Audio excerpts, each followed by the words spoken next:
Konnichiwa, Konnichiwa, Super Famicom. Konnichiwa,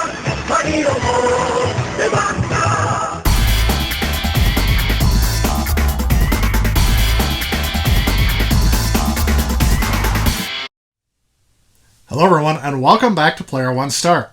Well, today is the day. We're finally going to begin work on the Ultimate Super Nintendo review. So as I remind you to click on that subscribe button and the bell icon to be notified when I make future posts in this series, let's go ahead and take a look at the Super Famicom. Japanese-owned Nintendo of America has emerged as the industry leader. The company is based just outside Seattle, where it employs 275 workers serving the U.S. market. Its high-tech, high-profit products accounted for over 70% of all home video game sales in 1987. The company expects industry sales to double this year.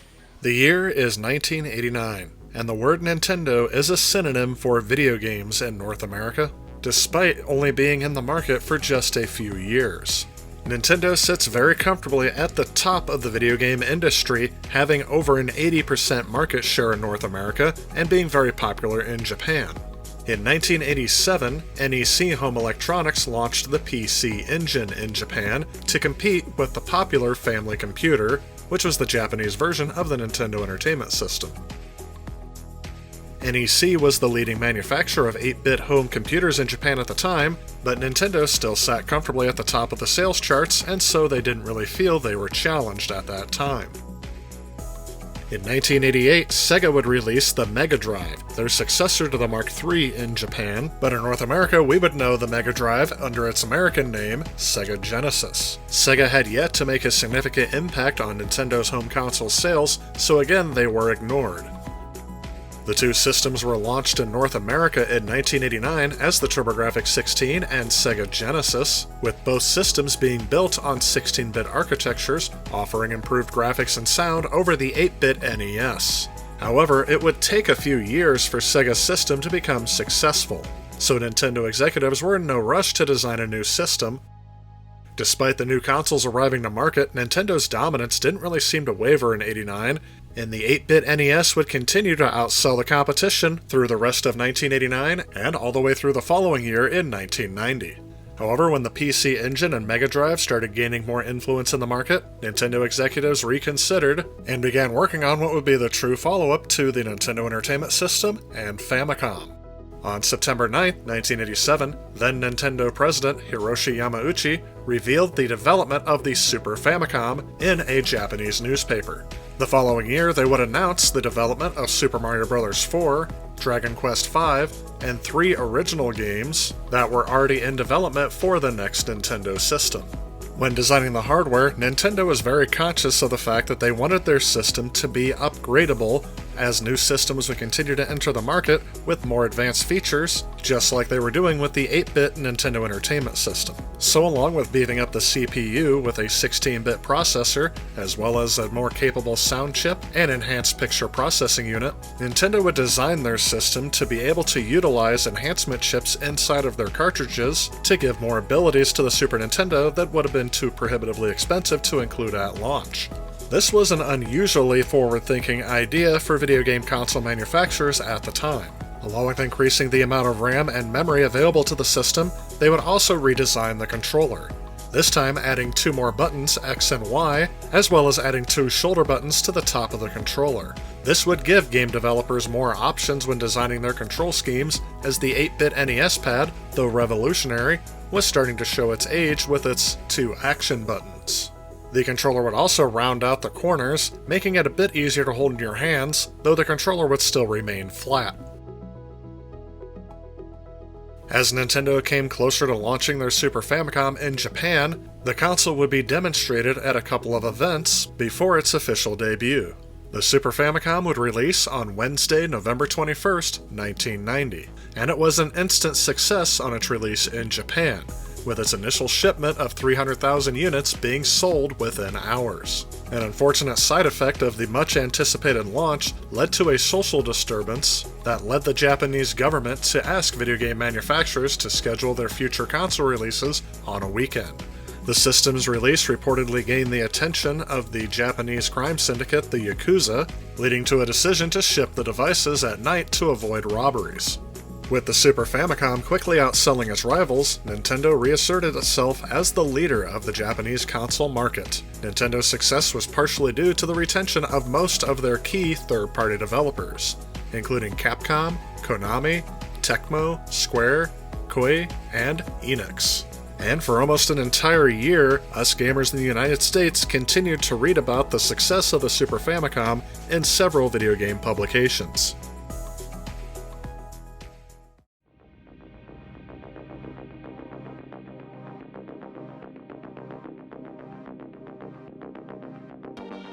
Getting a Japanese Super Famicom to work in North America is not as tough as it may seem from the outside.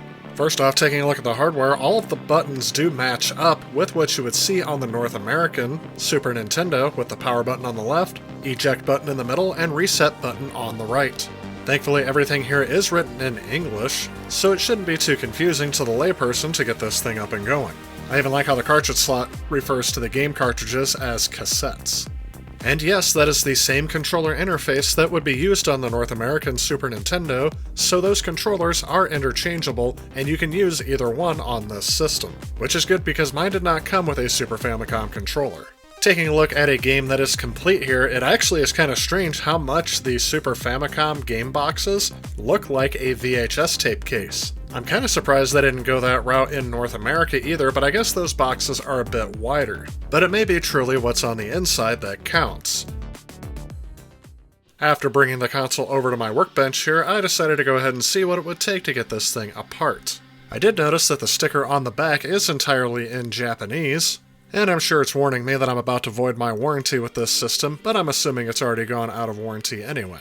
And yes, to properly take this thing apart, you will need a Nintendo security bit to get the screws out of the back of the console.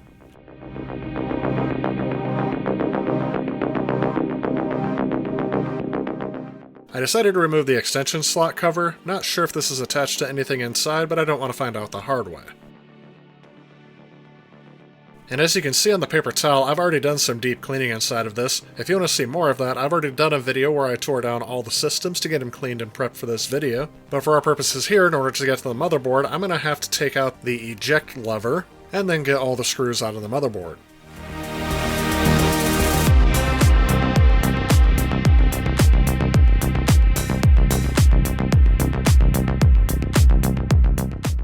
And this kind of threw me off here. The sound card on the system is actually an expansion slot, not integrated onto the board.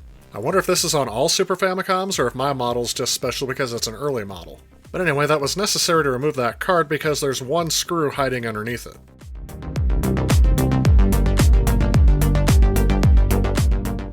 And now that we have the motherboard out of the case, I'm going to go ahead and flip up this shield so we can get a look at the chips on the board. There was a lot of dust on here I had to clean off, and I'm not quite sure what each of these do. I'll have to break this down further when I go over the tech specs. What I'm looking for now is a base reference from when I take apart the Super Nintendo, and I can see what revisions were needed when it came over to the US. The underside of the board was thankfully very clean, and I don't see any corrosion on the board, so thankfully I don't have to do any restoration work on this, and it is in good working order.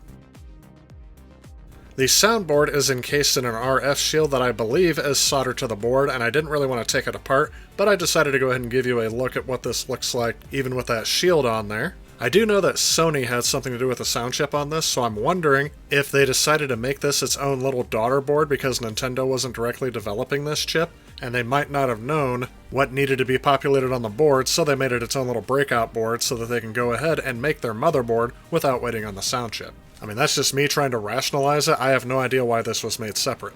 But anyway, let's go ahead and get this put back together so we can try it out.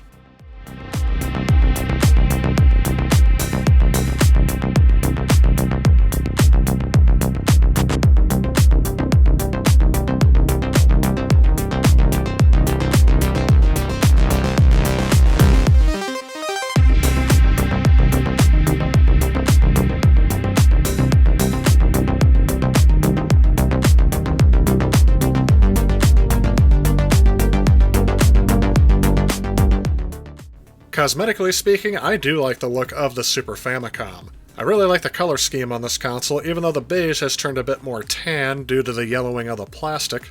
But even still, I do like this design. Having that little symbol at the top, which I believe represented each of the action buttons and their respective colors on the Super Famicom controller, which we did have one that had that color scheme back in the day, but most of our controllers had the color scheme of the Super Nintendo. One thing I find really satisfying about this console is the power switch. Clicking that thing back and forth almost feels like you're clicking an electrical transformer switch. I really like it.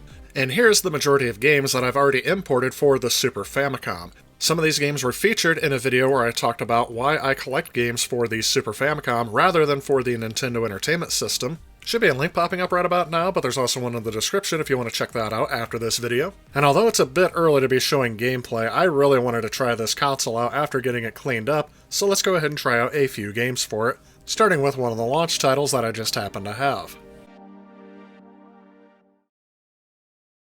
And for those of you that may have been hoping for something drastically different, this is almost the same exact game as the North American release. The main exception is just the fact that all of the HUD elements are sometimes in Japanese, but surprisingly a lot of them are in English. That brings me to a point that I'm going to make over and over again, is that most of these games are accessible to an English-only audience, so even if you don't read Japanese, you should be able to find your way through these games for the most part. In some cases, a strategy guide may be needed, but in Super Mario World, I mean, it's a game I've already played often, so I'm very familiar with it already, but I think if you've already played a Mario game, you'll get the rules without really having to see any of the tutorials.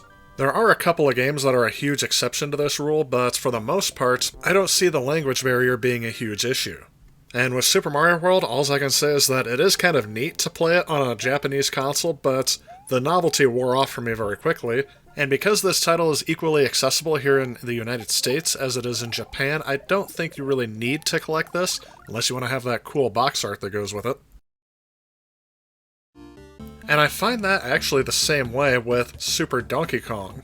Yes, it was very hard for me to say that. I always want to say Donkey Kong Country or Super Donkey Kong Country, but nope, these games are just called Super Donkey Kong. I'm actually not sure why they had to rename it to Super Donkey Kong and leave off the country part of it.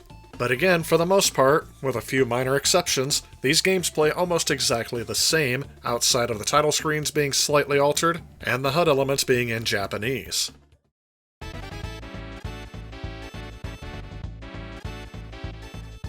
So with a lot of these games only having minor differences in the gameplay, why would I import Japanese titles for games that already came out in the US?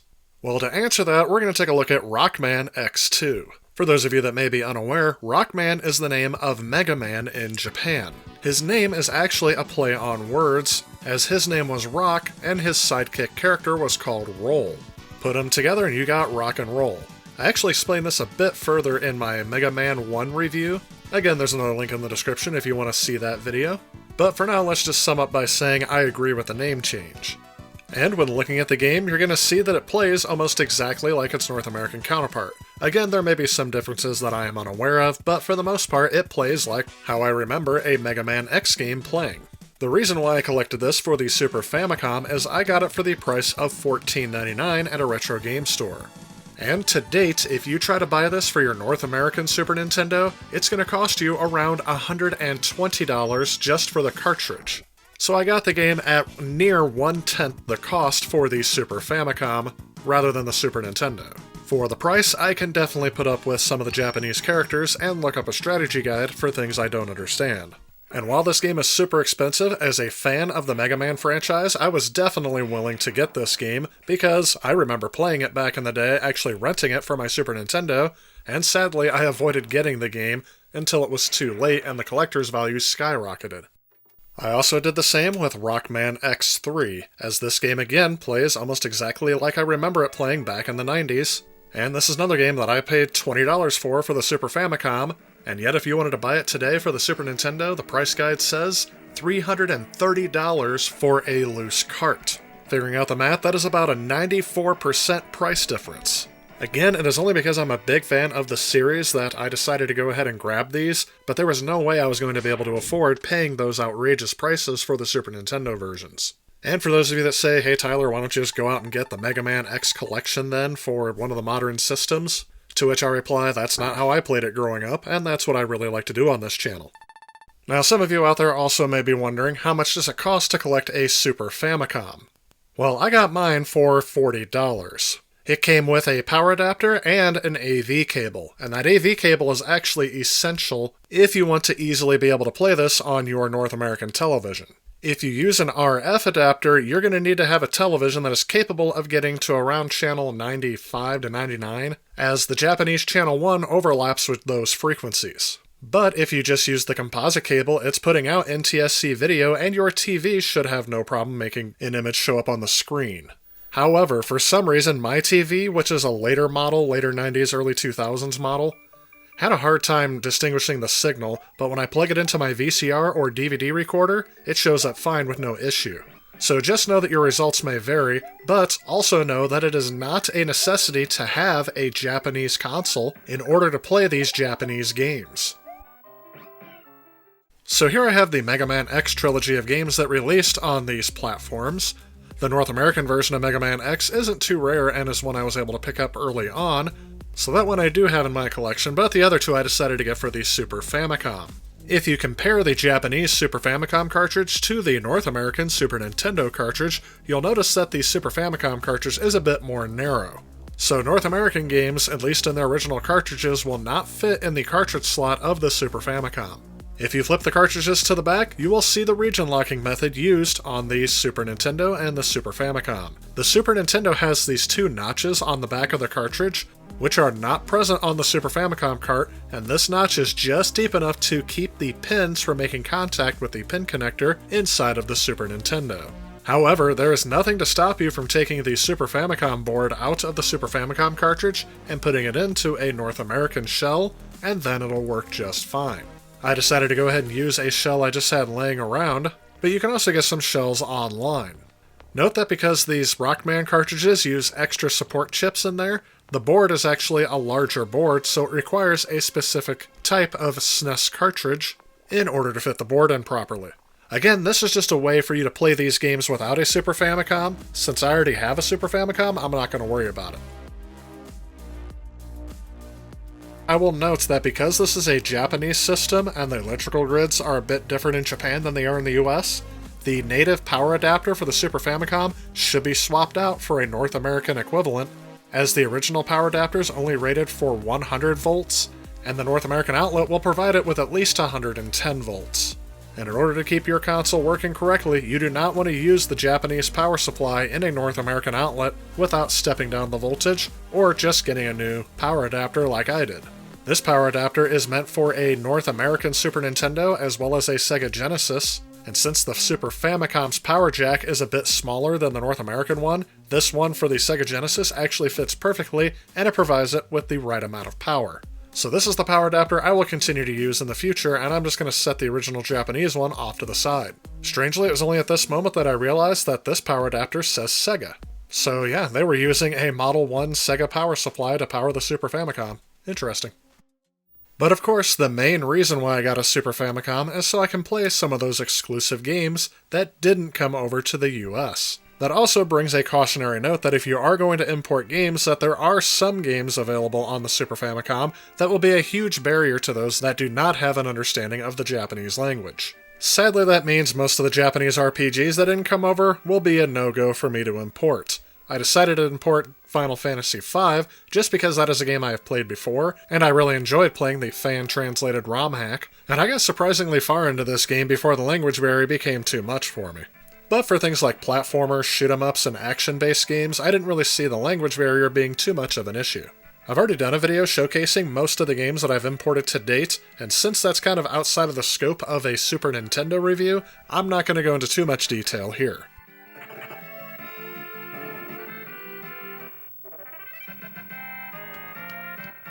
But for gamers today, it's almost hard to describe the influence Nintendo had over both the Japanese and the North American video game markets as they rolled into the 1990s. The video game crash in North America set the stage for when Nintendo came into the market and they were successful. It set the stage for them to be incredibly successful with almost no competition. But in Japan, the Famicom had a huge amount of competition from Sega and eventually NEC and eventually SNK. and they still dominated that market. And one of the things I'm going to glaze over in this video, but is actually really important to the success of the Super Nintendo, is the Game Boy coming out in 1989. Introducing the next generation from Nintendo. It's 16-bit, and it's yours only if you get new Super Nintendo. Now you're playing with power, superpower. It's something that seems kind of crazy now, but think about the perspective of someone in the 1990s, or at least parents. Back in the day, they bought an Atari. Nintendo was a competing product, so when it came out, it wasn't supposed to be backwards compatible with the Atari. They kind of got that. But Atari was often criticized for not being backwards compatible when they released the 5200, and so they eventually built that backwards compatibility into the 7800 in 1984 when it initially launched. But Nintendo's popularity was still on the rise when the Super Nintendo was announced, so parents who had just bought a Nintendo Entertainment System may have been blindsided with, oh, by the way, there's a new system coming out, and no, the original cartridges will not work on this new system. Kids saw the benefits, parents really didn't.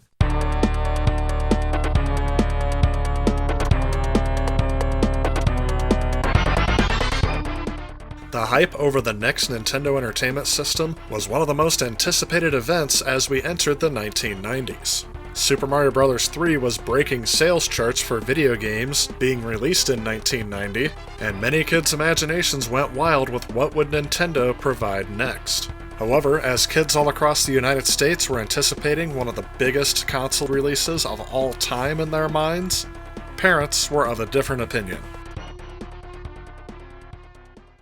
Our video game industry is hotter than ever this season, and one good reason, Nintendo has introduced some hot new toys.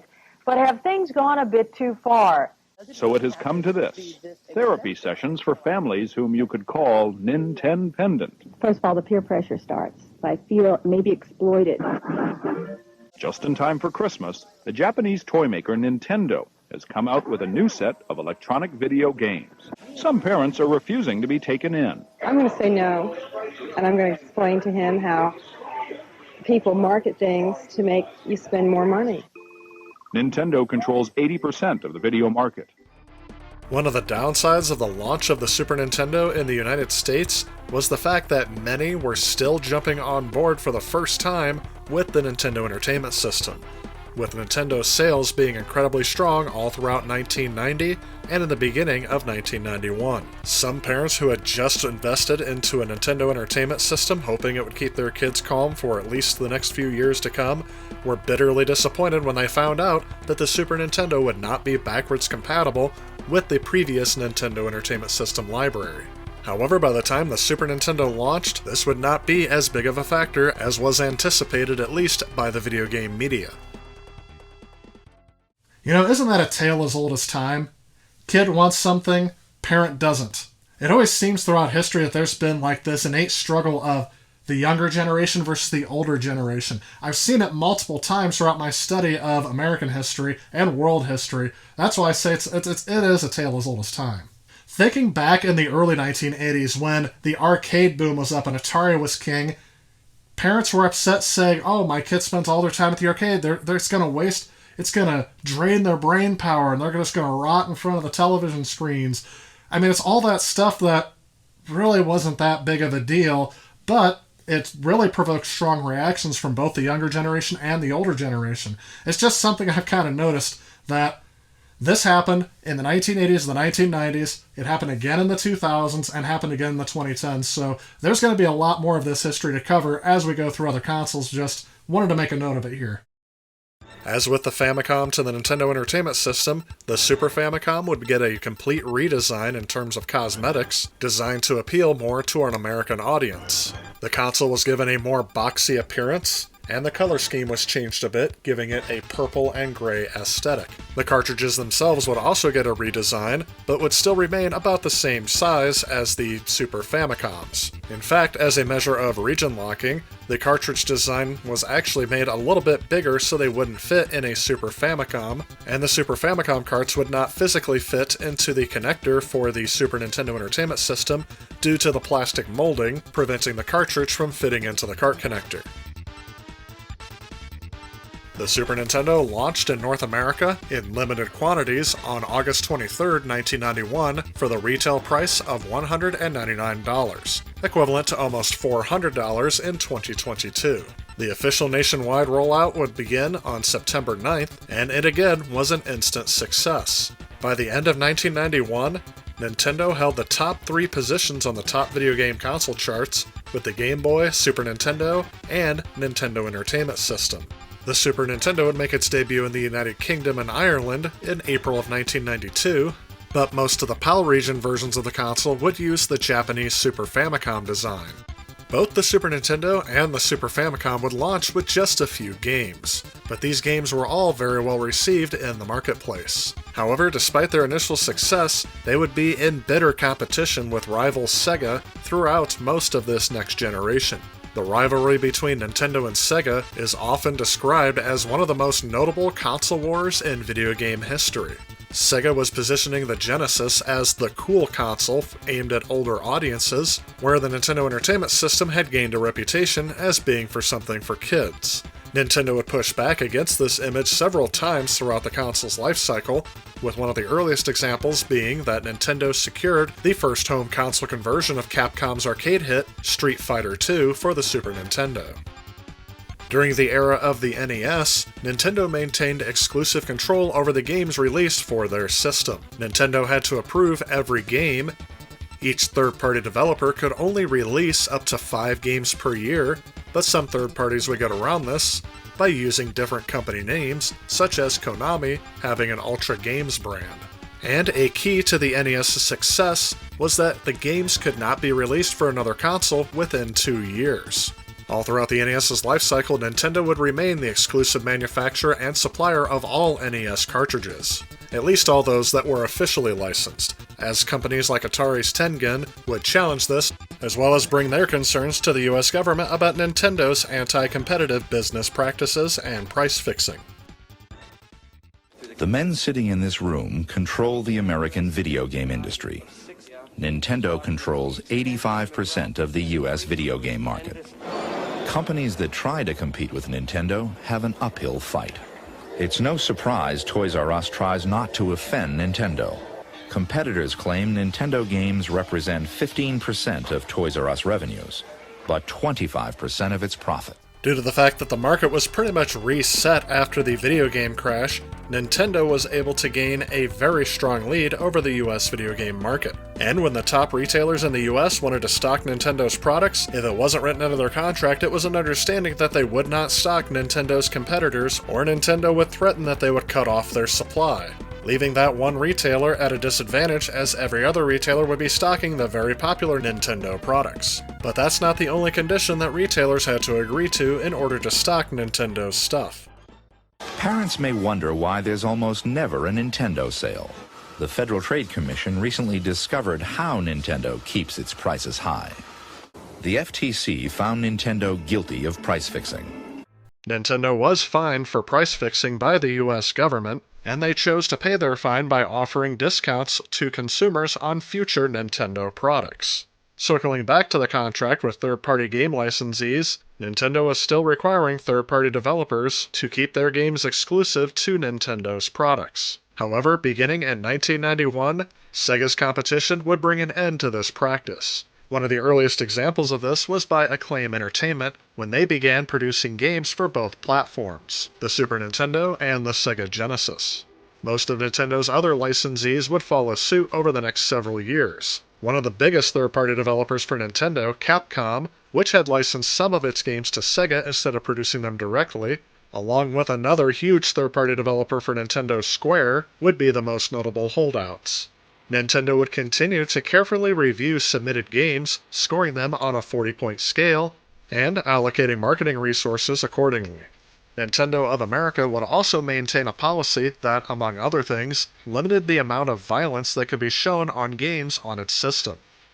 The surprise arcade hit Mortal Kombat in 1992, which was a gory fighting game that had huge splashes of blood and graphically violent fatality moves, was heavily censored by Nintendo.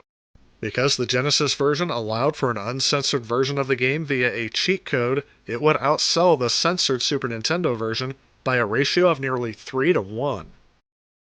Nintendo had a very prominent presence in the congressional hearings on December 9, 1993, in which U.S. Senators Herb Kohl and Joe Lieberman investigated the marketing of violent video games to children. Nintendo took the moral high ground with moderate success, but the hearings would lead to the creation of the Interactive Digital Software Association and the Entertainment Software Ratings Board that would require all video games to display a rating with their game. With these ratings in place, Nintendo decided its censorship policies were no longer needed and abandoned the practice for the most part. Console sales in 1992 still showed that Nintendo had a lead over Sega, however, Sega was closing the gap, and fast. As Sega geared up to release its Sega CD add-on for its Genesis console to enable it to play CD-ROM-based games, Nintendo would contract with two different companies to help develop a CD-ROM-based peripheral for their console as well. However, both of these partnerships would fall through for different reasons, each with embarrassing and detrimental consequences to Nintendo. The contract with Philips allowed them to create games based on Nintendo franchises for its CDI multimedia console, and these games are generally considered some of the worst games ever produced, not only in their respective franchises, but in the entire history of video games. Nintendo's deal with Sony did lead to a working prototype that was discovered years later, but would end up never being released as Nintendo famously dropped Sony as a partner, leading to embarrassment for them, but eventually motivating them to develop their own video game console and compete directly against Nintendo. In the end, a CD-based peripheral would never release for the system, but I believe that is due to the fact that the Sega CD wasn't a huge success for Sega, and by the time the peripheral would have come out, it would have been too close to the next generation of video game consoles, so Nintendo eventually scrapped the project altogether. Instead, they would focus on their built-in way to add enhancement chips to cartridges to boost system performance for enhanced games. In the end, all the media reports and all the parents' bluster and all the kids whining really led to another successful launch for Nintendo. And I think this is where a lot of the hype that people remember from back in the day was really about arguing which system was better, will the Super Nintendo be a success? And when you look at history, it almost seemed like it was not even a question. But here on this channel, and with this video, I hope to show that it wasn't necessarily a guarantee that Nintendo would have a successful launch. And with Sega on the rise, Nintendo would have one of their biggest battles as a company that they would ever face in the history of their company.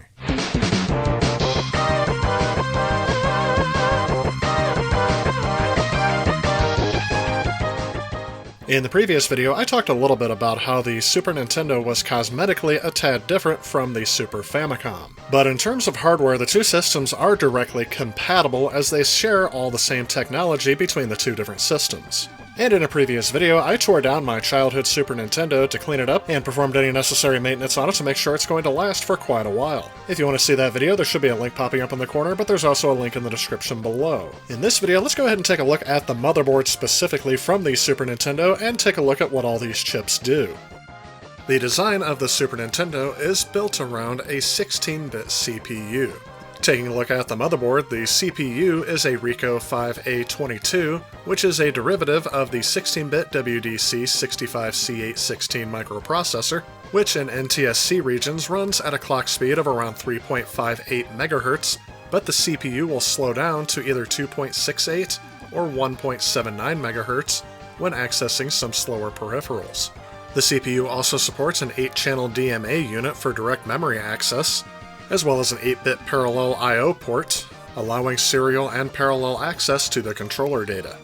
Some early revisions of the CPU on certain boards are prone to spontaneous failure, which can produce a variety of symptoms including graphic glitches during Mode 7, and the first version of the CPU also had a fatal bug in the DMA controller that could cause games to crash when running. However, this was corrected in future revisions. The console contains 128 kilobytes of general-purpose RAM, which is separate from the 64 kilobytes of video RAM that was dedicated to the video and audio subsystems. The video chip in the Super Nintendo is called the Picture Processing Unit, and although it shares its name with its 8-bit counterpart in the Nintendo Entertainment System, this one is a lot more advanced. As mentioned, it contains 64 kilobytes of static RAM for storing video data, 544 bytes of object attribute memory for storing sprite data, and memory dedicated to its color generator, allowing storing color palette data. The console can display up to 256 colors, chosen from the 15-bit RGB color space, for a total of 32,768 possible colors. The PPU is clocked at the same signal rate as the CPU and generates a pixel for every 2 to 4 cycles. Overall, there are 8 video modes available to the programmer. And before I begin breaking down the different video modes available on the Super Nintendo Entertainment System, I just want to note that I am no means an expert, and I am generally just giving an overview of each mode. This information is based on several sources, and this may not include everything that is available on the Super Nintendo. This just gives a brief overview of the modes. Mode 0 uses 4 layers, all with 4 color palettes. Up to 96 colors can be displayed on the backgrounds with 24 colors per layer. Here's an example I was able to find of Mode 0 that shows all the background layers as they are slowly taken away. This ought to give you an idea of how different backgrounds are layered on top of each other to create the whole screen image. Keep in mind, all of the characters and antagonists are made of sprites, so they are not part of any background layer in particular, so they will show up the whole time. You could also use Mode 0 to create transparency effects, such as this fog scene in Final Fantasy II, which was shown as something that was not possible on the Nintendo Entertainment System. Mode 1 uses 3 layers, 2 using 16 color palettes, and 1 using 4 color palettes. Up to 120 colors can be displayed on the first 2 layers, and 24 on the third layer.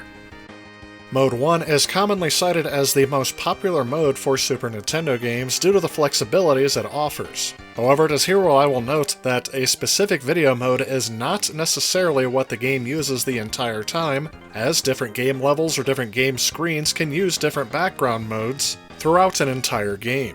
So while this level of Aladdin uses Mode 1, a different area, the bonus screen here, can use Mode 7 to rotate the prize wheel. But we're getting a little bit ahead of ourselves. Things get a lot more complicated in modes 2 through 5, as each uses 2 layers, but with differing abilities, giving programmers a lot more flexibility. You can see here that each mode offers different color palette choices, as well as differing screen resolutions and using different tile maps. Mode 6 uses 1 layer using 16 color palettes, and it includes tile decoding just like in Mode 5, where each tile can be scrolled individually. When looking for specific background modes 2 through 5, I wasn't able to come up with something that was very definitive, so here's an example that kind of describes the best of all of these modes. When looking at this level from Super Mario World 2 Yoshi's Island, you can see that there are only 2 background layers. The background layer at the very back has the least amount of detail, as it's mostly a mixture of green, white, and blue. The large blocks falling from the screen is the second layer of the background. That also includes the jagged edges of the canyon and the grass at the bottom of the level. However, each of the blocks are able to scroll separately and individually in the same layer, as that is the tile scrolling that I was describing in some of the different video modes. As to which specific video background mode this level is using, I can only make a guess. Maybe you can let me know in the comments which one you think it is. But out of all of these video modes, the most famous has been Mode 7. Mode 7 is a single layer of 128 by 128 tiles in the size of 8 by 8 pixels each to form a set of 256 tiles on the layer. Where this layer is most commonly famous is its ability to rotate and scale using matrix transformations. This gave some games a sense of 3D perspective, although all objects are rendered as a flat plane. Any objects that seem to pop out of that flat image are sprites that are cleverly positioned to make them look like they are in 3D, in sync with Mode 7. And speaking of sprites, or most generally moving objects on the screen, the SNES is capable of producing 128 sprites per screen, with 32 maximum per line, up to 64 by 64 pixels in size. When looking for examples of games that have the most sprites on screen at once, I am often pointed towards scrolling shooters. In this example, all of the enemies, along with the main character, and projectiles on the screen are all different sprites. Most of these characters are comprised of multiple sprites, and to animate these sprites to make them appear that they are moving and rotating, they are just using different animation frames and swapping out the sprites on the fly. The sprite layer is entirely separate from all of the background layers, so they're not part of the same restrictions of the other background layers, however they do have their own limitations. One example later in the game that I really like to point out is how the sprites in the background layers seem to act almost in unison. As you see parts of the giant ship start to break off, all they are doing are removing the sprites and revealing the background layer that shows parts of the broken ship.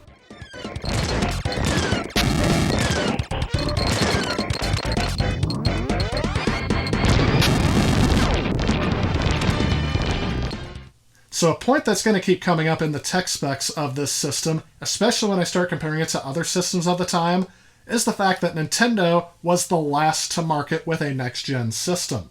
That means they were able to use components that may not have been available or definitely weren't as cost-effective to include into their system when those other ones launched. The fact that the video chip could do scaling and rotation of anything, I mean, there's no other system that came out for the home market that can natively do that. The Sega Genesis, TurboGrafx, and Neo Geo all had to use some sort of trickery or animation in their sprites to make you think they were scaling and rotating things. Except for the Neo Geo, they had the ability to scale, but rotating was still a tricky proposition. So far, we've only focused on the graphical capabilities of the stock hardware, but the Super Nintendo was also designed with the future in mind, as the cartridges themselves could hold special enhancement chips that could provide the Super Nintendo with features not built into the stock hardware. The most well-known chip has to be the Super FX series of chips that were released, because it allowed the Super Nintendo to create 3D polygons at an acceptable frame rate. But there are various other chips that provide different features, and we'll dive into those a bit later. But for now, let's go ahead and take a look at a few examples of graphics on the Super Nintendo. This is by no means a fully inclusive list, and these are just ones that I have selected based on games that are constantly cited as having the best graphics on the system, as well as a few of my favorites thrown in.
In the late 80s and early 90s, the advances in technology were much more noticeable in graphics than I feel like they are today.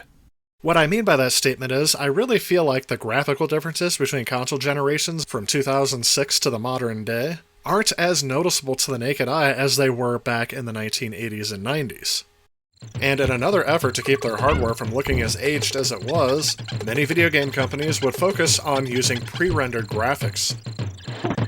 That is the practice of using a much more advanced workstation or even digital photography, and then scanning and compressing them to fit into a Super Nintendo cartridge and something that it can display with relative ease.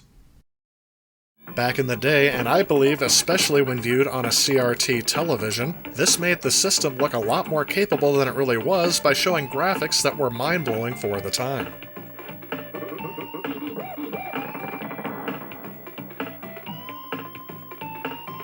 I'm not going to go into huge detail about how a CRT produces images on the screen, as that is far beyond the scope of this video. I'm just going to note that the process that a CRT uses to produce an image is entirely different from modern displays. And that is why, without any sort of filter or some sort of image processing, the image is going to look a bit different on a modern display than it would on a CRT, as seen in this side-by-side comparison. Looking at the modern display image, I can see there are a lot of jagged edges that either don't appear or appear less jagged on a CRT television. Some of these differences are hard to note because my image capture on the CRT is a bit overexposed, as I just had a camera pointed at the TV screen. But if you look closely at each of the images, you can tell there are some differences in how the images are displayed. I am noting this here because I believe if you've only played the game through emulation, or maybe even on the modern consoles such as the Wii or the Nintendo Switch, the graphics may not be to your liking because they were designed to take advantage of the tricks of a CRT television,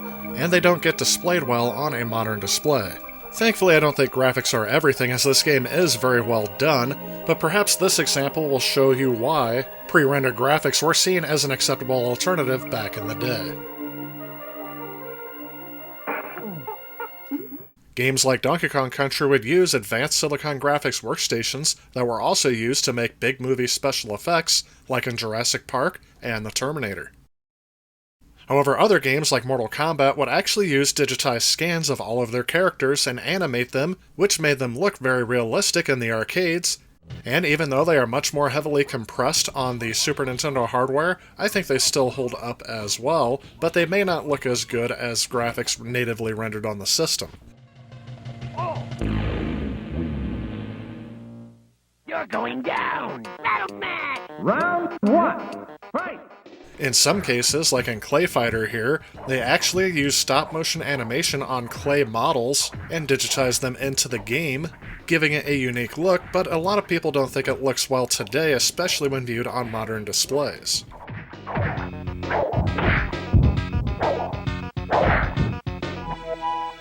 One final example of using pre-rendered graphics I have is Super Mario RPG. This was seen as, again, mind-blowing back in the day. However, I've seen a lot more criticism in more recent times, saying that the game just looks plain bad or odd, that the character models definitely don't hold up well, and I think that's more due to the nature of the art style for this game, as a lot of early 3D graphics do look very plasticky or non-realistic. But as I keep in mind that 3D graphics were still in their infancy back in the day, I find this a bit nostalgic to look at graphics that are rendered like this, and I don't think they look terrible.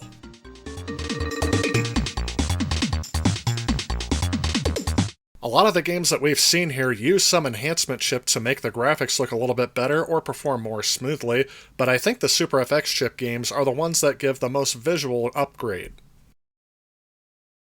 Taking a look at Star Fox, this was the game to have that showed that the Super Nintendo was one of the most powerful gaming consoles on the planet, at least from my perspective as a kid.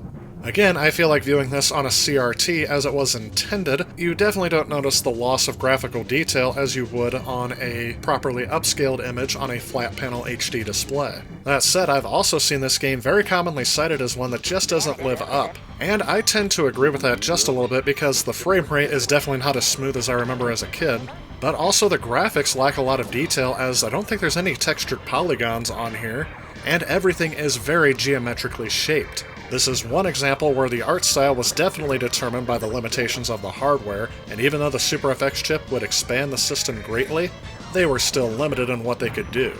That said, as I first popped this into my console when we rented it in 1993, I was blown away. This was like nothing I'd ever seen on a console or computer up until this time. Even the arcades had yet to fully catch up with fully rendered polygon graphics. Yes, they existed at this time, but they were still a rarity in the arcades, and definitely a rarity on a home console. In terms of how this game plays, though, it actually is not that bad of a game, and I still enjoy playing it to this day. All I'm saying with the criticisms from people who didn't grow up with this game is that, yeah, I get it, if you didn't grow up with it, it's not going to be as special to you.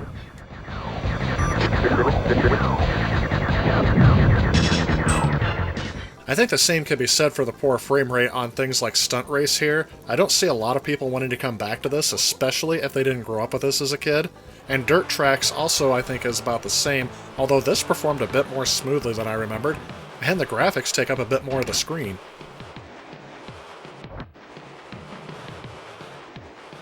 Having Doom on the Super Nintendo back in the 90s would have been a huge deal. Doom was the #1 PC game that everyone wanted to play, and it is one that has been credited as single-handedly starting the first-person shooter genre. I do find the fact that they got this working on the Super Nintendo, even with the Super FX chip in there. I mean, this is just incredibly impressive they got this to run at all, but even still, no one wants to come back and play the Doom on the Super Nintendo due to that choppy frame rate and the poor resolution. Thankfully, I grew up playing this on a Windows 95 computer, so that is probably the way I'm most nostalgic for, but I also appreciate the upscaled remasters they've done on modern systems.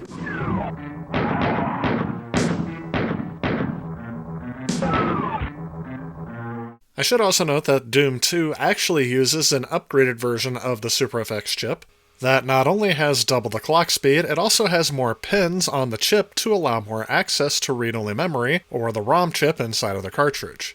The Super FX2 chip was also used in a game that many people might not realize had it, and that is Super Mario World 2 Yoshi's Island. I guess I personally wasn't expecting it in this game because there are no fully 3D levels in this game. However, there are several levels in this game that look nothing like every other 2D side-scroller on the platform. However, this game also uses another enhancement chip known as the DSP, which was used as a math coprocessor to help speed up some of the Mode 7 scaling and rotation in games like Super Mario Kart and Pilot Wings. Another widely used chip, known as the Super Accelerator, or SA1, was very similar to the CPU on the main board, but with a much faster clock speed. The chip also had several other features that would help with making graphics on the screen that normally wouldn't be able to be shown on the Super Nintendo, or it would have dragged the system's CPU down so low that everything would have appeared choppy.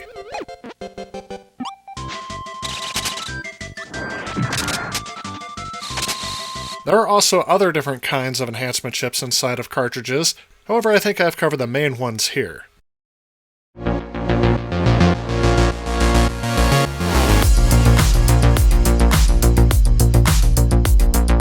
When the Super Famicom launched in 1990, Nintendo had a huge advantage over the competition simply by being last to market and being able to see what the competition had to offer. Starting back in 1983, though, with the original Famicom, Nintendo had gone with an FM synthesis chip that was able to do 5 sounds at once or have 5 voices or channels.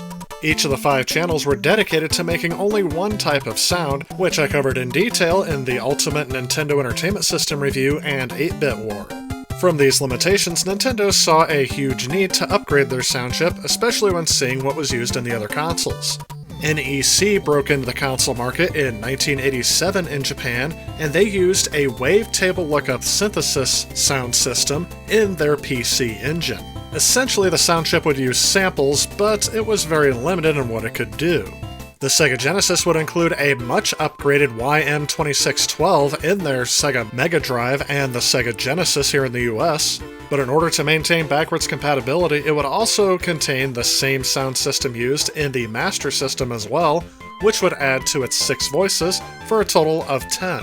The YM2612 was developed by Yamaha and was used in several arcade games of the 1980s, and with Sega wanting to give their system more of a leg up on arcade games, this seemed natural in their direction to go, and I did cover this in greater detail in the Ultimate Sega Genesis review, but for our purposes here, I will note that this was mainly an FM synthesis, and to get sound samples to play on the Genesis was a difficult process.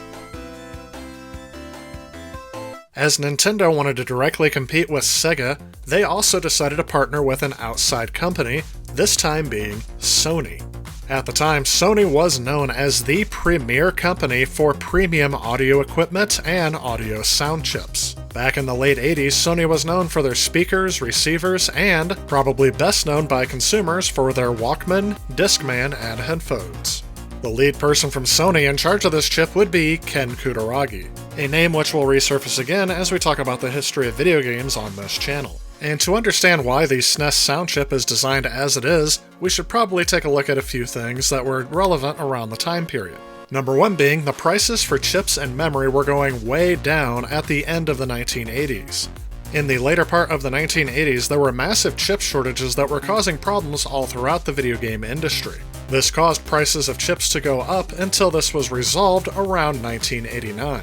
So at the time of designing this chip, prices for things like RAM and memory were going down. Most video game sound chips of this time period were using synthesis to imitate sounds of instruments. However, it was now becoming economical to be able to provide sound samples on the chip instead of synthesis. For example, instead of using a waveform to simulate a piano, you can just simply record a piano key and input that into the chip.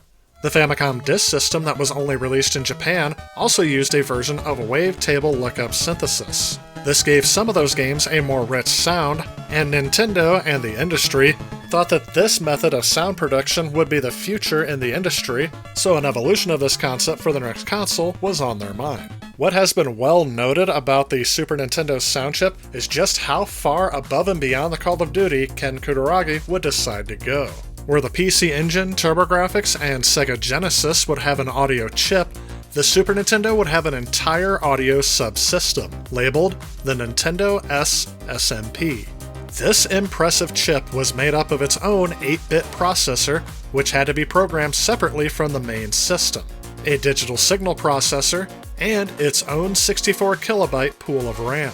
This would allow for more and better quality sound samples to be used on the Super Nintendo than the PC Engine. And by having its own processor built into this chip, they would not have to rely on the Super Nintendo's admittedly slow CPU, which would become a bottleneck in many games, but they wouldn't have to worry about the sound.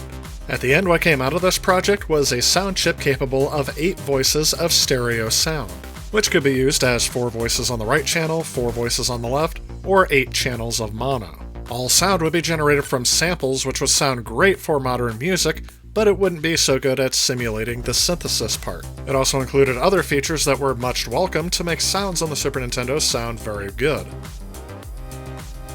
As I noted in some of my previous videos, my Super Famicom had a completely separate soundboard, which I believe is a result of the fact that the sound chip didn't have its design finalized before the rest of the system, leading them to have this extension board in early models, but by the time it came over to the US, my early model childhood Super Nintendo has it as being integrated on the rest of the board. But when looking for games that have exceptional soundtracks, the Super Nintendo does not slouch in this department. There are very numerous examples to pull from, but when I think of high-quality sounds that came out of the Super Nintendo, for some reason, my mind always goes to the game Super Adventure Island. Super Adventure Island had its soundtrack composed by industry legend Yuzo Koshiro, who would also compose the soundtrack for the Streets of Rage games on the Genesis. When listening to this soundtrack, I feel like I'm not listening to a video game, but more or less to a CD from the early 90s. The music from this game does not really seem like it would match up with a fantasy island setting, but more or less something you might hear played in a dance club in early 90s New York City.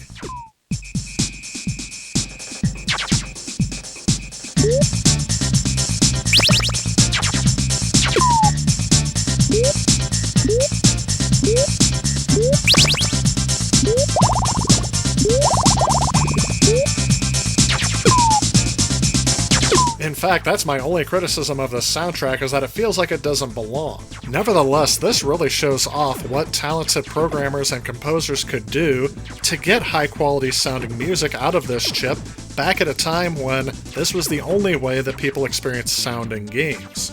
Each tune is catchy and doesn't overstay its welcome, so you're not distressed at having to listen to the same sounds over and over again. The tempo was very fast in each song, keeping you anxious and on the edge of your seat, very aware of what's going on in the game.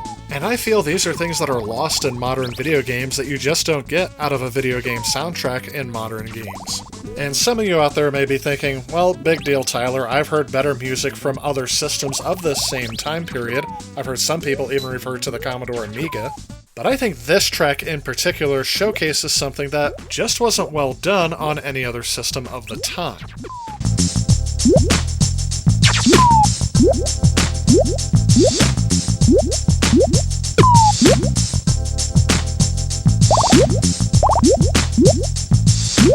What I am specifically referring to here are the low bass notes. Very low bass notes like these is an impressive achievement on this system, considering that they don't have a lot of memory to work with, and these samples often take up a lot of memory, and don't get compressed well, leading to a lot of game programmers not even attempting something like this. But here they seem to be pulled off flawlessly. Two things I want to note before we move on is that if you're listening to this on a cell phone speaker, you're not getting the full experience. Definitely play this on like your home theater surround system, and crank up the bass and you'll hear exactly what I'm talking about. Also, I am by no means an expert on how sound chips generate sound, so there may be other examples of this, maybe even better on the Super Nintendo, but I remember this game being a defining moment in my life where I not only first noticed the importance of a video game soundtrack, I found a game soundtrack I would listen to without playing the game. I had this game's soundtrack on CD for many years, and I had played it for several people, none of which could believe it came out of a Super Nintendo.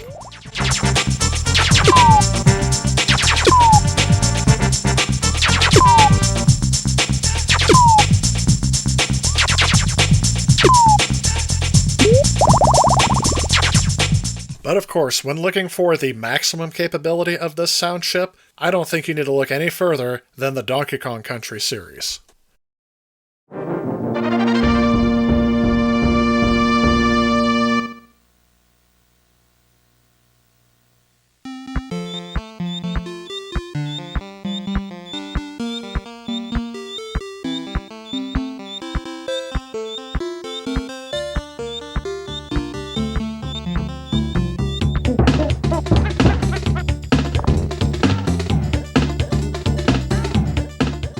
How the composer David Wise was able to get the Super Nintendo sound chip to produce the sounds heard in Donkey Kong Country could be a video of its own. In fact, several others have already tackled this subject in great detail.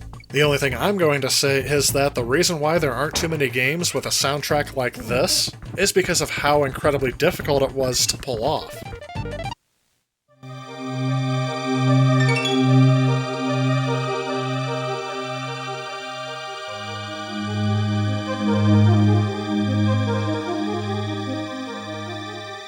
One story I am particularly fond of is the one where David Wise explains how he had to program bit by bit the track of Aquatic Ambiance. As I briefly touched on before, one of the major weaknesses of the Super Nintendo sound chip is that it didn't handle wave synthesis well.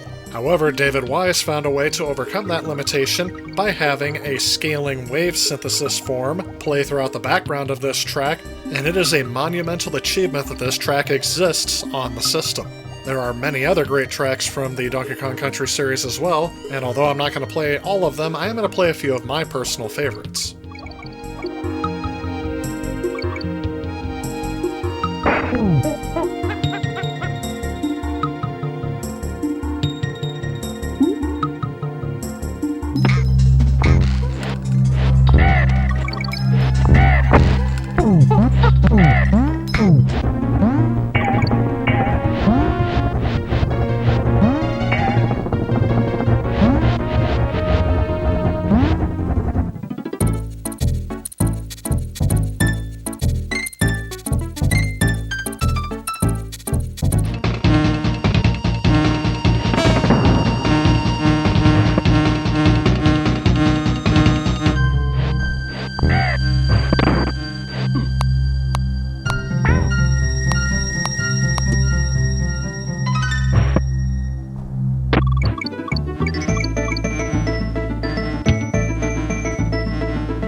Through this sampling, you can hear a lot of music that just doesn't sound like any other music on this platform. But even still, most of my favorite tracks from the Donkey Kong Country series was actually not from this game, but from its sequel, which I believe has one of the best opening title sequences in any video game ever.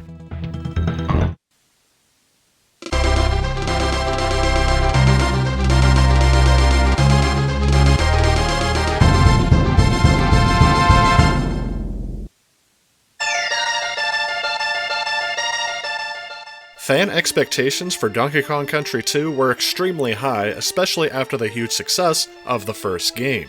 I don't think pirate culture has ever really gone out of fashion, and this game definitely hits that theme very hard throughout the entire game, but right from the get-go, that heavy pirate theme that plays during the beginning will let you know that this will be an adventure you will not soon forget. But it's not just pirate themes that would make this game memorable in my opinion, but I think the theme that most of you will recognize from this game is Sticker Brush Symphony.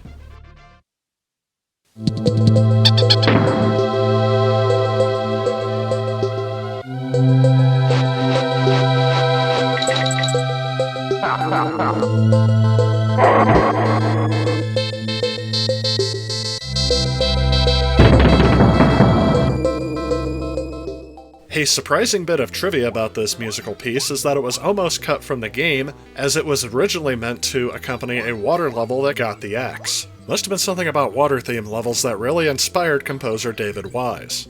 But as those of us that have already played this level already know, the calm and persistent melody amongst such difficult platforming really made these levels stand out to me as a kid when I would rent this game, and even though these levels would usually end my run before I'd have to return the game back to the video game store, I never really felt too frustrated with the game to where I wanted to give it up completely, and I think that's entirely due to the theme in these levels. And apparently I'm not the only one that thought this way, as this track is very well regarded amongst many retro gamers who grew up playing this game. Of course, this isn't the only memorable track. Let's go ahead and listen to a few of the popular ones, along with some of my personal favorites.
Crook's March here is really one that I like to point out in this system, as a lot of gamers I don't think have heard this track, especially if they haven't made it to the later levels. The marching theme in this track really keeps you on your toes, as you definitely have to keep going through each of these levels, as you're not really given much time to think. But then this later part of the song, where it really shows you the sense of impending doom that you are on the toughest part of the game, I don't know what it is, but it kind of sends chills down my spine. And out of all of the compressed sounds used to make this song, I think that this instrument, I think it's a clarinet, but I'm not a musical person, so I'm not really 100% sure. All I know is that it sounds very realistic.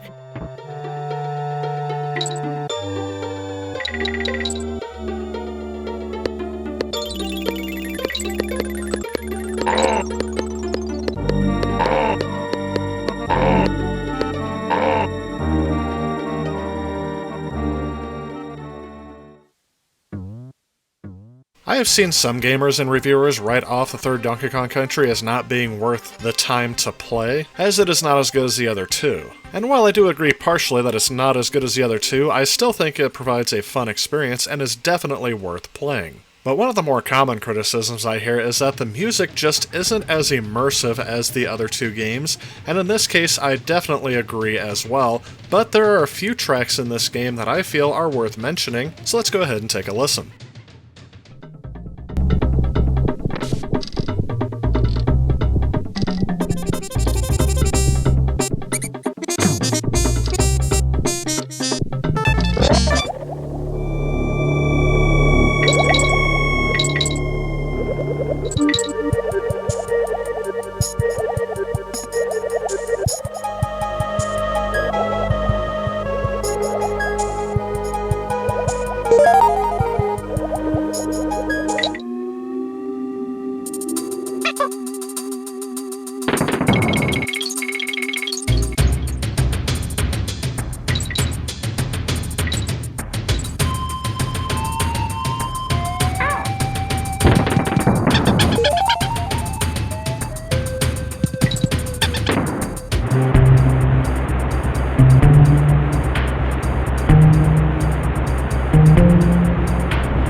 Of course, Donkey Kong Country is not the only game that had an amazing soundtrack. Another famous composer from this system is Nobuo Uematsu, who composed music for the Final Fantasy series. His work on the first three Final Fantasy games were impressive, especially for the limitations of that system, but where I feel he really begins to shine is with Final Fantasy II, also known as Final Fantasy IV in Japan.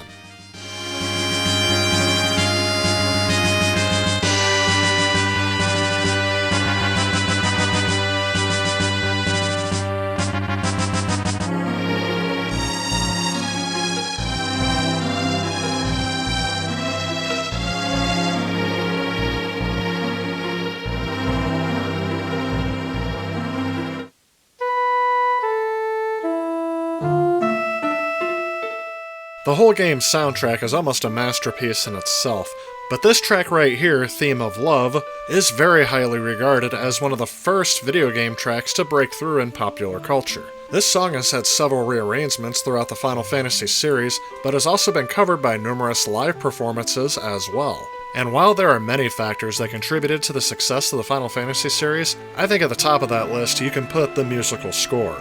Especially in these early games when that was the only sound you got out of the game. No voiceover performances here or full video cutscenes.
As much as I admire Final Fantasy II's soundtrack, Final Fantasy III's soundtrack is 10 times better, at least in my opinion. Terra's theme, played right at the beginning of this game, is still my favorite almost out of every Final Fantasy. There's only a couple that I think could take the spot of this one. Final Fantasy III was also very experimental with its soundtrack and very ambitious with its story. In fact, this is the first Final Fantasy game that I could recall that would integrate the game's soundtrack into the game's story. Fans of this game will know what I'm talking about with the opera scene.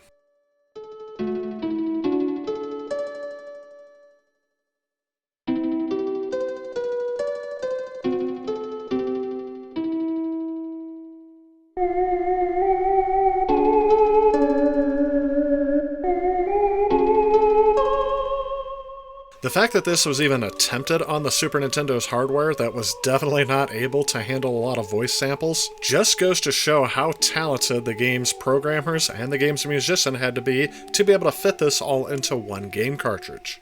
And this is one of those things that created a very memorable gameplay experience the first time I played through this game.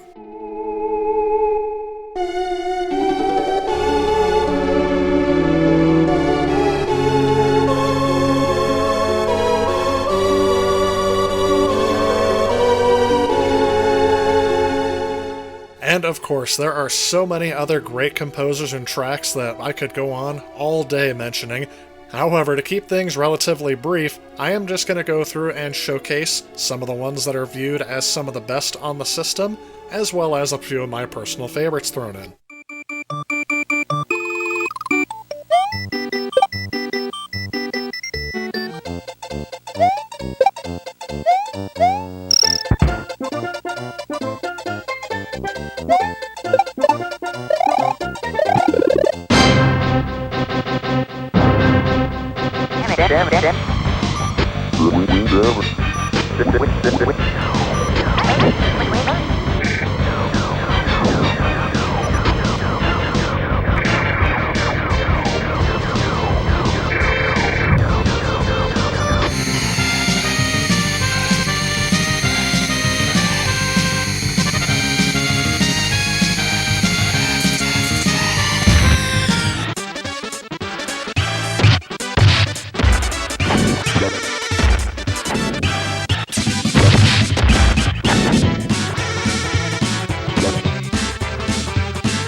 The story behind the Super Nintendo sound chip is actually an interesting one. It is the only story with Nintendo and Sony that has a happy ending. In other words, the two companies collaborated and Nintendo actually released the product in the end. They would collaborate on another project later on, but that is a story for a future video. Getting back to the tech specs of the sound chip, this is just something that is leaps and bounds better than I remember it being as a kid. In terms of FM synthesis, every other console had a leg up on the Super Nintendo. But in terms of just sampled sound generation, the Super Nintendo sound chip was incredibly powerful.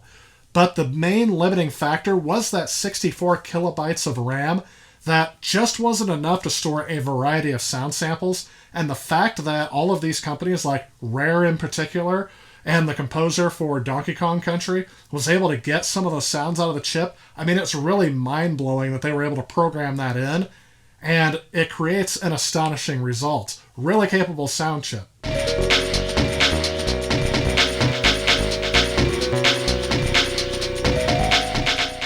The first demo we're going to take a look at is one called Smash It by Elix.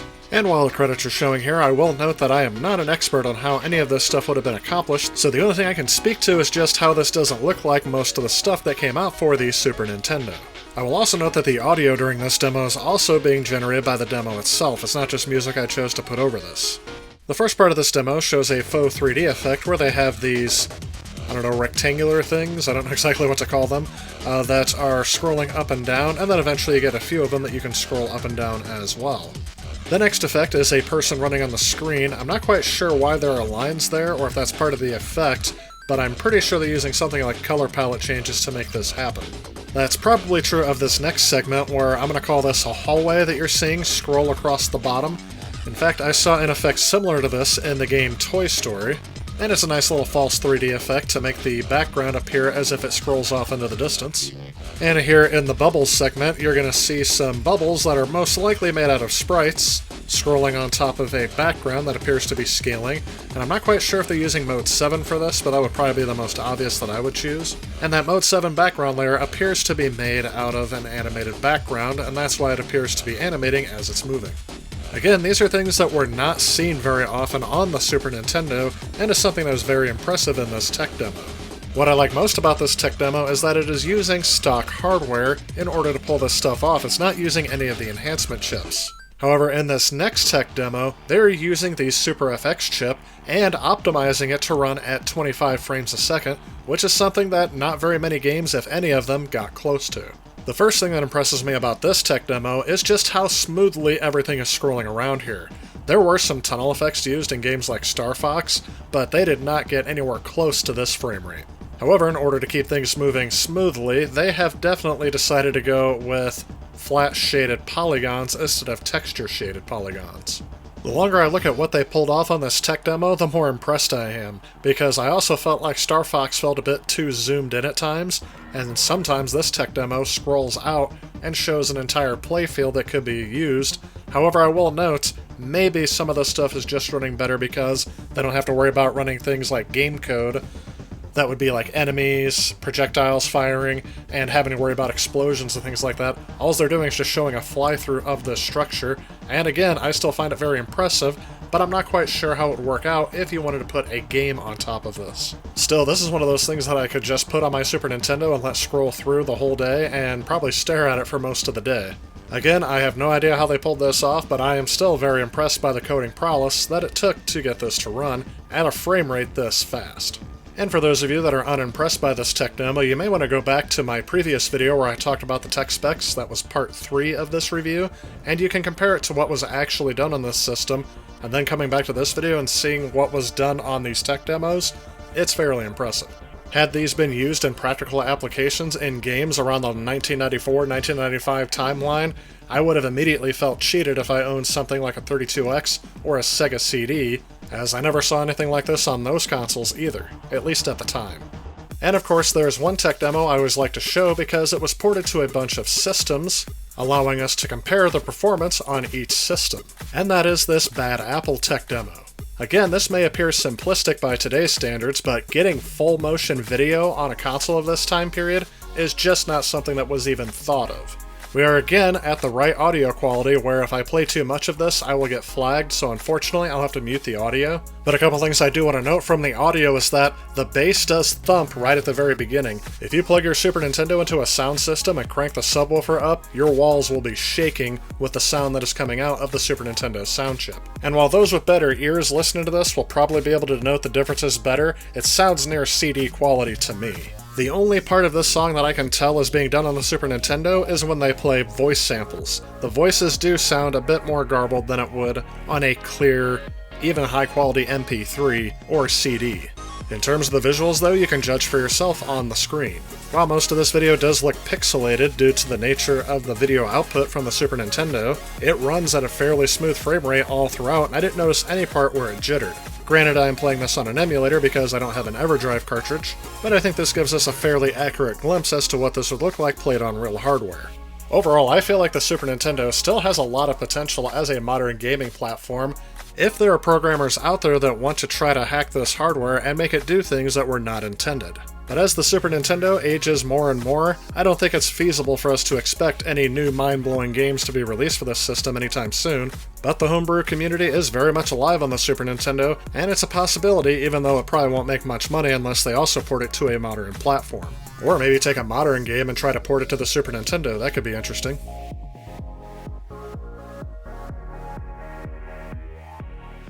So that was a look at the homebrew and tech demos that are available on the Super Nintendo. Some fascinating stuff that you can see when clever programmers are able to push the hardware beyond what they were capable of doing even in their prime.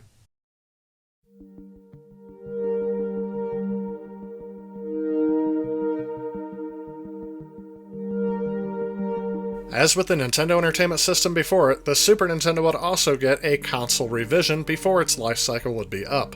Officially known as the New Style Super NES, or known by its model number, the SNES 101, is a compact redesign of the original Super Nintendo Entertainment home video game system.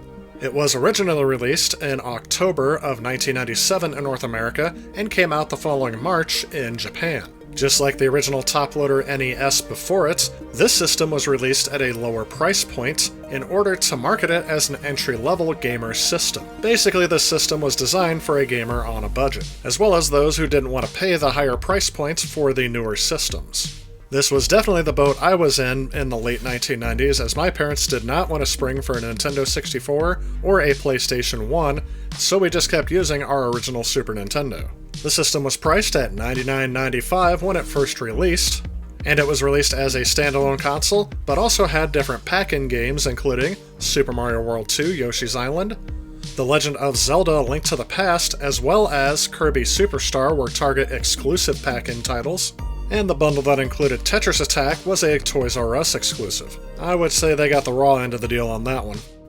Super Mario RPG, only on the system that keeps on kicking, Super NES. Dig it? In Japan, the system was marketed as the Super Famicom Junior, and it was in production from 1998 until September of 2003. Looking at the console that I have, I ended up getting this at a retro game store a while back, and ever since, this has been the workhorse for my channel. Almost every single game that I've captured for the channel was captured using this Super Nintendo, and that goes from day one all the way up until I was capturing for the Ultimate Super Nintendo Review. When I bought this console, it was at a price of $30, but now I've seen this go up to around $100 with just the controller, power supply, and AV hookups. This system is in overall very good condition, but I decided to go ahead and give it a good wipe down with an alcohol rag, and just go ahead and get all these minor blemishes off of there. This thing that was really stubborn was this black mark on the front, and I ended up wearing down the plastic a little bit just to get that off of there, but it doesn't look too bad, even from a distance, unless I zoom in with it on a camera. Taking this system apart is much easier than taking apart the original system, as there are only 4 screws on the back, but they still use the security bit, so you will need that special screw bit driver to be able to take this apart.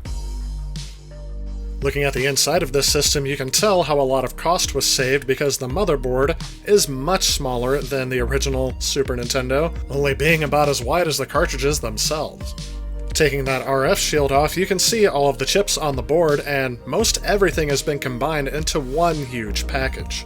The CPU and graphics chips are all in that big package, sharing 2 banks of RAM off to the side there, and then there's also the sound chip, which is still by itself, but from what I can tell on some previous models, it has also been condensed into one chip, as it also includes the digital signal processor and the sound chip itself.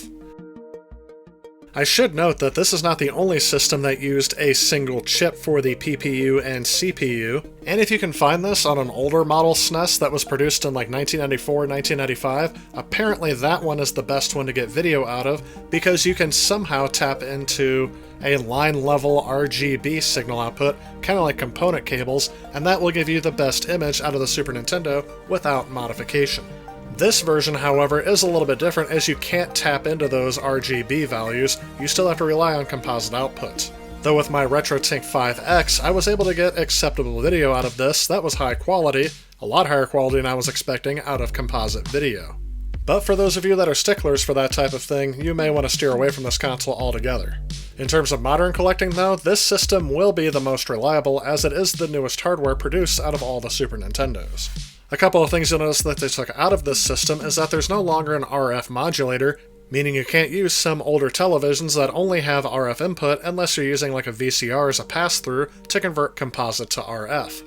The power and reset button was moved, and the eject button has been entirely removed so you can just pop the cartridge in and out with your hands without having to use the eject lever.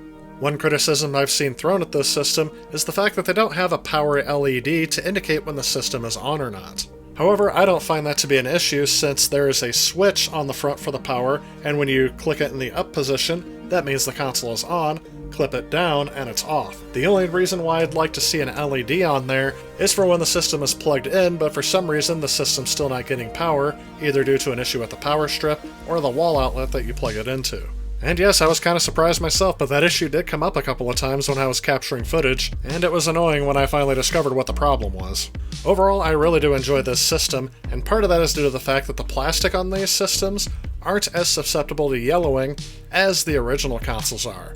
I mean, don't get me wrong, given the right conditions, these will turn yellow, but not as easily as the original consoles did. I've heard many theories as to why that is, but all of those theories seem to point out that the chemical composition of the plastic is mainly the culprit. I mean, it makes sense to me, but I don't know for sure. And lastly, the controller that came with the Super Nintendo Mini was almost the same exact controller, except for it now had Nintendo embossed in the plastic, rather than the Super Nintendo Entertainment System logo above the Start and Select button.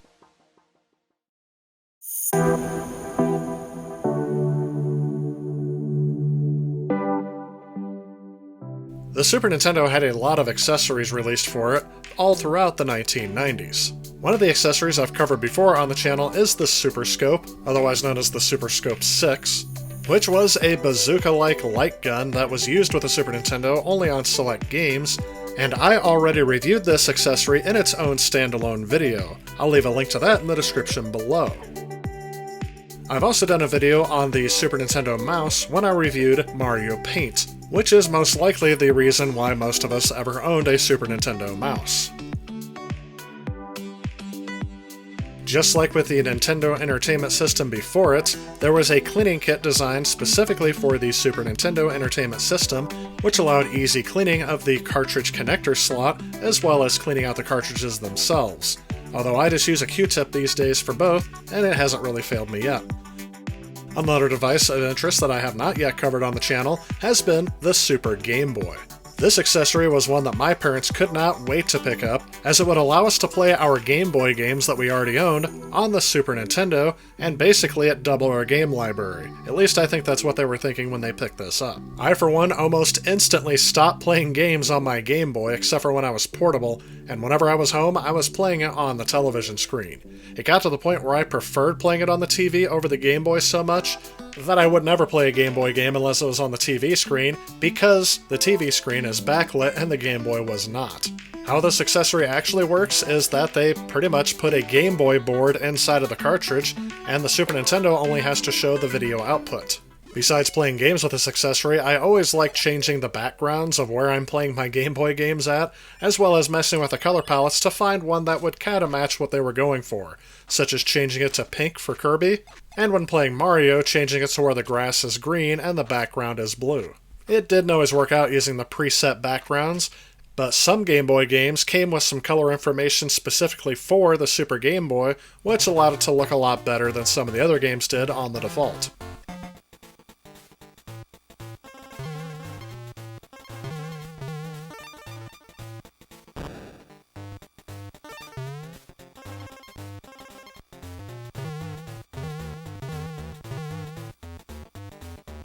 And for some reason, in case you just wouldn't want to play it any other way than using the shades of gray on green, that color palette is included as well. You could even draw your own background, though it would be erased every time you turned off your Super Game Boy. The Game Genie also made an appearance on the Super Nintendo despite their best efforts to squash the project, which would allow gamers to put in cheat codes into their games, or just modify it in ways not intended by the game developers. I already used this accessory in my game review of Aladdin because I felt like the Game Genie kind of fit in there, and I used it to give me the maximum amount of hearts to start out the game. And here's a neat little device that is apparently well sought after by speedrunners. This is a Nakitech Game Saver Plus. And what it does is allows you to use game save states on the Super Nintendo original hardware. I also did a video about this prior to the Ultimate Super Nintendo review. In fact, it's from the first year on the channel. And again, if you want to see more about that, I'll leave a link to that video in the description below. In the meantime, though, this is just a quick preview of how I was using it on Donkey Kong Country to cheat on this minigame so I can get all 3 barrels correct and get the reward. How speedrunners like to use this is they like to go to a certain part in the game, and they will save the state there so they can grind through it, and that way they don't have to grind through the entire game every time they want to practice one section. Thanks to the built-in battery compartment, it can remember the last time you saved a game even when it's unplugged. Until I picked up this hardware, I had no idea there was a device to allow save states on original hardware on the Super Nintendo, as I thought this was exclusive to emulators. There are many more accessories that I could point out for the Super Nintendo, both official and unofficial, but that would make this video way too long, so we're just going to move on by pointing out that those are probably the most common ones that you're going to find, other than all of the different controllers. And there are a lot of different controllers that were released for the Super Nintendo. And while I wouldn't consider this last thing I'm going to mention an accessory to the system, some people would, and that is, of course, a subscription to Nintendo Power.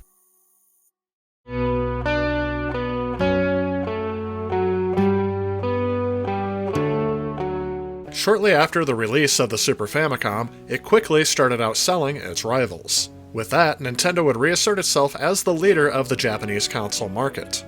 This was due in part to Nintendo retaining most of its key third-party developers, including but not limited to Capcom, Konami, Tecmo, Square, Koei, and Enix.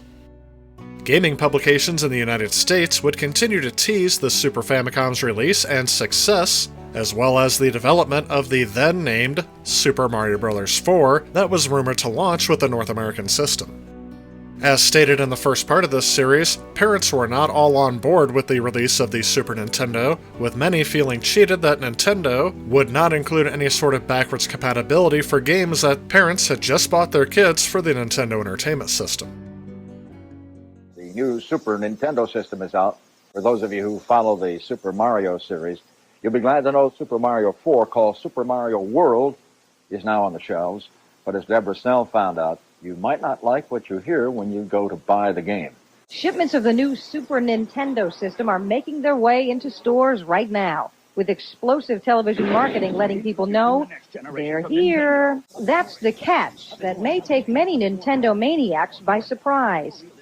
You have to buy a completely new hardware system to play the new Super Mario 4 game. Why can't you just buy the cassette? Because it doesn't play in the regular one. You have to buy the Super unit. Who's doing that? Well, 12-year-old Vahiv Holsapien is for one. I saved up with my allowance. You saved up $200 by yourself? Yeah, and I had to do extra work around the house. Extra chores because of the extra cost of the new system. The old Nintendo hardware cost $99, with the cassettes ranging from $20 to $50.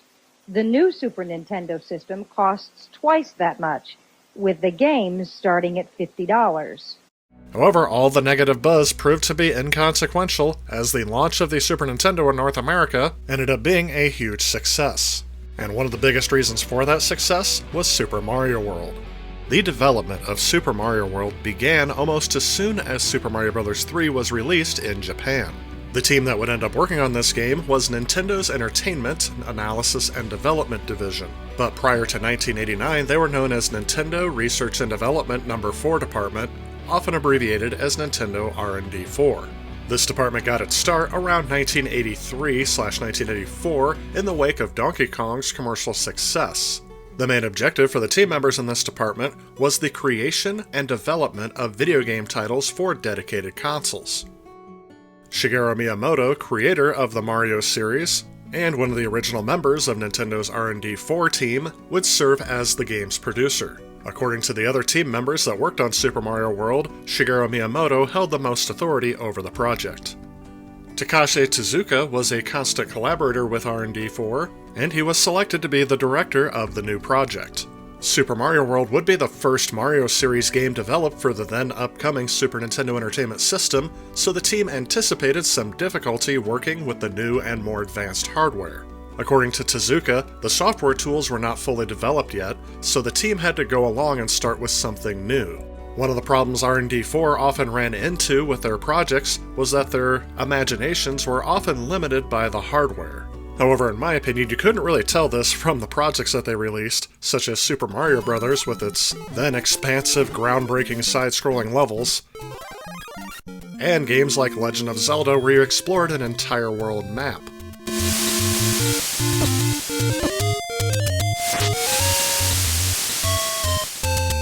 But just as an example, for the first Super Mario Bros., there was an idea for a dinosaur sidekick to accompany Mario throughout the game, however this was cut due to the technical limitations of the Famicom and Nintendo Entertainment System. However, with the new hardware, this concept would be revisited. Miyamoto himself would acknowledge that the team would no longer have restrictions on certain game mechanics, such as how the level scrolls, and how many colors they could show on screen at once. To familiarize themselves with the hardware, it was decided that the team would port Super Mario Bros. 3 to the new Super Famicom. However, to their surprise, despite the extra colors and sprites that they can show on screen, it felt like the same game, at least to them. After going through that process, Miyamoto realized the team's goal should be to use the new hardware to create something that he called totally new.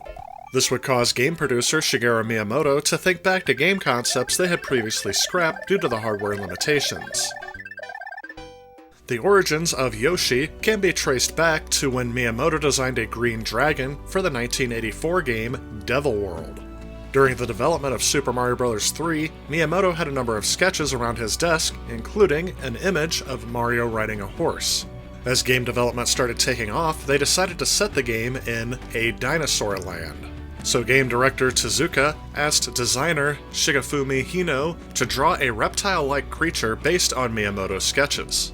The initial designs for Yoshi would be rejected for being too reptilian, and that it didn't really fit in with the Mario world, and after receiving orders to make the design cuter, the Yoshi we know today was born. For the game's music, composer Koji Kondo decided to use the same themes from Super Mario Bros. 3 in Super Mario World, albeit in a rearranged form. By creating music this way, he assumed players would be able to recognize the same melodies, while exposing them to new variations of music as they progressed through the game. As this was the first game developed for the Super Famicom, Kondo felt, quote, overjoyed at being able to compose music by using 8 sounds at once. On the original Famicom and Nintendo Entertainment System, the sound chip was limited to making 5 sounds at once, and each one of those sounds had limitations on what kind of sound you can make with each channel. But with the Super Famicom, he could use any channel to create any sound using sound samples. To show off the capabilities of the new sound chip in this system, he decided to use several different instruments, implementing them all one after the other in the game's title song. But as development progressed, Kondo grew increasingly concerned over how people would react to his unusual combination of instruments. He noted that the use of traditional square waves and triangle waves had gained acceptance with consumers. However, for the game's sound effects, he decided to go ahead and use different musical instruments to make the sound effects work, rather than square waves, to drive the point home that this could not have been done on a previous system. One notable example is Mario's jump. Listening to it here in Super Mario Bros. 3, you can hear the square waves used to make his jumping sound. However, in Super Mario World, you can hear an instrument being used to play the sound instead. Maybe you can tell me which instrument you think it is. When all was said and done, it would take Koji Kondo around 1.5 years to write all of the music that is in the game. The game would release as one of 2 launch titles for the Super Famicom on November 21st, 1990. Gaming publications such as Electronic Gaming Monthly heavily publicized the game being released in Japan, often showing screenshots in their magazines of the new and improved Mario for the next generation. However, Nintendo's publications were oddly quiet. The reason for this quietness from Nintendo is speculated to be due to the fact that Super Mario Bros. 3 was just released in North America earlier that same year. It is thought that Nintendo may have believed that publicizing a new Mario game would have made Mario 3 look outdated and obsolete and hurt holiday sales. However, considering that Super Mario Bros. 3 is the third best-selling NES game of all time with over 17 million copies sold, leads me to believe that they were overcautious. Still, the hint of a new Mario game coming out with the system built the hype up for the new Super Nintendo even more.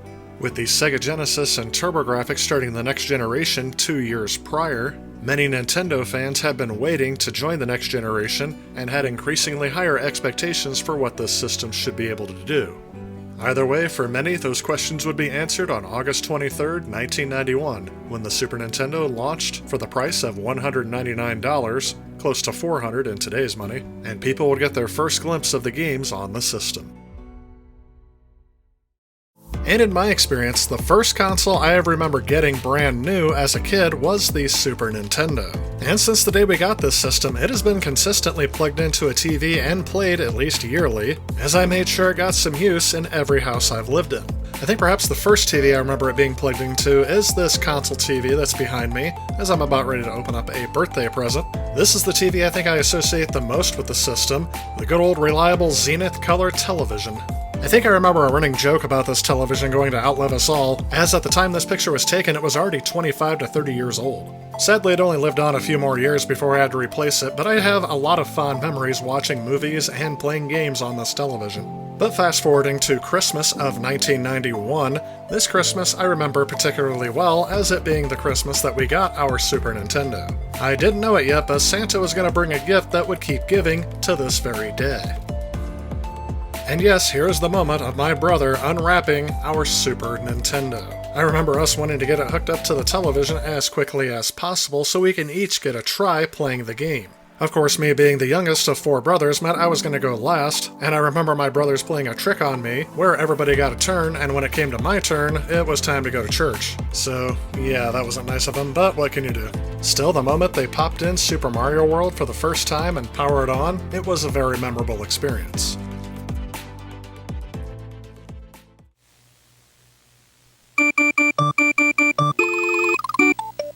Being that I was only 5 years old at the time, it is hard for me to remember exactly what my thoughts were when Super Mario World came on the screen. Being that old, I have to imagine that I somehow had the mind-blown emoji going through my head, as here was a whole brand new adventure for Mario, and it looked better than on the Nintendo Entertainment System. In modern times, I do have to note how good this opening intro is at showing you the mechanics of the game in a very quick fashion. However, with the exception of Yoshi and maybe a couple of other things, most of this game's mechanics would be familiar to players who had played a Mario game before. And with millions of games sold from Super Mario Bros. 1 to 3, it is very likely most gamers had played Mario at one point in time prior to this game being released. Starting up the game, you can see the next new feature after Super Mario Bros. 3, which is a much welcome addition: game saves. Starting from an empty game slot means that you will get a welcome message telling you that you're in Dinosaur Land and that the princess has gone missing and you're on your mission yet again. The overworld map from Super Mario Bros. 3 makes a return, and although branching paths were a minor feature in that game where you can skip a couple of levels, this game starts out with a decision right off the bat. You have 3 choices: the house you're on, go to the left, or go to the right. Each one has a clear path for advancing. I can imagine some people, when they first started this game, had some difficulty with the game if they didn't go to the left first. I remember finding the left path a bit more intriguing though, because they had this lake and I was wondering what kind of level that could be. Turns out it's not a level at all, but it was still what intrigued me to go to the left. Starting the first level of the game, you can see that Mario is back, as this is a pretty straightforward level, except for Bullet Bill is now the size of half the screen. And something that is optional in this level is you can learn a new game mechanic.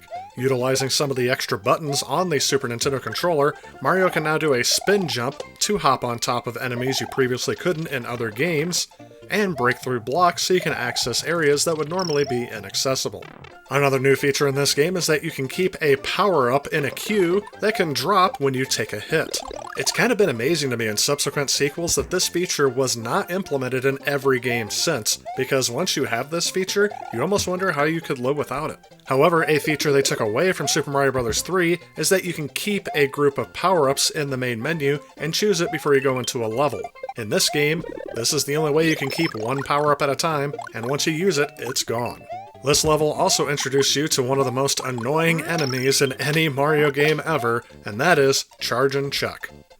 These Chargin' Chucks are like football players, but sometimes also throw baseballs. It's kind of hard to understand what relation they have in the Mario universe, but you can hit them with fireballs or jump on them 3 times, and then you can walk past to the exit here. And here is another new feature I actually missed as a kid, as when you cross, if you collect that little white bar there, depending on its position on the goal, you will get a number. Once you get that number to add up to over 99, you will enter a bonus level. I think it took me a very long time to figure that out as a kid, as I just thought that was something you had to jump over to get into the goal, or jump under. I didn't actually think about collecting it. But anyway, once you're in the bonus room, all you have to do is match up the power-up, and you'll get 1-ups based on how many you're able to get. This is one of the rare times I'm able to get all of them. But anyway, once you beat this level, you can see that the world map expands a lot more, and you get to a Switch Palace.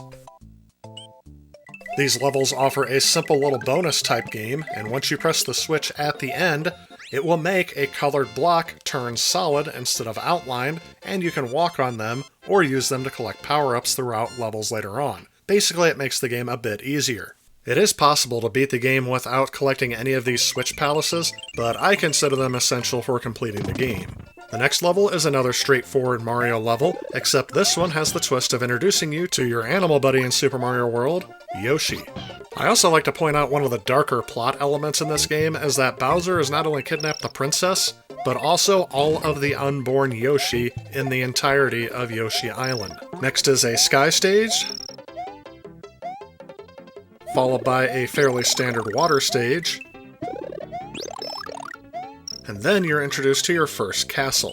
I always like the extra touch that they added to these levels, showing Mario walk up to the castle and being let inside. Here again, you're introduced to a new game mechanic, which is grabbing onto these screens that are hanging in midair, and you can even punch the Koopas through the screen, or you can knock them off the front of the screen if you just jump on their head. Oh yeah, and I can't believe I forgot to mention it till now, but there are also checkpoints in these levels, allowing you to resume from halfway through the level if you die. And as we're working our way through this stage, I do want to point out the awesome music that has always accompanied the castle levels in Super Mario. Super Mario Bros. 1 and 3 themes are very iconic, but I think the one I have the most nostalgia for is this theme right here.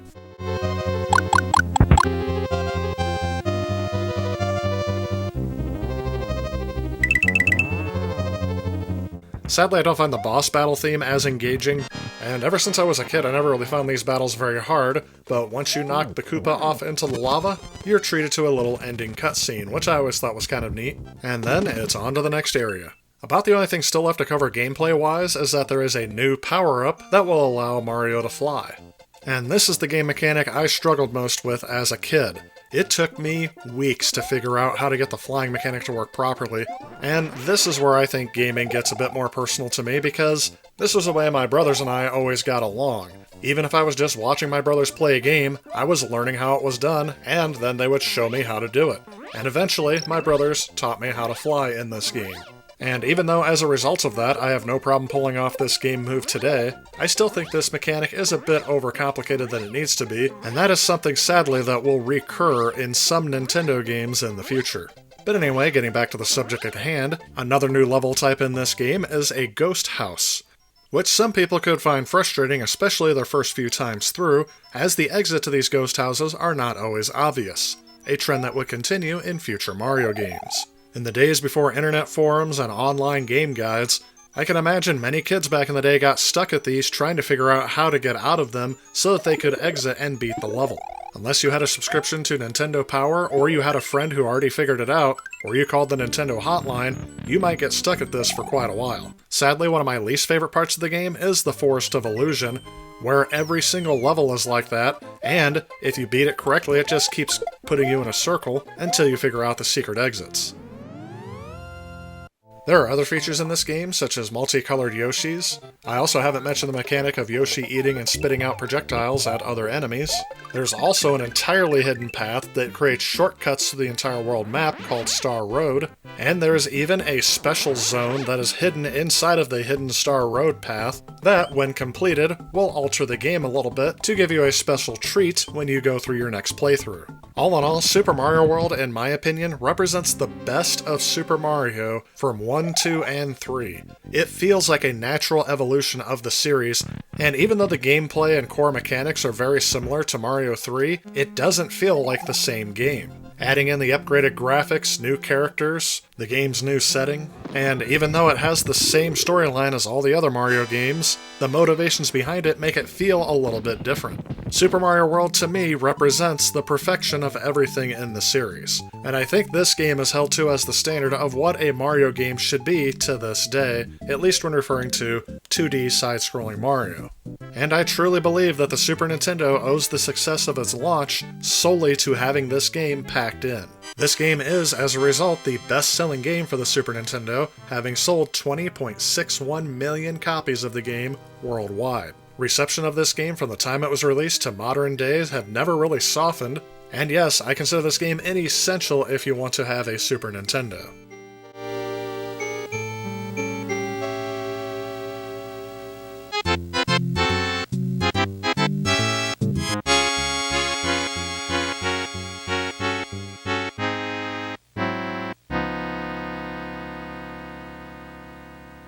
One thing that kind of amazed me about the launch lineup of the Super Nintendo is just how many games there were.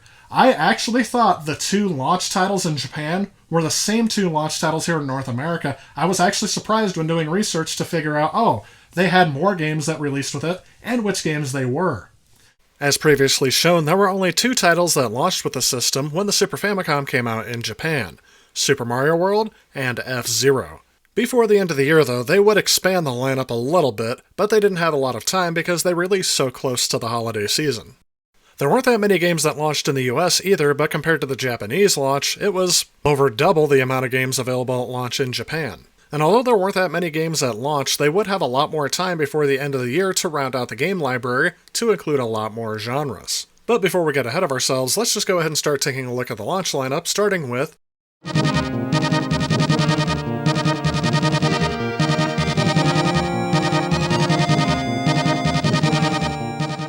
F-Zero was also available at launch, and this game was unique in the fact that it was seen as the first game that offered a fast-paced 3D racing environment on a home system. In 1991, most things that were 3D on home systems and even computers at the time either had to sacrifice frame rate or detail in order to get it to work on such limited hardware. Anything that would run in high detail at a fast frame rate was reserved to the arcades at this time. So when F-Zero hit the scene with its fast-paced, highly detailed racing tracks and colorful environments, as well as that amazing score, one might be able to get a hint of what it was like to play this title for the first time.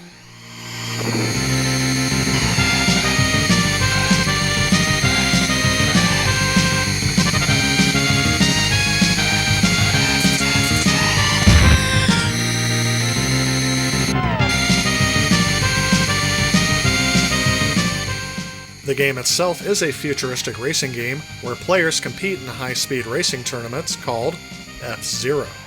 There are 4 characters in the game that have their own selectable hover car, along with each having a unique performance ability. The goal of this game is the same as any racing game: cross the finish line before most of your opponents, and you will continue. A gameplay element that adds to the strategy of your racing game is that every time you come into contact with an obstacle, such as the barrier of the track, you will lose a bit of your power. Somewhere near the starting line is a zone that will restore your power, which I consider like pitting, but only while you're traveling through the zone. If you run out of power before you can replenish it, your car will explode and the race ends. Every time you complete a lap, you earn a 4-second speed boost called the Super Jet. You're also awarded points based on your position when you cross the finish line. If you get a certain number of points, you can earn a spare machine that will allow you another chance to retry the course. There are a total of 15 tracks divided into 3 leagues, each ordered by difficulty. And really from there, it's up to you to win each race and unlock the rest of the areas. As you may be able to tell from when we cover the graphics of the Super Nintendo, this game heavily relies on the new Mode 7 scaling and rotation of background layers. In fact, this game, along with another US launch title we'll cover here in a little bit, were developed almost entirely for the sake of showing the system's pseudo 3D capabilities of Mode 7. This game was very well received by game critics and gamers for its graphical realism of the time. Almost every game review of the time, including Jeremy Parrish of Electronic Gaming Monthly, wrote in his review that the game's use of Mode 7 created, quote, the most convincing racetracks that had ever been seen on a home console. The game was also praised for its variety of tracks and steady increase in difficulty. The game has scored usually consistently in the upper 80s and lower 90s, however, upon re-releases it has been received less positively, due to the fact that we're more used to seeing Mode 7, and the fact that Mode 7 just doesn't look as good on a modern display as it does on an old CRT display. In the later 90s, this game was constantly ranked on the top 100 best console games of all time. However, as we've approached the 2000s and beyond, it has gone further down the list. This game is known today as setting the standard for the racing genre on home video game consoles, and for kicking off a game franchise that has been dormant for what I believe to be far too long.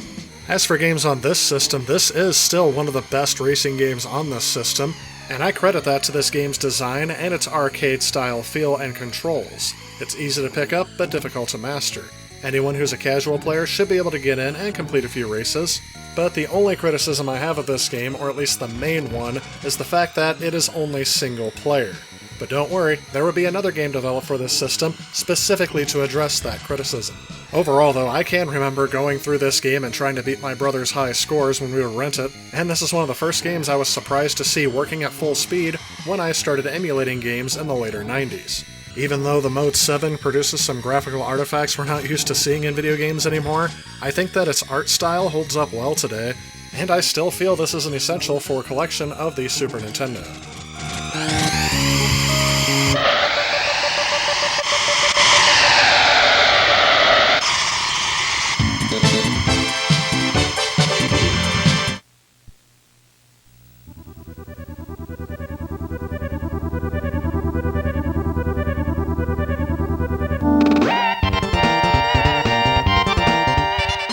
Pilot Wings is a video game developed and published by Nintendo for the Super Nintendo Entertainment System. It was originally released in Japan in December of 1990, shortly after the launch of the Super Famicom.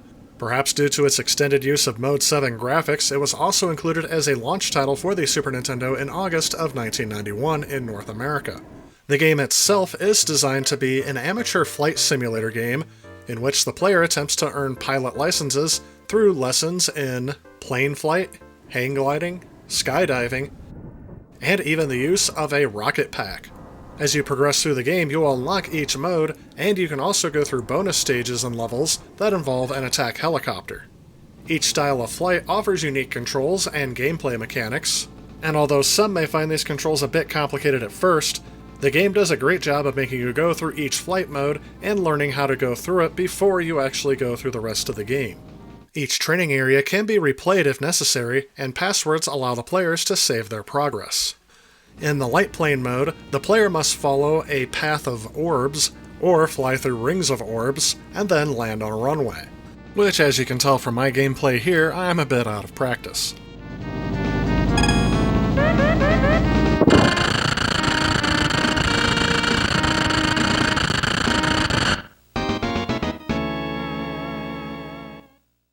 In skydiving, the player jumps from a helicopter at a high altitude and maneuvers leaning back and forth and rotating around horizontally, also having to fall through rings of orbs in the sky before deploying their parachute and then attempting to land in their target area. There's also a little bonus platform where more experienced players can try to land, but if you miss, you'll most likely end up in the water, and then you'll be considered out of bounds and fail the test. Surprisingly, considering my performance on the light plane mode, I was able to get this in one shot.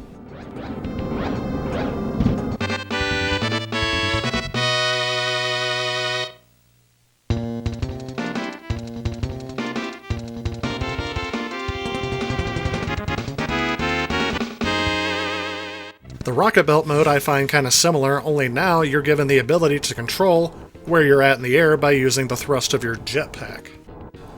In this mode, you have to maneuver around, learning how to conserve your fuel, not using too much so you don't run out, all while flying through rings before gently landing yourself on the landing platform. This one did take me a few tries to get right, but once I got used to the controls, it wasn't too bad, but it wasn't one of my favorite modes in the whole game.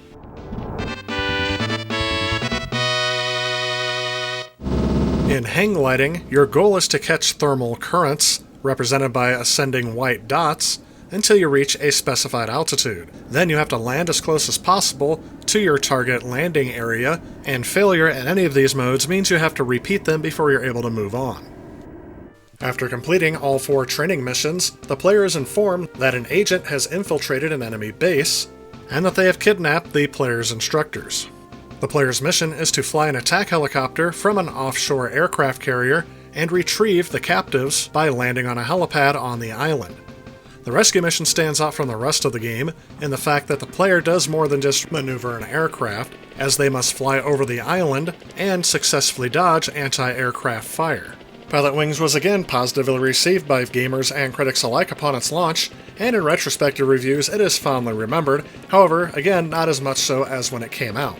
My main criticism of this game is that at the time, if I had purchased this game, I don't think I would have got my money's worth out of it, as the game is incredibly short, and once the novelty wears off, it becomes kind of boring, and not a game I like to come back to.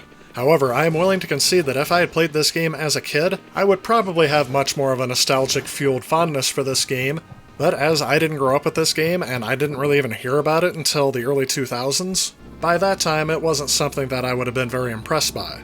So while I couldn't recommend this game as essential, if you really want to see one of the tech demos of what Mode 7 was designed to do on the Super Nintendo, this game is worth a pickup, mainly because it's still not very expensive, at least as of the making of this video, as it sold decently well enough to have a franchise spin-off from it.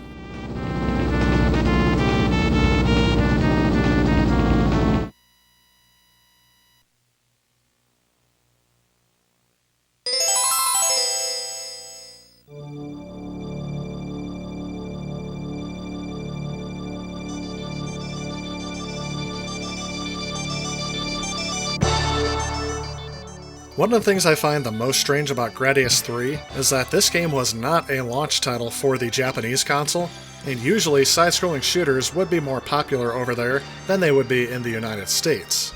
And that is partially evidenced by the fact that the arcade version of this game didn't even make it over to the US anywhere near where this game launched. In fact, I believe the first instance of the arcade game being playable here in the United States was in the Gradius collection for the PlayStation 2.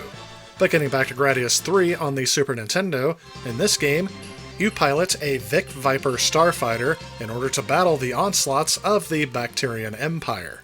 Those of you that have played Gradius and Salamander before it may be familiar with how this game is set up, as this game contains the familiar weapons, level layouts, and enemies that became trademarks of this series.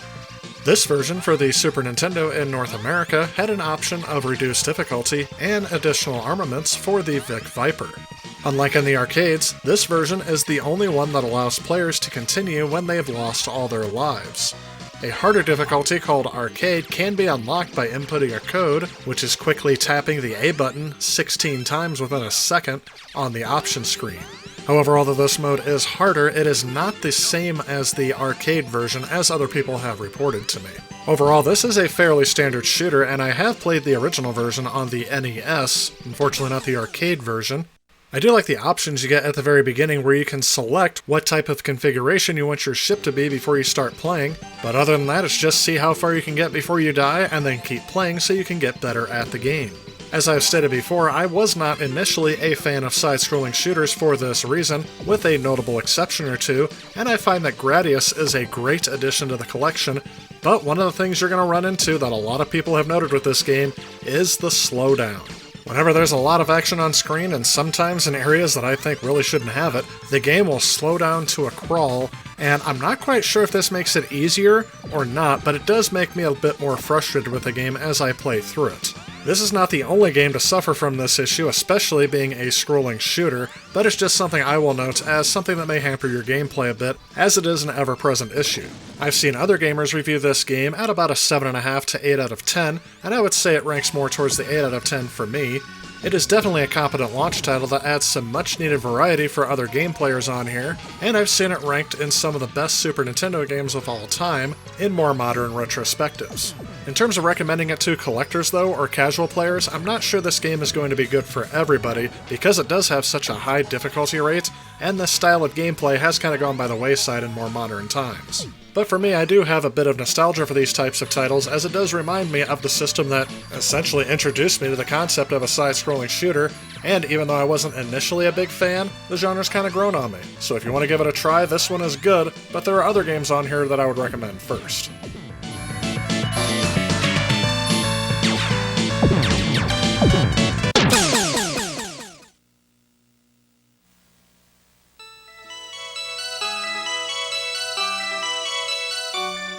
Last but not least is an iconic game that I think is usually more associated with the PC, and that is SimCity.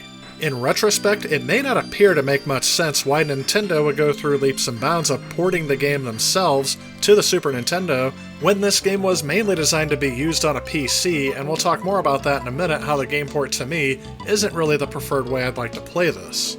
But thinking back to 1991, the majority of Americans still did not own a home personal computer. And for a system that could run SimCity in full color, that would be a pricey proposition at that. But if you bought a Super Nintendo for $199 and the game cartridge for an additional $50, getting this game for that price point would have been much more cost effective than buying a PC simply just to play this game. And diving into the gameplay, it is very similar to the PC version, except now there are more buildings and scenarios available to the player. Another feature added into this version is a character called Dr. Wright, who is considered to be a parody of the creator of the SimCity series, Will Wright, who will give you game tips as you play the game. And as Nintendo did the porting of this game themselves, there will also be some hidden Easter eggs in there, such as Bowser who will attack, who replaces Godzilla in the PC version, and the player can also unlock a Mario statue. Other than that, you have to zone your areas, grow your city, create an infrastructure, provide human services, and everything you would expect to do in a SimCity game. The only big problem I have with this game is I really wish that I would be playing it with a proper mouse. And sadly, the Super Nintendo mouse, since it came out after this game, is not compatible with this game. That means you have to wait until your cursor gets dragged over to the point of the screen where you want to click on, and that to me becomes a huge inconvenience throughout this entire game. However, if you're willing to overlook that, this game is almost as fun as the original SimCity, and I would recommend it to those that do like this kind of game, although strategy games I don't think appeal to everybody, so I wouldn't recommend it to everyone. But for those that do play this game, you will definitely see that Nintendo took a lot of time and care in porting this game to their system.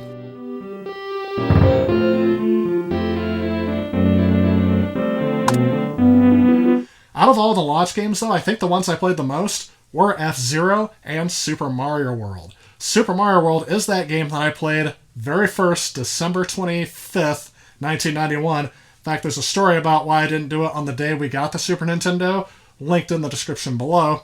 But anyway, it was a small launch lineup, but it had two really good games to make it feel like it wasn't really that small. Nintendo hit the ground running in 1991. They kind of had to because they had to make up for almost 2 years of console sales from both the TurboGrafx and mainly Sega. The TurboGrafx was already kind of on its way out as the Super Nintendo launched. Kind of putting its final nail in the coffin was the launch of the Super Nintendo. But they had a lot of good titles to choose from at the very beginning. The problem is, Sega had a lot more titles, but were they as good? Well, that's a topic for the 16-bit wars, so we're not going to cover it here in this video. Let's go ahead and take a look at other titles that released in 1991.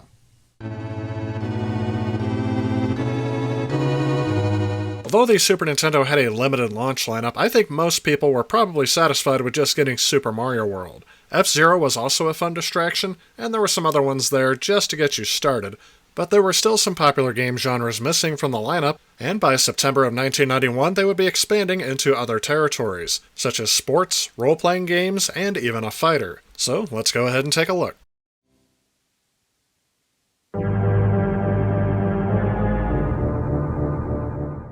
Alright, we're starting out with these early. Jiraken? Yeah, we'll go with that. Is an early 3D role-playing video game that was initially developed for the Amiga and Atari ST computer systems. However, it eventually made its way over to other platforms, including the Super Nintendo.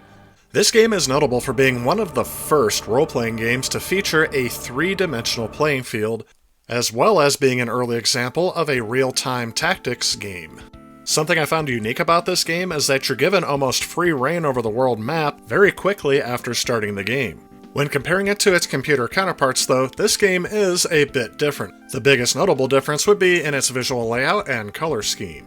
Diving into the core of the gameplay though, as you explore the landscape, you can battle against other enemies at random chance encounters. Once you've defeated your enemy, of course you gain experience and items you would expect to get in an RPG, but I found out that you can flee any battle by pressing the left and right shoulder buttons, which makes all battles on this overworld map completely optional. However, when you enter the dungeons or castles, not so much. Where some of the real-time strategy comes in is that you actually are able to kind of micromanage your 4 players as they attack each enemy. This allows you to strategize how you use your magic, items, and special abilities all throughout each battle, and again, defeating enemies give you experience while fleeing from battles does not. Each of your party members fills one role, either scout, wizard, fighter, or priest. Each of them have different strengths and abilities. The player can obtain items that can be purchased from traveling merchants who ambush the party or at the tavern. Again, the armor, weapons, healing items, rings, and accessories are all items that are categorized in the shop. As previously mentioned, one of the goals in the game is to attack each castle, which kind of act like temples that will be found in like the Legend of Zelda games. These are little self-contained levels with obstacles, loot, enemies, and maze-like architecture, and they must be visited at least once, and the order in which you tackle them is decided by you. Something I found a bit strange in this game is I didn't really get what the story was supposed to be, as I found there was a lack of direction on how to approach this game. A strategy guide would be recommended for new players, especially just to get you going, and make sure you find something specific to the Super Nintendo version, because even the story in this game is different from its PC counterparts. Reading one description of how this game was ported to the Super Nintendo is that the storyline is a result of a broken translation and rewrite of the original, as well as lack of supplemental stories that would be found in the computer versions. Overall, the game has 4 areas of the continent that you're on that you will have to visit before you end the game. My first time playing through this game was as an adult and for this review, and I was actually kind of impressed at what they were able to pull off so early on the Super Nintendo. This definitely shows something that wouldn't have been able to be done, at least at this smooth frame rate, on a previous system. And for fans of role-playing games that were probably getting tired of the 2D layout of games, may have found this a refreshing break. But when looking at reviews of this game, Nintendo Power gave this version a mixed score of around 3.1 out of 5 stars. And as those reviews have gotten more closer to modern day, a lot of people have been calling it confusing and unplayable. And I do agree with it being confusing, but it is something you can figure out with time. The only problem is how motivated you are to do so. Overall, I'd give this about a 6 out of 10. Nothing that's essential for your collection, but a hardcore fan of RPGs that want to see kind of what the first experimental 3D RPG was, yeah, this would be something to look at.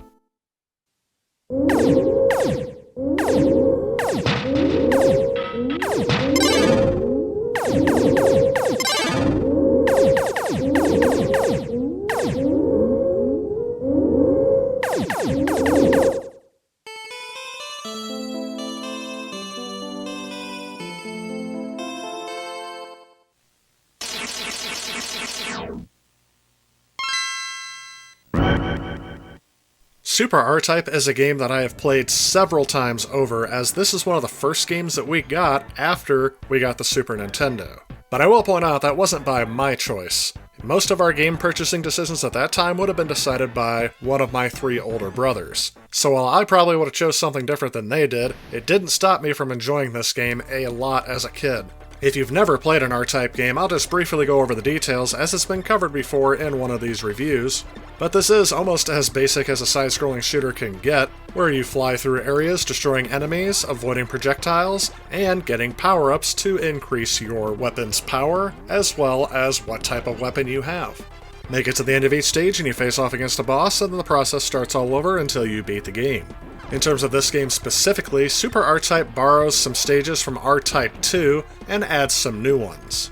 But again, if you are new to this series, be prepared because this game is very, very difficult. After years of not playing this game, I myself am even out of practice with it, as I used to be able to beat this game on hard difficulty, but now I have to play it on novice just to be able to get through the first few levels. And as with a lot of early side-scrolling shooters, this game does suffer from a lot of slowdown, which, after years of playing it, I have completely gotten used to and doesn't even affect my gameplay anymore. In fact, if this slowdown wasn't in the areas that it is in, because I anticipate that coming up, I would be thrown completely off. In my opinion, it does make a few of those sections where there's a lot of projectiles and enemies on screen a bit easier because it gives you a little bit more time to plan and adjust your ship's course. The soundtrack, while nothing exceptional, is really not bad, and I have definitely gotten used to it and even anticipate some of the themes that go through this game. Of course, the visuals are a welcome upgrade from the Super Nintendo, with one of the first things I noticed being just how large some of these enemies are, not just the bosses. When this game came out, Entertainment Weekly selected this game as the number 2 greatest game available in 1991. Other review scores were around a 7 to 8 out of 10, with a lot of reviewers pointing out how some of the difficulty is exacerbated by the fact that there are no checkpoints during the levels. That's right, you die in a certain spot in the level and it's back to the very beginning of the level for you. But back during a time when Super Mario World and this game were my only 2 games available for this system, I had no problem getting through part of this game, and when I got frustrated with it, I'd switch to Super Mario World, and then switch back to this one, and then I could beat through the area I was previously stuck on.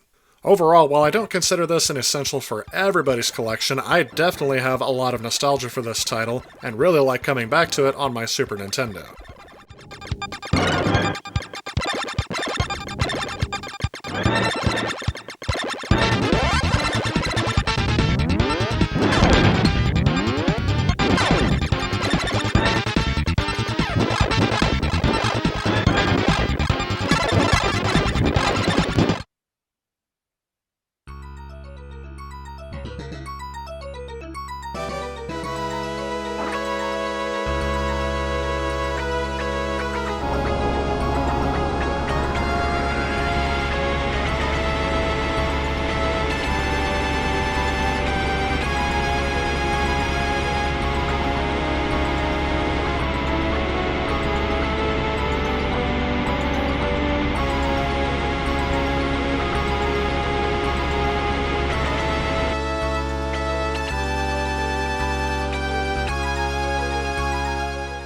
UN Squadron is another capable side-scrolling shooter, this one released by Capcom for the Super Nintendo, and I would say this one is pretty good as well. Again, this is not one I played as a kid, nor even rented. My first time playing it was for this review, and I didn't find it too bad, but I didn't really find anything that stuck out about it. Basically, instead of having the sci-fi theme, it's a bit more realistically based in the fact that you are flying an actual fighter craft that could have existed on Earth. So if the sci-fi theme isn't for you, and you'd like a very capable shooter, this one could be for you as well. In terms of modern versus classic reviews, they haven't really softened as much as I've seen for other games, so it still holds up well today. I even saw that IGN ranked it as number 37 on its top 100 Super NES games list, which made it the highest ranking side-scrolling shooter on that list. Other game publications of fans have also called this game out for this as well, so it's definitely worth a look if you have a Super Nintendo.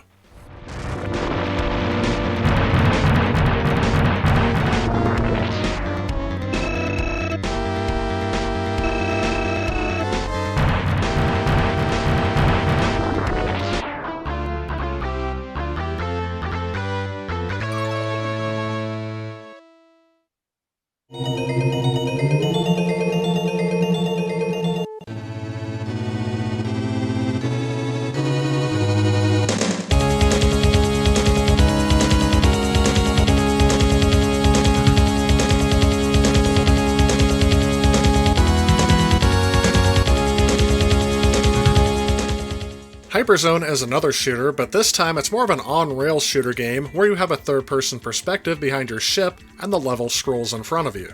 The point of this game is to navigate each level while shooting enemies and earning points until you finally encounter an enemy boss at the end of each level. After you earn enough points, your ship can be upgraded at the beginning of the next stage. The player's ship can receive up to 6 upgrades. This game is kind of a cross between F-Zero with its Mode 7 use, and kind of the Star Fox in its 3D perspective.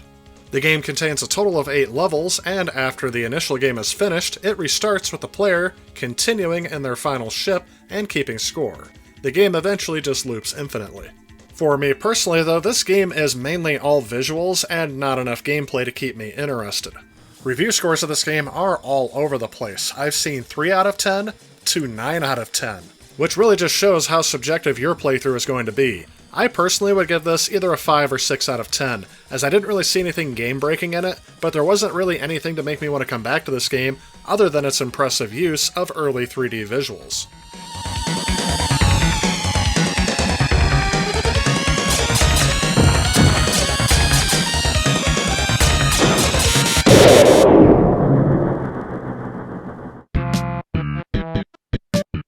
Chess Master was also an early title for the Super Nintendo, and the only thing I can say about it is Chess Master, and it is on the Super Nintendo.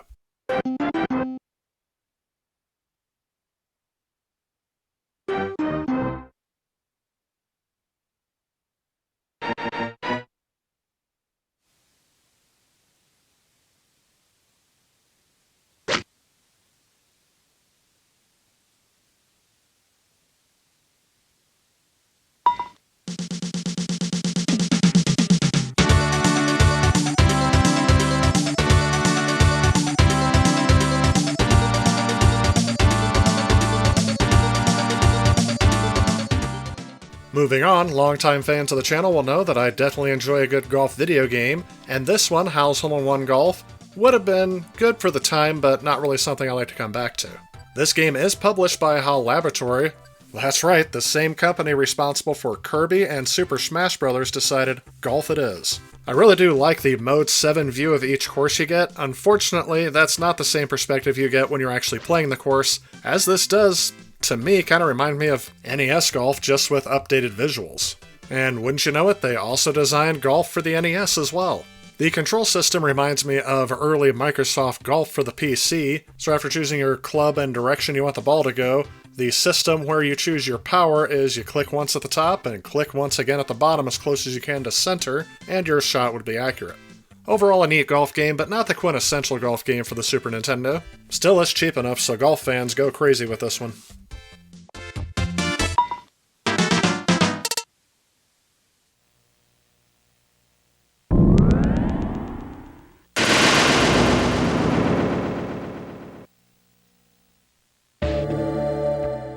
Populous is a strategy, or otherwise known as a God game, that was originally developed by Bullfrog Productions and published by Electronic Arts.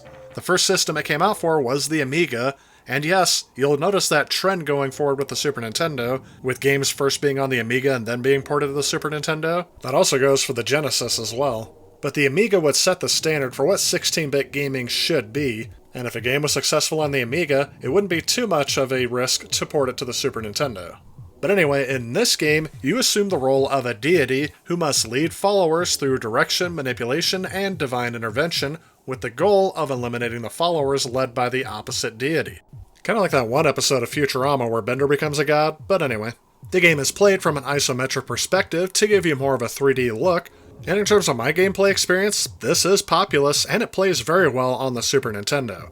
I'm actually kind of impressed that my lack of a mouse didn't really come into play with this game as it did with SimCity. Maybe it's because I played SimCity more on the PC back in the day, and Populous I've played on multiple platforms. Still, this is a very competent port, which I've also seen make it on the very bottom of a couple top 100 games lists for the Super Nintendo. But again, I'm not going to recommend this game as essential for everyone, just for those that like these type of strategy games.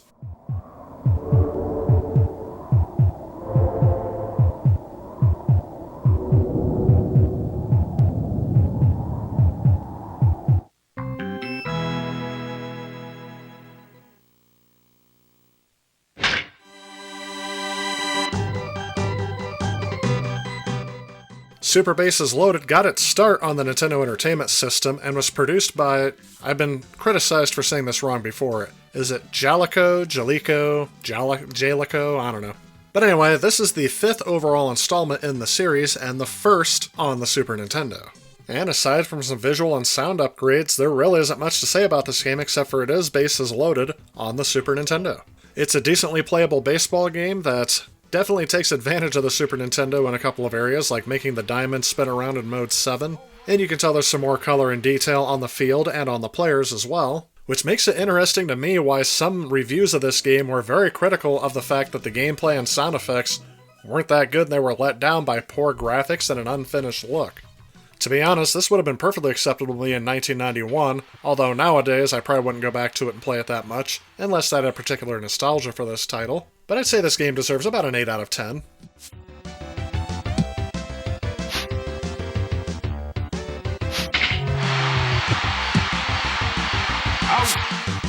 Out!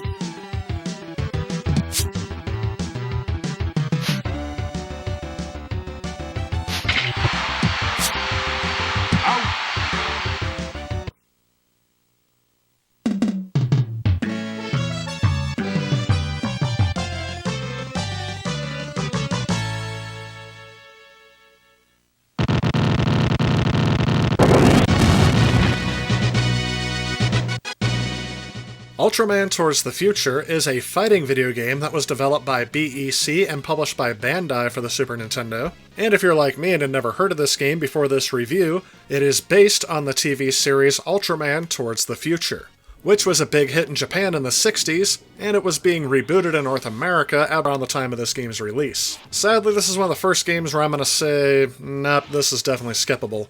It is a subpar fighting experience with lackluster graphics and gameplay that just leaves me wanting more out of a fighter. This definitely feels like one of those licensed titles that just didn't live up to what you were hoping for with the experience.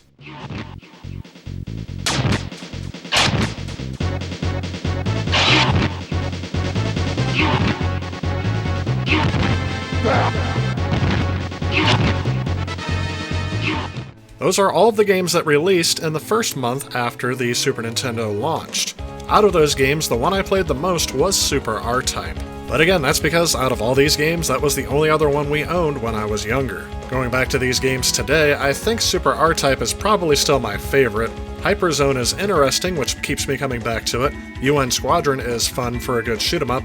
But the rest of these games are kind of lackluster and unimpressive, at least to me. November of 1991 saw a plethora of titles hit the system, representing a few more game genres, and a few iconic titles that I still play to this day. Paperboy 2 is a port of the arcade game of the same name, and performs exactly how I would expect it to. It's not as good as the first one.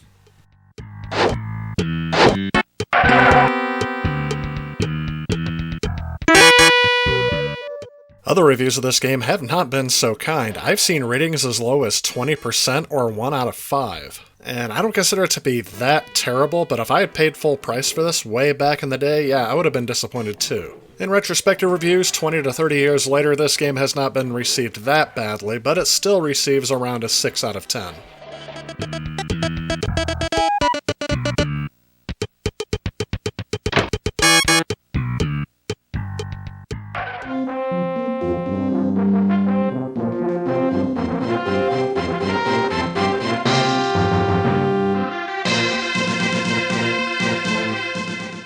ActRaiser is a bit of a surprise for me because I wasn't quite sure what to expect.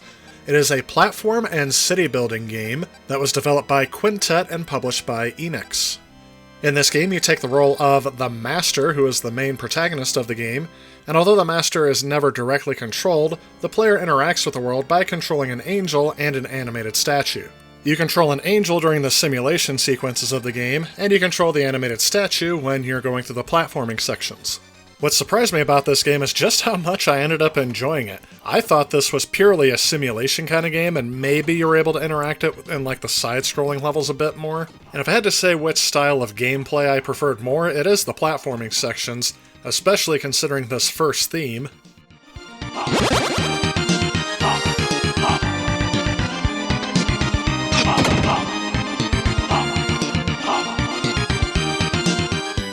Which is by legendary game composer Yuzo Koshiro.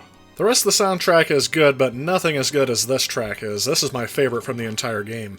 Overall, I really dig this game, and I'm very glad I got an original copy for my Super Nintendo, but it is also available on modern platforms through its remaster.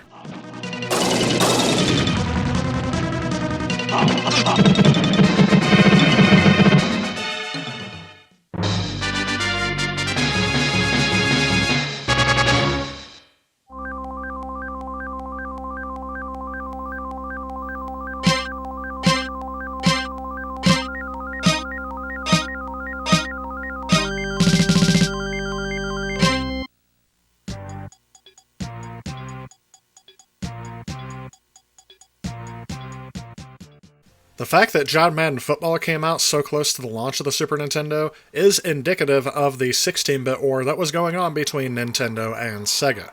This game took the world by storm on the Sega Genesis and quickly became the killer app for the system in a pre-Sonic the Hedgehog era. But even though this game shares the same name as the original, it actually also incorporates things from the sequel, John Madden Football 92, that was released the same year on the Genesis.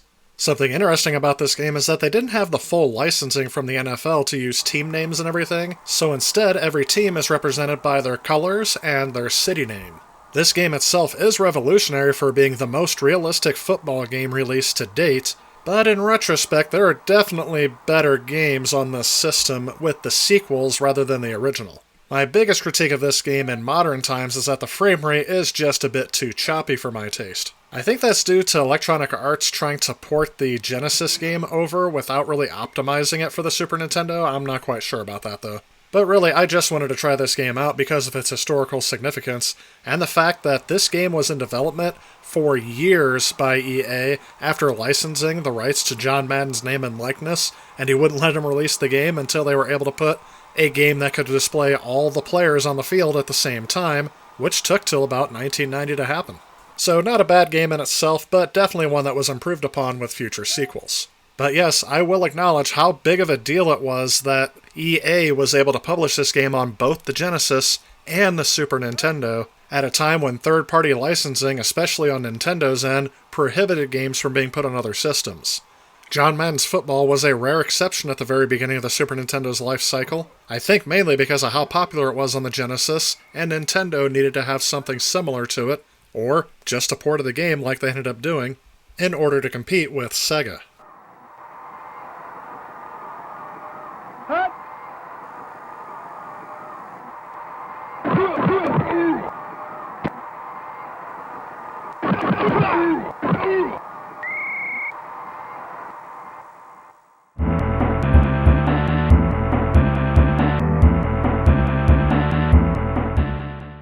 RPM Racing, or Radical Psycho Machine Racing, was developed by Silicon and Synapse, now known as Blizzard Entertainment, and published by Interplay Productions.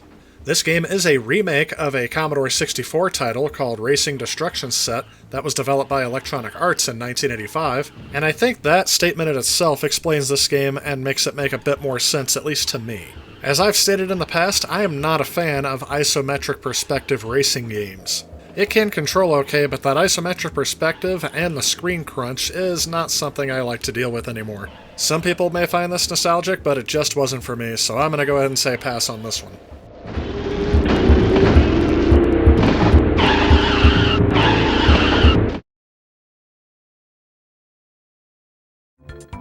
True Golf Classics, YLA Country Club, was a golfing game developed and published by T&E Soft. This was released back in the day when releasing one whole entire but accurately recreated golf course was apparently enough to warrant its own game. The game is very straightforward as a golfing simulator, where you're able to choose a golfer, assign a caddy, pick a set of golf clubs, and then for the most part you're free to play throughout the course. The gameplay style of this game reminds me a lot of Microsoft Golf, which I have played a lot more often when it was on PC, so for that reason I found it a bit nostalgic. Otherwise, I would say this is about a 6 out of 10, 7 out of 10 solid game, but I would mostly recommend this to fans of golfing games as it's not really accessible to everybody.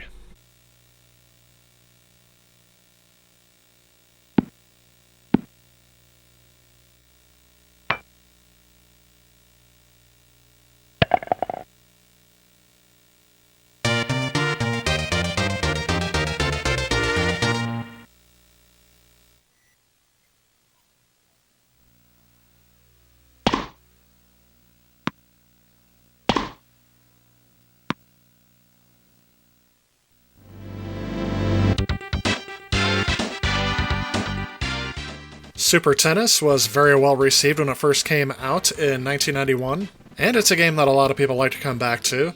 Definitely is tennis, and I definitely did enjoy this game as a weekend rental as a kid, and something that I don't mind coming back to here on the Super Nintendo, as it does fill me with a lot of fond nostalgic memories of playing this game as a kid.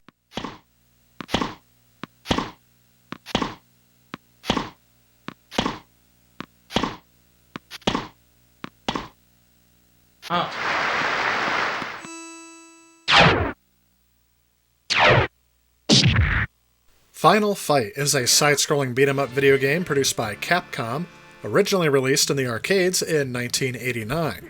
Set in the fictional Metro City, the game lets the player control one of 3 Street Fighters, a former pro wrestler and city mayor, Mike Hagar, expert brawler Cody Travers, and modern-day ninja, Guy. The trio set out to rescue Jessica, which is Hagar's daughter and Cody's girlfriend, when she is kidnapped by the Mad Gear Gang. A note of trivia is that this game was originally developed to be a sequel to the original Street Fighter released in 1987 under the working title Street Fighter 89. However, the game genre was switched from a fighting game to a beat-em-up, and the title was changed to Final Fight following the success of Double Dragon. This game is phenomenal in terms of being a side-scrolling beat-em-up game. I really enjoyed this back in the day as a rental, and I think this game holds up well today thanks to its art style and well-designed gameplay. Definitely a welcome addition to the early lineup on the Super Nintendo.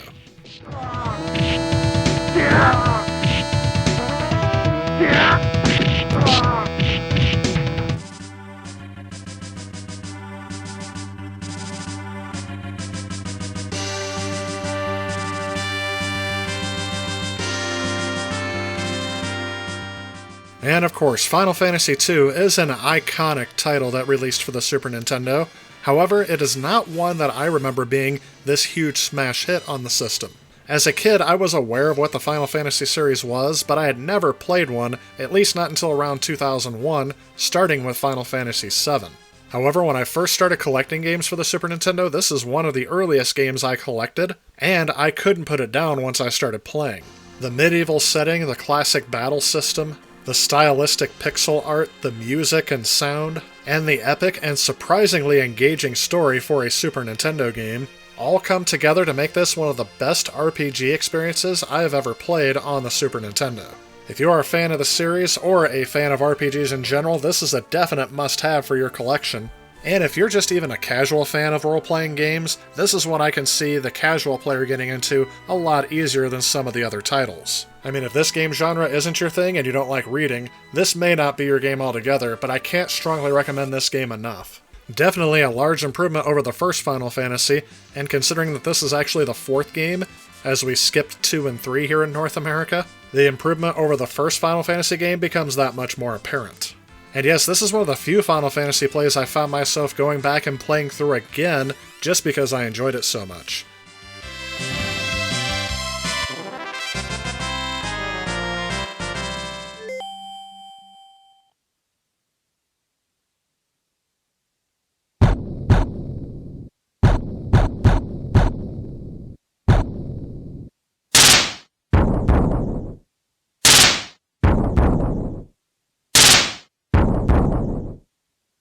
Super Ghouls and Ghosts was a much-anticipated title, which is a bit harder to realize these days because this series has all but disappeared out of the public consciousness. But right when this game was released is about where the series had peaked in terms of popularity.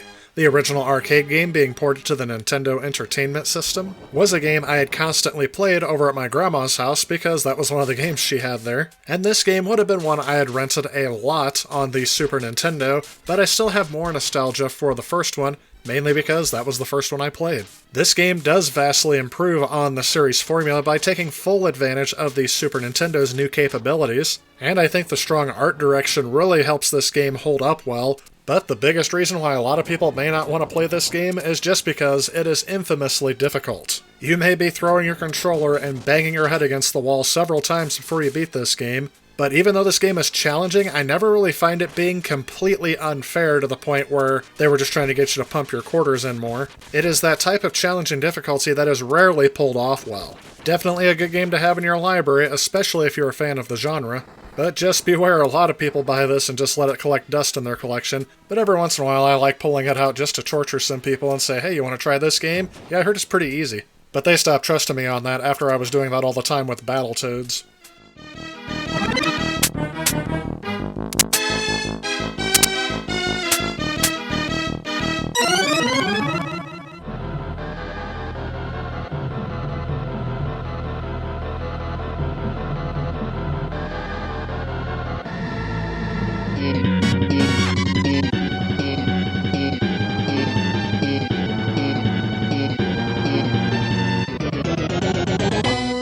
Darius Twin is another side-scrolling shooter, again surprisingly how many there were on this system very early on, but the only copy I own at the moment is actually for the Super Famicom. This game series, developed by Taito, was a very well-regarded series in the early 1990s, and after playing it for myself, it was easy to see why. In addition to having all the traditional elements you would expect to see in a side-scrolling shooter, the game's soundtrack, art style, and well-designed gameplay really made it hard to put down for me. And even though there's a large amount of objects on screen, I didn't notice the slowdown as much with this game as I did with other ones. In retrospect, this game has been regarded as one of the 100 best games that were released on the Super Nintendo, with of course the number one noted criticism being the difficulty. Game reviews have softened over time, but I would give this a solid 8 out of 10 and recommend it to anyone who's a fan of the genre. Even if it's a casual one, this would offer you a good playthrough. But if you're more of a hardcore fan that really enjoy the challenge, this also would fit for you as well, just bump up the difficulty a bit. And just like Palpatine, let the rage flow through you.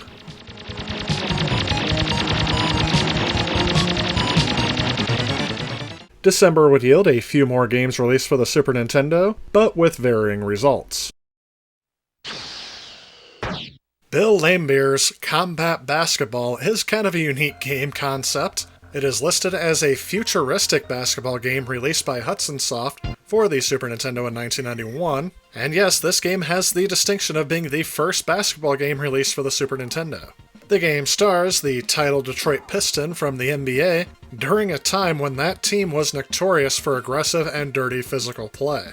The game takes place in the year 2031, which sounds a lot farther away than 9 years at the time of this review, but here we are, where Bill Lambier has become commissioner of the Basketball League and fired all of the referees and created a play of style without rules.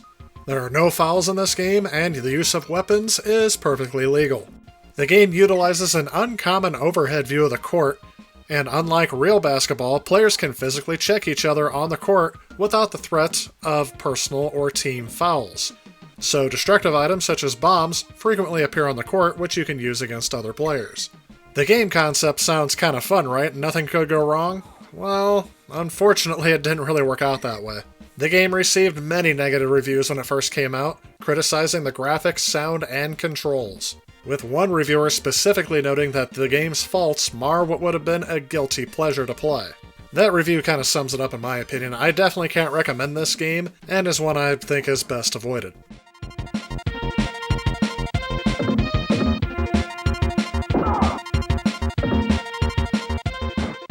Super Baseball Simulator 1000 also sounds like a futuristic sports title, but it's actually more of a modern-day baseball simulator. This game is okay and entirely playable, but again, just like early sports game titles on the Super Nintendo, there are other games that I think are a bit better, so this one I'm not as particularly fond of. I'd give it about a 6 out of 10.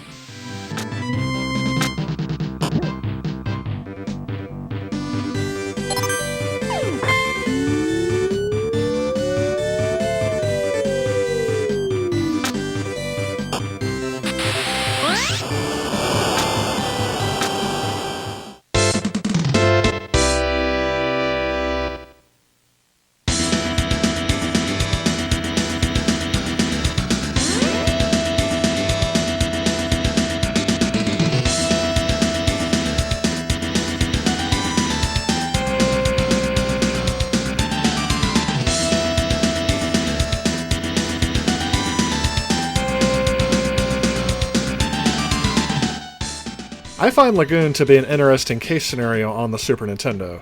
First off, it is listed as a top-view action-adventure video game, which is likely true, but it has some RPG elements integrated into it. When I first booted up the game, I thought that maybe I'd made a mistake, as I could have swore I played this game before, but from the title alone, this is my first time playing this game, and it turns out, all the reviews of this also mention this, that the game is very similar to the game Ys. The combat style and RPG progression is almost exactly the same as some of the early Ys games that I've played, the most recent of which I played on the TurboGrafx 16, and this game reminds me a lot of that game. So if you're a fan of those action side-scrolling RPGs of the early 90s, this one would be a good one to attempt. My personal experience with this game, though, was I spent a while playing it, but I didn't really get very far, and I lost interest pretty quickly. Definitely not the style of RPG that I'm most fond of playing from this era.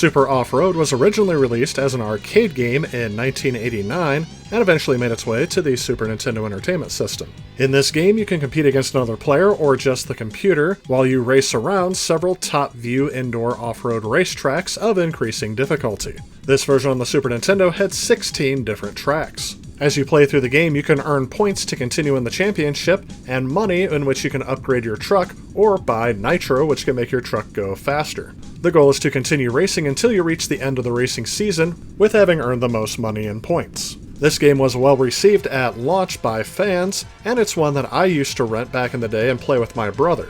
Overall, I do find it nostalgic, even though I'm not a huge fan of the top-down perspective in modern days. I think it's that arcade pick-up-and-play style that I really do enjoy, just to come back to this game for a little bit and play off and on. And this is a game I'd recommend playing with 2 players rather than against the computer, as I feel that the races can get boring and repetitive very quickly. Overall, I give this game a 6 or a 7 out of 10. Again, not something I would consider essential for your collection, but something that I enjoy going back to, and would recommend to the right person.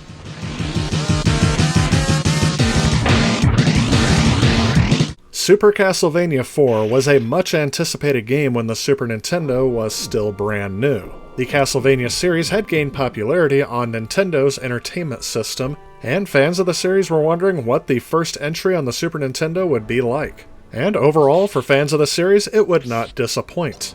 In this game, you take control of Simon Belmont as he makes his way through 11 different levels in a side-scrolling platform game on your quest as a vampire hunter to defeat the ultimate vampire, Count Dracula. The game's graphics got the 16-bit upgrade that many were looking forward to, including a couple of uses of Mode 7, and the musical score would be mostly rehashed pieces from previous Castlevania games, but updated with the Super Nintendo sound chip. In terms of gameplay, the style is very similar from other Castlevania games with some improvements added in. For example, Simon's whip can now attack in 8 different directions with the use of the control pad. Also, you can wave around your whip to deflect projectiles. In terms of my personal experience with this game, I wish I could tell you about the many weekends I spent renting this game for my Super Nintendo back in the day, but sadly that is not the way I first experienced this game. I didn't know about this series until the early 2000s when I started playing games in emulation. So while this is not one I remember from my childhood, this is a good game I like coming back to. Although be careful, some of the platforming in this game can be quite frustrating and annoying, but it's definitely rewarding when you can get through it. Overall, I would recommend this game and would give it around an 8 or a 9 out of 10 as one of the better games to release in 1991, and it seemed both classic and contemporary reviews agree with that assessment, as well as the affection of this game for it to be released several times on different platforms.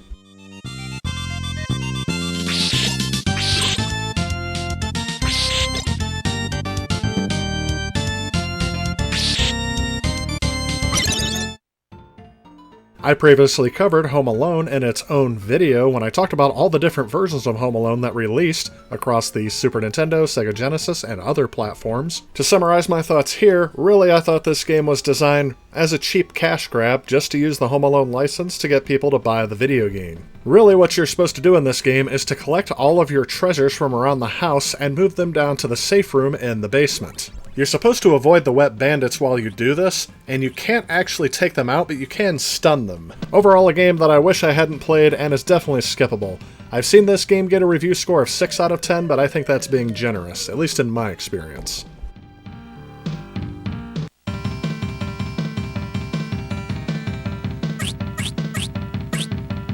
Miracle Piano is a piece of software that was designed to teach kids how to play the piano using their Super Nintendo. I previously covered this for the Nintendo Entertainment System, and although I have the keyboard, I actually don't have the dongle that connects my keyboard to the Super Nintendo, just to the Nintendo Entertainment System. So I couldn't really give this game a proper review, except for if you want to check out my NES video, I would recommend that.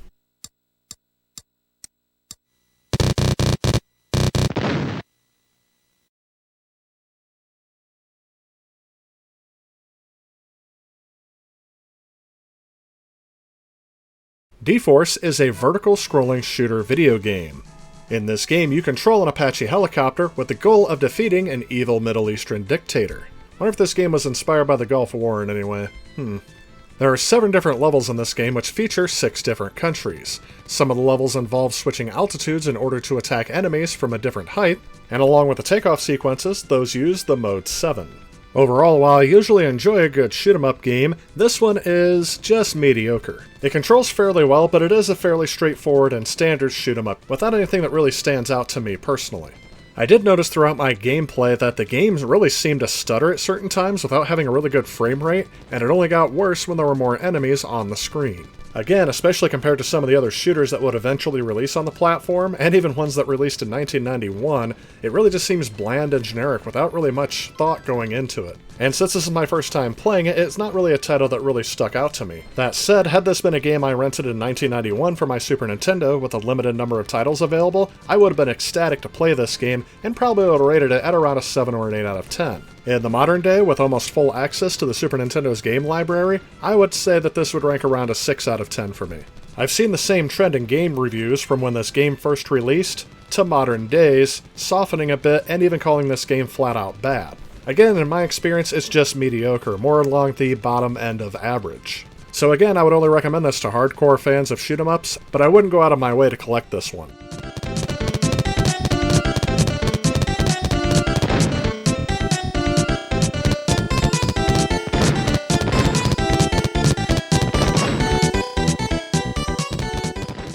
And there you have it. That is every title that hit the Super Nintendo the year that it launched in 1991. Out of these later titles, I think the number one standout title out of all of these is Final Fantasy II. This is the one that I have come back to a lot of times to come back and play as the quintessential turn-based Final Fantasy from this time period. But if you take a look at the entire lineup as a whole, including the launch games and the early games that released for the system, this is a pretty solid lineup. But Nintendo still had a lot of ground to cover, as the Sega Genesis and TurboGrafx both had about 2 years to gain a foothold in the market, and these titles by themselves wouldn't quite do it. But in terms of speaking on what the Super Nintendo was supposed to deliver, I think that Nintendo had a gallery of games that showcased what was technically possible on the Super Nintendo that their competitors couldn't accomplish. However, they also had a surprising number of games that had already reached other platforms, and here I have some of my personal favorites and games I've gone back to several times on this system, although missing from this shot is Super Castlevania 4 as well as Super Off-Road. He's back, he's here, he's Mario. No, he's the new and improved Mario in Super Mario All-Stars. So much Mario, it's a Mario smorgasbord. It's all the way down Mario Brothers adventures you ever played and then some. But this is juiced-up 16-bit only on the Super Nintendo Entertainment System on Super Mario All-Stars. 4 complete Mario games, including the never-seen lost level, so you can't get more Mario than this, which is why the best played here. You know, if it's anything I think of when I think of a game for the Super Nintendo, it has to be the platforming action-adventure genre. This type of game was so popular at the time that many people would just call these types of games video games. Though Nintendo wasn't the first company to come up with the idea of a platform game, they were the ones that made it mainstream and the one that everyone wanted to get their hands on with the game Super Mario Bros. 6 short years later in 1991 when the Super Nintendo released, the most anticipated game for the system would be an action platform game, Super Mario World. That game itself has been called a masterpiece and one of the best video games ever made. So what chance did anybody else, including Nintendo themselves, have at topping the very first game for the system? Well, let's go ahead and take a look at some of the platform games for the Super Nintendo. This video is only going to focus on the games produced by Nintendo, Konami, and Capcom, 3 video game publishers that I associate very heavily with the Super Nintendo. Let's go ahead and take a look. Since I've already covered Super Mario World as a launch title, I thought it'd be prudent to go back and take a look at Super Mario All-Stars, which was one of the few games that we owned for this system when I was growing up with the Super Nintendo. I'll also throw into perspective that this is the first time I ever played Super Mario Bros. 2. We owned the first Super Mario Bros. And Super Mario Bros. 3, but my brothers, I guess, didn't like the Super Mario Bros. 2 version that we got, so they never ended up buying it or asking my parents for it. This would also be the first time that I would play the real Super Mario Bros. 2, shown as lost levels in this collection. And I have to tell you, for a remaster of all these games, they were very well done. It is almost insane with the amount of detail that the development team put into making sure that this was a faithful recreation of the original, while adding something new for the Super Nintendo crowd. I definitely recommend this game collection as being some of the best on the platform, and if you can find it, you can even find the Super Mario All-Stars and Super Mario World game cartridge, which has 5 games in one, including, in my opinion, the best platformers on the system.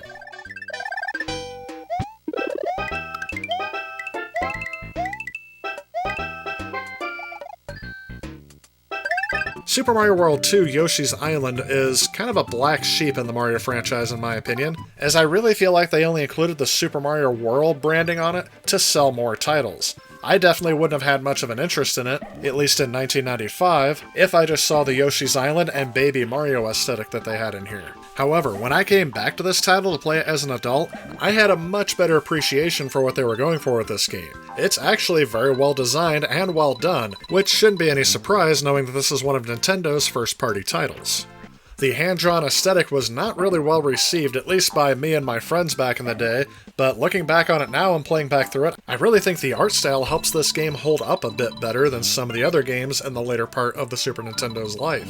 Again, in this short review, I can't really give it justice except for to say I'd give this game about a 9 out of 10, and if you were like me and didn't really give this game a chance back in the 90s, you may enjoy it more today.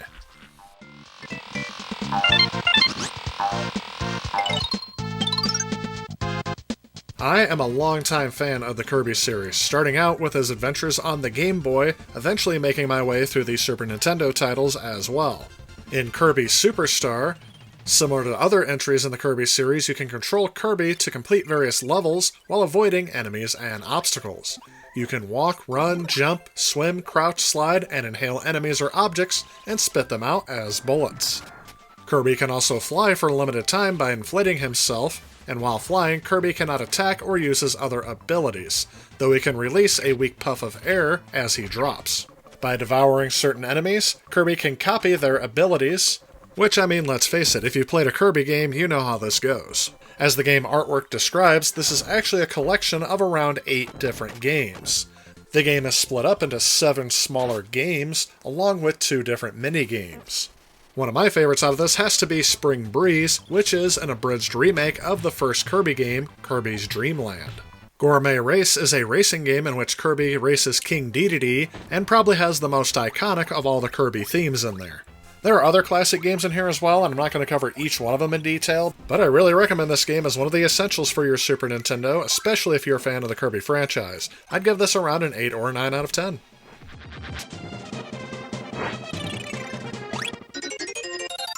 Kirby's Dream Land 3 was one of the later titles released for the Super Nintendo. It is the 5th primary Kirby game overall, and although it's the 3rd game in the Dream Land series, it is the first to be released on a home console and not a handheld. I mean, as long as you don't count the Kirby Superstar remake of Dream Land 1. Again, this is another Kirby game that I think knocks it right out of the park. If you like any of the 2D side-scrolling Kirby games, this one has got to be a game that you have to play. As I said, this game was the last game released in North America for the Super Nintendo, and one of the last games released overall for the system. They really knew what they were doing but with the hardware by then, creating a game that not only looks excellent, but I think plays very well. And again, I'd recommend to almost anyone, especially as an entry to the series, and I'd give it around a 9 or a 10 out of 10. Oh, and for some of the naysayers who say that these games are too easy, that's kind of the point of Kirby, isn't it? Just to have fun with it? More of a casual game than a challenging game.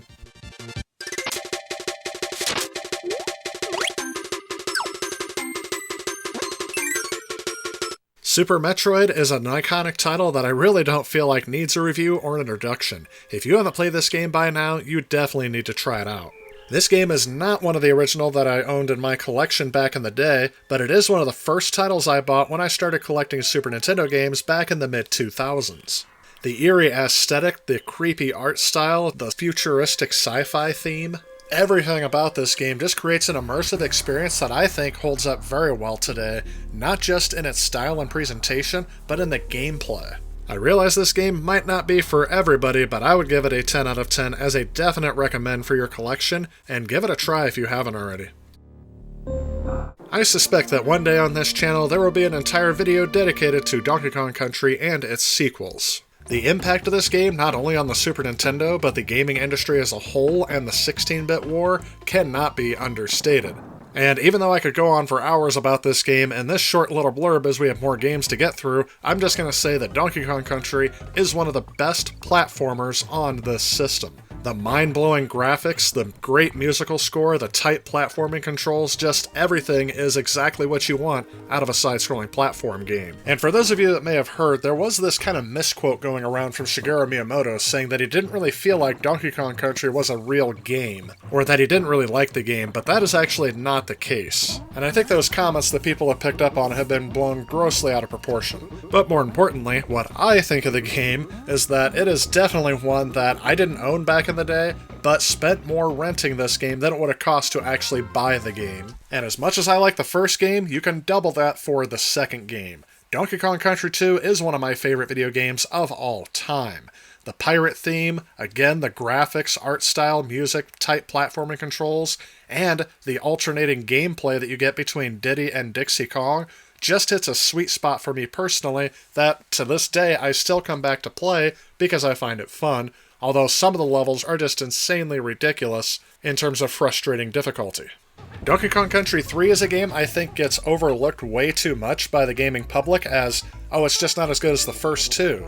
And while I do agree it's not as good as Donkey Kong Country 2, I would put it on par with Donkey Kong Country 1. It's still a good game, and it really expands upon what you saw in Donkey Kong Country 2. Yeah, it's a bit more generic and the musical score isn't as well done as in the other two games, but it's something that I rented back in the day, I had no problem with, and still to this day, I am perplexed at why people think this is the black sheep of the franchise.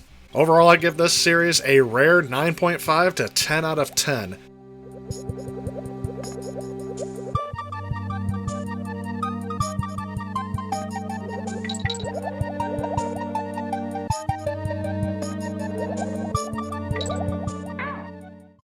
Disney's Aladdin is one of those games that I constantly rented back in the day, but again, never purchased because of the cost of a cartridge being so high.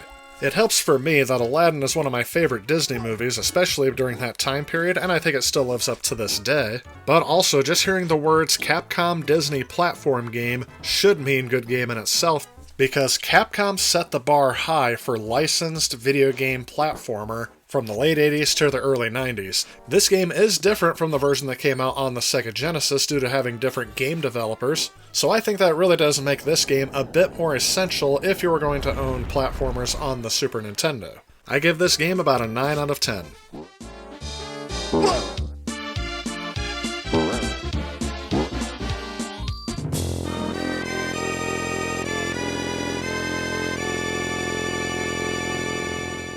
The Magical Quest starring Mickey Mouse was a constant weekend rental for me back in the day, and again seeing that Capcom logo on a Disney license should let you know that this game would be very well done. In this game you play as Mickey Mouse, and you have to traverse different levels searching for Pluto, while using different abilities unique to each stage in order to defeat enemies. Fantastic game, very nostalgic for me. I'd give it around an 8 or a 9 out of 10, and definitely recommend, if you haven't played this before, to pick it up and give it a try.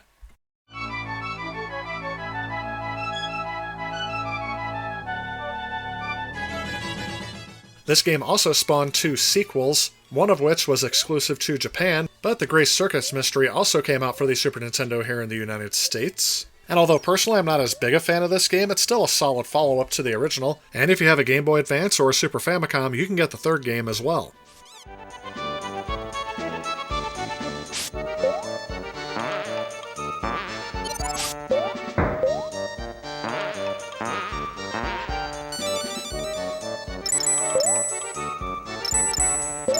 Goof Troop is an action-adventure video game for the Super Nintendo that was developed and released by Capcom, hitting North American shelves in July of 1993. It is based off the animated TV series Goof Troop, which I have to admit I spent a fair amount of time watching back in the day.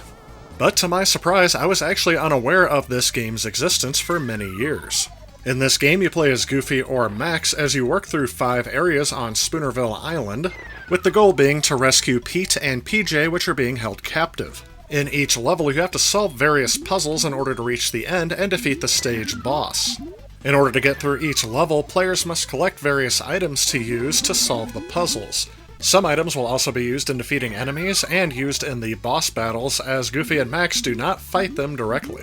The whole game is played from this top-down perspective, which gives me a little bit of vibe from The Legend of Zelda, but it doesn't quite play the same. And one thing I really like about this game is you can play it with 2 players at the same time, cooperatively.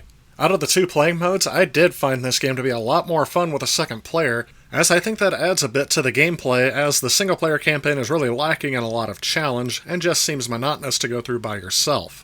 Overall, I'd give this game about an 8 out of 10, which is in line with reviews when it first came out, as well as retro reviews today. And if you have a Super Nintendo, this would be one to get, especially if you have younger kids you want to play games with on the system.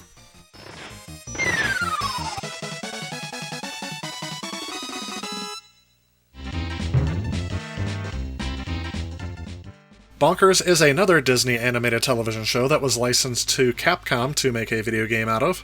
In this game, you play as Police Officer Bonkers D. Bobcat as you go through 6 different levels to apprehend a thief who has stolen items from a cartoon museum. You have the ability to toss bombs at enemies, jump on their heads, or perform a speed dash, which is used to break through some obstacles. Once you've made your way through each level, a boss awaits you at the end. Defeating the boss means moving on to the next level. Out of all the Capcom platforming games released for the system, I would say this one is the weakest, but the game is very well made, as I would expect from a Capcom platformer of this era, and it shouldn't provide too much of a challenge for a more experienced player, but it could be good for kids. Again, I give this around a 7 out of 10.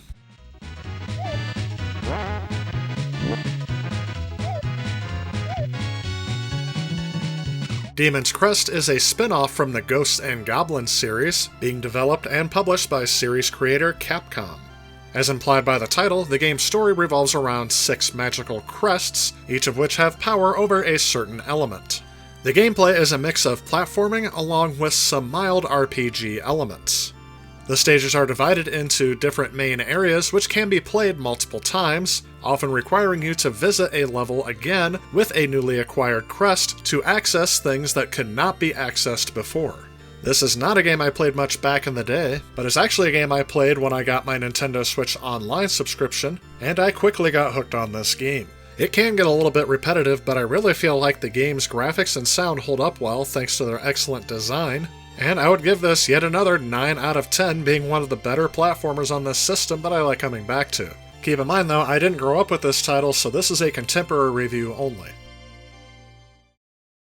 Castlevania Dracula X is actually a remake of Castlevania Rondo of Blood, which was an exclusive to the PC Engine Super CD-ROM 2 in Japan. While the plot is very similar to Rondo of Blood and it uses many of that game's graphics, it features all new levels and altered gameplay elements instead of being a straight port. It came out in September of 1995 in the US, and has since been re-released on other modern platforms. Upon its release, this game received mixed reviews, with a lot of critics stating that it was an inferior conversion of the PC Engine game of which it's originally based off of.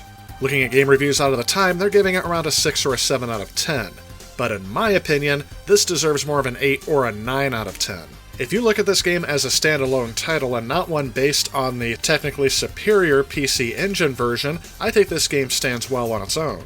Definitely a good time if you're a fan of the Castlevania series, or if you've just picked one up for the first time. Maybe there's a better one to start with, but I think this one holds a special place in my collection.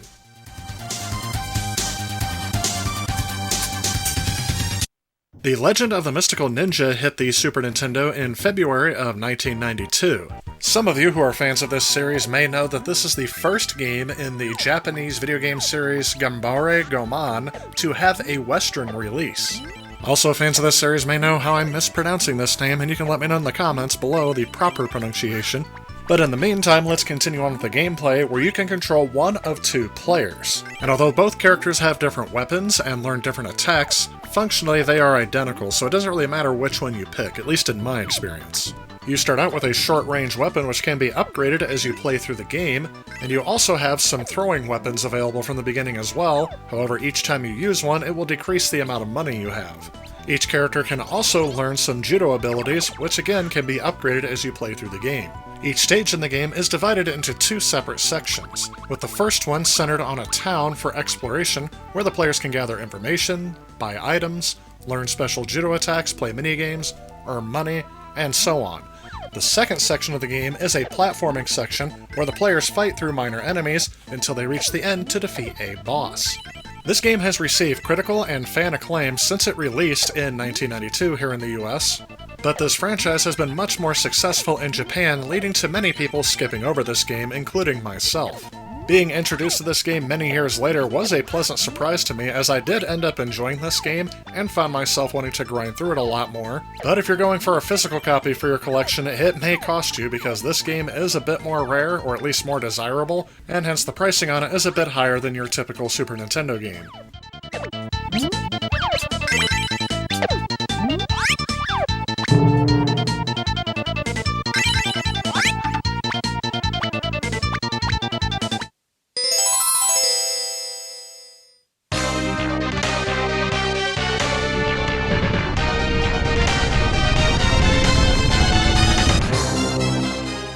Sparkster is another side-scrolling platform game that was developed and published by Konami, releasing in North America on October of 1994.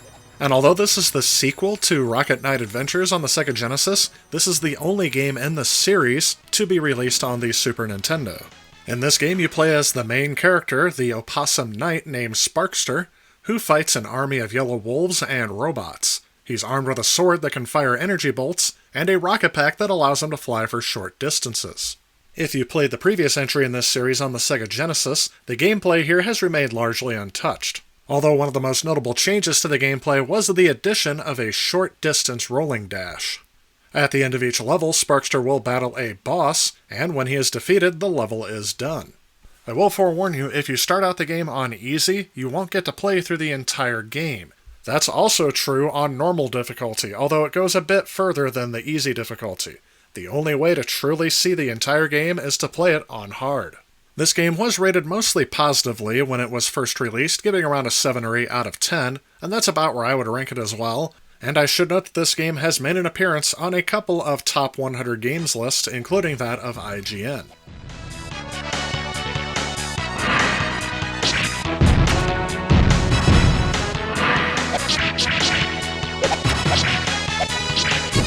I remember back in the day Animaniacs being part of an animated lineup that would play in the afternoons, and I didn't really watch this series that much as I preferred Tiny Toon Adventures back in the day, but I really liked the Pinky and the Brain segments, which is what this game centers around.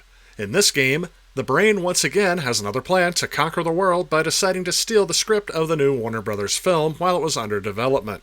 The CEO of Warner Brothers tasks the Warner siblings for their assistance in retrieving all 24 pages of the script and foil the Brain's plan, which, depending on how many script pages you collect, determines the ending. Something a bit more unique about this style of platformer is that the characters have no life bar, lives, or special abilities. The game just simply ends when all of the characters are captured or defeated.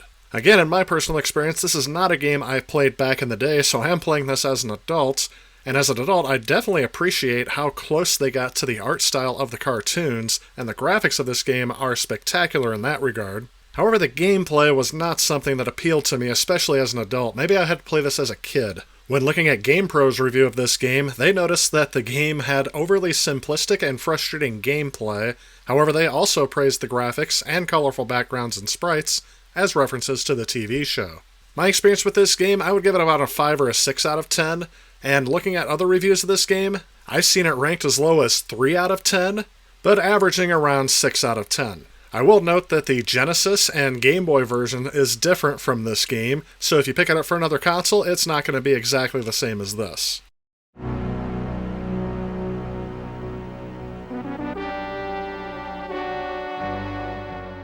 There were a number of games released between 1994 and 1995 based on Batman the Animated Series. The games that were made for the Sega Genesis, Game Gear, and Sega CD were all published by Sega, while the Super Nintendo version was published by Konami.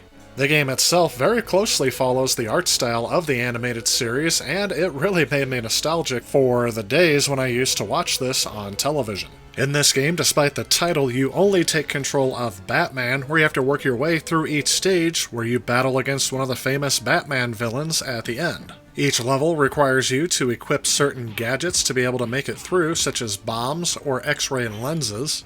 If you fail to equip the right gadgets, you can return to the Batcave in order to re-equip the right gadget and restart the stage, with all of your lives up to that point included.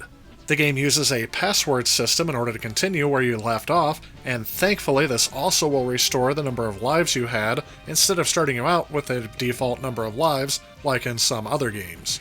However, I will note, if you're playing on hard difficulty, the passwords will do nothing for you, because passwords can't be used on the hard difficulty. This game received the highest critical acclaim of all of the games based on Batman the Animated Series of the time. But that doesn't mean this game is without its flaws. Many game publications of the time were very critical of the fact that Robin only appears in cutscenes in the game, and at least one review was critical of the game by saying the character moved too slowly, making it difficult to pull off quick jumps or attacks, as well as the game's widely varying difficulty in different levels, making the game either way too easy or frustratingly hard right next to each other. Among the things that this game did well, reviewers noted that the atmosphere was set very well with the eerie music and the graphical style, which mostly held up, although they were critical of a few sections of the game. Overall, I wouldn't rank this as one of the best games on the platform, but I did enjoy it specifically because I was a fan of the TV show this is based off of.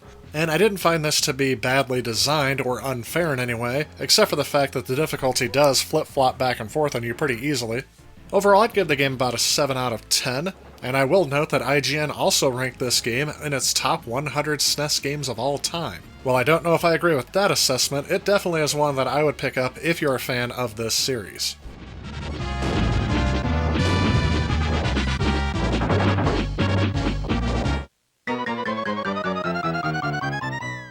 Tiny Toon Adventures, Buster Busts Loose was released for the Super Nintendo in February of 1993. This game puts you in control of Buster Bunny as he works his way through 6 levels, each level with a varying objective. And there's really not much more for me to say about this game. I do remember renting this back in the day, but it wasn't the most common rental I would have. Mainly it would be when I had to settle for this game because the other game I really wanted was already checked out. And I think the main draw for me to this game was the fact that it was based on the TV series that I used to watch as a kid. I was kind of surprised to see that the reviews of this game are around 9 to 9.5 out of 10.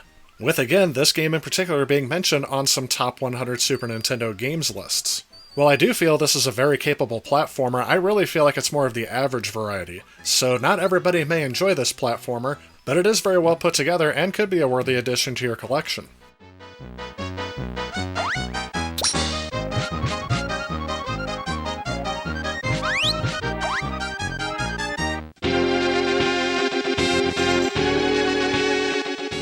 Prince of Persia was initially released as kind of a killer app for the Apple II in 1989. The game for that system was a technical marvel as it used rotoscope animation to produce some of the most realistic in-game animations up until that point. As the Apple II was kind of on its way out, this game was eventually ported to several different other home computers and game consoles in the early 1990s, with Konami publishing the version for the Super Nintendo. This version gives the game a huge graphical overhaul when compared to the Apple II version, but otherwise the gameplay is pretty well left intact. I know I may catch some heat for saying this, but I feel like this game is very overrated today. This is a game I believe is very much of its time, with I think the biggest draw being the fact that the in-game character animations were the most realistic seen up until that point. Nowadays, while this can provide an entertaining experience for some, I personally find it a bit tedious and boring and kind of a grind to try to get through this game nowadays. But this is coming from a point of somebody who never played it back in the day and only started playing it when I had to play multiple ports to multiple systems for these console videos. I am a much bigger fan of the later Prince of Persia games, so thankfully the series kept going, but if you want to see where this game got its start, you can check out this version on the Super Nintendo, and it should provide you with a faithful recreation of the original game.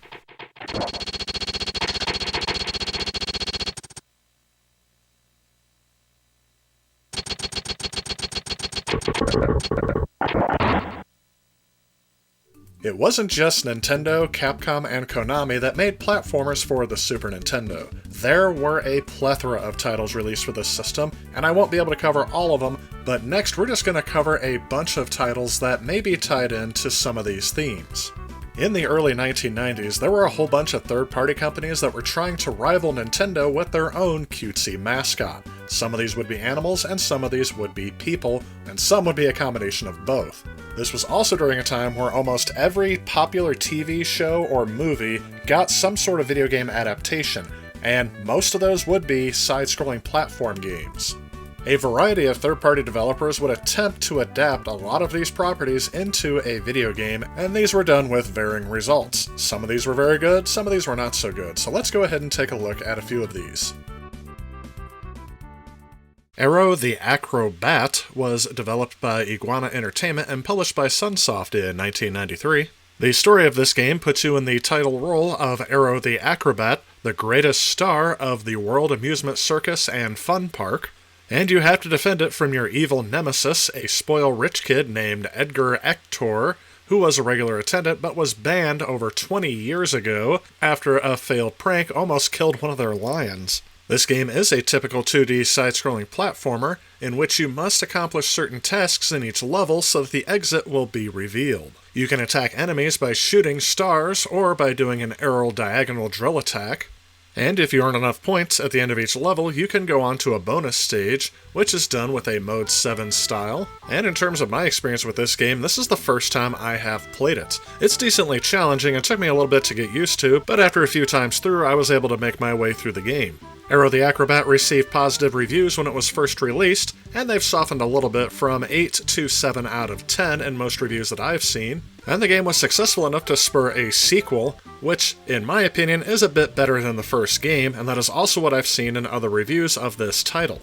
To quote Electronic Gaming Monthly, they described it as a solid and satisfying sequel to the original, citing good graphics, numerous techniques, large levels, and ingeniously designed secret areas. Arrow the Acrobat 2 also has lived up well in more contemporary reviews, and I would definitely recommend it on your Super Nintendo Entertainment System. And there's even a third game called Zero the Kamikaze Squirrel, which is seen more as a spin-off sequel, which is not as well reviewed due to difficult controls.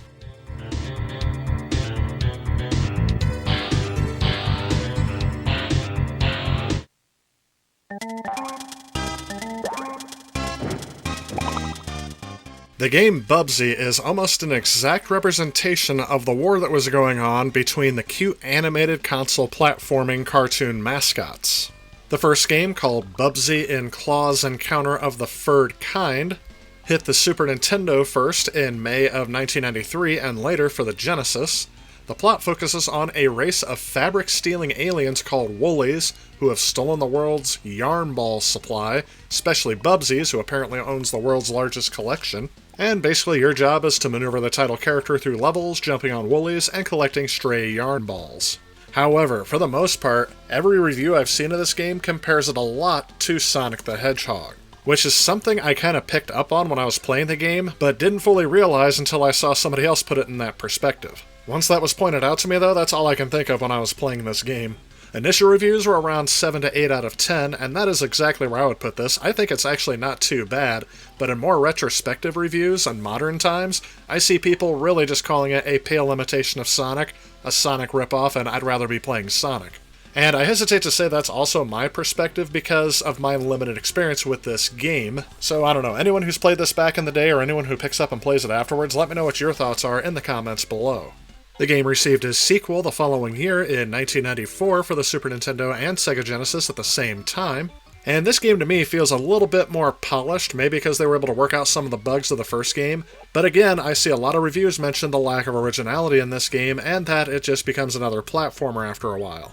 Still, reviews of Bubsy 2 are also high up there in the 8 out of 10, and I didn't see anything game-breaking with this to sour my thoughts on this game either.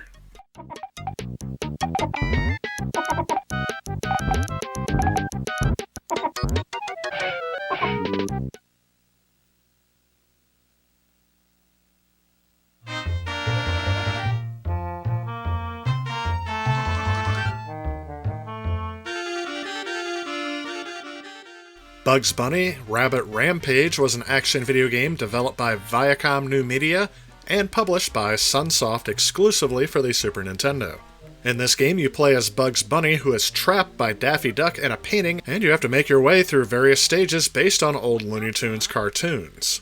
Perhaps it's my nostalgia of Looney Tunes talking, but I didn't find this game bad at all. The platforming controls are very tight, the level design seems kind of straightforward. It may be a little bit on the easier side, especially at the beginning, but I'd give this a 7 or 8 out of 10 overall. Can't really go wrong with this one.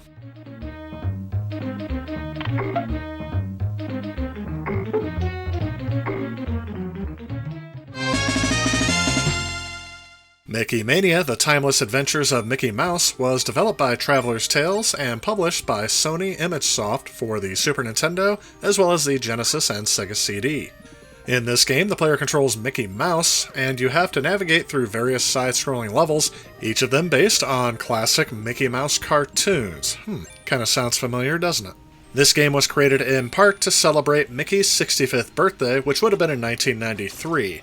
However, as that would have only allowed for 6 months to develop the game was altered a bit in order to give them more development time. Making your way through each level, you can attack enemies by either jumping on them or by using a limited supply of marbles which are collected throughout the level. Mickey can take up to 5 hits, represented by the fingers he holds up on his hand, and they can be replenished by collecting stars. Overall, you will visit 6 unique areas based on different Mickey Mouse cartoons. However, this version is missing a 7th area included in other versions. Overall, I feel that this is an average platformer. Again, this is one that I did not play back in the day, but playing it today made it kind of fun, but it is a bit too easy, making it more well-suited to fans of Mickey Mouse, or just children in general. I'd give it about a 7.5 out of 10.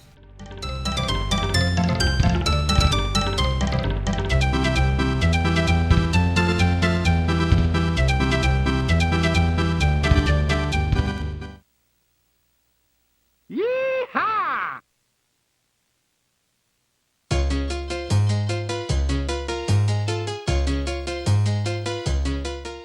Mickey Mania was meant to have a sequel, however that game was scrapped when the developer Traveler's Tales decided to focus more on a game based on Toy Story.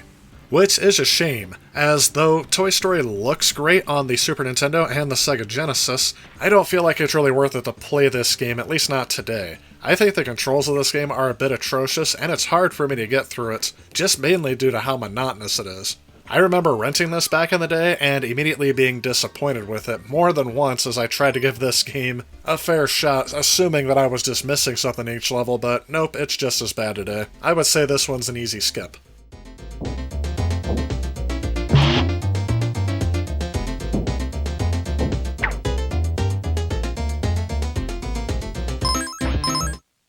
The adaptation of The Jungle Book was developed by Eurocom Entertainment Software and published by Virgin Interactive Entertainment in 1994 for the Super Nintendo. In this game, you must guide young Mowgli through various side-scrolling levels similar to that of Pitfall.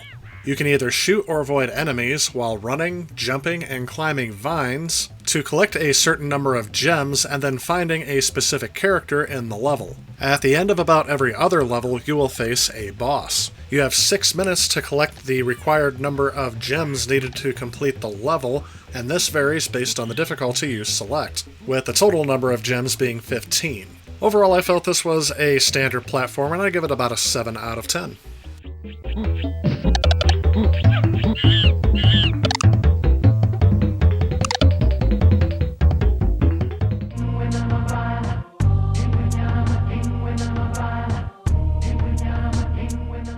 The Lion King was developed by Westwood Studios and Disney Software and published again by Virgin Interactive Entertainment.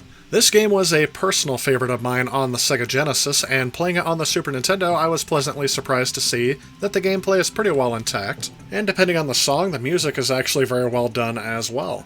In this game, you control Simba as you go through the events of the film, going through both child and adult forms as the game progresses. I very fondly remember the early stages in this game, but starting with about the waterfall in Hakuna Matata, that's where my nostalgia basically hits a brick wall and I stop enjoying the game. It's not bad, but again, I would give it about a 7 out of 10, ranking it more along the average, with my personal nostalgia wanting to rank it higher. But starting with the frustrating waterfall, and again, the kind of maze-like nature of one of the other final levels, it keeps me from ranking it a bit higher like other reviewers do. Strangely, my opinion directly contrasts another review I read that said, even though the game is much harder than Aladdin, it's never unfair or frustrating. So I guess I don't know, what do you guys think about this game?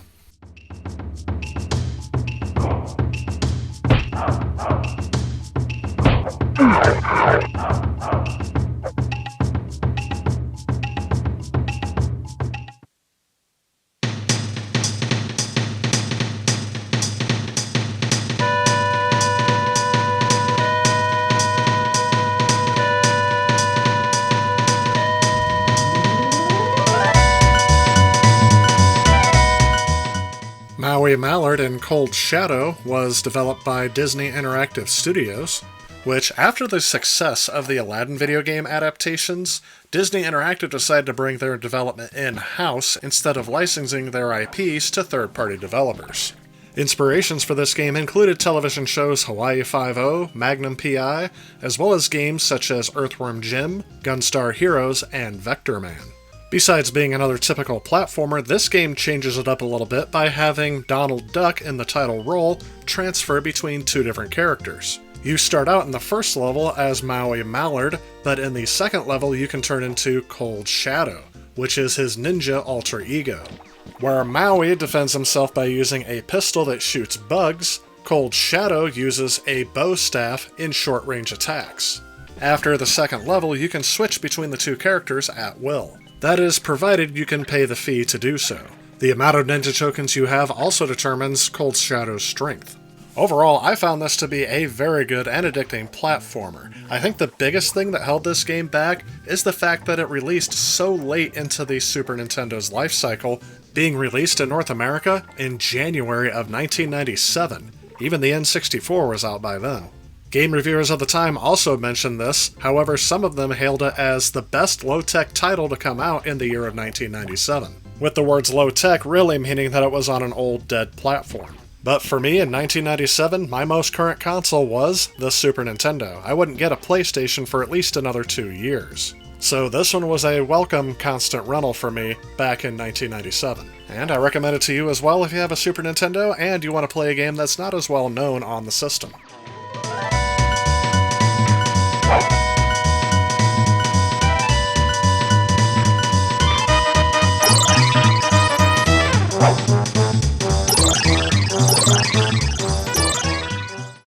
Claymates is a game I decided to add into this review because it was suggested by so many fans who knew that I liked the Clay Fighters series. This game is made by the same development company that used clay animation in their titles, but instead of being a fighting game, this is a 2D platformer. In this game, after being transformed into a ball of clay, you are tasked with saving your father from an evil witch doctor, which has you embark on an epic journey across the globe and even outer space. And after playing this, I found it's actually a pretty decent platformer and is very competent on its own. I like that depending on which level you're in, you can transform into a different animal or object by picking up samples of serum lying on the ground that transformed you in the first place, as I felt that it kept the gameplay from getting stale and monotonous. I'd give this about an 8 out of 10. Congo's Caper is another side-scrolling platform video game that I was not familiar with. It was released in North America in May of 1993 and published by Data East.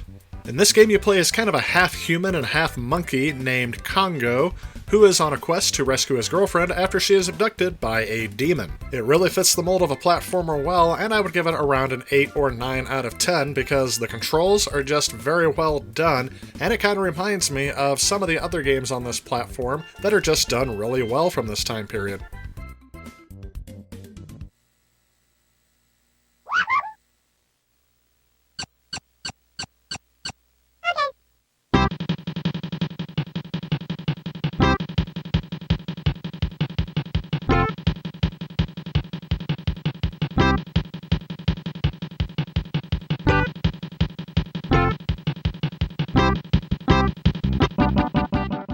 I find Cool Spot to be a very interesting case, because it is a game that was developed and published by Virgin Games, who licensed the mascot of a soft drink to make a video game. And I thought, because of my experience on licensed properties not being very good, that this game would just suck. But this is actually one of my favorite games of this time period, regardless of the console. You play as the title mascot, Cool Spot, and you can shoot bubbles in any direction, as well as jump and climb. Your goal in each level is to rescue other Cool Spots that have been imprisoned in cages, make your way to the end of the level, and then repeat. If you collect enough spots throughout the level, you will go on to a bonus stage, which I think has some of the best level theme music I've ever heard from a video game, and it's shocking that it's from this obscure licensed property.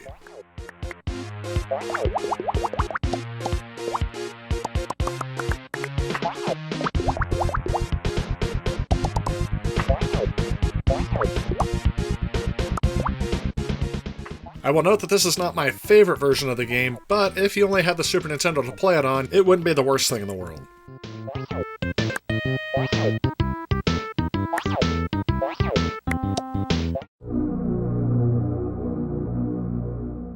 Flashback: The Quest for Identity is billed as a science fiction cinematic platform game. It was developed by French studio Delphine Software and originally published by US Gold in the US. Now, this is a game I view similar to Prince of Persia. It was a groundbreaking title for its time, but it's not a title I find myself wanting to come back to many years later. However, like Prince of Persia, this game uses very fluid character animations that wasn't common in early video games. However, instead of using rotoscope animation, they used a more complicated method of tracing video images onto transparencies. This game requires you to explore each level by running, jumping, grabbing onto ledges, climbing, using elevators, as well as defending yourself against enemies with a force shield, a pistol with unlimited ammunition, but most of your time will be spent trying to solve the game's puzzles. I remember not making it very far back in the day, and I'm very glad that strategy guides are much more accessible today, because if you're going to play this game, you're probably going to need one. Overall, I'd say it's not a bad game to play, but it's not one I'd recommend for everybody. I'd still give it about a 7 out of 10. Which again, I'm well aware this is not the norm. There are a lot of people who consider this one of the best games of all time. It holds the Guinness World Record as the best-selling French game of all time, and has been nominated and won a few Game of the Year awards.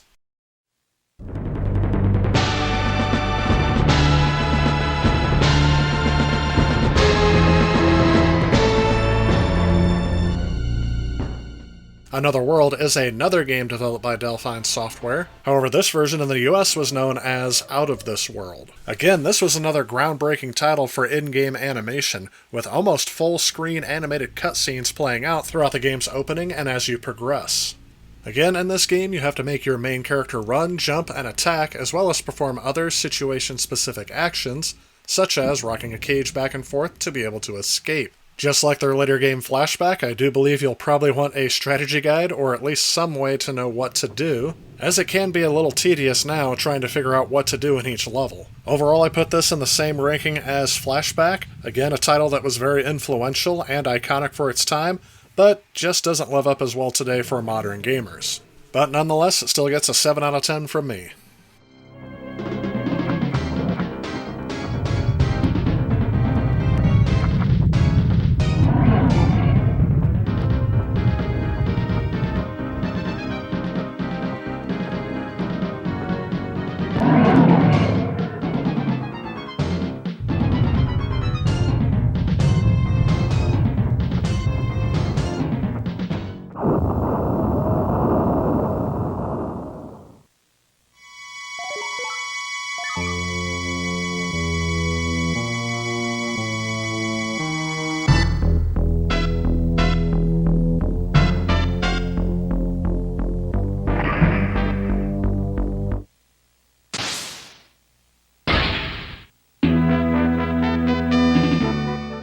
Alright, here we go again. Hagane, The Final Conflict, is a 1994 action platform game. It was developed by CA Production and published by Red Entertainment and Hudson for the Super Nintendo in 1994.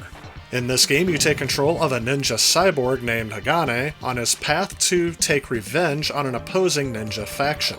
This game combines traditional Japanese ninja and samurai aesthetics with a futuristic setting. You have the choice of switching between 4 different weapons, including a sword, chain, shuriken, and grenades, but you also have access to a limited number of magic attacks, which when used will clear the screen of enemies. Throughout the game, you will also end up executing a wide variety of moves, including somersaults, flying jump kicks, wall jumping, sliding, and charge attacks. This game can be a bit challenging as you start out the game with 3 hits and you're dead. However, you can get power-ups that will increase your health beyond 3 hits, but even still, when you die, your health meter gets reset back to 3 hits and then you die again. Stages are very short with very few checkpoints across the game, and running out of lives will put you back at the start of the chapter should you choose to continue. Powering off your console will make you lose all progress as there is no save feature. Add all those up and you'll see some of the frustrating things we gamers in the 90s had to grow up with. Despite the frustrating challenge of this game, I still find myself wanting to come back to it as I found myself getting a bit farther each time. Game reviews of the time have been critical of this game's soundtrack and visual appearance, but all praised the gameplay in one way or another. I would give this game about an 8.5 out of 10, and that's about in line with the reviews of the time. That is my modern perspective, as this is not a game I grew up playing, and I'm very glad it was recommended to me to put into this review.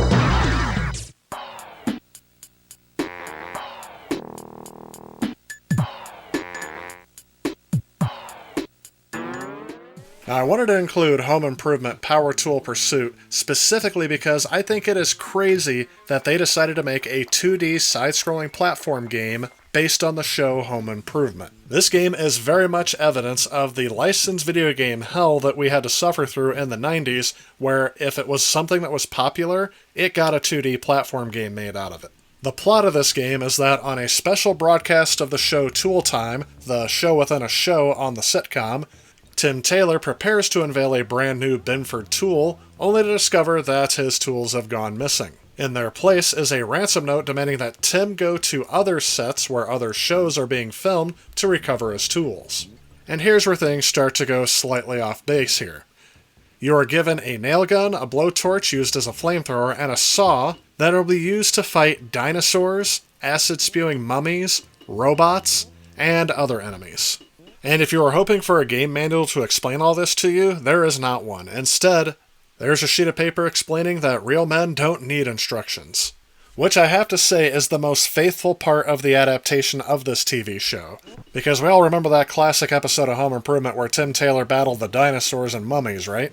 Reviews when this game came out, crazy to me, but they got mixed to positive reception. However, due to the nature of how this game was adapted, it has made it on several lists of the weirdest video games ever produced. Overall, I found this to be a substandard platforming experience, with a lot of the biggest cliches that I don't like in video games being added in here.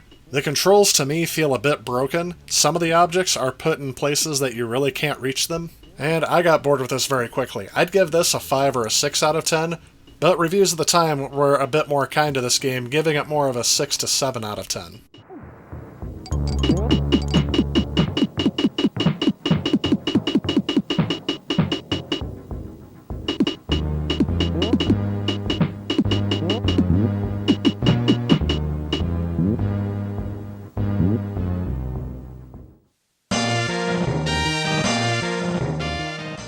The Flintstones, The Treasure of Sierra Madrox, is a 1994 side-scrolling video game by Taito for the Super Nintendo. It hit consoles in North America in March of 1994.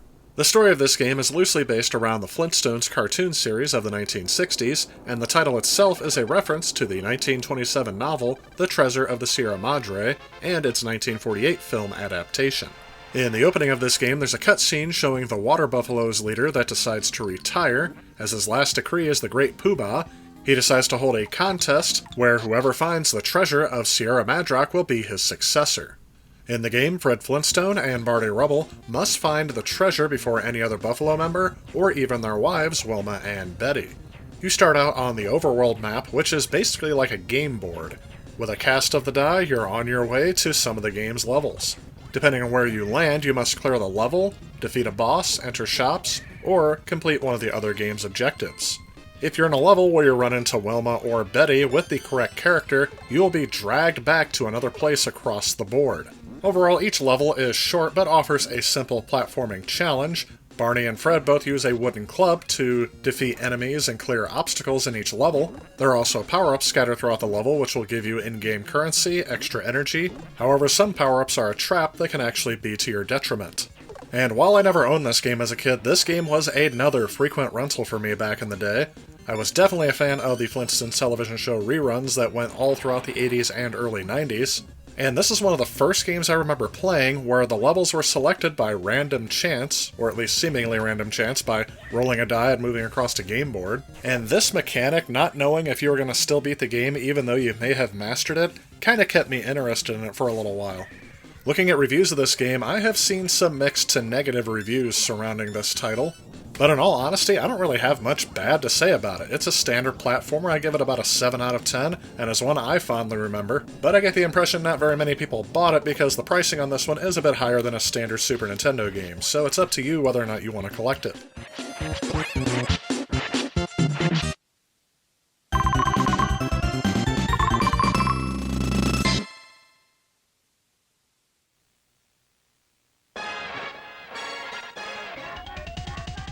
And in my opinion, out of the two Flintstones games that I'm aware of on the Super Nintendo, this one is the weaker of the two. The game, simply titled The Flintstones, is an adaptation of the live-action 1994 film of The Flintstones. Which I do fondly remember that adaptation of seeing it 100 times as a kid, but it's not really that good of a movie. In the game, you play as Fred Flintstone, who must rescue Pebbles, Bam Bam, Barney, and Wilma from the evil Cliff Vandercave, and to do so you have to go through some standard platforming levels, except did I mention this game was developed by Ocean Software? Because that should give you a hint as to the game's quality. The game is a fairly standard platformer, but again, a lot of those cliches I don't like in video games are present in this one. For example, a lot of the trickier enemies in this game are ones that hide just off camera and you have to react very quickly to them. And don't get me started with the how do you get onto this ledge kind of nonsense. So yeah, overall I would say this one's easily skippable. I give it about a 5 out of 10 without anything really drastically sticking out other than how mediocre and boring it is. And since there's already another Flintstones game I like better than this one, I would say this is an easy skip.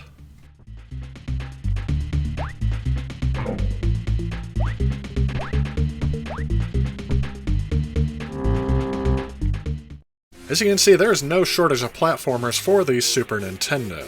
A lot of the games I've featured in this video are also available on other platforms. And while I'm not yet ready to compare those versions between each other, what I'll say for now is that some of my favorites out of this lot definitely has to include Maui Mallard in Cold Shadow. I don't think a lot of people have given this game a second thought because it was one game that a lot of us skipped over this time frame, as it was one of the last games released for the Super Nintendo. But I definitely feel like there were some late hits with platformers on this system, I think especially when developers started to get a handle on the hardware, as well as what works well in a platformer video game. Mickey Mania, The Lion King, and some of the other Disney games on here are also favorites of mine, but of course I've been a fan of most of those products in other media, so that might be swaying my opinion a bit, but there are some really good titles here.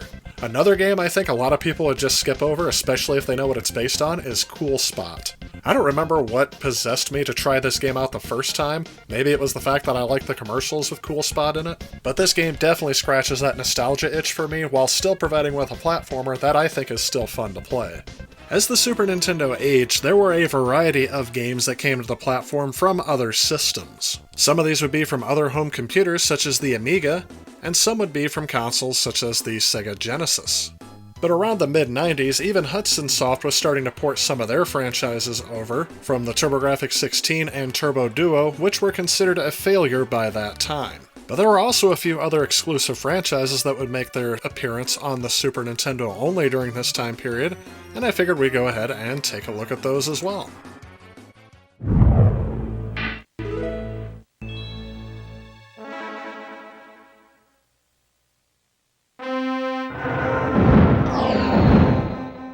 The Super Star Wars Trilogy is a series that I definitely liked having back in the day. These were constant weekend rentals for me, but before the generation was up, I was able to buy them on clearance when they were moving out the Super Nintendo games for N64 games. These games were all developed by LucasArts and published by JVC and Nintendo, releasing one title a year for 3 years. In each game you can play as a variety of characters, but most often you'll be taking the role of Luke Skywalker, as you traverse through some of the most challenging platform stages you'll ever encounter on the Super Nintendo. Even on easy, these games are a bear to get through. And while I do feel at times there are platform jumps that are just out of reach or awkwardly placed, for the most part the challenge is fair and not really due to broken level design or controls. Out of the three, I thought Super Empire Strikes Back provided the biggest challenge. And I can't really remember for sure, but this may be the first game series where I remember looking up level select codes. Because, as with many games of this era, every time you power off your console, you lose all progress and have to start over from the very beginning. I still enjoy playing these games today and would give them around an 8 or a 9 out of 10, just letting you know the challenge difficulty will be probably one of the reasons why you rage quit from these games several times.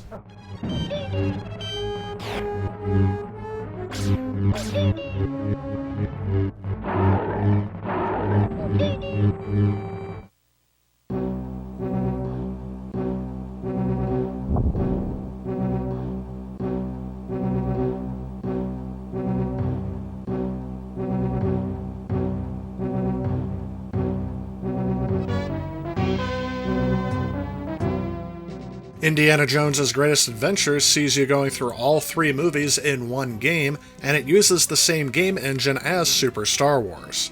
However, I never found this game to be as challenging as those games, and one very welcome feature is the fact that they use a password system so you can power off the game and come back to where you left off at. Reviews of this game are a bit more soft than the Super Star Wars series, and overall I'd say that this game is a bit more average than those games, so I'd give it around a 7 or 7.5 out of 10, but in all honesty, you're probably going to enjoy this game a lot more if you're a fan of the Indiana Jones series.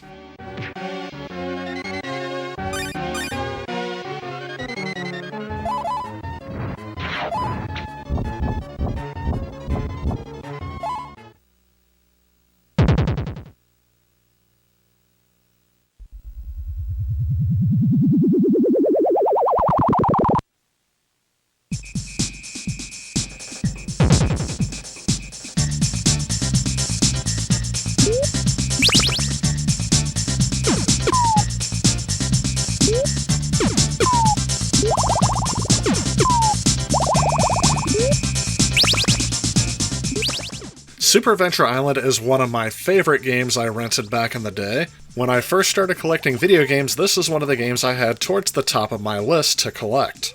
While the game itself is a fairly standard side-scrolling platform video game, there was always something about this game that I always wanted to come back to, despite it being very similar to its previous entries on the Nintendo Entertainment System. This entry in the series gets a huge graphical upgrade, but what the biggest upgrade for me was the sound. The soundtrack of this game was composed by industry legend Yuzo Koshiro, and while I believe he is more well known for his work on the Genesis, including the Streets of Rage series, I think his work shines through on the Super Nintendo as well. With the Super Nintendo's capability of having a fully sampled soundtrack, it seems to me that this soundtrack is one of his creative best of this time period. I already mentioned this game earlier when I was talking about games with great sound, and again, I don't think I've heard anything like this on the Super Nintendo, and when I play this soundtrack for people outside of the game and try to have them guess what it's from, none of the people I've played it to on a blind sound test would have ever have guessed it came out of the Super Nintendo. However, it has been pointed out to me more recently, as I am used to hearing the soundtrack over this game, that when people actually finally see what game it's from, they don't really feel like the soundtrack matches the subject matter. And I can see that perspective, but really, I never questioned it as a kid, and I still don't to this day. While they could be referring to the melodic style of each of these tracks, I think the big thing that makes it fit is the fact that each one of these has a high fast pace because there is a timer in each level that will force you to go through every level in this game as quick as possible. And as this game features one-hit kills and often sends you back to the beginning of a stage or level when you run out of lives and continues, you'll be hearing this soundtrack over and over again, and I never got tired of it through multiple playthroughs. Graphically, I think the game still holds up well due to its art style, though I think the 16-bit systems were very well suited to this graphical art style of looking kind of like 2D animation, and the game offers a tough but fair difficulty that only ramps up with each level. Honestly, this is one I always love to come back to on the system. I'd rank it definitely within my top 10, maybe even within the top 5 games on the system for me personally. And if you haven't played it, I would definitely recommend giving this game a shot. You may grow to love it just as I have.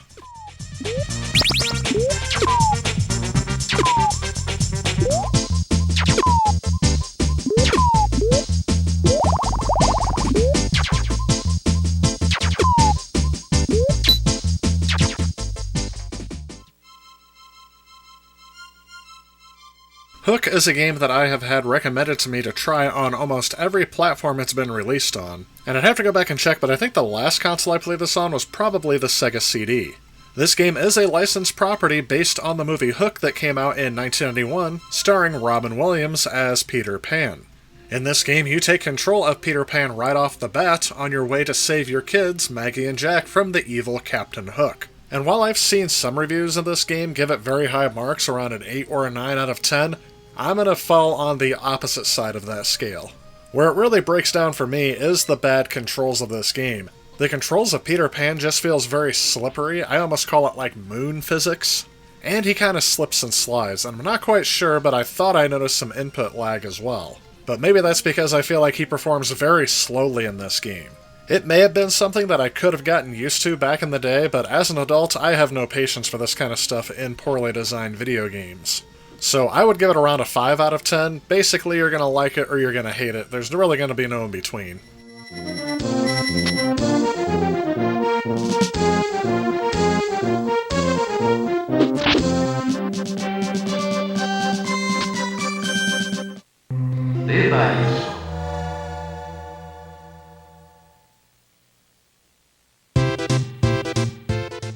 Joe and Mac is a game that originally hit arcades in 1991, developed by Data East, and eventually it made its way to the Super Nintendo as well as a plethora of other home platforms. This game is also known as Caveman Ninja in the arcades. In this game, you can play as one of 2 cavemen, who make their way through numerous prehistoric levels using weapons such as boomerangs, bones, fire, electricity, clubs, and so on, to rescue a group of women who are kidnapped by a rival tribe of cavemen. This game has a unique art style that I think holds up well, and the music is there, but it's not something I really noticed as being exceptional. But the gameplay itself is actually, I would say, on more of the average side. Playing this game through the single-player mode, I found myself losing interest in it fairly quickly. I imagine that playing a 2-player mode could hold your interest a bit longer, but again, it's not really anything too remarkable. This is also something I've seen noted in some game reviews of the time when this game first released, was that it was just a bit uninteresting the longer you go through it. However, in my opinion, I think this game is pretty well average. I'd give it around a 7 or an 8 out of 10.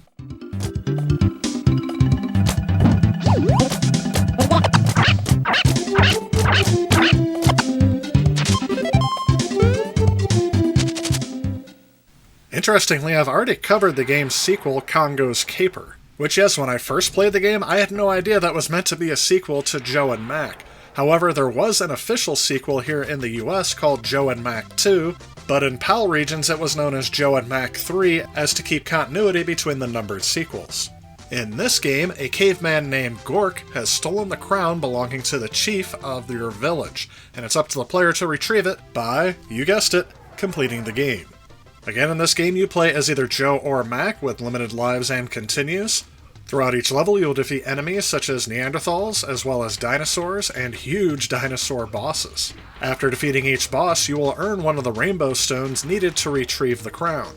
When this game was released, it received moderately positive reviews, but as the game has aged, it has been featured on some top 100 games list, and I would say that this one is definitely very good. I would actually rank it above the original Joe and Mac, giving it around an 8 out of 10.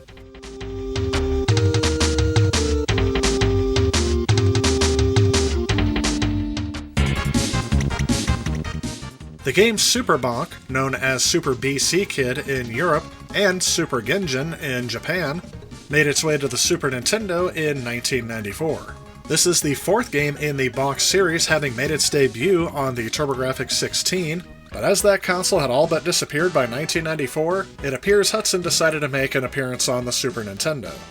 The gameplay is very similar to Bonk 3. This game allows Bonk to travel through times from prehistoric levels, a modern version of Chinatown, and the moon. Throughout each level, you will encounter power-ups that will allow Bonk to change into creatures of varying ability.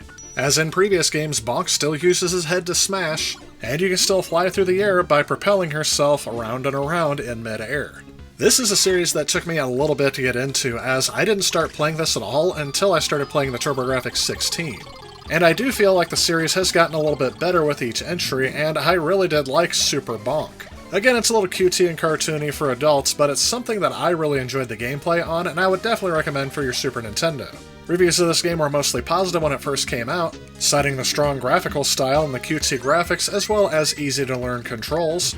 But a lot of reviews actually focus some criticism on the fact that it doesn't really add anything new to the Bonk series. And while that may have been true back in the day, I highly doubt a lot of people have played the Bonk series in modern times, and I really think this is one that if you haven't played Bonk before, it's going to provide you with a good experience. Again, this is another game that I've seen highly recommended on top 100 Super Nintendo games lists, so I really think this game has aged more gracefully than the original reviews.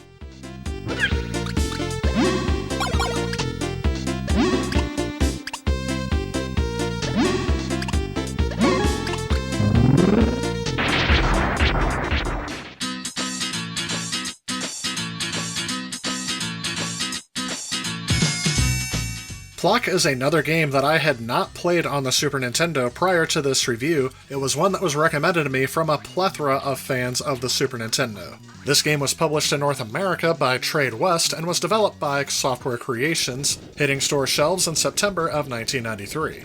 In this game, you play as the title character Pluck, who I guess I don't really know how to describe him. I've seen the words hood-headed used to describe him, but I have no idea what he actually is. However, he has a position of royalty as being the king of Island Acrylic, and he is protecting it from fleas spawned by the Flea Queen. What makes Pluck unique is the fact that all 4 of his limbs can separate from his body, and you can use them to target enemies and shoot at targets. The game does have 2 difficulty modes, normal or child's play, but just to let you know, choosing child's play will omit some of the harder stages from the game. You can earn an extra life if you collect all 4 letter tokens throughout the level of Pluck's name, and you can also earn a token if a level is finished without dying.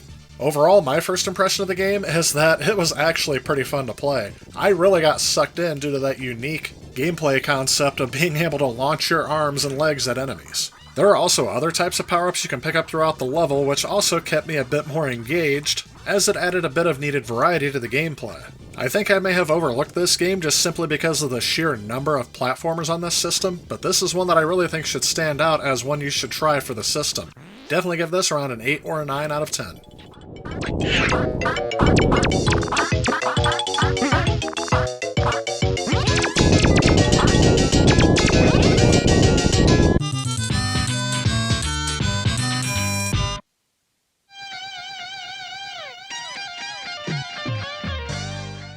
Out of all the games that I've covered for the Super Nintendo, there's one game publisher I have yet to talk about, and that is LJN.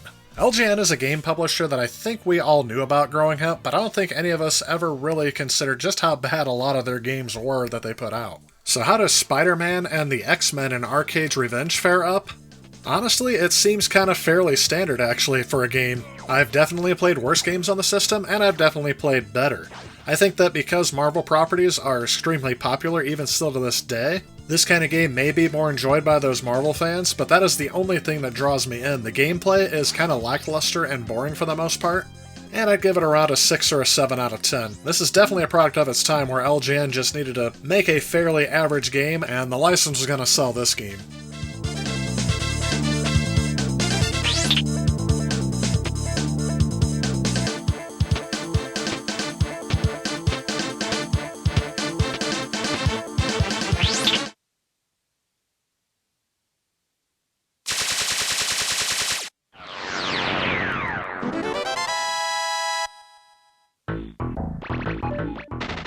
Super Putty is actually a port of a game that originally made its debut on the Amiga, just known as Putty.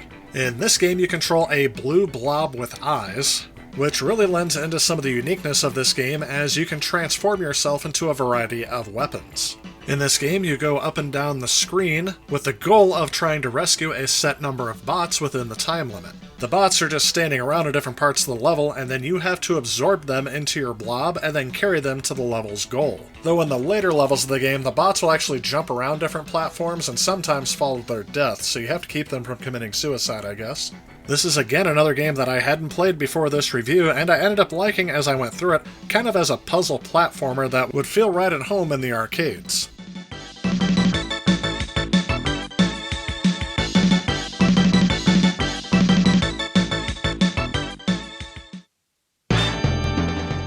Super Valis 4 was published by Atlas Software in February of 1993 for the Super Nintendo.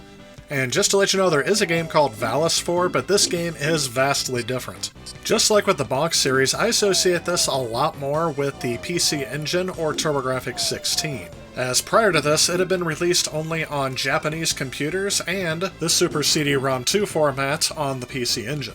This game does play very typically, though, to a standard Valis game, where you go through each stage with different weapons and just hack and slash your way through enemies. But as you would expect from adapting another PC Engine title for the Super Nintendo, there were several things removed from this game, including the animated sequences and several levels. When this game first released, it received mixed reception from critics, with many of them comparing it to the original PC Engine release. And I feel that reviews of this game are all over the place, where some praise the audio and visuals and others are saying it's not very good, and I'm wondering if that's specifically due to the fact that they're going from a CD-based format where more compromises would have to be made. In terms of gameplay, it's a fairly standard affair, but I didn't really get too far through this game. As for me personally, I didn't feel like going through this game all that much. The game score range on this is 3.5 out of 10 to 8.4 out of 10, so I would say it probably averages somewhere in between those.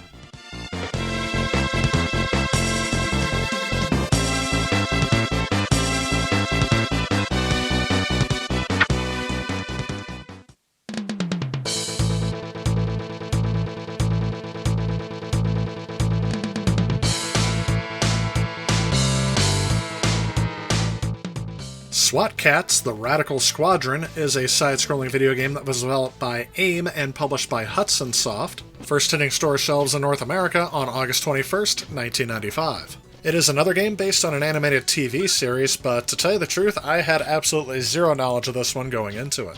This game is described as being a 2D action platformer with some RPG elements, and while again this was pointed out to me to play for the system, it's one that I didn't really have too much of an attachment to. Reception on this game was mixed when it first came out, but I did see a couple of reviews pointing out that the fighter jet stages are done in kind of bizarre fashion, and that you would have to be under the influence of mind-altering substances to be able to hit anything. I have to admit, this is where my gameplay ended of it as well, so if you guys have played this and have a different perspective, let me know in the comments.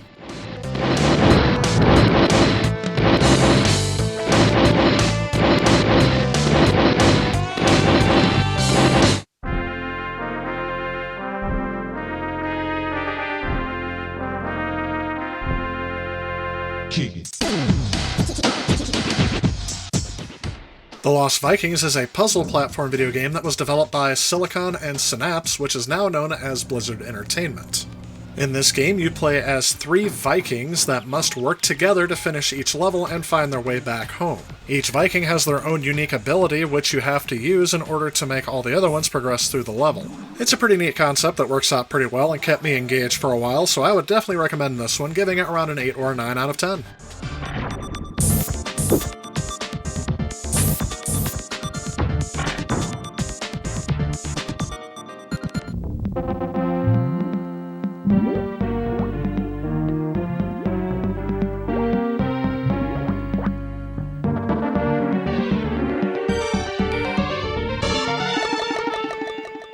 The Misc is yet another product of its time.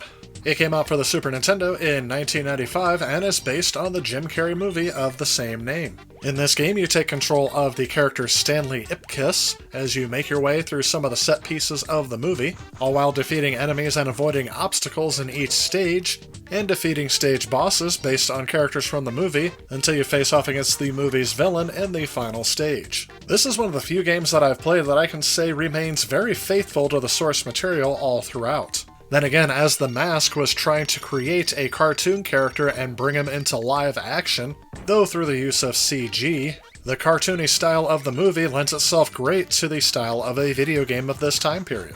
This is again a first impression, as I didn't grow up playing this game, but I did find it to be fairly challenging, and kind of made me nostalgic for the movie, to be honest. Overall, I've seen reviews of this game go between a 5 and an 8 out of 10. I would say it probably ranges more towards the 7, but that's just my initial impression.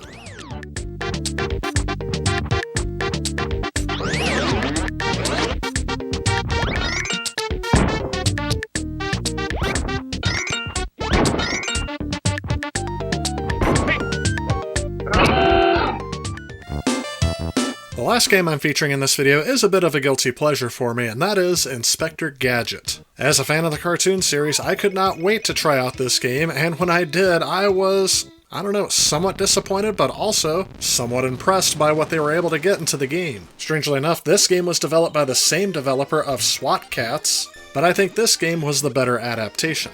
In this game, you play as Inspector Gadget as you travel around the world to rescue your niece Penny, who has been kidnapped by the terrorist organization MAD and its leader, Dr. Claw. Before entering each level, the chief gives you a clue in your house, usually ending with a humorous gag of the message blowing up in his face somehow, and then you're off and running in the level. While playing as Inspector Gadget, you have a bunch of gadgets that you have to use to be able to make it through each level, which takes a little while to learn, but I got used to it pretty quickly back in the day. Your primary attacks are going to be your extendable arms and legs to punch and kick enemies, and throughout the levels you will collect more gadgets that can be used, including a helicopter rotor, plungers, and arrows. Your gadgets and attacks can be powered up throughout the level as well, which have varying effects depending on the gadget. The levels will take you all over the world, from Count Dracula's castle to an airship where you face off against Dr. Claw. When this game was released, it received mixed to average reviews, with some being critical, and I've seen review scores give it between a 5 and a 7 out of 10. Now, it could be the nostalgia talking, but I really feel like this game deserves a higher score than that. I would give it around an 8 out of 10, and would recommend it more so than some of the other platforms on this system. I'm kind of surprised this franchise isn't as popular as some of the other shows that I grew up with, and I'm kind of waiting for it to make its huge comeback sometime. At the very least, where's the next video game out of this series? I'll get you next time, Gadget. Next time! The 16-bit era really saw the rise in popularity of the side-scrolling beat-em-up genre. Prior to the 16-bit era, these games were mainly relegated to the arcades due to limitations on home hardware. The limitations on the number of moving objects on screen were probably the biggest hurdle to overcome on 8-bit systems, because having two players face off against a bunch of enemies on screens would have produced an annoying amount of screen flicker or slowed the system down to a crawl. But in the era of 16-bit hardware, these games would flourish in the home environment, prompting game developers not only to port arcade games to the home systems, but also develop games from the ground up on this hardware. Many of these games will follow a similar playstyle of move to the left or right of the screen, while punching, kicking, or throwing weapons at a seemingly endless barrage of enemies, and then facing off against a final boss at the end of a stage or game. So let's go ahead and take a look at some examples of side-scrolling beat-em-up games on the Super Nintendo. We've already talked a little bit about the first Final Fight because it was one of the earliest games released for the Super Nintendo. And while that game was a port of the 1989 arcade game, Final Fight 2 was developed specifically for the Super Nintendo as a direct follow-up to the original. And possibly as a result of being built specifically for the Super Nintendo, this game was able to take advantage of two-player simultaneous co-op play. You are given the choice between 3 different characters to play as, including one from the first game, as each character has their own unique fighting technique, which one you choose depends on how you will play the game. And in terms of gameplay, this game is strikingly similar to the original. You start out with 2 main actions, jump or attack. However, if you press them both together, you can perform a special move, or you can map it to a third button. You will fight your way through each stage, facing off against a plethora of enemies until you face off against a boss at the end of each stage. You can also pick up power-ups and other weapons to fight temporarily with, and the game will end if you can make it through the game's 6 stages. Upon this game's release, it received more of a mediocre reception than I was expecting when I looked up reviews, receiving between a 7 and 8 out of 10. Some of the main criticisms of this game is that the control scheme is just way too simple, and with more advanced fighting games hitting the scene around this time, the critics were noting that this gameplay style was a bit dated even when it released. I believe that reviews have actually improved on this game since its initial release, as I would give it around a 9 out of 10. True, it's nothing really too special, but it is a very competent game and will provide a fun play experience. Again, I think that 2 players may be better than 1, but I still had fun with it either way.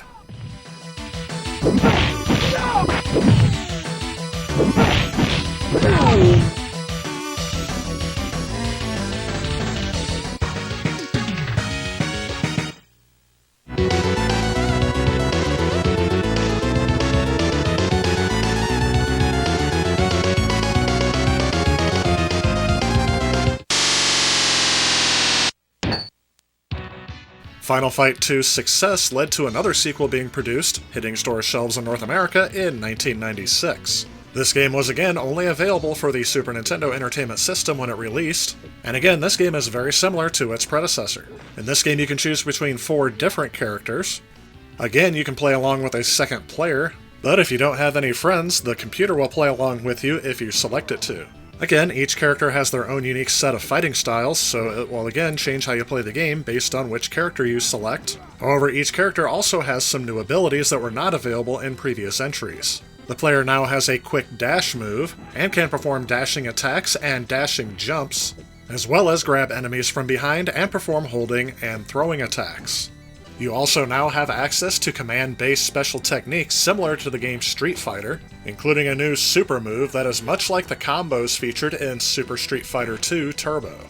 You can also pick up power-ups and weapons like in the previous game, but in this game the bit of a twist is each character has their own preferred weapon, and when you pick up their preferred weapon, you will then have access to a unique combo attack exclusive to the character.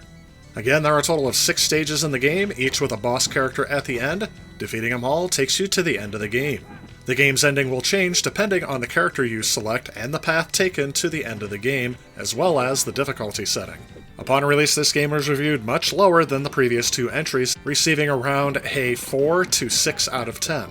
Reviewers praised the strong art style and graphics, as well as the branching stages, but they were very critical of the repetitive gameplay, saying that you'll probably get bored of it before you reach the end. Again, I feel like this game is better reviewed today as people look back on it as being the end of a great trilogy on the Super Nintendo. Personally, out of the series, I prefer 2 or 3, with probably my preference being towards this third one due to the variety of characters you can play as. But I also get the perspective where if you play all 3 of these right in a row like I did, you can get very bored of it by the 3rd entry. I feel this game probably deserves more of a 7 or 8 out of 10.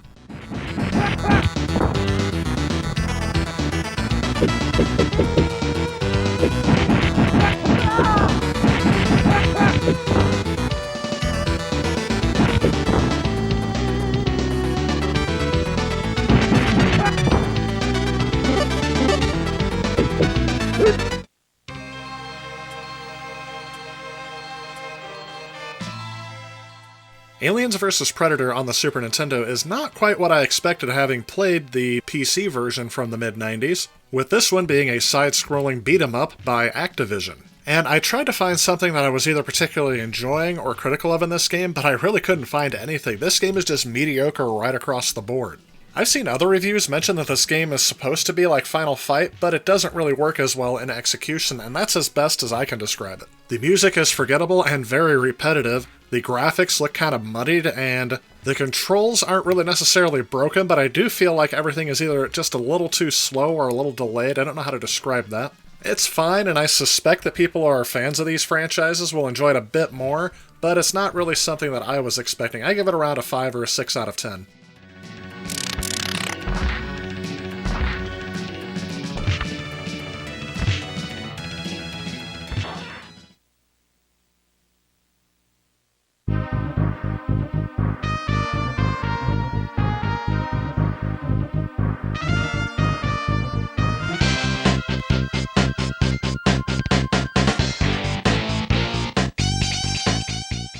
Hey, do you guys remember that insanely difficult NES game that everyone always wants to force people to play and then they laugh when they get to the speeder bike section?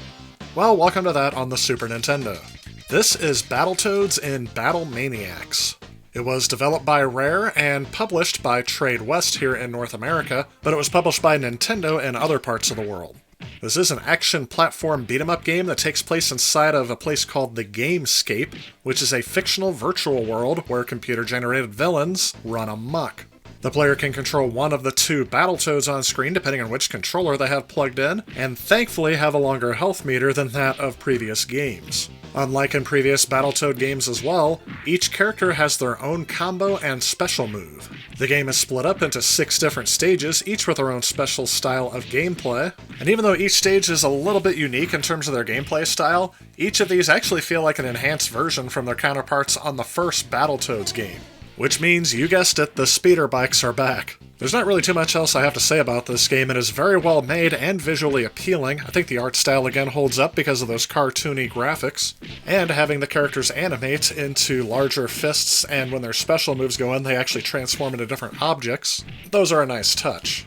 And looking at modern and retro reviews, I see a lot of the same thing, saying that the very gameplay and music is good. But if you didn't hear me say the name Battletoads in the beginning, I'm going to say it again because it is definitely a difficult Battletoads game. I'm not quite sure how this ranks in comparison to the original, as that one's pretty hardcore. The difficulty in this game isn't quite as bad, but I really feel like it's splitting hairs, because I still had some throw my controller across the room moments with this game.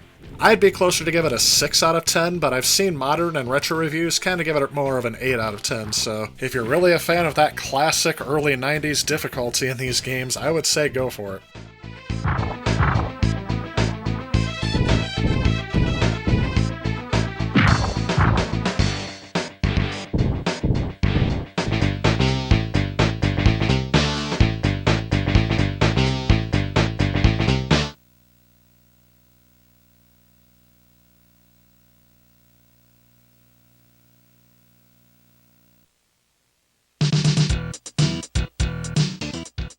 Super Double Dragon, released in Japan as Return of Double Dragon, Sleeping Dragon Has Awoken, is a side-scrolling beat-em-up released for the Super Nintendo in 1992. It was published by Trade West in North America, but its original developer was Technos Japan. Despite the numbers being dropped, this is actually the fourth game in the Double Dragon series, having been developed right after Double Dragon 3 for the NES. But I personally find Super Double Dragon to be a classic beat-em-up for the Super Nintendo, featuring smooth and fluid gameplay with intuitive controls and a variety of moves to master. In addition to punch, kick, and jump, the player now has a guard button for blocking attacks. Timing your guard correctly can not only mean blocking the attack, but can also put the enemy in an arm grab which prevents them from attacking and leaves them vulnerable to multiple blows. The game has a solid difficulty progression system across its 7 stages, which offers a good challenge for players of all skill levels. I find the graphics of this game to be particularly appealing and very well done, with a great representation of the characters and environments, especially compared to the Nintendo Entertainment System. Although the musical score wasn't something that I noticed very much in this game, I think that's actually a benefit to the fact that these tracks just naturally accompany the action on screen. And the fact that this game offers cooperative play, not something that all Double Dragon games have done on the Nintendo systems, I think you really can't go wrong with this one. It's fun, I had a good time with it, and I would definitely recommend it for those who are fans of the beat-em-up genre.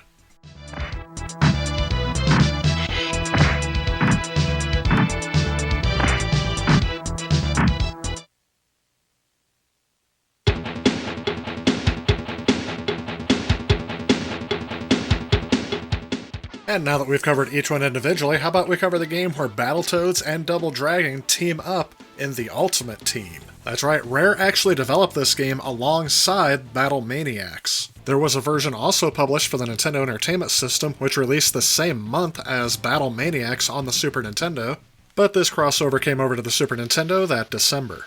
This game brings together the popular franchises of Battletoads and Double Dragon, combining elements from both series into one unique experience. You get to choose as one of the 5 playable characters, 3 Battletoads and 2 Double Dragons. Each one has their own unique abilities and moves. The game takes place across a variety of different levels, including side-scrolling beat-em-up stages, vehicle-based levels, and platforming segments. Again, I think the level design is well done here, offering a good mix of challenge and variety. The graphics are also colorful and vibrant, and have a strong art style that I think holds up well today. And again, I think the soundtrack is definitely well-fitting to the game. Again, if you want to have a friend team up, I definitely recommend the co-op mode. And overall, if you're either a fan of Battletoads or Double Dragons, or just beat-em-ups in general, I would definitely recommend checking out this game. This game received mixed reviews when it first was released. However, as this game has gotten older, it has gotten better reviews.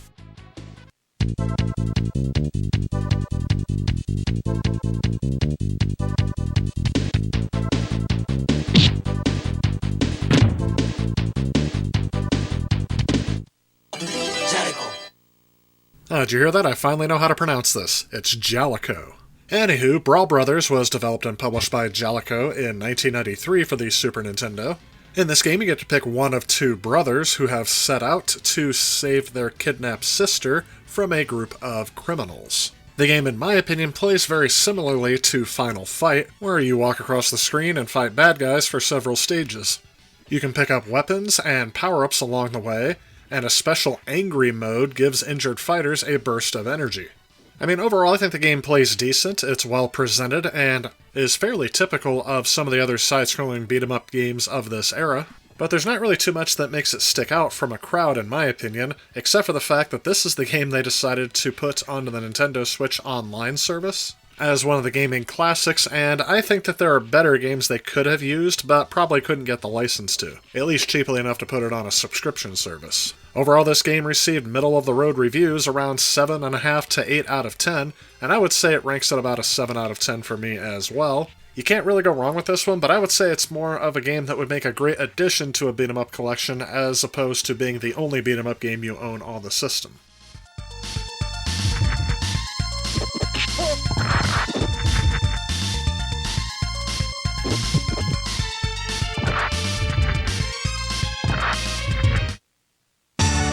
The Avengers! Captain America and the Avengers is a port of the arcade game that was developed by Data East, this time licensed to Mindscape for publication on the Super Nintendo. In this game, you'll take the role of one of 4 Avengers, including Iron Man, Captain America, Hawkeye, and Vision, and you will navigate them through several stages, taking out henchmen of the Red Skull until you eventually face off against the Red Skull himself. I think what drew me into this game the most was the license branding of Marvel, and anything pre-Disney is something that kind of intrigues me just because I want to see what was the likeness of these characters before the entire MCU standardization. Overall, it's a fairly typical side-scrolling beat-em-up that I think will hold your interest if you're a Marvel fan for the most part, but if you're not, this game can get tedious and repetitive pretty quickly. Keeping in mind that this game was designed to eat your quarters in the arcade, and they didn't really stray away from that design in the home ports, it should let you know that a lot of people will enjoy playing this game a few times. It's not as competent as some of the other ones we've already covered in this video. I'd say it's around a 6 out of 10 for me, but I've seen other reviews of this game be a lot more critical, giving it more of a 3 out of 10.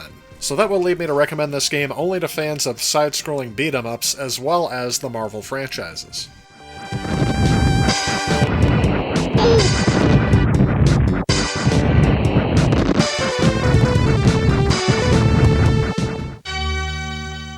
The game Cliffhanger is a beat-em-up/platform video game that was released in 1993 based upon the summer blockbuster film that was Cliffhanger of that same year. The game for me is similar to how the movie is for me. It's mostly forgettable, unfortunately.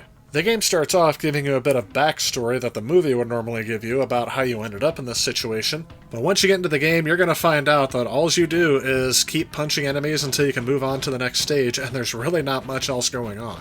I mean, you can also attack enemies with a knife or a gun, but it doesn't really make the gameplay any better. This game has the distinction of winning Electronic Gaming Monthly's Worst Movie to Game of 1994, with one reviewer calling it a truly disgusting piece of software. So with reviews like that, I just had to try it out for myself to see if it was truly as bad as all that. And I'm gonna have to agree, they weren't too far off. I would give this around a 2 out of 10, although I've seen some reviews rank this to as high as 4.75 out of 10.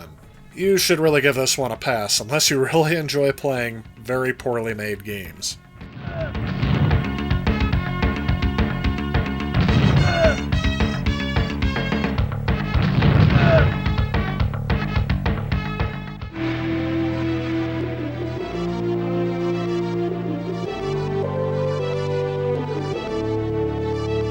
Cutthroat Island came out in 1995 and is based on the film of the same name as well.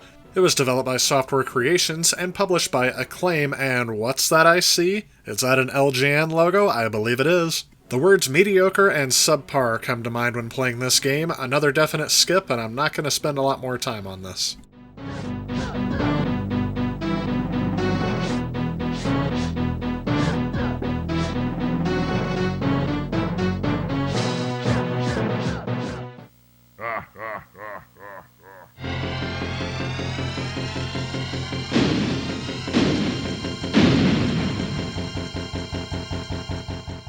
The next game on my list is The Death and Return of Superman, released by Sunsoft for the Super Nintendo and Sega Genesis in 1994. This game is based on the Death of Superman comic book storyline by DC Comics, and features many of the characters from the comics including Superman himself, Superboy, Steel, Cyborg Superman, the Eradicator, and, of course, Doomsday. The characters have a standard set of controls you would expect from almost any other beat-em-up game, but I think the biggest draw for this one again is the license, this time being Superman. I give this game around a 6 out of 10, as I did enjoy this game to an extent, but I really do think that the people who are going to enjoy this the most are fans of Superman, and of course, fans of side-scrolling beat-em-ups. Sadly, this is only a single-player experience. I think maybe 2-player would have helped out a little bit, but I don't think that should stop you from wanting to go through this game on your own.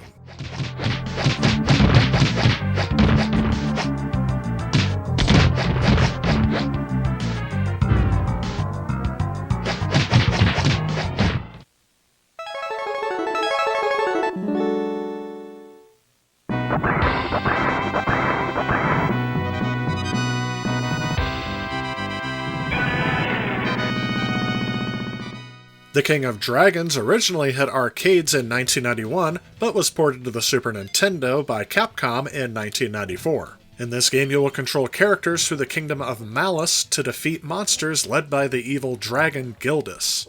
Unlike some other games in this genre, as you advance through the levels, you will also level up your character throughout the game, which really gives this game more of a role-playing vibe than some of the other beat-em-ups. The points you score for killing monsters and picking up gold count towards your experience, and the character can gain levels at regular intervals, which will increase their health bar, as well as increase their stats for attack, attack range, and other attributes. The game's levels are short, as this was more developed to be in an arcade, but overall the time to complete this game is no more or less than the typical beat-em-up game. It is nice to see that this game does include a 2-player cooperative mode, which is a much welcome feature. I would give this game around a 7 out of 10. As for me, I think it was a bit more entertaining than some of the average beat-em-ups on this system. But just to let you know, I've seen review scores of this game go from 8 out of 10 all the way down to 3 out of 10.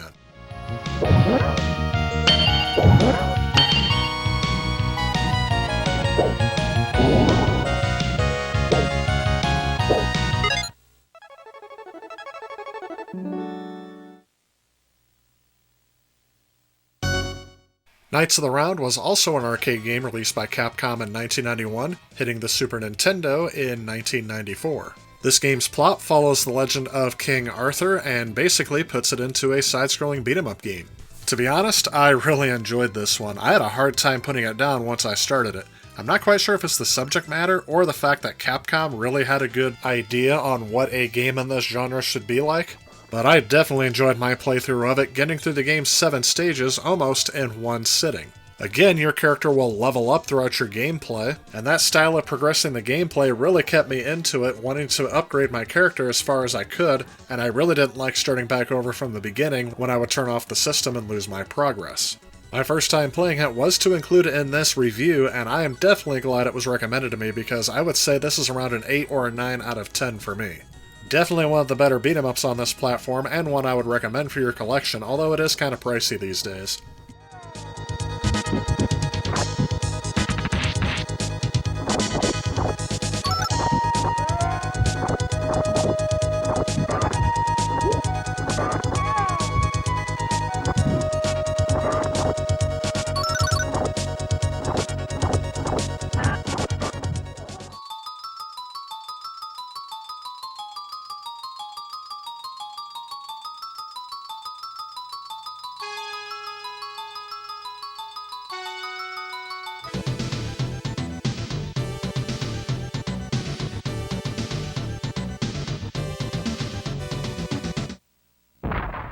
Marvel Superheroes and War of the Gems was developed by Capcom and published for the Super Nintendo in 1996, and this game is based upon the events in the Infinity Gauntlet and Infinity War. In this game, you are tasked as playing as one of the Marvel superheroes to seek out the Infinity Gems before they fall into the wrong hands. Captain America, Iron Man, Wolverine, Hulk, or Spider-Man are the characters you can play as in this game. Each character is unique based upon their superpower and their character stats, and each character's health bar is separate and can be carried over between missions. If a character is defeated, they must be revived individually with the appropriate item. Overall, I didn't find this one to be a bad experience. Again, the big hook for me was the Marvel comics and the fact that they were talking about the Infinity Gauntlet that was covered in the comic books, not necessarily the version in the movies. So if you're a Marvel fan, you're going to get an extra kick out of that, but I really do think this is a competent side-scrolling beat-em-up game on its own, and I would give it around a 7 or an 8 out of 10, with an emphasis being on the Marvel crowd, but I think also anyone who likes side-scrolling beat-em-up games should try this one out.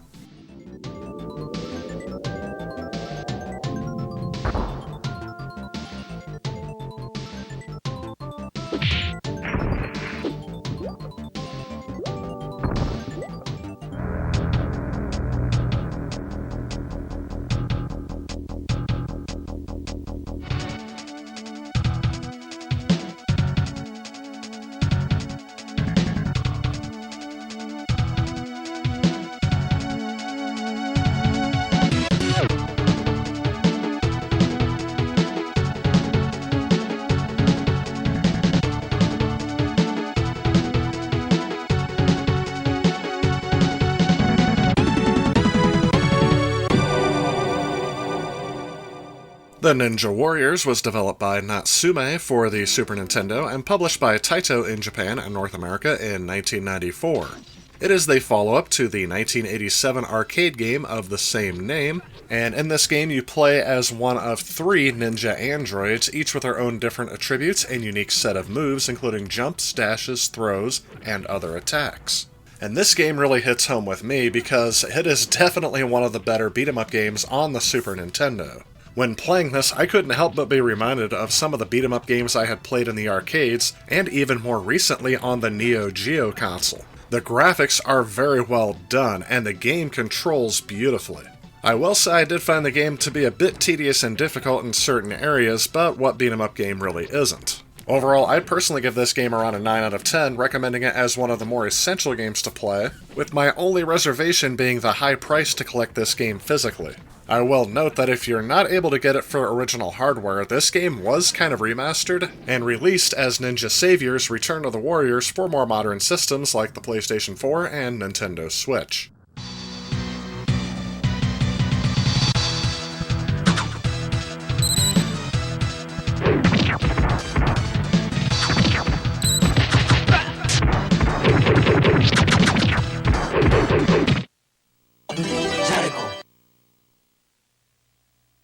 Rival Turf was developed and released by Jaleco on the Super Nintendo in 1992, being the first in the so-called Rushing Beat trilogy, the second of which was Brawl Brothers, which I've already covered in the previous segment of this video.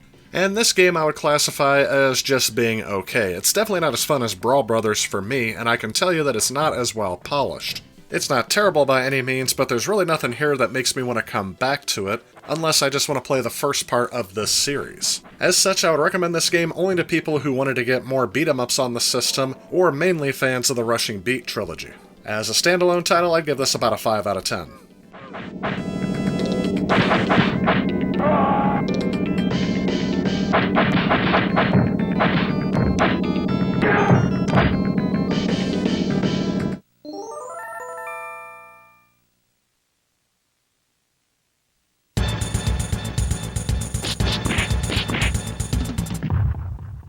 On the other end of the Rushing Beat trilogy is the game The Peacekeepers. This game was once again developed by Jaleco and was published in 1994 in North America for the Super Nintendo, coming out in Japan the previous December. This game has a total of 6 selectable characters, and up to 2 players can play in the main game mode simultaneously. There is also a versus mode in which you can face off against 4 other players with the Super Multi-Tap. The game is fairly standard for both the series and a beat-em-up, but where the game distinguishes itself is the fact that they include new special attacks, branching gameplay paths, and multiple game endings.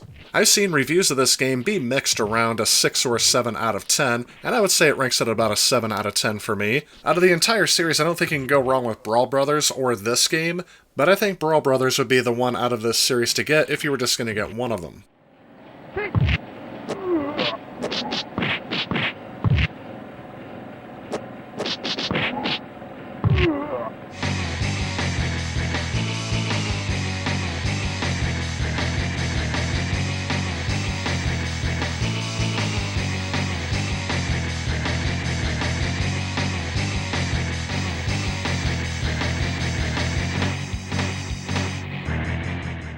Spider-Man and Venom Maximum Carnage was developed by Software Creations and published by Acclaim Entertainment and its subsidiary LJN in 1994 for both the Super Nintendo and the Sega Genesis/Mega Drive. Like some of the other Marvel games, this is also based on a comic book story arc, and it features numerous Marvel characters such as Spider-Man, Venom, as well as Captain America, Black Cat, Iron Fist, and a bunch of other characters, teaming up to battle an onslaught of villains led by Carnage. And this game I have mixed feelings about. Again, I feel like this game knocks it out of the park by duplicating the Marvel art style of the comics, as the 16-bit hardware seems very well suited to duplicating the black line drawn and solid colored filled Marvel characters and environments. What breaks it down for me is the gameplay, as I really found myself getting bored of this title pretty quickly. Strangely, reviews of this game when it first released were somewhat critical of the graphics, and I didn't really see too much of a problem there. But again, there was nothing really remarkable about the gameplay, and I did find it to be tedious pretty quickly, but that's maybe because I didn't get all the way through the game before putting it down.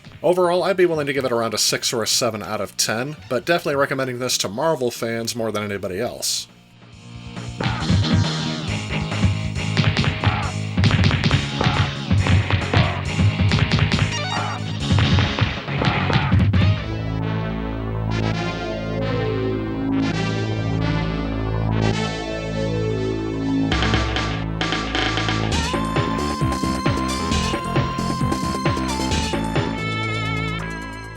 Venom and Spider-Man in Separation Anxiety is the sequel to Maximum Carnage, coming to the Super Nintendo and Sega Genesis in 1995. And this game, I feel like, is a bit more mediocre than the other one. I've seen reviews of this game range between 3.5 to 6 out of 10, and I would rank it at about a 5 out of 10 myself. And personally, I would recommend staying away from this game unless you want to collect it just for that box art to sit on the shelf, because you really don't want to play this one.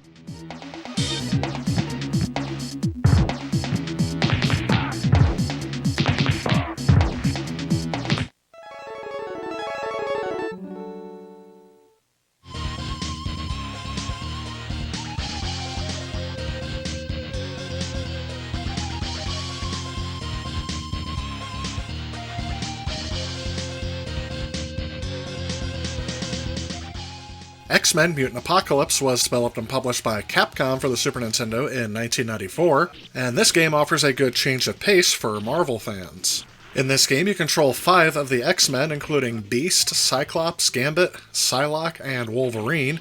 After guiding each of them through their own dedicated levels, the player can then select which level to complete next, as well as which team member to complete it with. Of course, the main goal of the game is to get through each stage until you face off against the game's final boss, Magneto. Just like in games like Mega Man, you can choose the order in which you want to tackle the stages. After beating the first 5 stages, you get a password so you can continue your progress. Electronic Gaming Monthly's reviewers declared it to be the best of the X-Men games to date, and in more modern game reviews, this game has been recalled fondly. I personally hadn't played this game before playing it for this review, and to be honest, it left a very solid first impression, but I'm going to let you know that review scores of this game range between 7 and 9 out of 10. Right now, as an initial impression, I'd say it's about an 8 out of 10 for me, and I think this would be a good one if you just like beat-em-up games, or if you like the Marvel franchises, and definitely if you like both.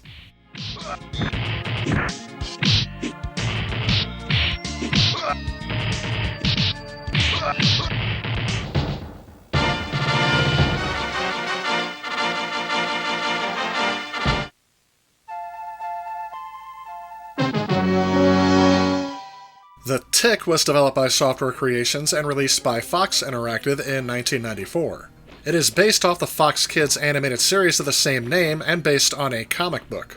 The game's art style is done well enough and definitely matches what I remember from the TV show as a kid, but I did happen to notice an abundance of the color blue on screen, and different shades. Overall, I felt the gameplay was pretty standard. It was kind of neat that they had a isometric perspective so you can move up and down on the screen as well as side to side. But overall, in terms of gameplay, it's not really groundbreaking and definitely very repetitive after a little bit. This is again my first time playing it, and I was bored within the first 10 minutes. The biggest thing I found irritating about the gameplay is that you can have some instant deaths by jumping off the edge of some of the obstacles. Looking back at other game reviews of this title, and I can see I am not alone in my opinions, although GamePro said that they felt that they succeeded in replicating the humor of the comic book, but that the low frame rate and the, quote, endless wave of the same enemies, end quote, made the experience unenjoyable. I've seen review scores of this title between 4 and 5 out of 10, and I would say, based on my first impression, that that is probably accurate.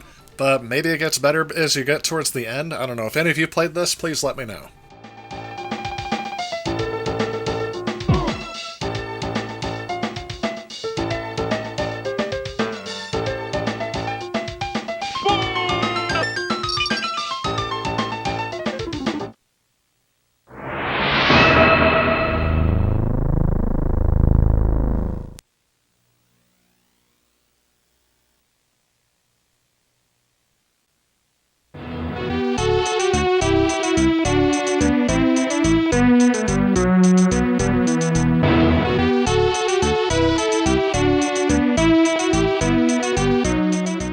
Legend was originally developed by Arcade Zone and published in North America by Sika for the Super Nintendo in April of 1994. This game takes place in the fictional kingdom of Selleck during the Middle Ages, where players take control of Night Warriors in an attempt to defeat the corrupt son of the king before he manages to harness power and take over the kingdom. The game plays like an arcade-style side-scrolling hack-and-slash beat-em-up game similar to that of Golden Axe and the King of Dragons. You take control of one of the warriors through 7 stages, battling against an assortment of enemies along the journey, with the main objective being to defeat the game's antagonist. You have different abilities, such as using your sword, kicks, and magic spells in order to counterattack enemies, and there are also special moves that can be performed by pressing a combination of buttons. You can do so at the cost of some of your health. Just like in Golden Axe, between levels you can pick up some power-ups in a bonus round. Overall, this game received more of a mixed reception when it released initially, but more modern reviews have been kinder to this game. I've seen review scores of this game range between 6 to 9 out of 10, and I would say it's a good solid 7.5, 8 out of 10. The stages can get long and repetitive after a while, so I'd give yourself a break if you're having trouble with it.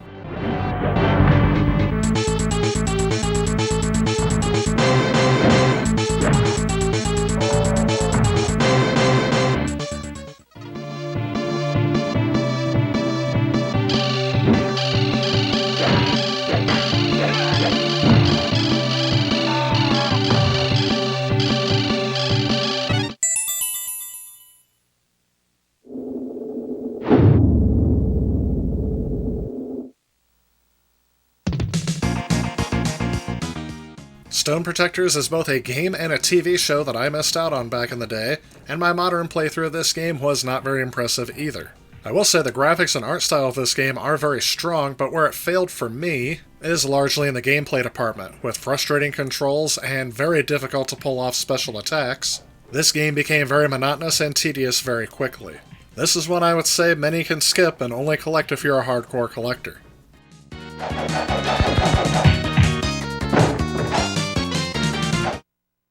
And I don't know if I saved the best for last, but I definitely saved my favorite game for last. This is Teenage Mutant Ninja Turtles: Turtles in Time. And despite this game being yet another adaptation of the Teenage Mutant Ninja Turtles arcade game, I think this is one that is definitely worth playing on your Super Nintendo. Out of all the TMNT home releases up until this point, this is the first time I really feel like they hit it out of the park with their adaptation. The graphics are well done and look very close to the arcade as well as to the TV show.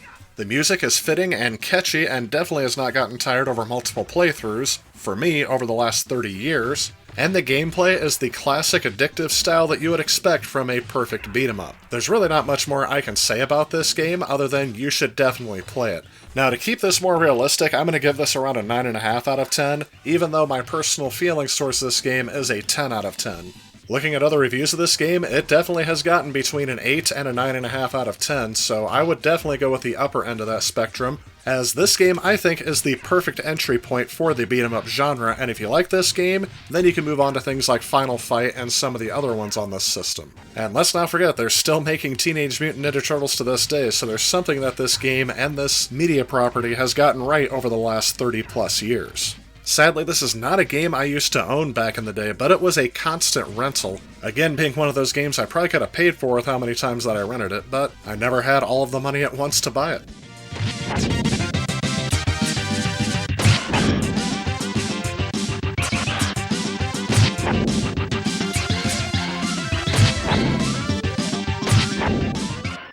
The side-scrolling beat-em-up genre is not one that I would have necessarily associated with the Super Nintendo, so when compiling my list of games for this review, I relied on a lot of outside sources, and I was surprised to see the amount of games I would end up playing. Overall, I've looked at about 25 games, and I've included most of them in this review. But if I had to narrow down the list to just the essentials, the one that would definitely take the prize of number 1 is Teenage Mutant Ninja Turtles: Turtles in Time. In a very close second, I would recommend any of the Final Fight games, with my preference being number 3 or number 2. Fans of comic books will find a variety of titles to choose from between DC and Marvel, but I think the biggest surprise to me was how much I like games like Knights of the Round, as well as the Ninja Warriors. But I'm not willing to let my word be the final word on this genre, as I feel like I'm more of an outsider, as this is probably one of the genres I played the least back in the day, and still play the least today. So again, let me know in the comments if there are any side-scrolling beat-em-up games that I did not include in this video that should have been, or what you thought about the games I showcased in this video. You know, one of the most popular genres of video games on the Super Nintendo has to be the fighting games. These games would allow players to engage in intense one-on-one battles with a variety of characters, each with their own unique moves and abilities. Fighting games have been around since the early 80s, but partially due to the technical limitations of the hardware of the time, these games were mainly nothing more than a mild diversion away from some of the other game formats. Where most gamers might find their fun was challenging one of their friends to a playthrough and seeing which one could come out on top. When porting these games to home systems, the technical limitations were even more glaringly obvious. Especially when compared to the 8-bit Nintendo Entertainment System, the Super Nintendo offered significant improvements in graphics and sound, making the fighting games not only more visually impressive, but also more immersive and enjoyable. One of the biggest advantages to the Super Nintendo over the 8-bit NES is the inclusion of more buttons on the controller, allowing for more complex special moves and combos. So in this generation, I always felt like that if you won or lost a battle, it was more due to your skill other than random chance or luck, as you have the ability to vary up your gameplay so much that you're able to take more ownership over your actions in the game. Many who grew up in the mid-90s would know a lot of the game franchises that made their appearances on the Super Nintendo, including Mortal Kombat and Street Fighter. But there are also other games that are fondly remembered today, such as Killer Instinct, and there were several game ports from other fighting games in the arcades. So let's go ahead and dive into a few of these titles.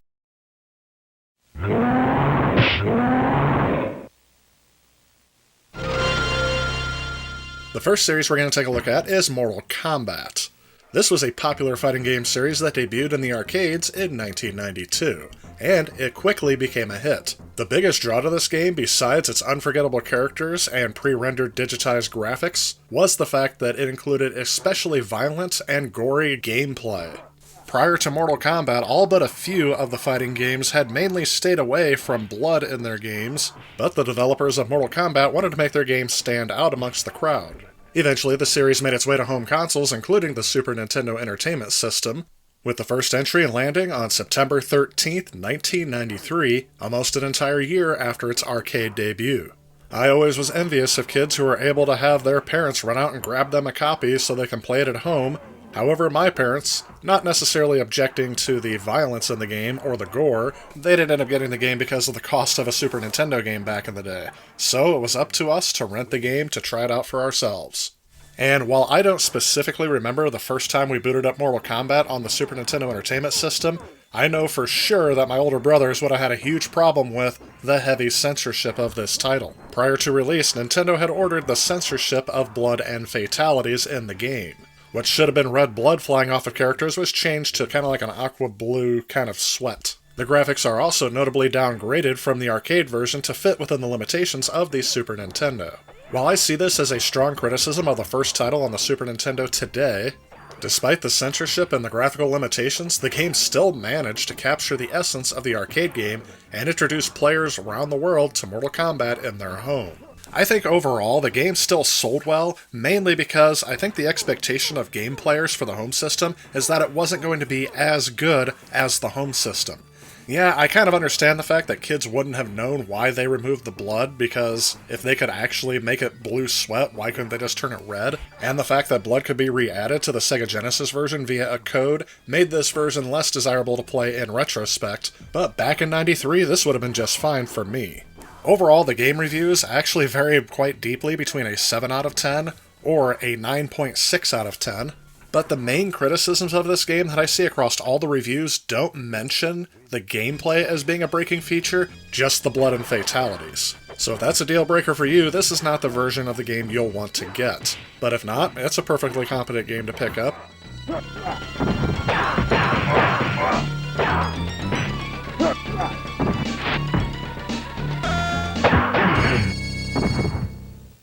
Sub-Zero wins.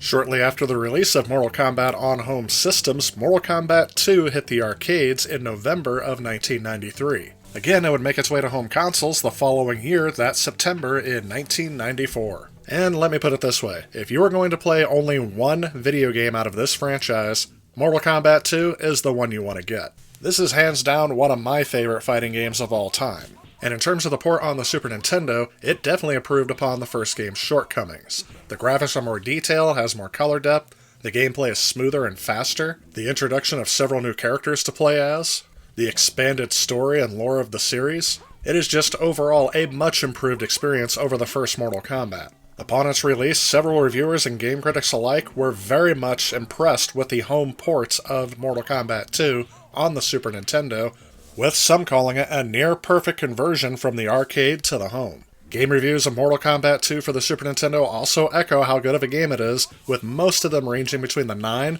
to 10 out of 10. However, those critics that reviewed the game at a lower score than that were again mainly hung up on the mild censorship issues. I used the term mild as it wasn't as bad as the first Mortal Kombat, but it's still not quite at the arcade level. Again, I would definitely recommend this as an essential fighting game for the Super Nintendo, but I would go a step beyond that and say it's an essential game if you own a Super Nintendo, regardless of the genre.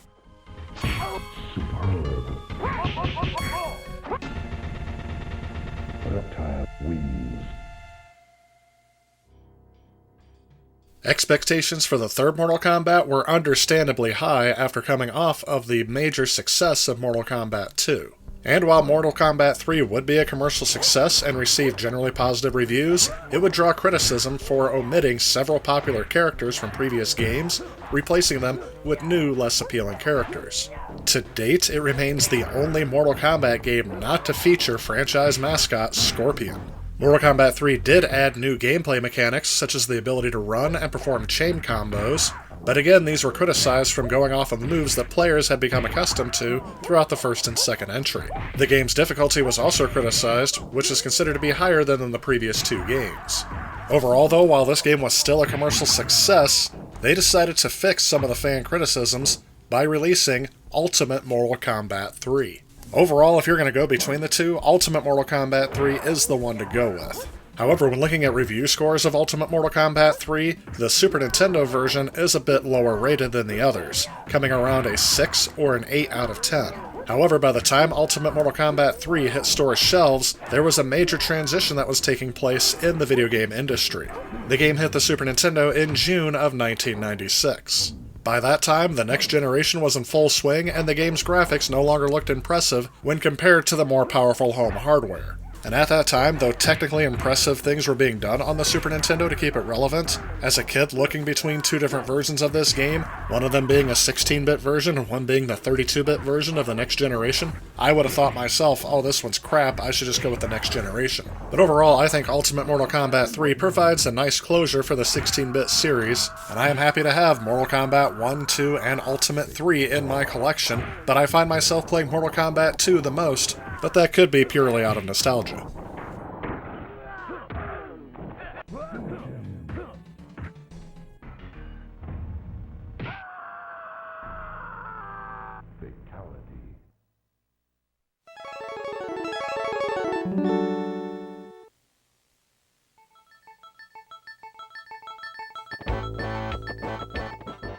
Street Fighter is one of the most iconic fighting game franchises of all time. It would make its debut in the arcade in 1987, and it would become a commercial success. At that time, Street Fighter introduced things that are more common in fighting games today, and pretty much invented this genre in my opinion, but up until this point, nobody had seen all of these things in the same game.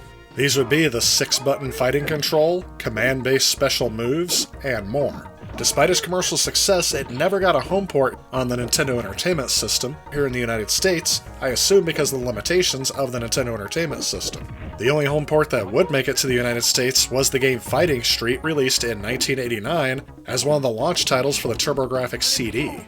However, that would all change with Street Fighter II: The World Warrior. When this game hit arcades, it was credited with revitalizing the declining arcade business. It would become the best-selling arcade game since the golden age of arcade video games. After becoming a huge blockbuster success in the arcades, developer Capcom would develop a home port for these 16-bit systems, starting with the Super Nintendo, releasing in August of 1992. Being billed as the first 16-megabit cartridge to be released for the Super Nintendo, creating an arcade port for the Super Nintendo would prove very challenging due to the limitations in the Super Nintendo's hardware compared to the arcade board. But I think they did a pretty stand-up job. In my memory, this is the first game where I really felt like an arcade fighter had made its way to the home successfully. In Japan, the game would sell more than 1 million copies within the first 2 weeks, becoming a multi-million seller in Japan by that December. When the game launched in the US, it had the price of $74.99, which is probably the reason why, again, this was a constant rental and not a game I owned back in the day. But upon its release, it would also become the top-selling Super Nintendo game for months after its release. Reviews of this game average around 9.5 out of 10, with some giving it a perfect score, and some giving it just slightly less than a perfect score. This is a game I do like to come back to on the Super Nintendo for nostalgia reasons, but it's not really one that I'm playing the most often, because as with any successful property, they would have to make a sequel.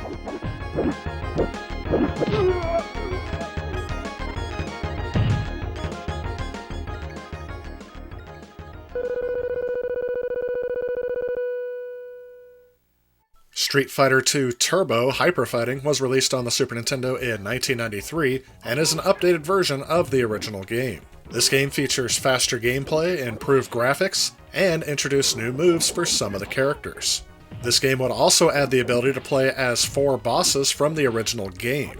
In fact, this entire port was developed using the Super Nintendo port of the original Street Fighter II as its base, but with a larger cartridge size. Even though this game is titled Turbo, it also contains the Champion Edition version of the game in the form of a normal mode. The game does allow you to choose the game's speed, up to 4 different settings, though with my aging reflexes I had to keep it down on the slower mode. I definitely feel like I'm out of practice with this one. This game improves upon so much over its predecessor that I would recommend this game over the original if you're going to only collect one for your system, and this is probably the version I ended up playing most often. Along with being included on lists for best video games of all time, this game again received very high review scores around the 9.5 to 10 out of 10. And is again another game I would recommend as essential for your Super Nintendo, not just for those fans of fighting games.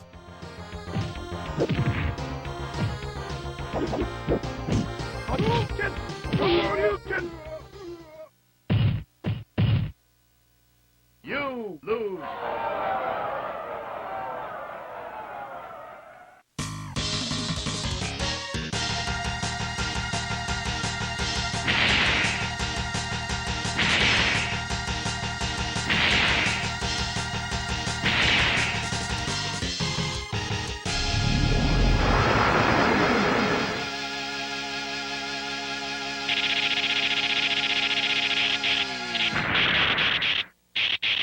Super Street Fighter II The New Challengers was released in 1994, and it includes new game modes such as Group Battle and Time Challenge, as well as the 8-player tournament mode from the arcade version.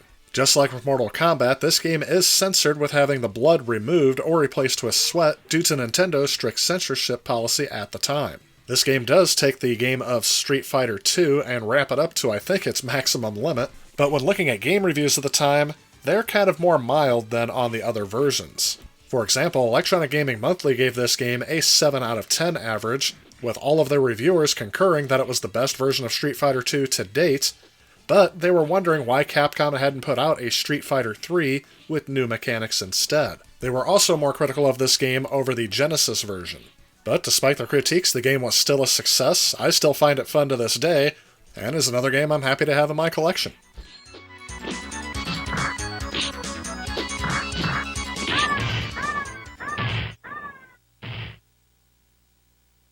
You win.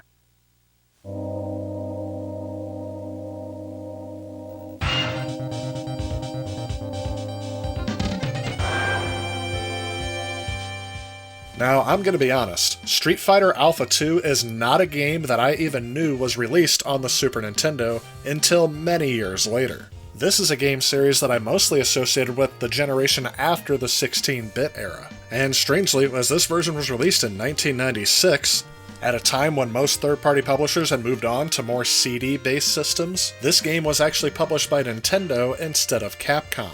And this game is a technical marvel of how they were able to get it to work on the Super Nintendo.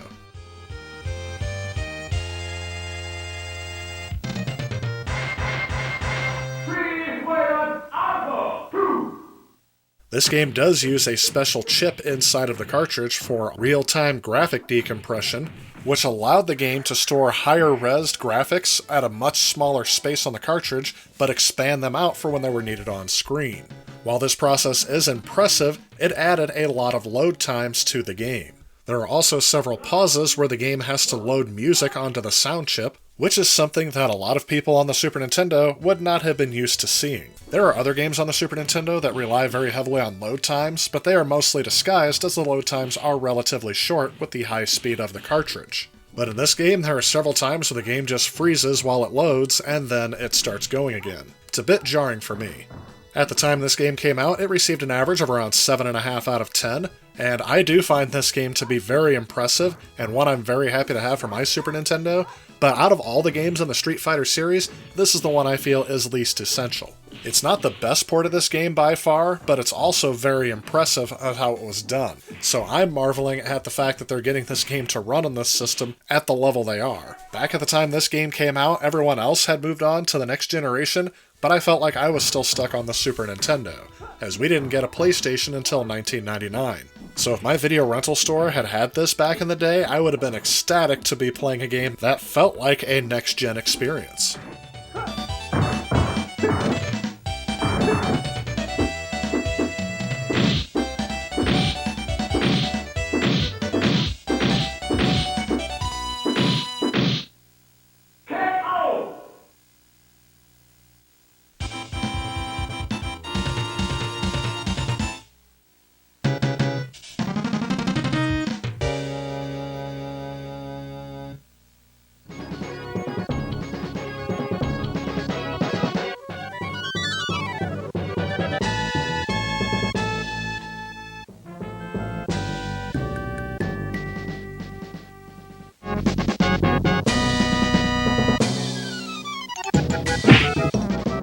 The first game I'm going to take a look at is the game Clay Fighters.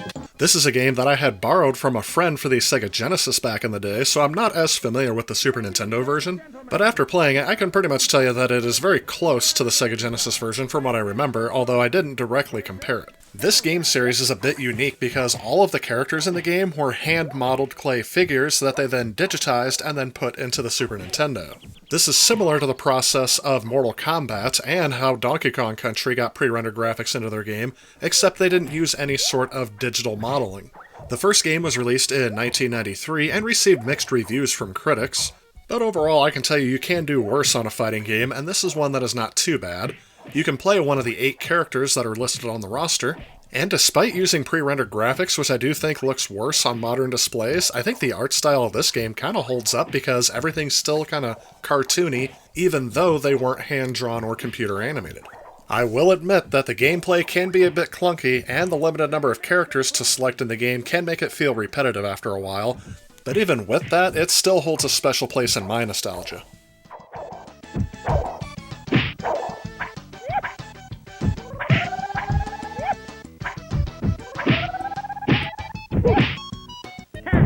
Wins the battle.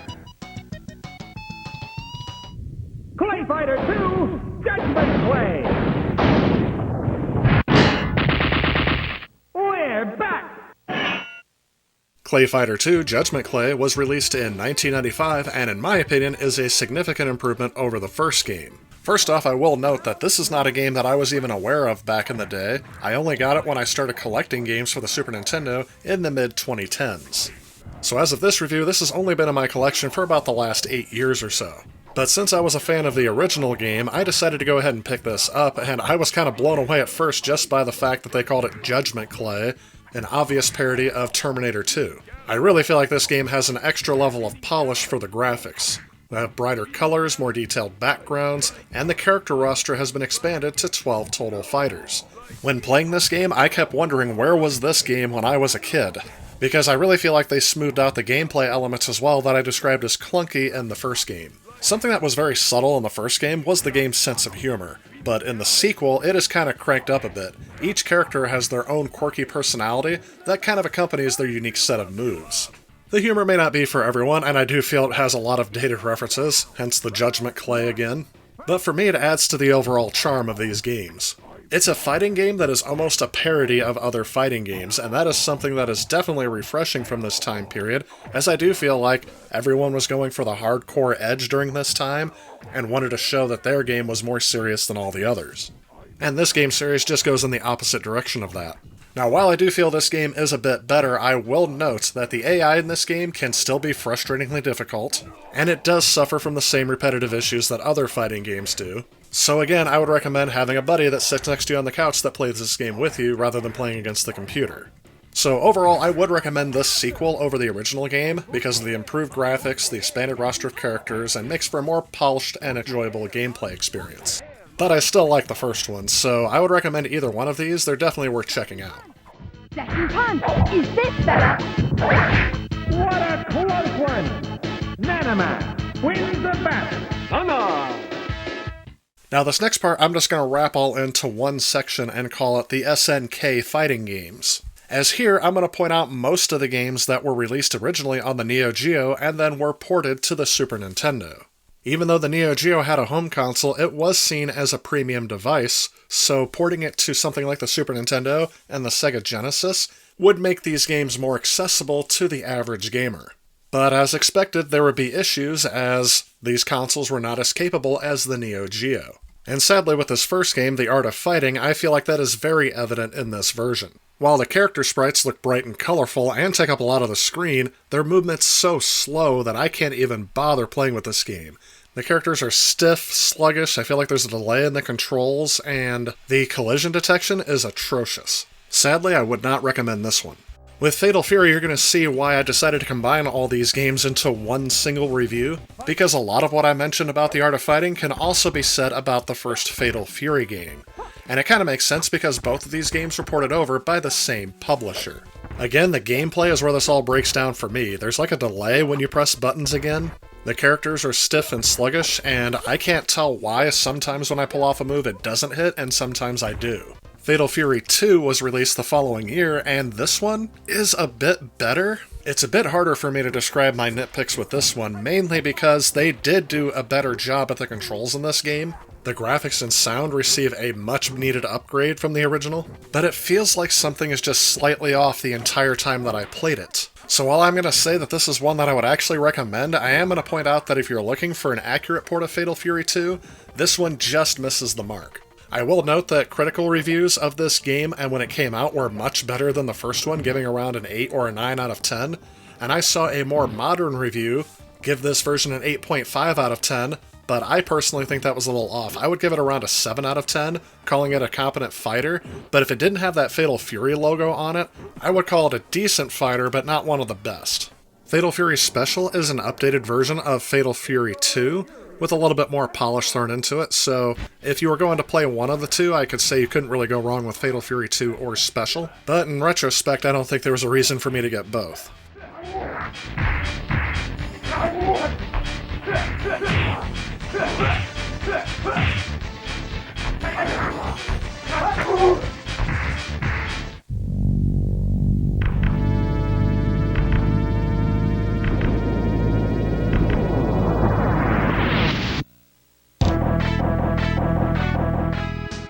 Fighter's History is a game that I was completely unaware of as a kid, and I'm only playing it now for this review. I did play it on the Neo Geo, and yes, this is a step down, but I did find an interesting divide in the critic reviews. Electronic Gaming Monthly gave it about a 6.75 out of 10, commenting that they praised the controls as exceptional for a fighting game, but Nintendo Power gave it a lower rating, calling it a Street Fighter knockoff with solid but slow gameplay. This one, while unremarkable to me, could be good if you're a fighting games fan. I don't have the first King of the Monsters game for the Super Nintendo, so I'm going to have to skip it, but based on the reviews I've seen, that's probably the right move. But in King of the Monsters 2, this game kind of combines the beat-em-up genre with the fighting genre, as you have to work your way through a stage and then fight a boss at the end, but this game really is only about the boss battles at the end of each stage. I have played both of these games on the Neo Geo, and yes, this is a severe step down in terms of detail, but I think the overall core gameplay elements in this one are there. I'd give this game about a 6 out of 10. It starts out okay and then gets very mediocre and repetitive and tedious very quickly. But if you're a hardcore fan of fighting games, this is one I think you should try out because of that added element of the beat-em-up sections. Samurai Showdown is a game series that I fell in love with when reviewing the Neo Geo. There's something about that medieval era of Japan that this takes place in that really appeals to me, and the gameplay of the Neo Geo versions are very solid. I feel like the port to the Super Nintendo does keep intact a lot of the stuff that you would expect to see in the Neo Geo, but of course downgraded so it can work on the Super Nintendo. Where it gets annoying to me is the constant pauses the game has to take, I'm assuming to load in the next graphics or whatever it's trying to do. But it's not as bad as the pauses you get in Street Fighter Alpha 2, so you could do worse. Out of all the games that were ported from the Neo Geo to the Super Nintendo, this is the one I'd recommend as the #1 game to try.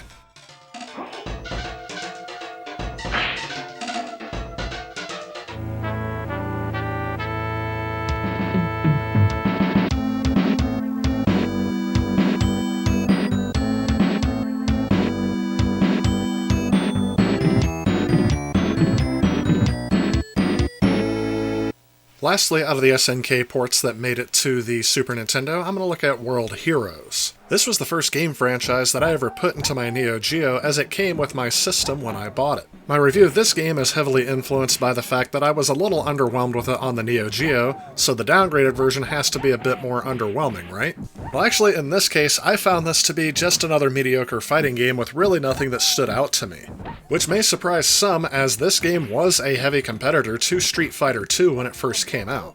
Seeing the reviews of this game, I would just average it and say that this one's a solid 7 out of 10. Something else to note about World Heroes while I'm thinking about it is that this port was actually developed by Sunsoft. But World Heroes 2 was published by Takara, who had been publishing most of these other games. Now, it could come down to the improvement in game design, but I think World Heroes 2 is slightly better, and I would recommend this one over the original World Heroes, but only by like a 7.5 out of 10. So I don't think you can go wrong with either one, but I would recommend World Heroes 2.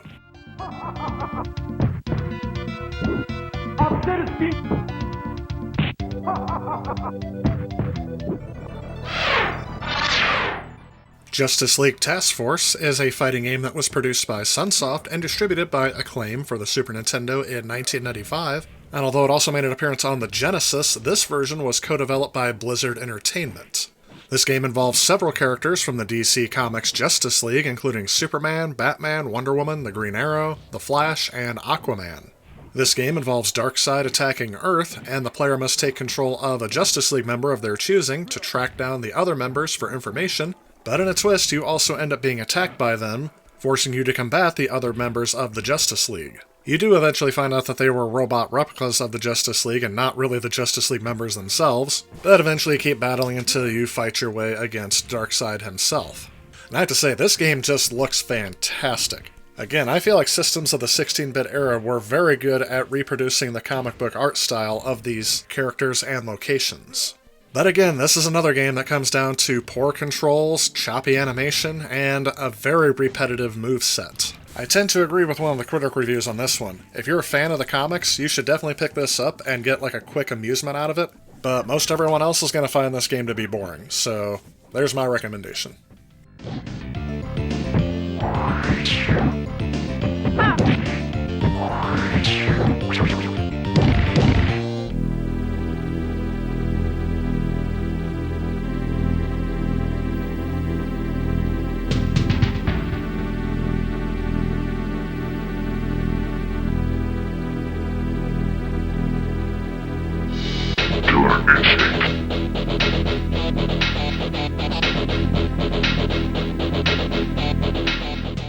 Killer Instinct hit the arcades in 1994 and was eventually ported to the Super Nintendo in 1995.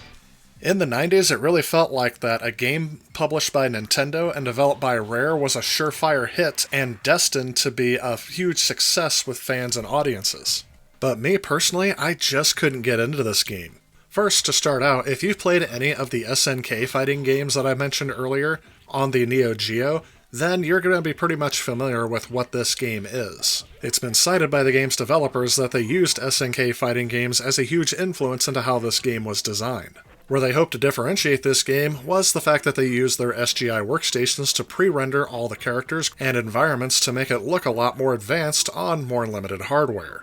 I've seen reviews of this game go between 8 or 9 out of 10, but I personally would give it a 7 out of 10, calling it a bit more mediocre. I will note that could just be me. I really feel like because I didn't play it back in the day, I'm not really blinded by the nostalgia goggles.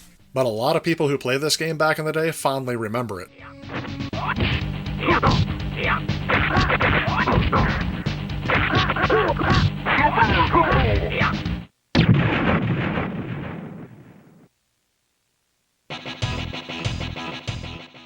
Mighty Morphin Power Rangers, the Fighting Edition, is based off of the popular television series, just slapped into a generic 2D fighting game. This game heavily relies on fans of the property it's based on to play this game, as the gameplay itself is very unremarkable and I would just say bad. This game suffers from a lot of the pitfalls that other bad fighting games did of the time. Slow-moving characters, dull backgrounds, terrible hit detection. It's just not very fun to play for me.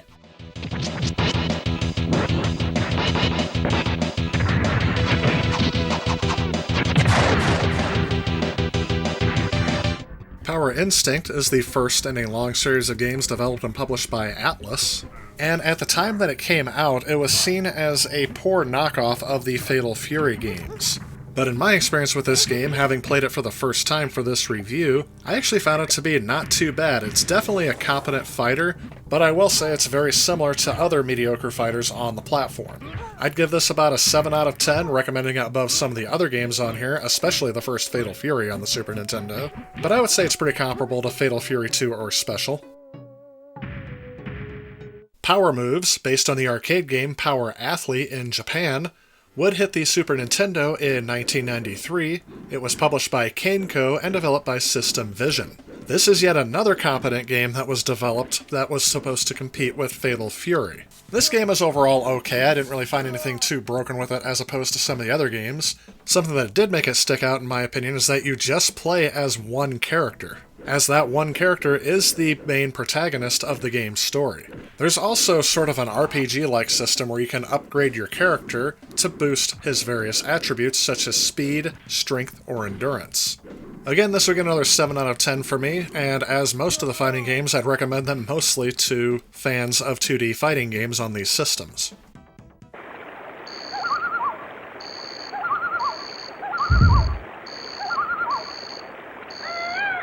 Primal Rage was a huge hit when it hit the arcades in 1994. The game takes place in a post-apocalyptic version of Earth, where players control one of 7 large beasts that battle each other to determine the planet's fate. The game was originally developed and published by Atari, but it's made its way to the Super Nintendo through Time Warner Interactive.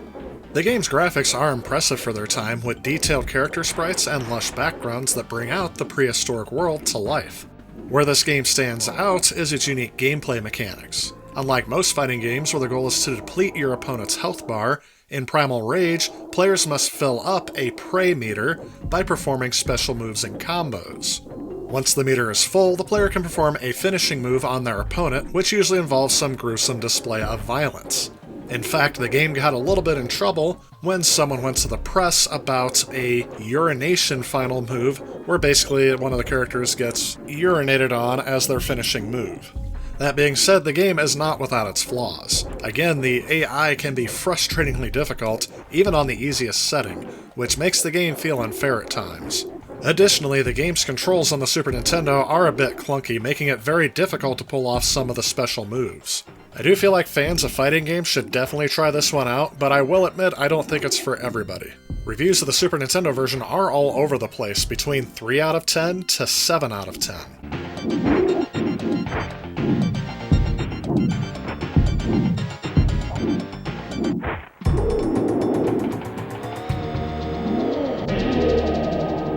Shaq Fu was a fighting game released for the Super Nintendo in 1994 that features basketball superstar Shaquille O'Neal as the main character. The first hint to this game's quality should be the fact that they're having a basketball player star in a fighting game.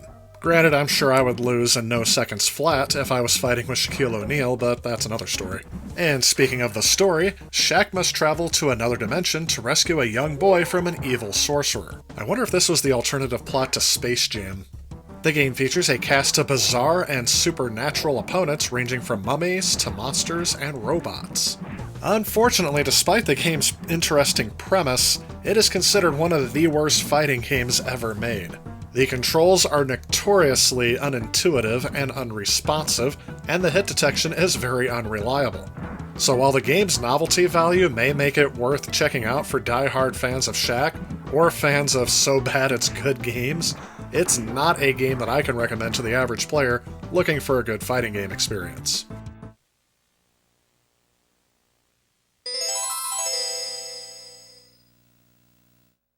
Teenage Mutant Ninja Turtles Tournament Fighters was a fighting game for the Super Nintendo released in 1993 and developed by Konami.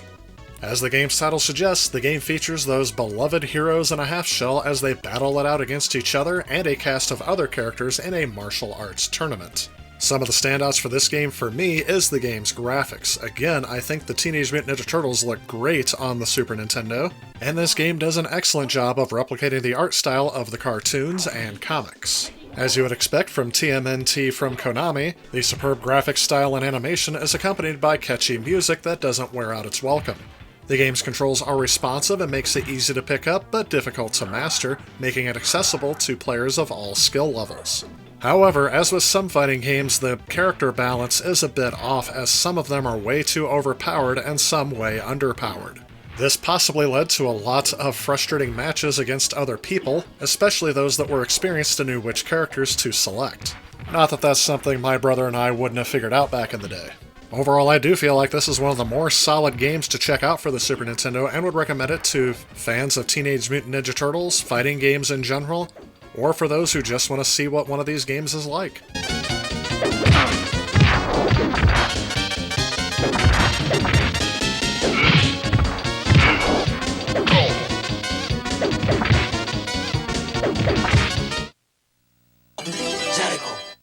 You know, I always referred to the title of this game as Hey Punk instead of Tough Enough, but I guess it's just called Tough Enough. This was developed and published by Jaleco for the Super Nintendo in 1993, and this game is yet another of the very competent fighters on the system. Like some of the other fighters, it features a cast of characters with varying fighting styles and abilities. The game's graphics and sound are solid for the time period and I think hold up well today. Where this game stands out for me is the chain combo system. This system allows players to perform long combos by linking together different moves and attacks. This adds, I think, a more in-depth way to play the game, as you must learn to master each character's moveset and how to effectively link them together to create devastating combos. For someone that's new to fighting games, this may not be as intuitive, because you really have to grind to figure out which character's movesets you're going to want to play as. But for fans of fighting games, this will be a welcome change. Sadly, the AI can be frustratingly difficult, as in some of the other games, but it also suffers from the character imbalance that I mentioned in Teenage Mutant Ninja Turtles. Overall, this is a decent enough fighting game that will appeal to fans of the genre, but while it may not reach the heights of some of the other classic fighting games of this era, it is definitely an enjoyable experience that I would say most people should give a try, especially if you're fans of fighting games, but this can also appeal to newcomers as well. Well, there you have it. That is some of the most iconic and memorable fighting games on the Super Nintendo. And although I covered a variety of titles on the system, I would have to sum up by saying that some of the best on the system have to be Street Fighter II: The World Warrior, which is widely regarded as one of the greatest fighting games of all time. I would follow that up with Mortal Kombat 2, being the sequel to one of the best arcade games ever made, but with less censorship than the original title. I always find myself going back to this one when I want my Mortal Kombat fix. Killer Instinct is one that I added in because it was highly recommended from a lot of different people, and it was a technical marvel for its time. Although I personally don't think it lives up as well, it's definitely a competent fighter, and one that I would recommend simply because it's one of the most regarded games on the system. Teenage Mutant Ninja Turtles: The Tournament Fighters is also another one I would recommend. I wouldn't recommend this over Turtles in Time, but if you really want a Teenage Mutant Ninja Turtles competitive fighting game where you can compete against somebody else, this game delivers on that and then some. So even though these are just a few of the many excellent fighting games that the Super Nintendo had to offer, each game brought something unique to the table that helped shape the game genre into what it is today.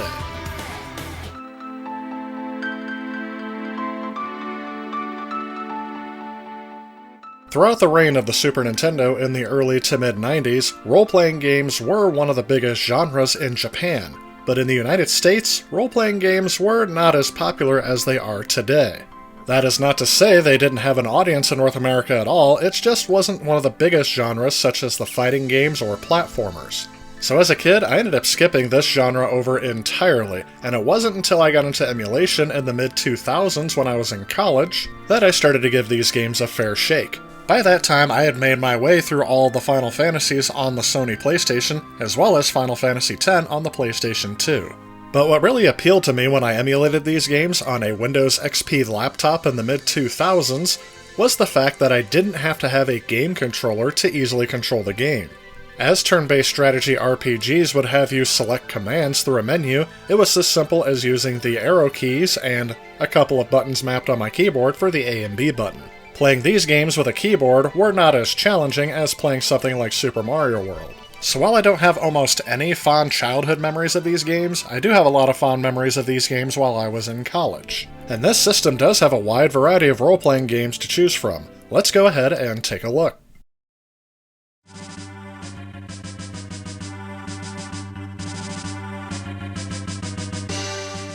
The first role-playing game I ever played on a Super Nintendo was Final Fantasy II. My decision to start with this game was simply because of name recognition. I had played Final Fantasy on the PlayStation, and I thought this would be neat to go back and see what games are like before. However, as this was one of the earliest titles for the Super Nintendo, I believe a lot of people's first experiences with role-playing games were again with Final Fantasy II. And boy did this game set the bar high. Not only is this game leaps and bounds more advanced than the original Final Fantasy, it has a massive world to explore and a very deep story, and definitely a game I recommend for those of you that want to try RPGs on this system. As this was one of the earliest games for the Super Nintendo, I already covered it in my early games videos if you want to go back and check it out.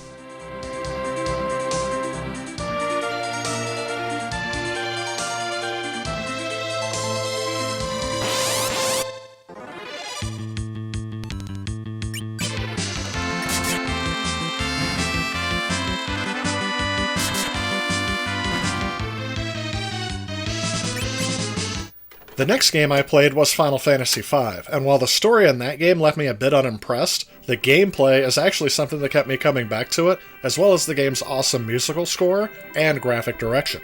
Thankfully, this game has received a proper port and translation to many consoles and platforms since, so even though it's not necessary to play it on the Super Nintendo, I definitely recommend giving this one a try as well.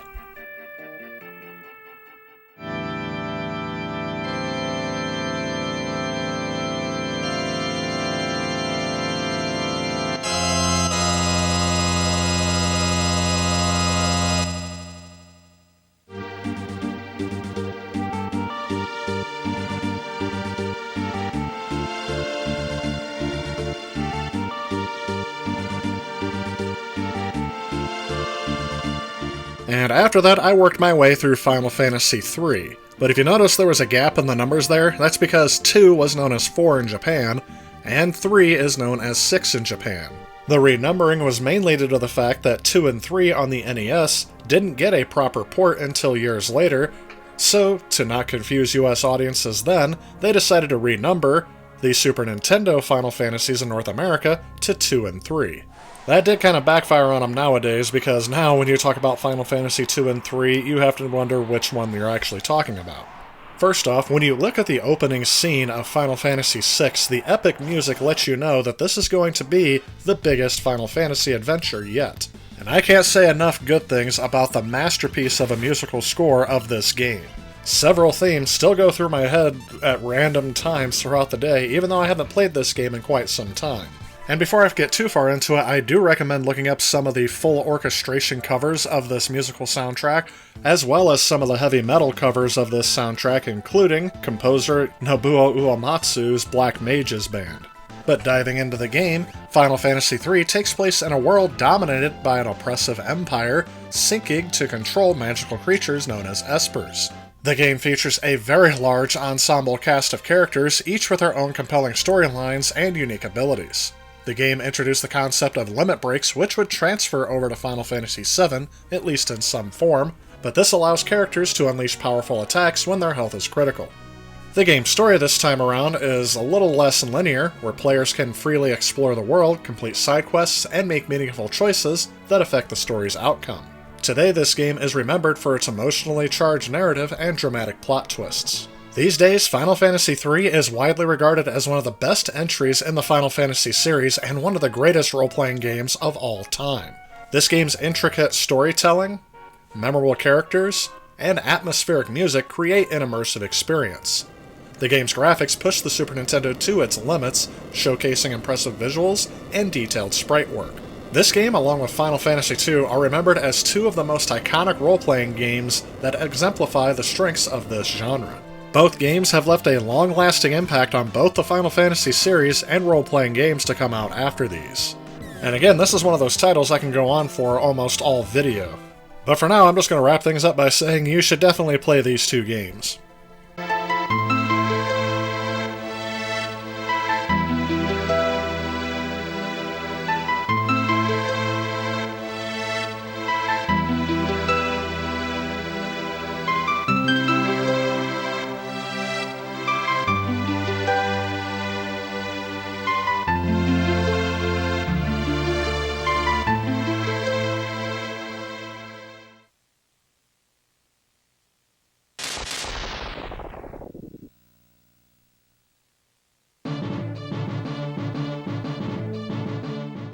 The next role-playing series that I remember playing on the Super Nintendo was the Breath of Fire series. And again, it was a stellar choice, as this is a series that I fondly remember playing as well. The first Breath of Fire was developed by Capcom, but in North America it was published by Squaresoft. The first entry was released on August 10th, 1994.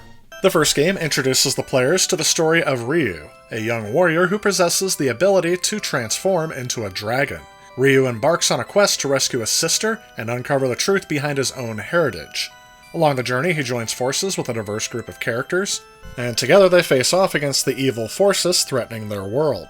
Like Final Fantasy, this game features turn-based combat, exploration of towns and dungeons, and a dragon transformation system that allows Ryu to unleash devastating attacks. This game is known for its charming graphics, immersive world, and memorable soundtrack.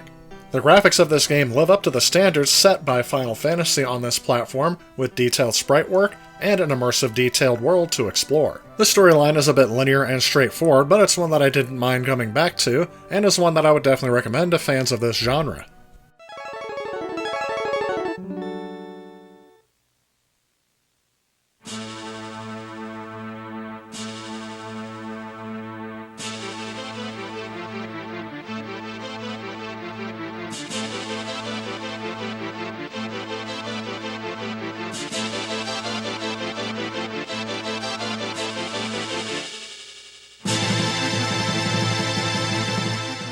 Breath of Fire 2, however, continues the saga with a new protagonist, again named Ryu, who possesses the same dragon powers as his predecessor. However, this game takes place several hundred years after the events of the first game. In this game, the new Ryu has a quest to uncover the truth behind his abduction and save his childhood friend. Along the way, he recruits a diverse cast of characters and battles against a malevolent cult seeking to revive an ancient evil. Breath of Fire 2 expands upon the mechanics of its predecessor, introducing a more robust skill system, improved graphics, and deeper character development. And between the two of them, I think Breath of Fire 2 really knocks it out of the park, being a very worthy successor to the original, building upon its strengths of the original game and refining the gameplay experience. While both games do look primitive, I do believe that the second game has a noticeable upgrade in the graphics, and the expanded battle system allows for much more engaging gameplay. The storyline of this game delves much more into a darker and sometimes even more mature themes, offering a compelling narrative that will keep players invested throughout the entirety of the game. Again, I think the Breath of Fire series on the Super Nintendo really hold up well today, and is definitely a recommendation from me when people ask what are some good RPGs to play on this system.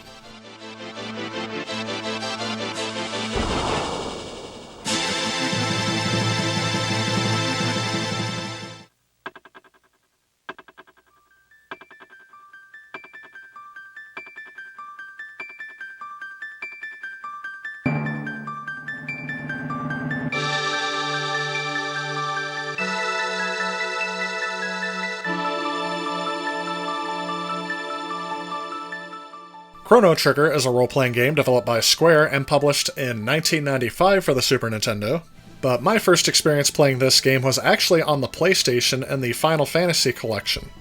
This game follows the story of Chrono, a young adventurer who gets caught up in a time-traveling journey to prevent the destruction of the world, along with a diverse group of companions, including the determined Princess Marle and the enigmatic robot Robo. Chrono embarks on an epic quest spanning different eras, from prehistoric times to a post-apocalyptic future.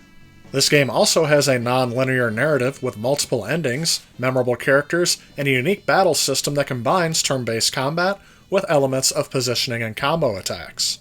Since its release, Chrono Trigger has been considered an absolute masterpiece that has captivated players all over the world. One of its standout features is its deep and intricate storyline, expertly crafted by a dream team of developers, including Hironobu Sakaguchi, the creator of the Final Fantasy series. The game's story weaves together time travel, friendship, sacrifice, and existential themes, offering a rich and emotionally engaging experience. The game's battle system is highly satisfying and one that I personally enjoy coming back to, but also being a later title on the Super Nintendo, the game's visuals are absolutely stunning, featuring a vibrant world and detailed sprite work from lush forests to futuristic cities. The game's musical score has many memorable themes and are done very well on the Super Nintendo as well, just as good or maybe even better than the Final Fantasy series. In the end, along with being considered one of the greatest role-playing games of all time, this is a game I would definitely recommend again for the Super Nintendo.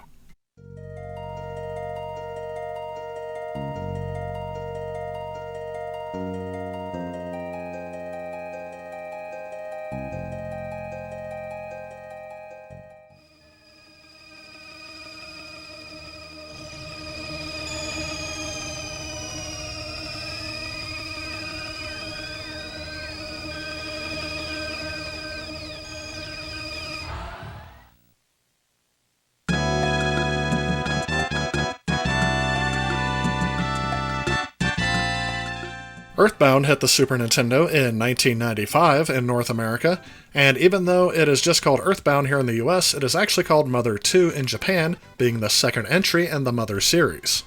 This game follows the story of a young boy named Ness who embarks on a journey to save the world from an alien invasion.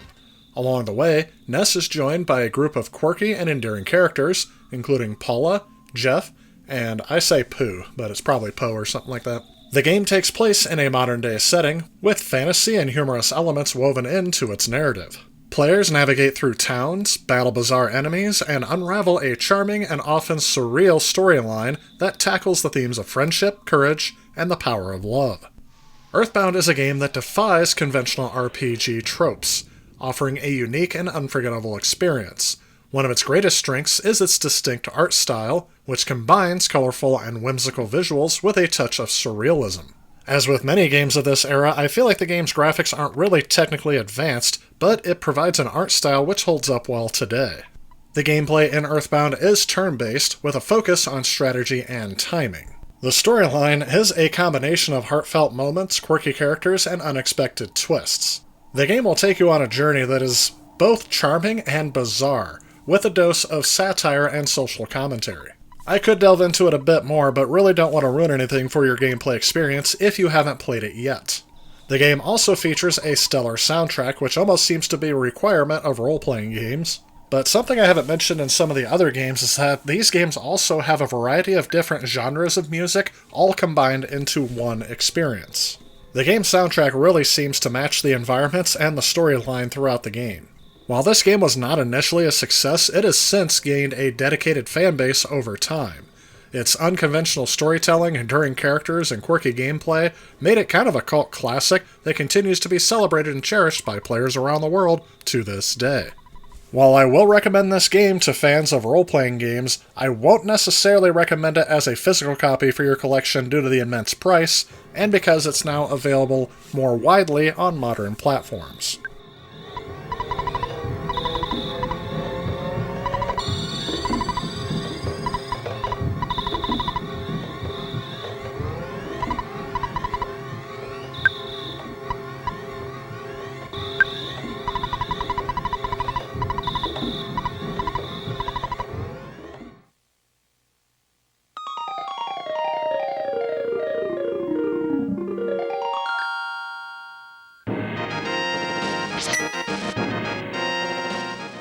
The Legend of Zelda: A Link to the Past may be the only RPG on this list I have experience with as a child. This game was released in 1992 and was a weekend rental for me at least a couple of times back in the day.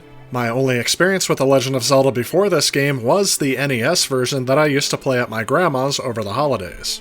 The story is very similar to the first Legend of Zelda, where you play as Link, and after you're woken up in the middle of the night to cries of a voice screaming for help, you once again wind up on a quest to rescue Princess Zelda and defeat the evil wizard Ganon. Along the way, you'll collect power-ups and other items to give you different abilities to allow you to traverse across the world map and even to an alternate dimension. I'm sure I can go on for a long time, but I don't think I would be adding anything new that has been said about this game. Since its release, this game is considered a masterpiece of game design and storytelling that set the standard for action-adventure games. There has been debate on whether or not this is considered a role-playing game. However, after looking up the definition, all a role-playing game is a game where you take the role of a character and play throughout a story. The gameplay in A Link to the Past is a perfect blend of exploration, combat, and puzzle solving. The puzzles, for the most part, are well crafted and provide challenging enemies and rewarding boss battles. The game itself strikes a good balance between accessibility and depth, making it enjoyable for both newcomers and seasoned players.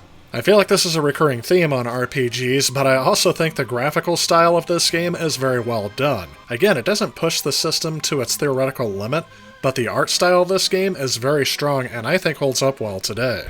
Koji Kondo provides another remarkable score, probably one of the best in the series. The game's progression is somewhat non-linear, allowing you to tackle dungeons in any order you want. However, there pretty much is a preferred order to things I've found. But I don't think I'm breaking any new ground here, so I'm just going to wrap it up by saying if you don't have this for your Super Nintendo, regardless of if you're an RPG fan, you definitely should.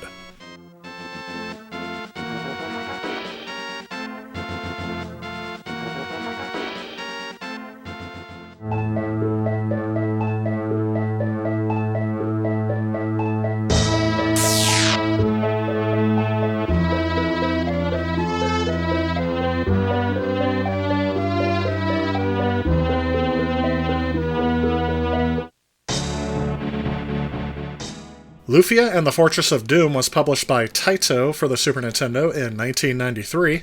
This game introduces players to the world of Asteria, where a group of heroes known as the Sinistrals threatens the peace. The game follows the story of a young warrior named Maxim and his companions as they journey to defeat the Sinistrals and save the world. This is another turn-based RPG with puzzle-solving elements and dungeons, and a robust character customization system.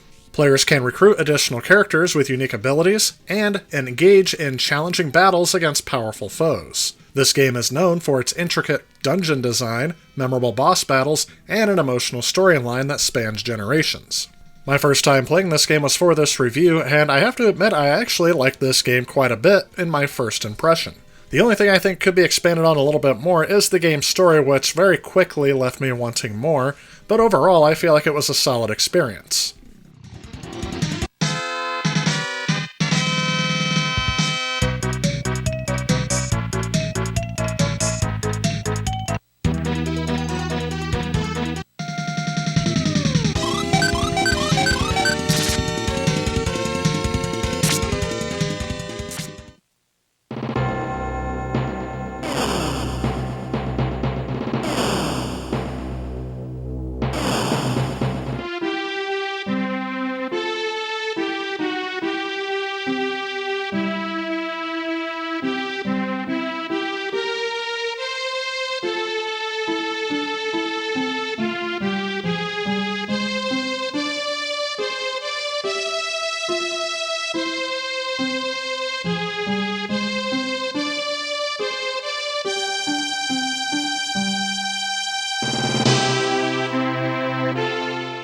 However, Lufia 2 Rise of the Sinistrals, in my opinion, is definitely better than the first one.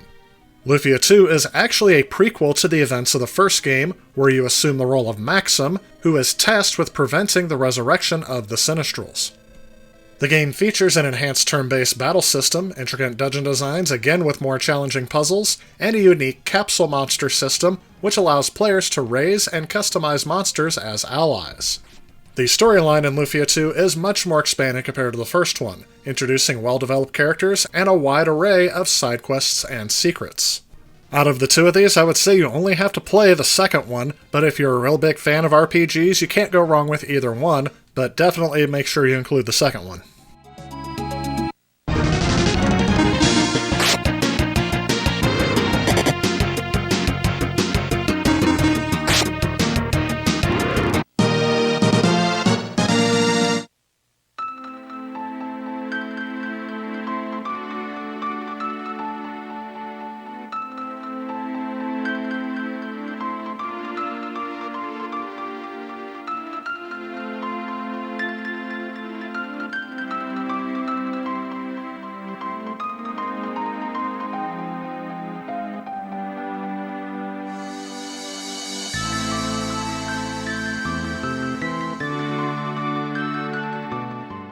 Secret of Mana is another role-playing game published by Square on the Super Nintendo, this time in 1993.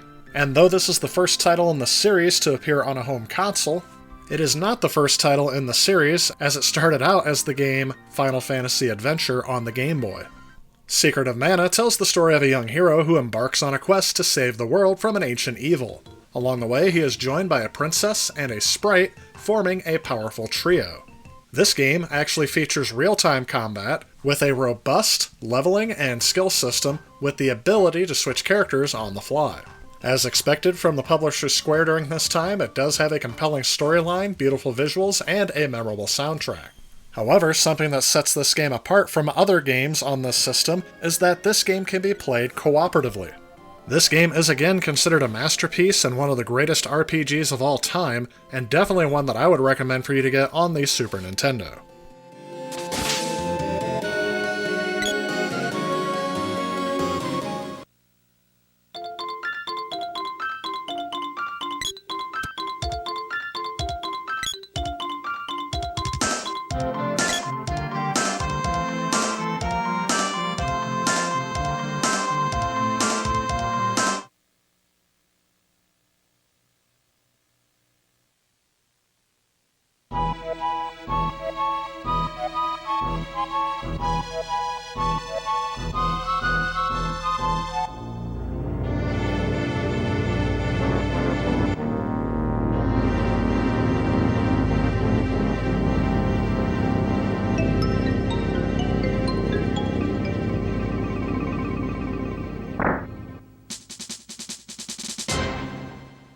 Now here's a game I don't think anyone can argue is meant to be an RPG because it's in the name. Super Mario RPG: The Legend of the Seven Stars was released for the Super Nintendo as one of the latest games ever released on the platform. This game is the result of a partnership between Nintendo and one of its longtime third-party developers, Squaresoft. By the time this game had released, though, the ties between Squaresoft and Nintendo were already broken, and it wasn't a secret that Squaresoft was moving on to PlayStation for their next big title. However, in terms of this game, I think that Super Mario RPG perfectly blends the elements of Super Mario with a role-playing game experience. But first, the story of this game has Mario on an epic quest to rescue Princess Peach from the clutches of a new enemy, the evil Smithy and his minions. This game introduces a unique blend of platforming, turn-based combat, as well as puzzle solving, as players guide Mario and his companions through the Mushroom Kingdom and beyond. Mario will join forces with classic characters like Princess Peach and Bowser, as well as new allies like Geno and Mallow. The story of this game isn't really too involved in my opinion, and is pretty standard for a Mario affair, but what I really like about the story is that it doesn't really take itself too seriously and definitely punches fun at the Mario franchise. The gameplay is a mixture of turn-based combat, which I've come to expect from Square RPGs, but also there are some new platforming elements. The platforming parts of the game retain the classic Mario signature mechanics, allowing you to explore the vibrant environments, interact with NPCs, and uncover secrets. Even the turn-based battles are made a little bit more engaging by giving each character an ability you have to time out in order to pull off correctly as you're attacking. The game's visuals have been criticized in more recent years as being too, 90s early CG plasticky kind of graphics. But in all honesty, I thought these graphics looked great back in the day, and I still think they look great today, and kind of hold up in terms of the style they were going for. But I do get that this is also early 3D models of what the Mario universe would be, and they would definitely evolve these character models when they moved on to the third dimension. Usually I'm not a fan of isometric perspectives in games, but in here I didn't really mind it. It really helps to give you a perception of an open world environment even though you're mostly limited to linear paths. And again, continuing with the common themes of great soundtracks in RPG games, this game also does not disappoint, offering updated remixes of classic themes as well as brand new tracks exclusive to the game. In all honesty, this is again one of my favorite RPGs on the system, and one I spent a lot of time in when I first started playing them in college. And because of the platforming elements and simple RPG elements, I think this is accessible to most players, and would definitely recommend it as an essential title for your Super Nintendo.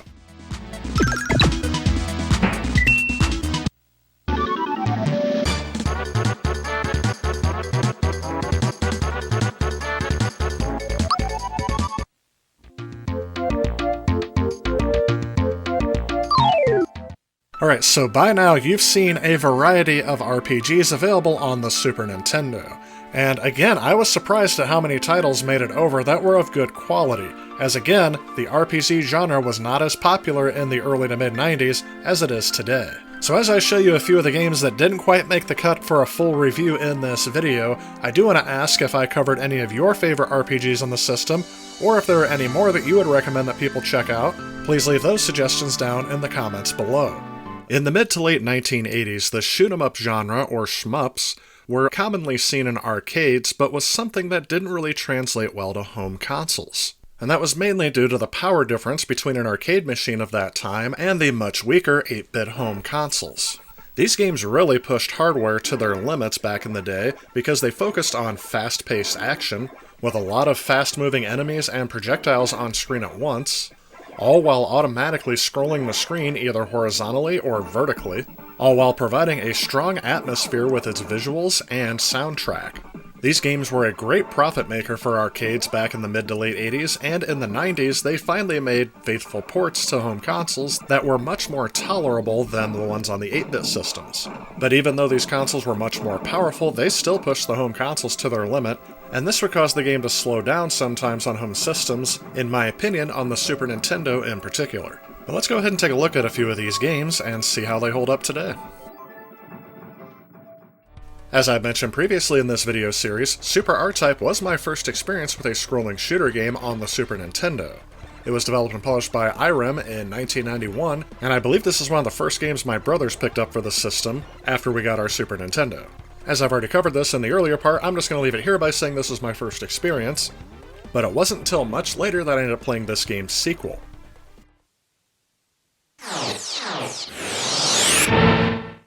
R-Type 3, The Third Lightning, was released on the Super Nintendo in 1993, again published by Irem, and this time developed by Tamtex.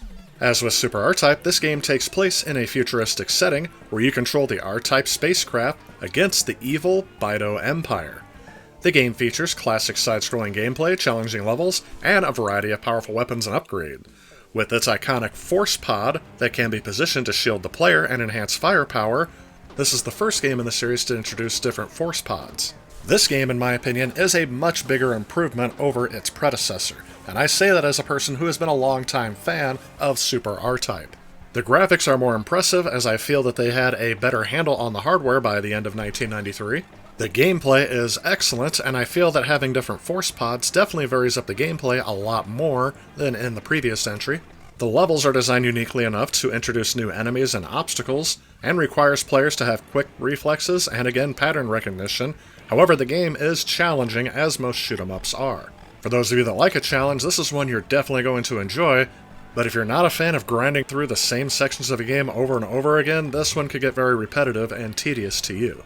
Something else notable about R-Type 3 is the inclusion of branching paths. At certain points, players can choose between two different routes, adding replayability and providing alternative challenges. The soundtrack is back in all of its glory. As I really enjoyed the soundtrack of Super R-Type, this one adds many more classic themes. I just can't say enough good things about this game. If you're a fan of shoot-'em-ups, this is one you're definitely going to enjoy. I would rank it more towards the hardcore shoot-'em-up market, and if you're going to get this game physically, I also recommend it to hardcore collectors because the North American version of this game is super expensive. So I ended up picking this up on my Super Famicom.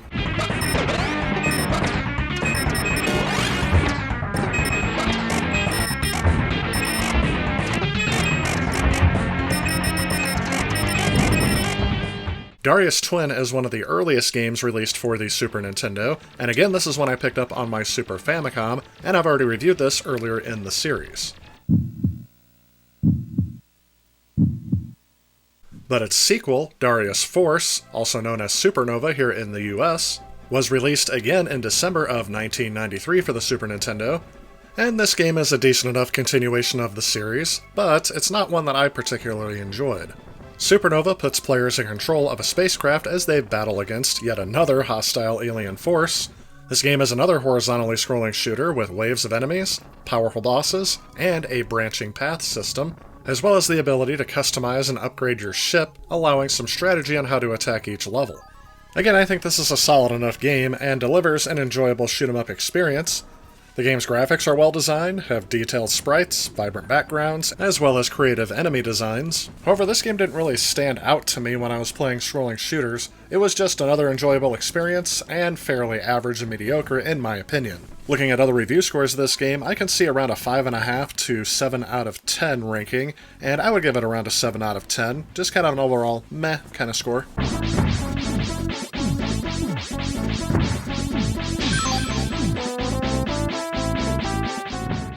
The Raiden series got its start in the arcades in 1990, and eventually ended up gracing a plethora of home systems, including the Super Nintendo, with the game Raiden Densetsu in Japan and Raiden Trad in the United States, with Trad being short for Raiden Traditional, which is a loose translation of Raiden Densetsu.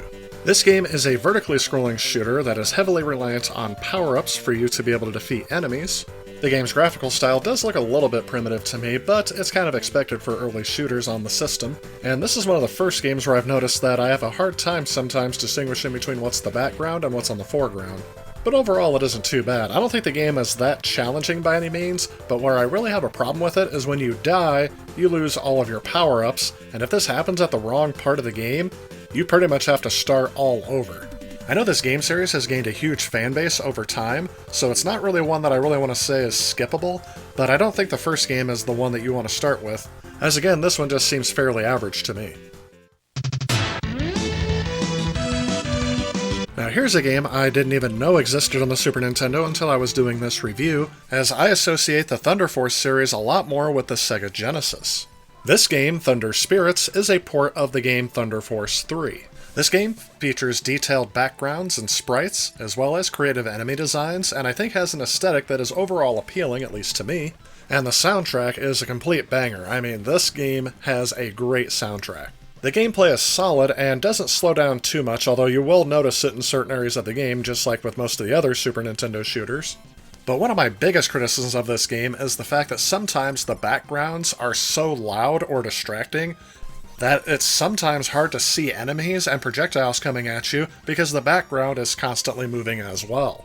Overall, this is a very decent game, and I'd give it around a 7.5 out of 10, but just know this game did come out on the Sega Genesis, and I do think they did it better on that console.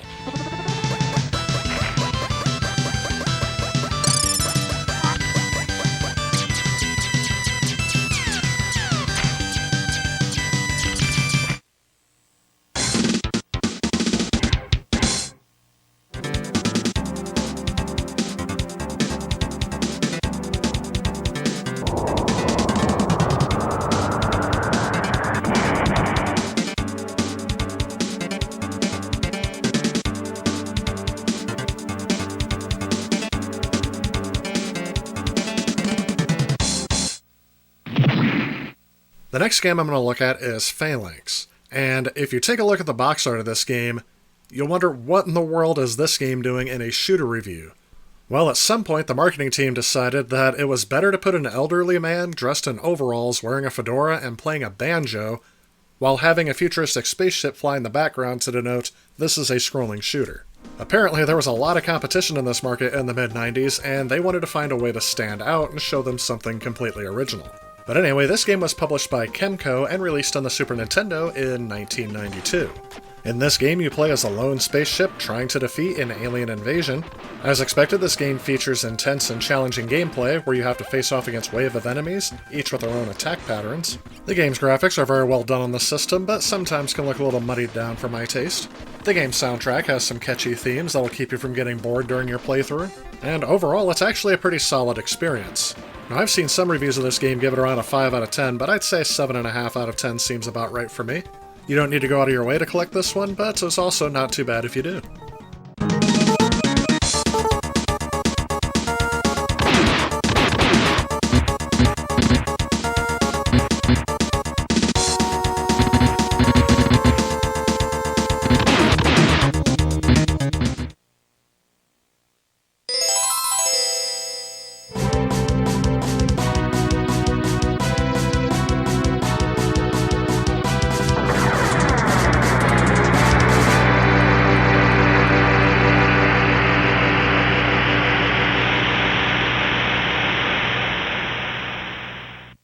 The game Axelay was developed and published by Konami, hitting the Super Nintendo in September of 1992 in North America. And this game takes players on a thrilling intergalactic journey as they control the advanced fighter spacecraft known as the Axelay. This game has a combination of side-scrolling and vertically scrolling stages, each filled with intense action, diverse enemies, and challenging boss encounters. The game has impressive graphics, engaging gameplay, and a memorable soundtrack. This is another prime example of what you want to see from the best of this genre. This is one that I had a hard time putting down once I popped the cartridge into my system. And I would recommend it to most of you out there, however, I am going to note the game's difficulty level is insanely high. And I say that fully realizing that this genre is not known for having easy games. So again, while I'd like to recommend this to everybody, it's definitely going to have to be better suited to hardcore enthusiasts of this genre.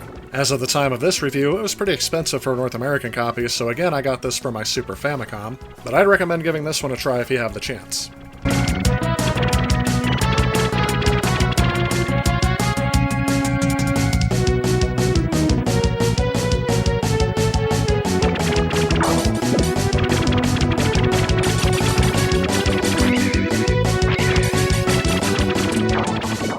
Very quickly, I wanted to mention some of the other titles I played for this review that I also found fun. Aero Fighters is another game that I enjoyed on the system, featuring smooth controls, impressive sprite graphics, and a range of power-ups and weapons that enhance its gameplay. With its addicting gameplay and thrilling action, I would give this around an 8 out of 10, definitely recommend it. In the game Biometal, again taking place in a futuristic world, players pilot a powerful mecha suit and blast through waves of enemies across multiple visually varied levels. The game features a good balance of challenge and excitement, with a fast-paced gameplay, tight controls, and a variety of weapons to upgrade. While it may not be as well known as other games, I've found this one to be a solid shoot-'em-up experience. I'd give it about a 7 out of 10. Blazon was interesting, but seemed kinda primitive to me, even for the standards set on the Super Nintendo. You do take control of a transforming spaceship that can switch between flying and a walking form, which is something I haven't seen in too many other games of this genre. Review scores are all over the place with this one, but I'd give it around a 6 out of 10. Not really one I typically enjoyed, but could be enjoyable to some people. Firepower 2000 is another scrolling shooter which kind of switches it up by having you control either a helicopter or a jeep. The jeep can fire in any direction, but can't always move over mapped obstacles, and the helicopter is the exact opposite. The game does have tight and responsive controls, as well as intense boss battles, and a very satisfying gameplay with an enjoyable co-op mode. I'd give this one around a 7 out of 10 as well, recommending it to some. Space Megaforce, also known as Super Aleste in Europe, is a vertically scrolling shoot-'em-up. This game offers a wide variety of power-ups and weapons, allowing for strategic customization and intense firepower, but with its polished gameplay, smooth controls, and memorable soundtrack, this one earns an 8 out of 10 from me, and I would recommend it for most people. And another game I found quite enjoyable was Super Earth Defense Force for the Super Nintendo. This game also has a wide array of power-ups and weapons to upgrade. The game is very well done with great graphics, a memorable soundtrack, and an overall tight gameplay experience that kept me coming back to it. And overall, I'd give this one about a 7.5 out of 10.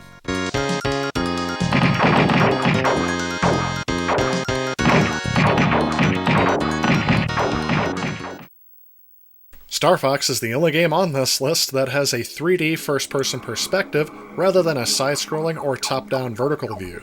But in terms of all the games released for the Super Nintendo, this game was definitely one of the most important. It has been hard to replicate the feeling that most of us felt when we first popped this cartridge into our Super Nintendo and saw this epic scene play out before our eyes. This was certainly something that we had never seen before on the Super Nintendo or any other 16-bit console, and this would be a landmark title in the 16-bit war between Super Nintendo and Sega.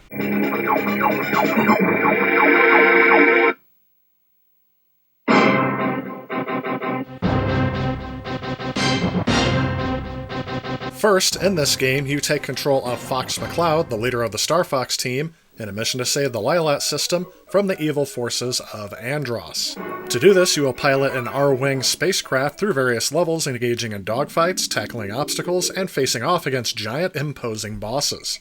The gameplay is fairly simplistic to understand. You have lasers, bombs, and a shield that you have to manage in order to make it through each level. The game features an overworld map which will allow you to choose from the very beginning which path you want to take to get to the final boss. Each one is basically different difficulty settings. However, and this is a story that's been told 1,000 times, so I'll try to be brief, this game was revolutionary for its use of polygon graphics and the Super FX chip. Which really, the Super FX chip is just a coprocessor that allows the Super Nintendo to complete more calculations needed for polygons than the original system could handle. But because of the limitations of the system, most of these are flat shaded polygons, and there's not a lot of detail in the enemies or the graphics, but in this simplicity, they have an art style which works for this game.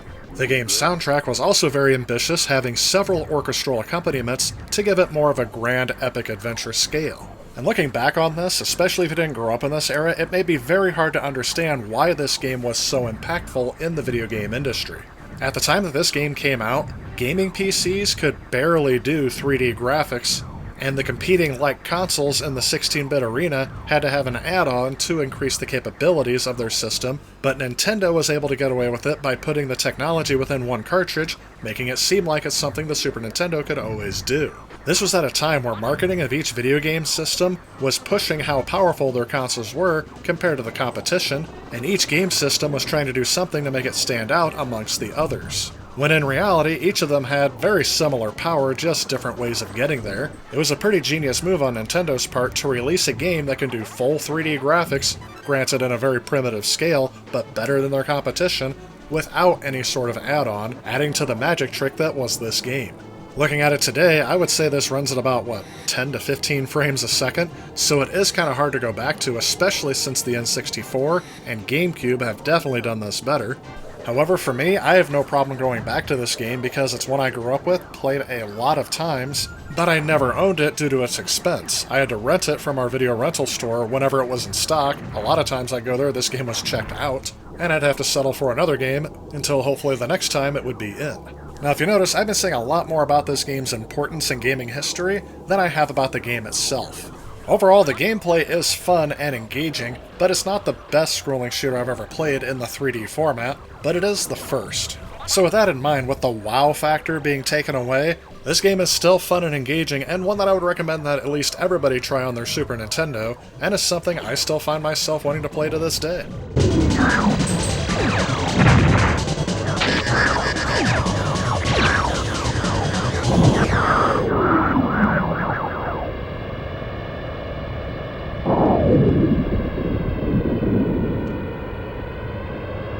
The run-and-gun game genre evolved during the 16-bit era of console gaming. It is characterized by fast-paced gameplay, shooting mechanics, as well as adding in platforming elements. These are the games that typically involve controlling a character who runs, jumps, and shoots their way through levels filled with enemies and obstacles, and sometimes but not always ending with some sort of boss battle. These games often feature a side-scrolling perspective with players going from left to right while engaging in intense combat, but sometimes you can have a top-down view as well, offering more freedom of movement. These games are known for their challenging gameplay, adding in cooperative multiplayer options, and exciting action sequences that provided hours of adrenaline-pumping fun for players back in the day. While this genre had varying popularity in the United States, there are some games that fared a lot better in Japan, and hence why I own the Super Famicom version of some of these games, rather than the North American version. The most notable example of this will be the Mega Man series, known as Rockman in Japan, but since these also released in North America, I will be including them in this review. Let's go ahead and take a look at a few of the popular run-and-guns on the Super Nintendo.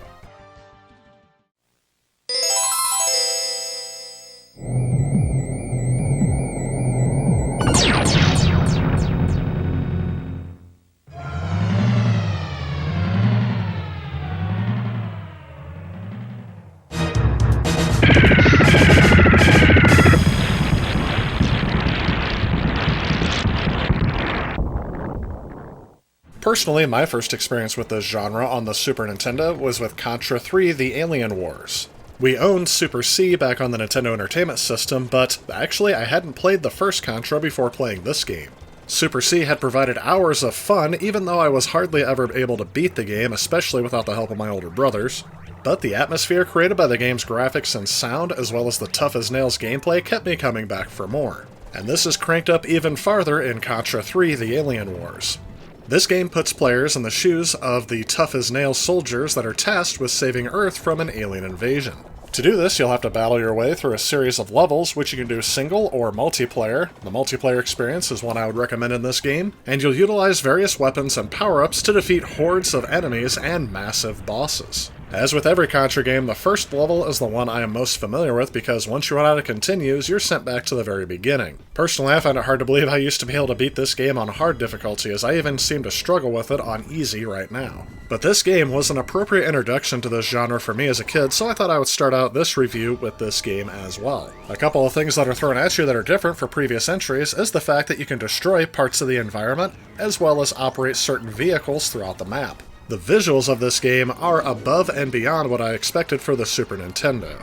The graphics are highly detailed, and they really went for that wow factor in a couple places to make this a unique experience. The soundtrack is one that can get stuck in your head, and I definitely recommend blaring it as you're playing through the game, as it really gives you that sense of an early 90s action movie kind of feel. And in the later levels, it really gets your blood pumping as you feel the desperation of trying to get through the final gauntlet. Although the gameplay is very challenging, especially on the higher difficulties, I would say that this one is a tough but fair kind of game. But I do want to point out that I feel that new players may not be as forgiving with the unbearable difficulty this game can dish out at you at times. To me, that is part of the charm of these types of games, but this is coming after all the years that I've spent yelling at my console and throwing controllers trying to learn and master each of these games, and that time has long since passed, so maybe I'm too far removed from it to have an accurate perspective. However, even considering that, I would recommend this as a game that if you have a Super Nintendo, could be an essential for your collection, especially if you love this genre.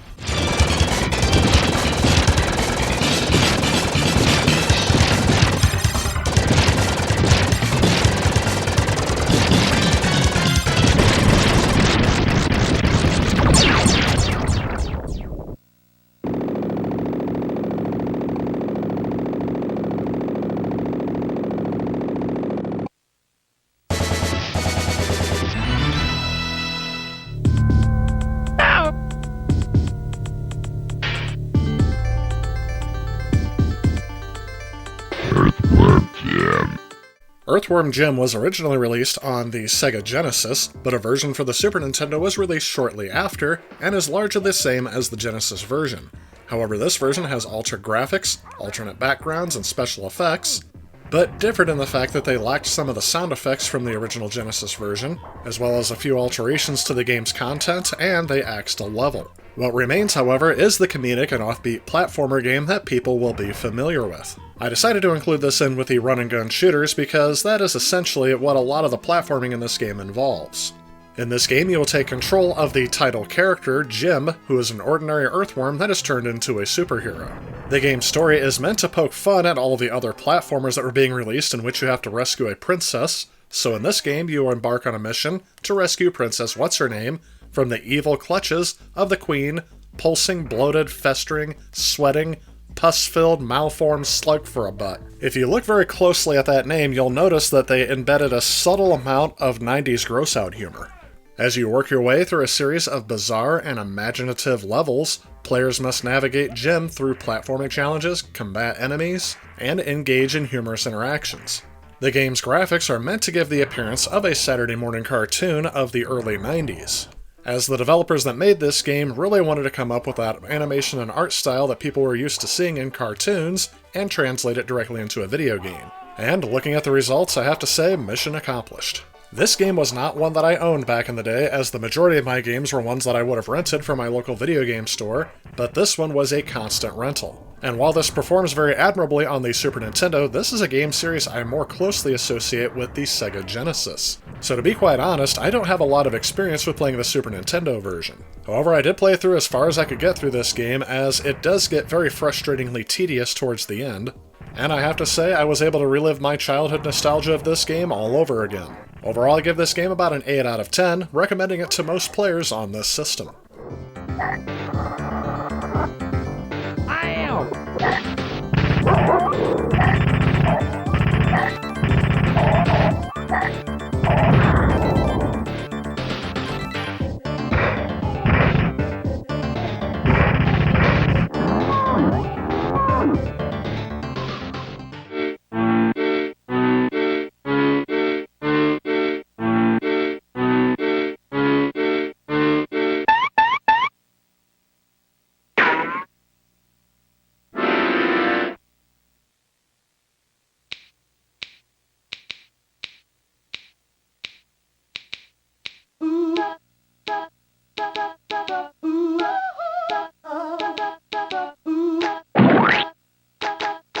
With the success of Earthworm Jim, a sequel seemed to be inevitable. And while some sequels were apt to disappoint during this time period, I'm happy to say Earthworm Jim 2 definitely continues the offbeat and comedic platforming adventures of Earthworm Jim, and gets it right. This game builds on the foundation of its predecessor, with more refined gameplay mechanics and even more imaginative level designs.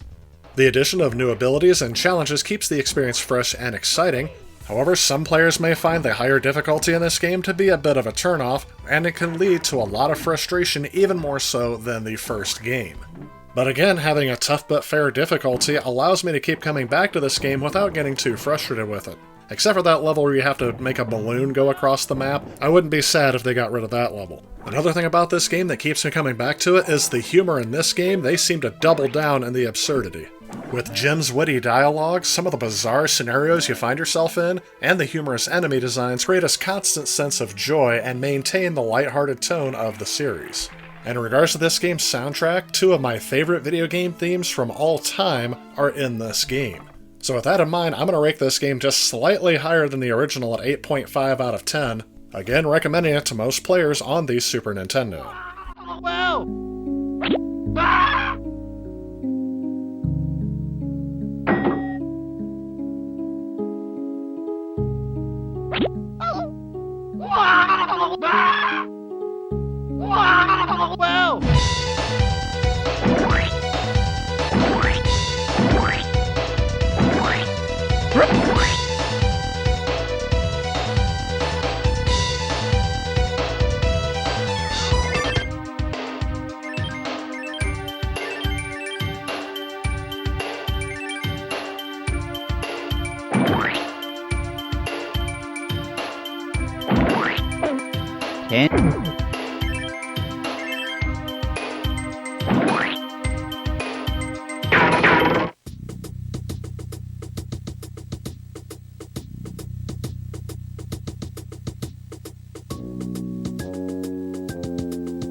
The early 90s also gave rise to the first-person shooter genre, and one of the most iconic titles that kickstarted this genre into high gear was Wolfenstein 3D.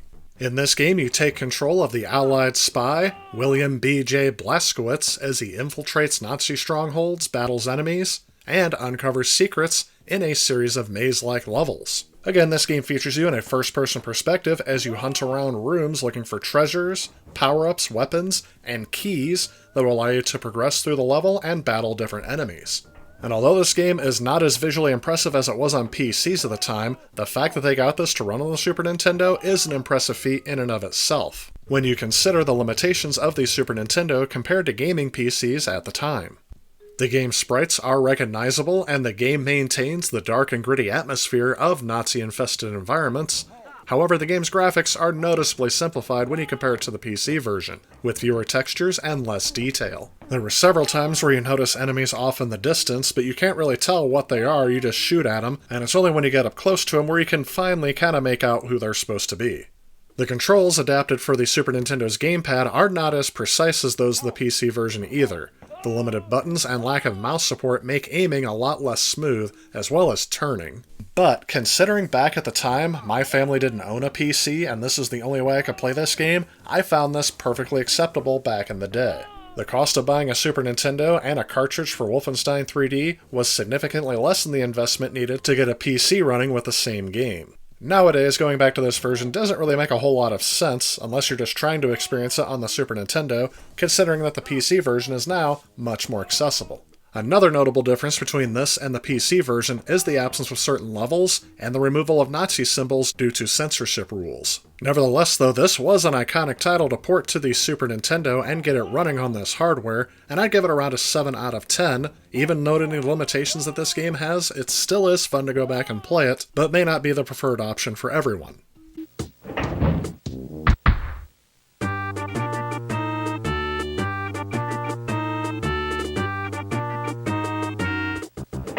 Halt! Oh! Stop! Oh! Stop! Stop! Halt! Oh!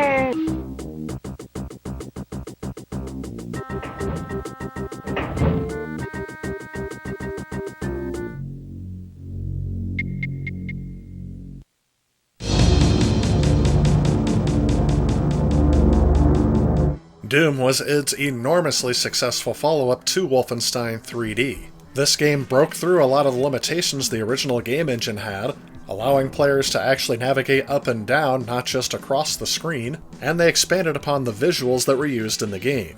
Doom became an overnight success and was quickly available on almost every PC being sold at the time, and I remember my first experience playing this game being at a Walmart where they had a kiosk set up for kids to come up and try Doom. This was the only way I knew I'd be able to play it because I definitely was not expecting a version to be ported to the Super Nintendo. But sure enough, another miracle happened as Doom was ported to the Super Nintendo. This game puts you in the shoes of a lone marine who battles through hordes of demonic creatures unleashed on a Martian research facility, and just like in Wolfenstein 3D before it, you'll battle through different maze-like levels, get an arsenal of weapons, and collect keys and power-ups, all while defeating enemies until you reach the level's end goal. And even though they ended up using the Super FX chip to make this port even possible on the Super Nintendo, the fact that they were able to get it to run on this cartridge with the Super FX chip was again another incredible feat. As expected though, everything had to be scaled down due to the hardware limitations, especially memory inside of a cartridge. And as a result, everything looks a lot lower in resolution, and everything looks a lot more chunky and pixely. However, the levels and enemies are both recognizable for what they should be, and while it's all simplified in appearance, everything is still just as menacing as in the PC version. As expected, the awkward turning and aiming system is back from Wolfenstein 3D, which can make parts of the game seem a bit more tedious than it really should be. And again, there is some content missing in this game because of the limitations of the Super Nintendo. One of the most notable differences was the lack of any sort of multiplayer, which I assume that was seen as an impossibility at the time given the Super Nintendo's weaker performance than a PC. And just like Wolfenstein 3D, this port doesn't seem to make as much sense today to play as it did back in the day when most people still didn't have gaming PCs. But if you're looking for a way to experience Doom on your Super Nintendo, this is it, and I would give it around a 6.5 out of 10, slightly downgraded from the Wolfenstein 3D port. Again, just recommending it to players that want to try this out and see what it was like, because it is much more accessible on other platforms today.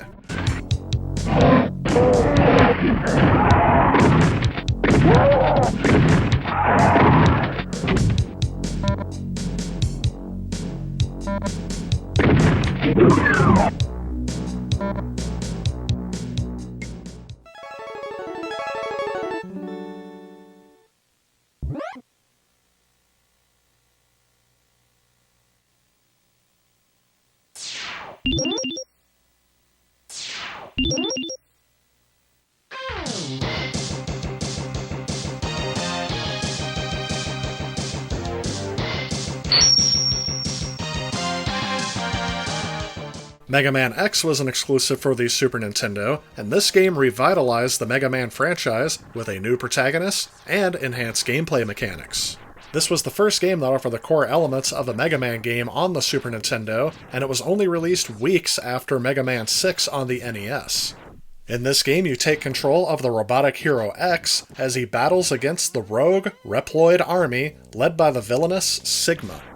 With his trusty X-Buster arm cannon and an array of powerful upgrades, X navigates through a series of challenging levels, defeating powerful bosses known as Mavericks, and this game features tight platforming, precise shooting, and the ability to acquire new weapons and armor upgrades that the series is known for. And again, this game was another constant weekend rental for me. This game has tight and responsive gameplay, capturing the essence of the classic Mega Man formula while introducing new elements, such as X's ability to dash and wall jump, which allows you to add more strategy to how you attack each level's platforming sequences. As expected, defeating boss enemies at the end of each level gives you new weapons, which also in turn give you new abilities and how you attack the next level. The bosses in this game are also a real highlight.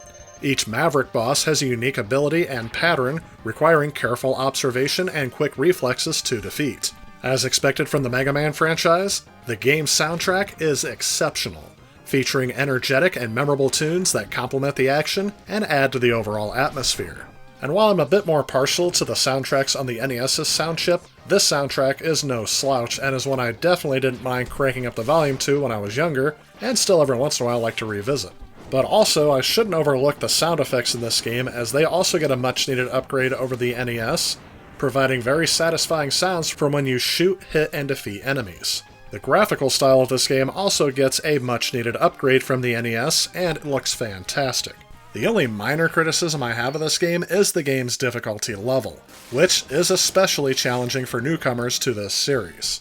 Some of these sections require precise timing and very quick reflexes, leading to a lot of frustration. But with a tough but fair mentality, the sense of accomplishment upon overcoming these challenges is highly satisfying. Overall, I'd give this game a 9 out of 10, recommending it to most to collect for their system.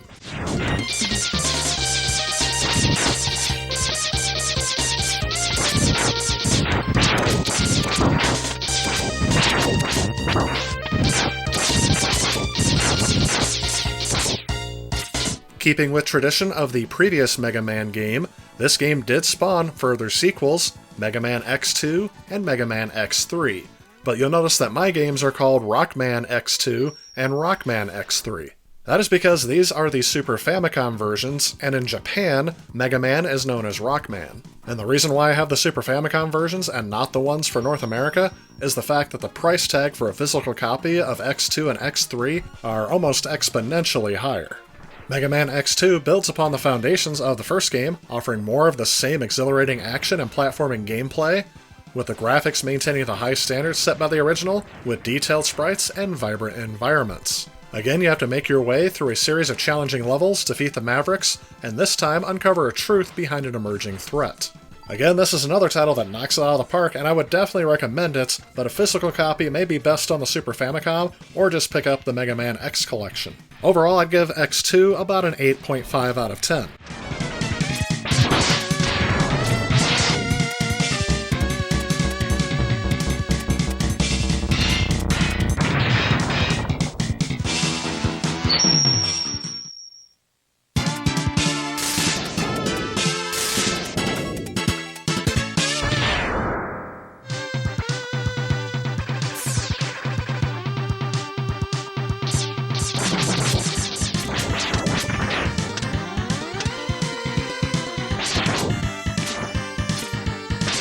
In Mega Man X3, there is yet another threat from a group of Mavericks that attempt to resurrect the fallen Sigma, and this game introduces new gameplay elements such as the ability to play as Zero, X's ally, as well as the addition of chip upgrades that enhance X's abilities.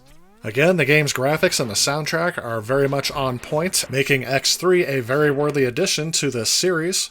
Adding in the new gameplay elements keeps the gameplay from getting too stale, but overall I would say by the time I got through this third entry, I was getting a bit of franchise fatigue, and I give this one about an 8 out of 10 overall. But again, due to the high price point, or the fact that you'd have to import it from Japan, I would only recommend collecting a physical copy to hardcore collectors. However, for those of you that long for the more classic adventures of Mega Man on the NES, never fear because there is Mega Man 7. In this game, you once again take control of Mega Man as he faces off against his arch-nemesis, Dr. Wily, who has unleashed a new army of robot masters. The game follows the same familiar formula from the previous entries in the series, with players navigating through themed levels, defeating bosses, and acquiring their weapons. Again, Mega Man must stop Dr. Wily's nefarious plans and save the world, or die trying. Mega Man 7 retains the core gameplay mechanics of the classic Mega Man series, but upgrades it with 16-bit visuals and sound. The visuals stray away from the futuristic designs of Mega Man X and returns to a more classic art style of the previous Mega Man series. The gameplay remains faithful to the roots of the series, providing platforming challenges and precise controls. Mega Man can slide, charge his arm cannon, and utilize special weapons acquired by defeated bosses. One notable change in Mega Man 7 is the introduction of the auto-charge feature, which will automatically charge Mega Man's arm cannon after a brief period of not shooting. The soundtrack again features a mix of catchy tunes and atmospheric tracks that showcase memorable melodies with energetic beats. When comparing this to the Mega Man X series on the Super Nintendo, Mega Man 7 retains the traditional 2D platforming and level design of the previous entries in the series, and this game removes the ability to dash or wall jump, as well as removing the darker storyline that was in Mega Man X. Overall, I give this game about an 8 out of 10, but continuing on with the recurring theme, I'm only going to recommend this to hardcore collectors due to the game's high price to collect it physically here in North America.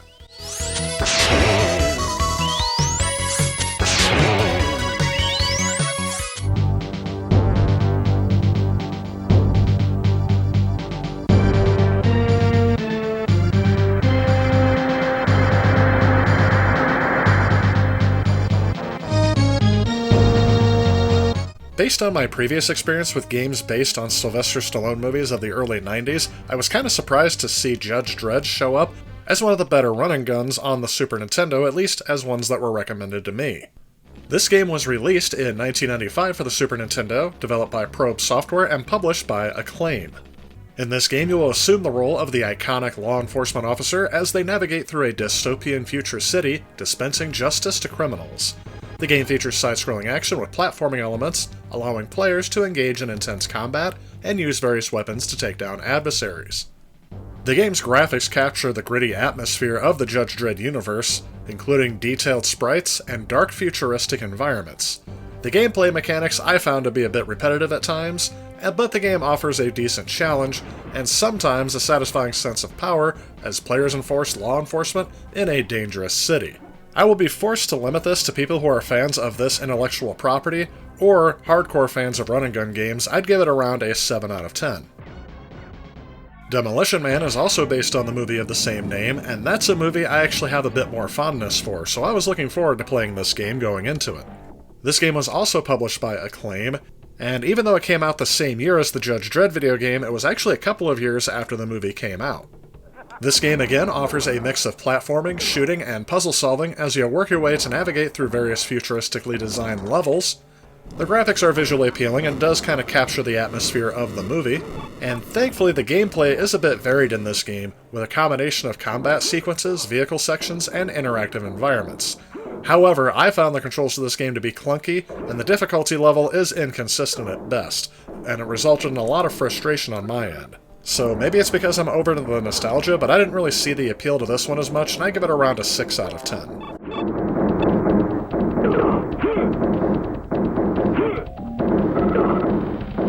Well?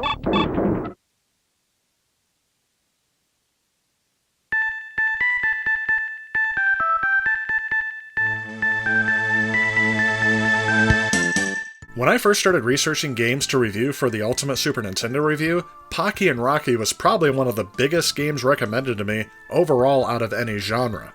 It appears this game is a bit of a hidden gem because it doesn't appear to have sold well when it first released, but has since gained kind of a cult status. This game can be played single player, but is best played as a co-op adventure, as it follows the adventures of Pocky, a Shinto shrine maiden, and Rocky, a raccoon, as they embark on a quest to save their village from a mysterious evil force. Throughout the game, players must navigate through various levels, battling hordes of enemies and confronting challenging bosses, all while collecting power-ups and utilizing special abilities to overcome obstacles. And I have to tell you, I had a lot of fun with this one. The game really excels in its presentation, with detailed, colorful pixel art that brings the whimsical world to life. The characters of Pocky and Rocky have their own distinct personalities, and their animations are fluid and expressive, especially considering other games on the console. The gameplay is very fast-paced in certain areas and certainly engaging. There are tight controls and satisfying combat mechanics. And because each one have their own unique abilities, having both playing at the same time with a second player really makes this game a lot of fun. The levels of the game are well crafted, with a variety of environments, enemies, and obstacles to keep you interested in each level. Each stage presents its own unique challenges, requiring players to adapt their strategies and utilize power-ups effectively. The boss battles for me are particularly memorable, featuring impressive designs and requiring precise timing and skill to defeat. You may have to attack a boss multiple times to get past him, but it is so worth it and rewarding when you finally do. The game's soundtrack complements the game well and really helps you immerse yourself into the action. While this game can be challenging at times, it is again one of those tough but fair kind of games, and while some may be tempted to give up early on this game, I would say keep going because it's definitely a beatable game. Though this was my first time playing this game for this review, I would definitely give it around a 9 out of 10, as this is one of the higher quality titles I've played on the system, but I'm going to have to hold off on recommending you collect a physical copy for your console because this game can get kind of pricey.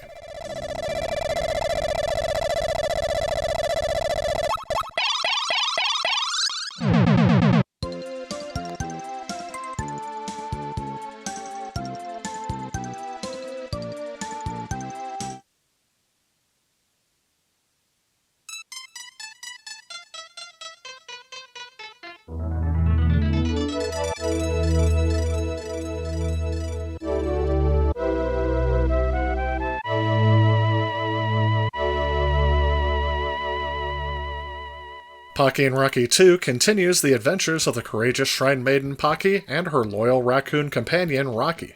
In this game, players will embark on a new quest to save the Nopino goblins from an evil spell, and this game retains the same charming and vibrant visual style as the first game.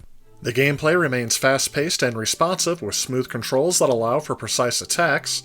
The cooperative mode is once again a particular highlight for me, enabling you to team up with another player and strategize together. In comparison to the first game, this game does expand on the formula with brand new levels and enemies, and there are also some new gameplay mechanics, such as the addition of special moves and the ability to ride on certain characters, which adds a bit of depth and variety. I'd give this one about an 8.5 out of 10, and this one I'm only going to recommend to the completionist type of collectors, because the price on this one is much higher than the first game, at least as of the making of this review.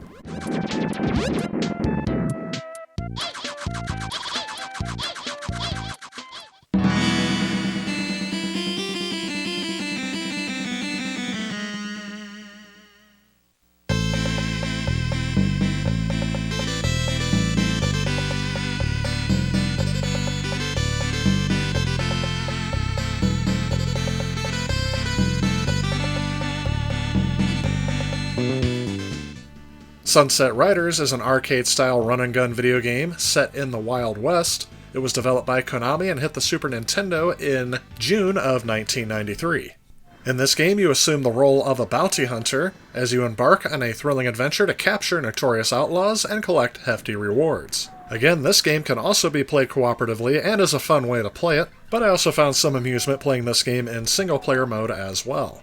The game's graphics are visually impressive, providing that cartoony art style that the 16-bit does so well, and helps to create a vibrant and colorful world in 16 bits. Following the tradition of arcade shooters, this game ramps up the difficulty gradually, starting out kind of easy and then working your way up, providing a fair challenge that keeps players engaged and motivated. The soundtrack is energetic and perfectly complements the Western theme, with catchy tunes that enhance the overall experience and immersion. The game also introduces some humorous elements, if not a little bit cheesy, but it's something that I think makes the game not take itself too seriously and hence adds to my enjoyment of it. Overall, I give this game about a 9.5 out of 10, and this game's value at the time of this review is approaching triple figures here in the US, so it's not one I can recommend to everybody to collect physically.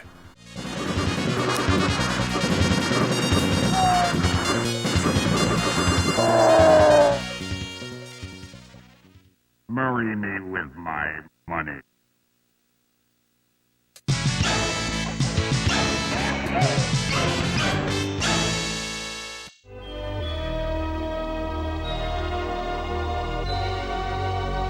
InGen must be eliminated.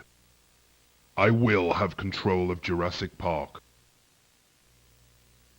As we speak, my men are on their way. Go! Go! Go!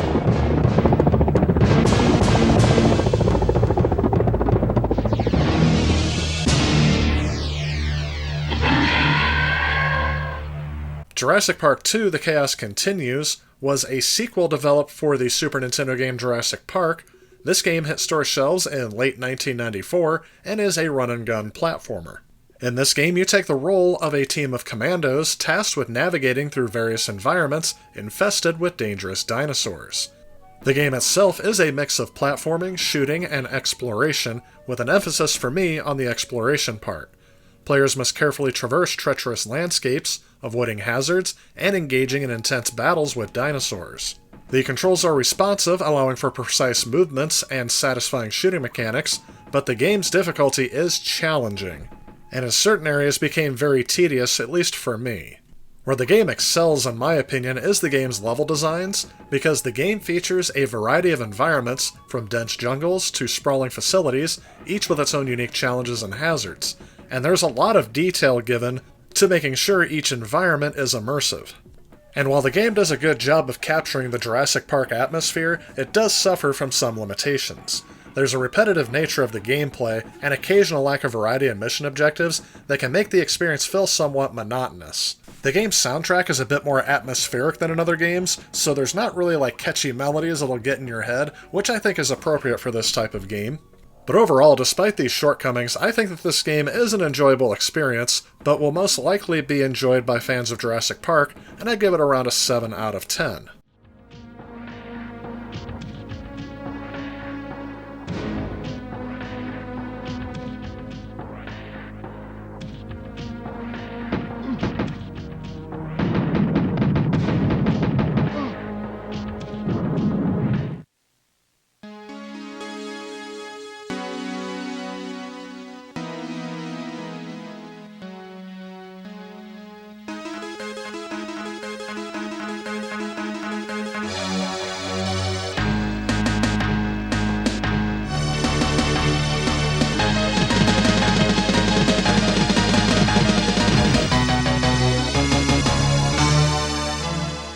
Super Turrican was developed by Factor 5 and published by Sika Corp on the Super Nintendo in 1993, and this game is a very well-regarded action platformer with an emphasis on shooting and exploration.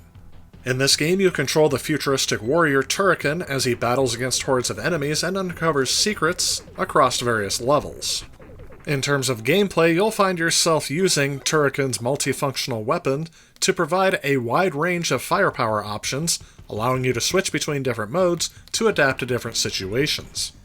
The power-ups scattered throughout the levels will add depth and excitement to the gameplay, and the soundtrack of this game is outstanding, featuring energetic and memorable tunes that will enhance your overall experience. And as you can see, this game does have an aesthetically pleasing art style that I think holds up well today. For the most part, I've seen other reviewers give this around a score of 8 out of 10, but in my personal experience, this is not a game I could really get into. While everything looks and sounds great in this game, and it looks like the gameplay would be engaging, I don't know, it's just something I couldn't really get into. So with that in mind, I wouldn't personally recommend this to everybody, but it's one that I think could be well regarded if you enjoy the gameplay style. But like I said, there was something I just didn't really enjoy about it, so I don't really come back to this too often. The game did spawn a sequel, Super Turrican 2, and this game is, for lack of a better word for me, almost exactly like Super Turrican, just more of it. The gameplay in this one is a bit more straightforward as opposed to the first game. I found it more similar to something like the Contra series, as well as something like Bionic Commando, especially considering they added a grappling arm, which can be used to swing between platforms and grab power-ups.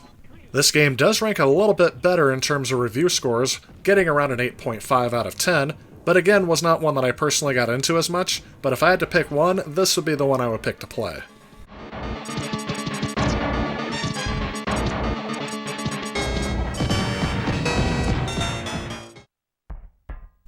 Faceball 2000 is a unique first-person shooter game that stands out for its simplicity and addictive gameplay.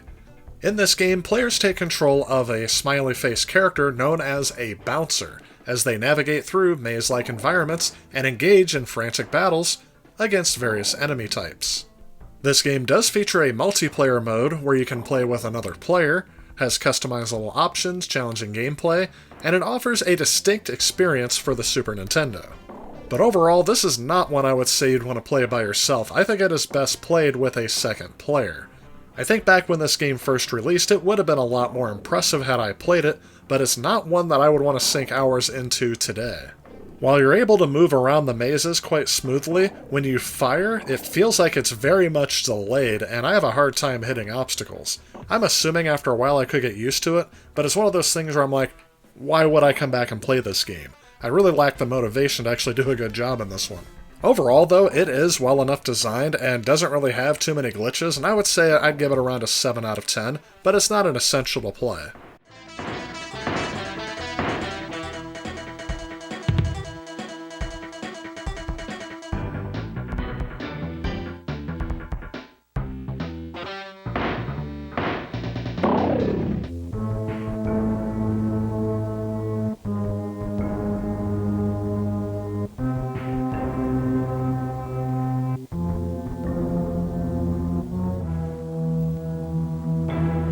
The Terminator on the Super Nintendo offers an enjoyable action experience for fans of the franchise.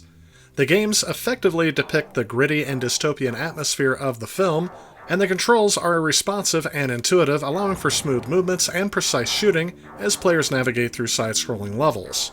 In this game, you will play the role of Kyle Reese, who was sent back in time to protect Sarah Connor from the relentless pursuit of the cyborg assassin, the Terminator.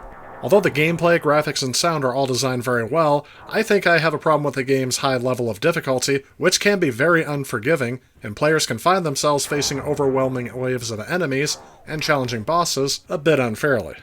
Overall, I'd go to around a 7 out of 10, saying this one's fairly average. I can pretty much say the same thing about RoboCop 3. It offers about the same style of gameplay, it captures the essence of the movie RoboCop, but where I have a problem with it is that the game's difficulty is incredibly high, and I think RoboCop himself moves incredibly slowly. I'd give this one about a 6 out of 10, ranking it to be a bit more mediocre, but if you're a fan of the game, you might want to give this one a try. It shouldn't be that expensive. Now, when we look at RoboCop versus the Terminator, we kind of see one game that was average and another game that I felt was a bit more mediocre, and what do you get in the end? Actually, a fairly decent side-scrolling shoot-'em-up video game. In this game, you once again control RoboCop as he battles against an army of Terminators unleashed by Cyberdyne Systems. This game features intense shoot-'em-up action and a mix of platforming and puzzle-solving elements. This game is actually a fantastic crossover game that will delight fans of both franchises. The game's graphics, again, feature detailed character sprites and atmospheric backgrounds that capture the essence of both films. The controls are responsive and intuitive, allowing for fluid movements and satisfying shooting mechanics. And this game offers a kind of a perfect blend of action, platforming, and puzzle-solving elements. You can utilize RoboCop's arsenal of weapons and abilities to take down hordes of relentless Terminators, all while also solving environmental puzzles to progress through the game. The level designs are clever and varied, offering a mix of indoor and outdoor environments that are also filled with exciting encounters and challenging boss battles. Overall, I would say this game is a must-play for fans of either RoboCop or the Terminator, and I would definitely give this around an 8.5 out of 10, acknowledging its high quality, engaging gameplay, and nostalgic appeal.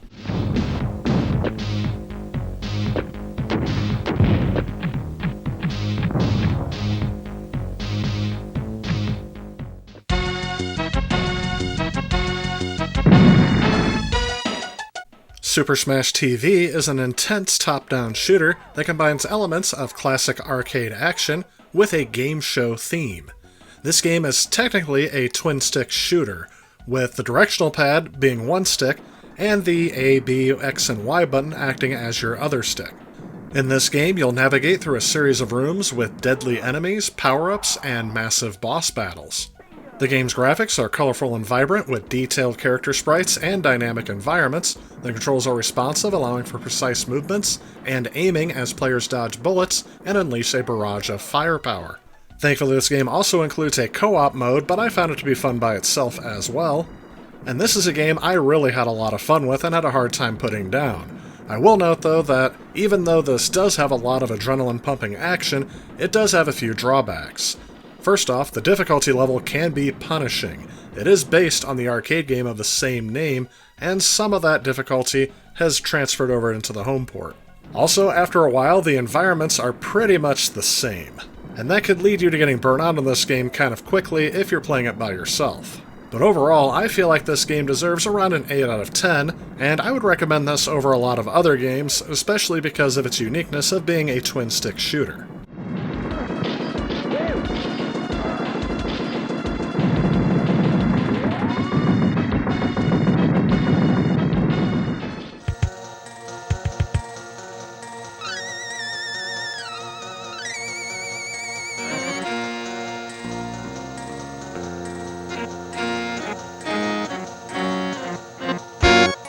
Zombies Ate My Neighbors is a quirky and fun action game that puts players in the role of Julie and Zeke, two brave teenagers on a mission to save their neighbors from hordes of invading monsters. This game has a top-down perspective, a humorous horror theme, and a cooperative player mode, in which players must navigate through a variety of levels, rescue survivors, collect power-ups, and defeat an array of enemies. This game really does stand out from the crowd on the Super Nintendo. The game's visuals are colorful and charming with detailed sprites and a diverse range of monster designs. The music and sound effects added the overall atmosphere, creating a more fun and immersive experience. The controls are tight and responsive, allowing for precise movements, and effective shooting as players navigate through maze-like levels. And the top-down perspective really does give this game more of an open-world feel.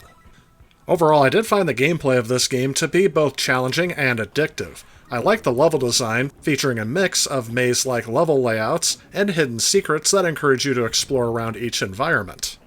After a little while, I did find that the gameplay did get a little tedious and repetitive, but it wasn't something too bad, and I didn't mind coming back to it much later. I would give this game around an 8 out of 10, and I would definitely encourage some of you who are fans of this genre to seek this title out, as it is quite unique and fun on the Super Nintendo.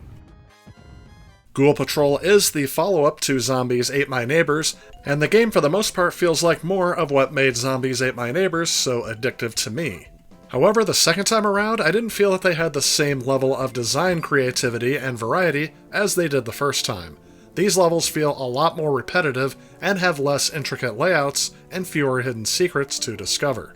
The gameplay elements are still solid, it's just not as fun as it was the first time around. I would give this one around a 7 out of 10, recommending Zombies Ate My Neighbors over this one.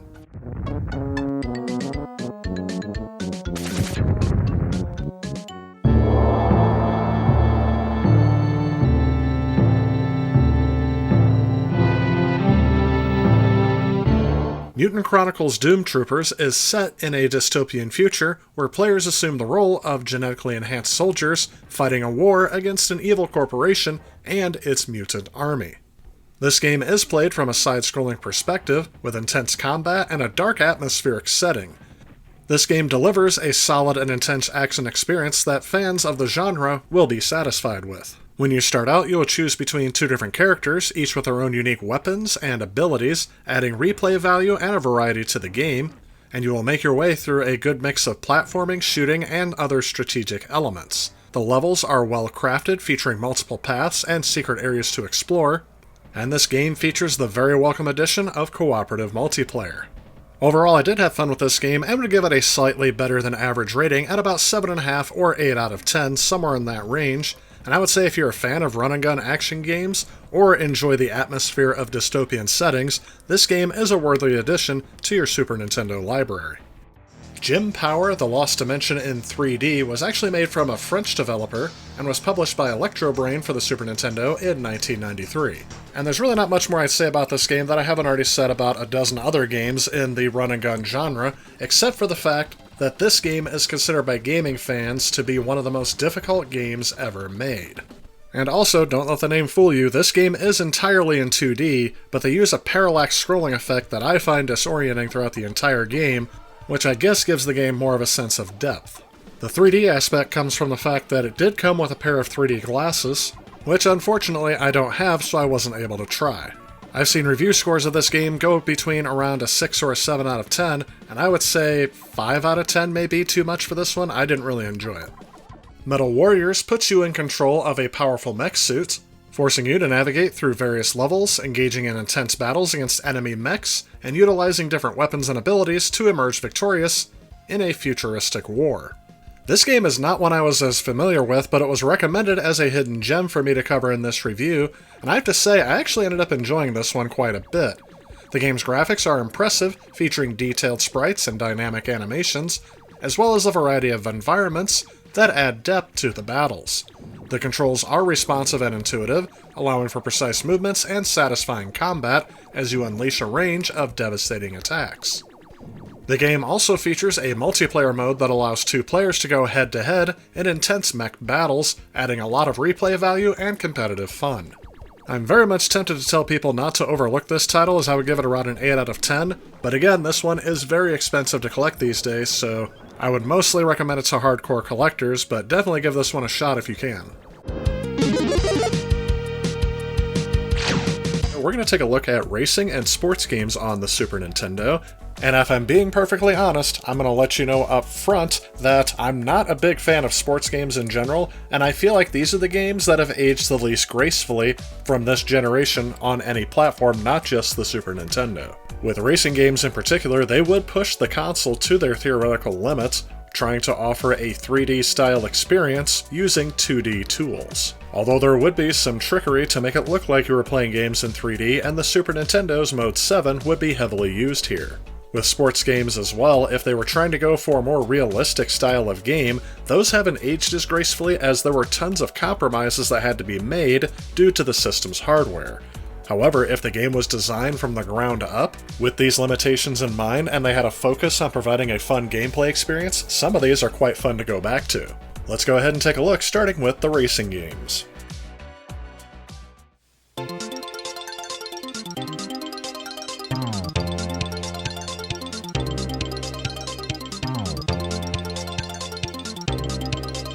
When researching titles to include in the racing games portion of this review, I consistently found Top Gear in the #1 spot on several lists, with many calling this a classic title that offers high-speed excitement as well as addictive gameplay.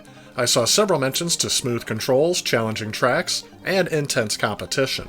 But for my personal experience, this is one I didn't grow up with, so I kinda have the nostalgia goggles off on this one. However, I do appreciate the fact that they were able to do a 2-player raster-style arcade experience on the Super Nintendo. This game does remind me of like Hang On or Outrun, and I really feel like it's done very well here on this system, and is one I would definitely recommend, especially for that 2-player feature. The only thing that holds me back from giving this a better score than 8 out of 10 is the outdated style of using this raster-style effect. Some people may not find that as fun, but I sure as heck find it nostalgic.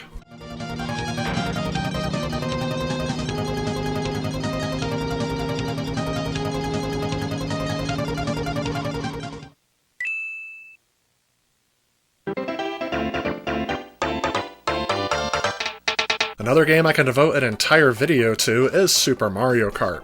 This game is another original to my collection, having received it in summer of 1993. Super Mario Kart had its origins trying to make a 2-player version of F-Zero, but during the development process they used Mario-style characters just as placeholders and eventually decided to make it Super Mario Kart with an emphasis on battle more than racing. While this game did give birth to one of Nintendo's most iconic and successful franchises of all time, I feel like I see a lot of modern gamers who didn't grow up with this game have a lot more criticism of it. And I think it all comes down to the fact that Mode 7 effect looks terrible on modern displays. It doesn't look much better on a CRT, but that's the style I grew up with, and so I'm okay with it. The game does take a little bit to learn how to race correctly on the tracks. Even though the controls are simple, the physics seem a bit off to me, even when I was a kid. That said, I would give this a 9 out of 10 and recommend it as an essential for your Super Nintendo, just because in the end it is Mario Kart.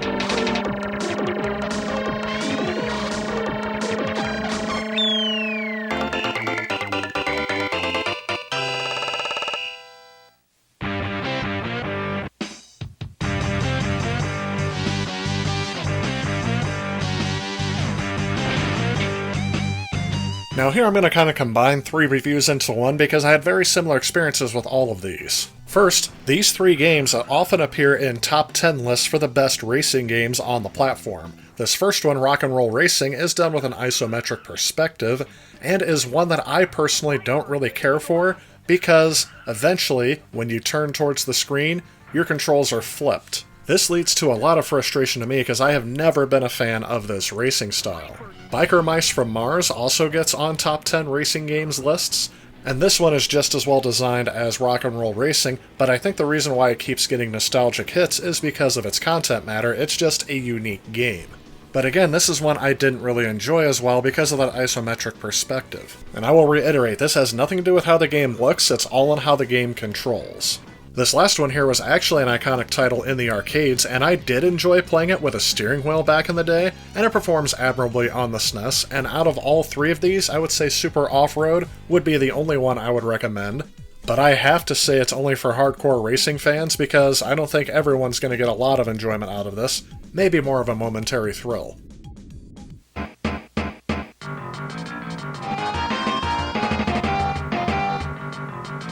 However, the sequel, Super Off-Road The Baja, I can't recommend strongly enough. I feel like this is a game that kind of gets overlooked and wasn't included in a lot of top 10 racing games lists, but if you take a look at it, this game is visually outstanding. And if you see the results, yes, the gameplay does suffer a little bit because the frame rate is slowed down a bit, which is not ideal, especially in a racing game, but I didn't really mind it back in the day, and once I started playing for this review, I had a hard time putting this down, almost beating the game in one playthrough. If you were looking for a single-player racing experience, I think this one will satisfy most, although I will say most of the challenge of this game actually comes from setting up your truck for the next course. And while you're racing, you just gotta make sure you don't have more damage than you do distance, and you'll be fine. There are also constantly obstacles in your way on the course that will damage your truck or take away money that you win, especially every time I kill one of these ATV riders or bystanders. Overall, I give this around a 7.5 out of 10, but I would definitely recommend it because it's not that expensive last I looked, and it will definitely provide you with a racing experience on the Super Nintendo that will be memorable.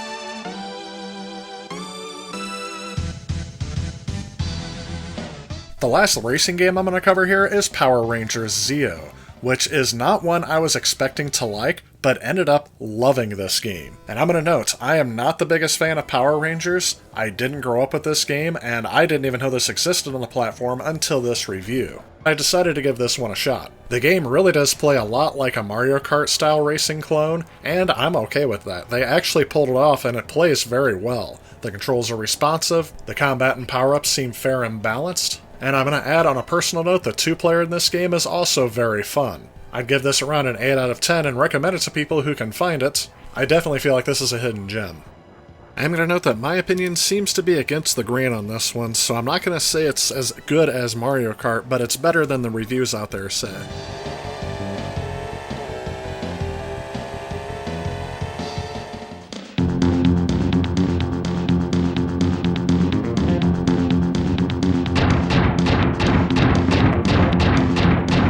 Before I move on though, I will make a special note about the 2 games that are in this genre that use the Super FX chip. The first one here is Dirt Trax FX, and my opinion of this game is just kind of meh. It's not blatantly terrible, but not one that I personally enjoyed playing. It could be a bit smoother in terms of its presentation, but it's actually on par with the other Super FX titles.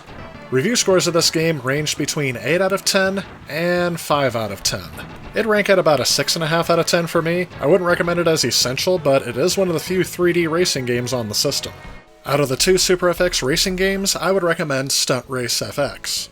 This game was developed by Nintendo themselves, and kind of includes the best of both worlds from Super Mario Kart and F-Zero. There's not a lot of variety of weapons you can pick up to sabotage other players, but there are a small variety of vehicles you can choose which alter the gameplay experience slightly. This game did receive good review scores at the time, ranging between 9 and 9.5 out of 10, but I will say I do agree with the criticism from Electronic Gaming Monthly stating that the feeling of speed isn't really there. It is a game I don't mind coming back to every once in a while, but not one I would say is essential to play as opposed to some of the other racing games on the system.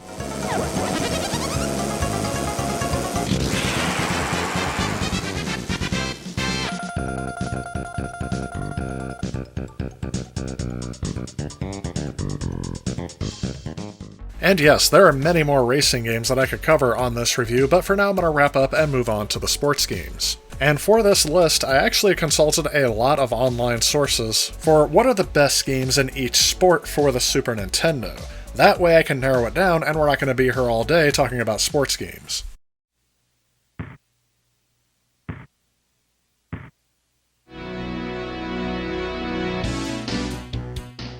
Growing up in Illinois in the mid-90s was a good time for me because everyone around me was a Chicago Bulls fan. This was the tail end of the Chicago Bulls Dream Team run, featuring Michael Jordan, and I don't think there was a single kid I know that didn't have a Michael Jordan t-shirt, collector's card, shoes, I mean, you name it, jersey, it was everywhere. And capitalizing on the popularity of basketball at that time, NBA Jam hit arcades in 1993. And I think the thing that makes this game live up well today is its arcade gameplay style. This game allows you to choose your players in a 2-on-2 match that is very arcadey and definitely has that rubber banding AI effect, where if you're getting a little too good, the game gets a lot better, but if you go down, the game doesn't play quite as hard. This game was an occasional rental from me because it was one that I only rented when I knew I had a friend to play it with. And this would also save me a bunch of quarters having rented the game so I didn't have to play it in the arcades. The tight controls are also paired with a presentation style that I think still lives up well today,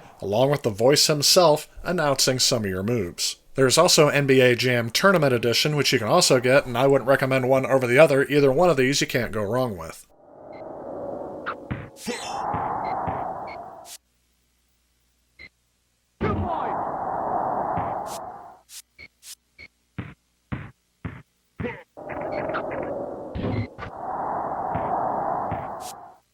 EA Sports. It's in the game.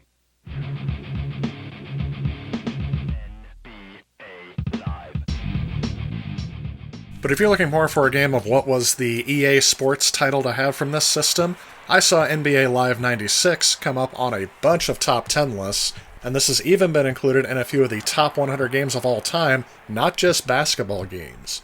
I didn't have too much to say about this game, except for this is definitely a 90s basketball game, not one of the ones you play on a modern system. And this is being included on the list as a recommendation from what other people say the best game is, so here it is if you want it.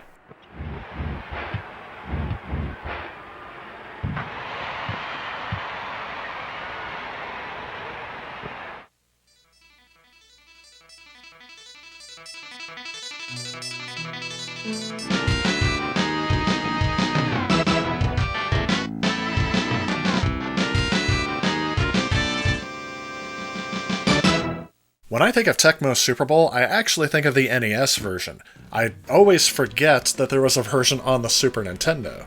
And boy am I glad this game made it over. This style of play I think has lived up better than some of the other football games of the era, especially because there's now a clone game that you can get on cell phones that mimic this play style. This game pulls it off very well, even though it's from a side-scrolling view and doesn't use Mode 7. But seriously, if you're a fan of football games of this time period, you've definitely played this before, and is one I would recommend on the Super Nintendo, as this is one of my favorite football games of all time, although, again, I'm used to the NES version in style, but this one gives it a nice graphical upgrade. Bill Walsh College Football comes in at a close second in terms of the best football games on the Super Nintendo, and this is one that I hadn't played before this review, but I think I played it on the Sega CD. And all I can say is the gameplay is not bad, but I have very little interest in football college teams from the early 90s. Super Play Action Football is also one that is highly rated on the Super Nintendo, but is one that I didn't enjoy, again because of this isometric perspective. It just throws my depth perception off. I'm beginning to suspect that's just a me issue and may not be one that affects everybody. And of course around this time is when John Madden Football became a thing on all consoles of this era. It started out on the Genesis and then eventually made its way over to the Super Nintendo. And it may be hard to realize this today, but that was a big deal. Sega consoles were known for their sports titles, and the fact that the Super Nintendo was getting one as well was something that Super Nintendo fans would go crazy over. But when looking at a list of the best football games on the Super Nintendo, it actually took a while for me to get to a Madden game, but whenever it was mentioned, John Madden Football 93 seemed to be the one to go with, so that's the one I will recommend in this review. Again, it's not one of my personal taste, but it is Madden on the Super Nintendo.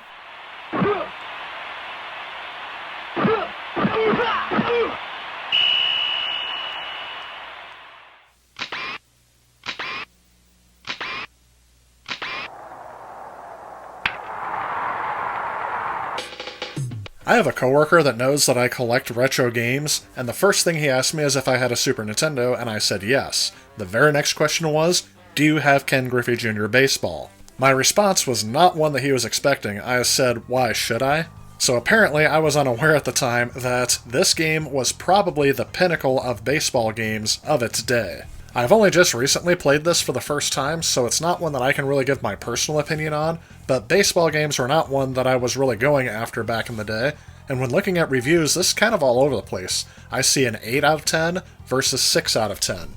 But if you were to ask my coworker, this is the one to own. Actually, either one of the Ken Griffey Jr. games on here he said he would be okay with. And yes, when looking at other people's top 10 baseball games lists, this makes a frequent appearance.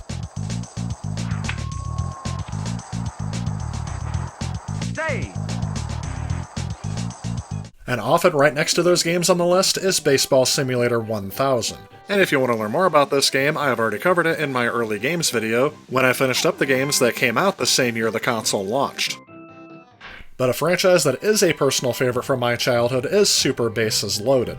The first game looks very generic, and I think that's just because it's one of the earliest titles on the Super Nintendo, but it's one that I had a lot of fun coming back to from time to time, so this is one I would recommend as well, but that is 100% due to nostalgia reasons for me. International Superstar Soccer. When looking at soccer games, I see International Superstar Soccer often coming up near the top of their soccer games lists. And just looking at the presentation, I can tell you this game looks fantastic on the Super Nintendo. It's very detailed, and they also try to pipe in the most realistic sounding crowd noise they can on the Super Nintendo, and they have a very clear sounding announcer. One thing I had a hard time with when I was playing this is a little bit due to the isometric perspective. It's hard to tell where you're aiming when you're kicking, but after a while you can kind of get the hang of it. When looking at reviews of this game back when it first came out, they were kind of lukewarm between a 7 and 7.5 out of 10. But when looking back on it, IGN ranked this as 64th on their top 100 SNES games of all time. So it appears this one has lived up better than others. Super Soccer is one that actually surprised me, was listed very highly as well for soccer games on the Super Nintendo. This is one I have played in the past, and I think I viewed it more as a tech demo, kind of like Mario's Tennis, when it came out on the Virtual Boy, because I saw this as a sports game that can also showcase the 3D perspective that the Super Nintendo could do. This one's alright, I'd give it around a 7 out of 10 myself, and I would say it's not essential, but one that if you like soccer, you would definitely want to pick up. And lastly, this one does not get shown on a lot of favorite soccer games lists, but I think I wanted to show it just because the fact that I have this in my collection, and nowadays it fetches a pretty high price. I just want to warn people away from this game. This is a very mediocre soccer game, just featuring Mega Man. I usually get bored of it within a couple minutes of popping the cartridge in, and so does everyone else when I've tried to play it 2-player, so if you're one of those people who feel like, oh, this should be fun because it's Mega Man and soccer, it's very disappointing and definitely not worth the price unless you're going for it as a collector's piece.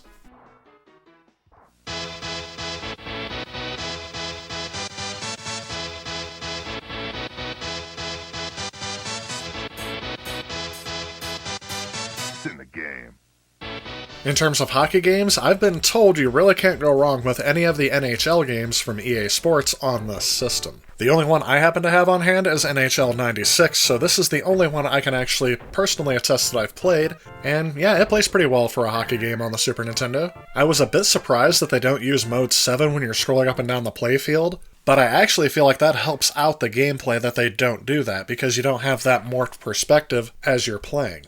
Again, there's not one I'd recommend more than the others, and the other reviews that I've seen are pretty well even-keeled across this entire series, so any of these are the ones to get. Recently, I asked another friend of mine who likes wrestling a lot more than I do, what are the best wrestling games on the Super Nintendo? And his genuine reply was, I don't remember any of them. Now, I realize that's not going to be the case with everybody who liked wrestling at this time, but that's kind of my opinion of these games overall, is that none of these are particularly memorable to me. But if I had to pick one to try for everybody, it would probably be Royal Rumble.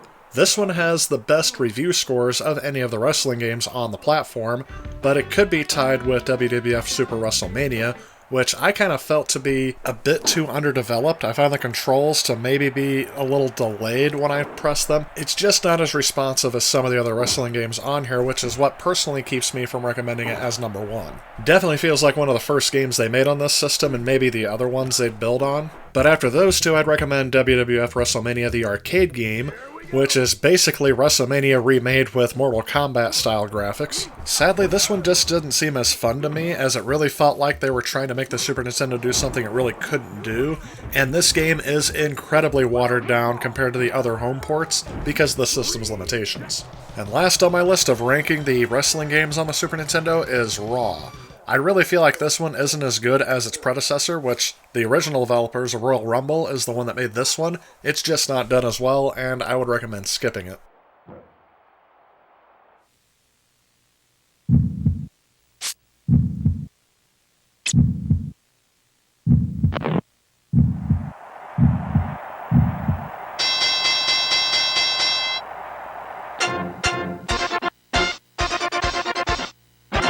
In terms of boxing games, the only one I can honestly recommend is Super Punch-Out. This game is the sequel to the highly successful NES title, and although I feel like it does translate well to the Super Nintendo, I just didn't enjoy this one as much. The NES had that iconic rockin' soundtrack that went with every single fight, and this game really just doesn't seem to hit that same note. Again, it also feels like my characters are more sluggish than in the NES version, but in a welcome change, the difficulty seems to be scaled back just a little bit. This is one that I did rent a lot back in the day, but I didn't own it until years later when I started collecting for the Super Nintendo, but this is one of the first titles I grabbed when I started collecting. Overall, I would recommend this as a game you should get for the Super Nintendo, but I realize it's not going to be for everybody. I'd give this around an 8 out of 10 myself, and I do want to reiterate that you are not getting the same playstyle as the original game. If that's what you're expecting, you're going to be disappointed. Fight!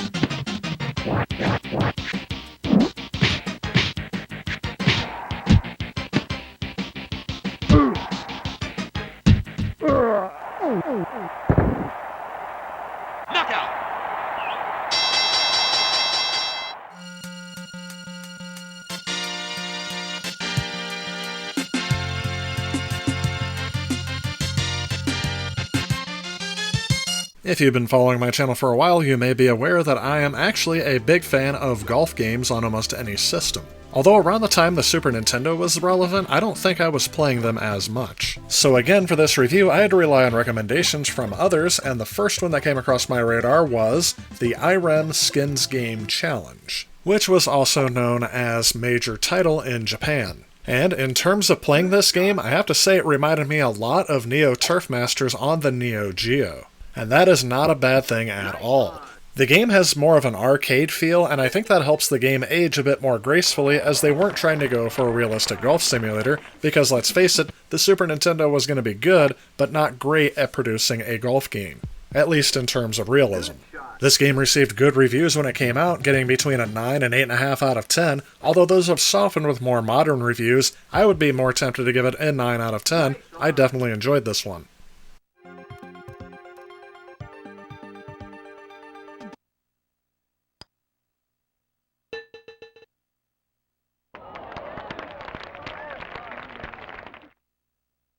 PGA Tour 96 from EA Sports actually went more of a golf simulation route, and they did an admirable job, at least the best they can do on the Super Nintendo. The playstyle actually reminds me a bit of Mario Golf, although it's not as fine-tuned as in that game. There's a brief pause between each shot as the game has to re-render where your ball hits so that you can see it from that perspective. But overall, this game isn't bad either. I'd give it around an 8 or a 7.5 out of 10. But the game I had the most fun with back in the day when I used to rent it, and the one I had more fun with now, is Kirby's Dream Course.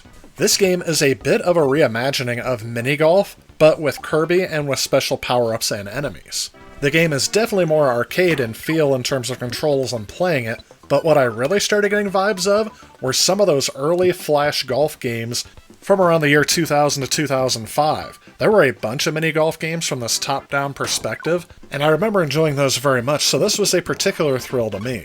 I definitely recommend challenging another player to see who can get the better score on this one, and just have fun with it. I will note the review scores for this game are again all over the place, between a 6 out of 10 and a 9 out of 10, and I'm going to land somewhere close to the top. I'm going to say 8, possibly 8.5 out of 10. I would definitely recommend this to mini-golf enthusiasts, as well as fans of the Kirby series.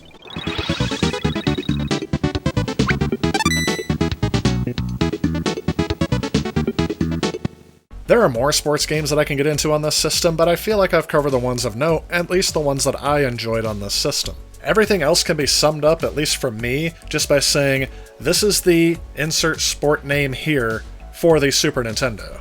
But overall, even though I'm not the biggest fan of sports games, there are some in this list that I absolutely enjoyed and definitely want to come back to. However, there's also a bunch of games that I really wish I'd never played and hopefully never have to again. This is also a genre that I really feel like none of these is played well as a single-player game experience. There are some exceptions, most notably Super Punch-Out, which is only a one-player game. But even still, in 2022 it was discovered that there is a 2-player mode that is hidden and can be activated with a cheat code. It just goes to show that most sports games are not meant to be played with just one player. Among the Super Nintendo's vast library of titles, puzzle and strategy games shone through brightly, captivating players with their brain-teasing challenges and tactical thinking. Thanks to a lifetime of collecting, I do have a variety of titles for this system, and there are a bunch that I have played that have become some of my personal favorites on this game console. In this part of the Ultimate Super Nintendo review, we're going to start taking a look at some of the puzzle games on the system, as well as games that focus a bit more on strategy. And yes, believe it or not, this goes well beyond the game of Tetris. Let's go ahead and take a look.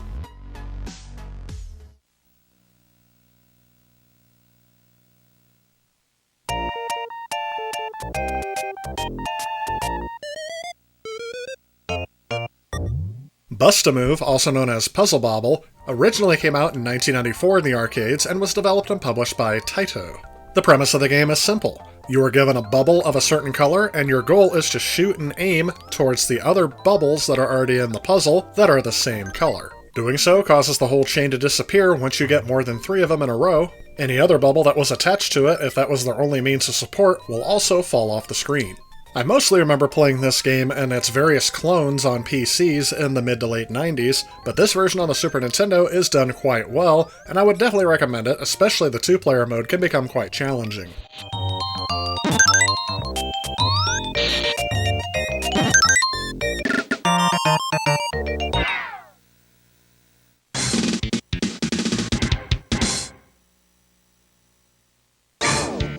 Kablooey, also known as Bomboozle, is another puzzle game that also came out on the Super Nintendo as a console exclusive, but it was also released on a bunch of other computers of the time period. This one is okay. I mean, you're given this isometric perspective to move around the false 3D playfield, and your goal is to set off or collect all the bombs without falling off the tiles into the background. Again, I thought this one was just okay. It's nothing that really got me addicted to the game, and that isometric perspective still throws me off, so I couldn't really give this a full recommendation.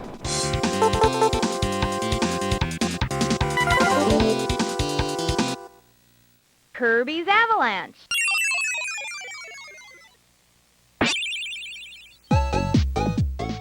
Kirby's Avalanche was known in Europe as Kirby's Ghost Trap, and this is a puzzle video game that looks strikingly similar to Puyo Puyo. I don't know what it is about Puyo Puyo, but it ended up in a lot of games in the mid-90s, so this is just another example of it. It's done well enough, so if you like that game, you will like this one, but given the choice, I'd rather play something like Tetris or Dr. Mario than Puyo Puyo.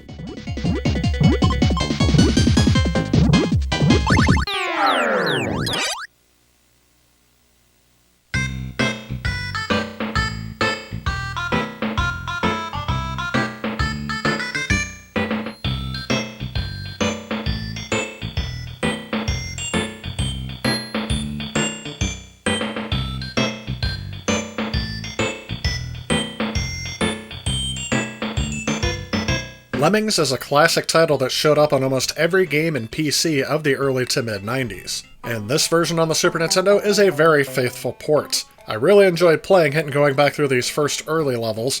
My only minor criticism of this game is using the directional pad instead of a mouse to make the menu selections, but other than that, it isn't too bad. I am a little less familiar with Lemmings 2: The Tribes, not getting into this one as much as the original Lemmings, but it is also here if you want to try it on the Super Nintendo. Although I did see some of the reviews of this game criticize the graphics as not being as well, I think it's good enough for the Super Nintendo, so nothing I really noticed.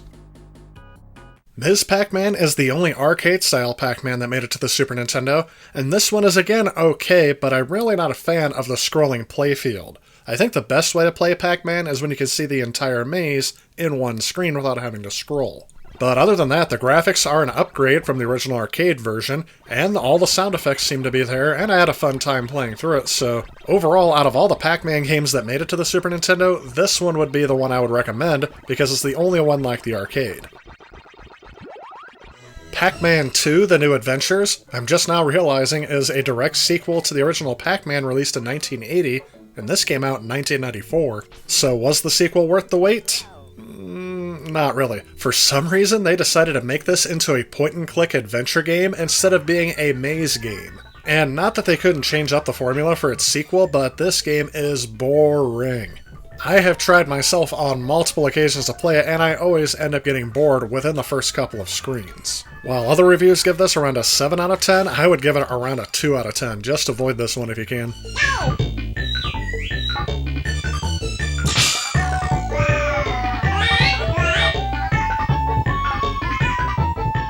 Pac Attack is a little bit better. This one was actually the first of the Pac-Man games to hit the Super Nintendo, at least of the ones I own in my collection, and this one is okay.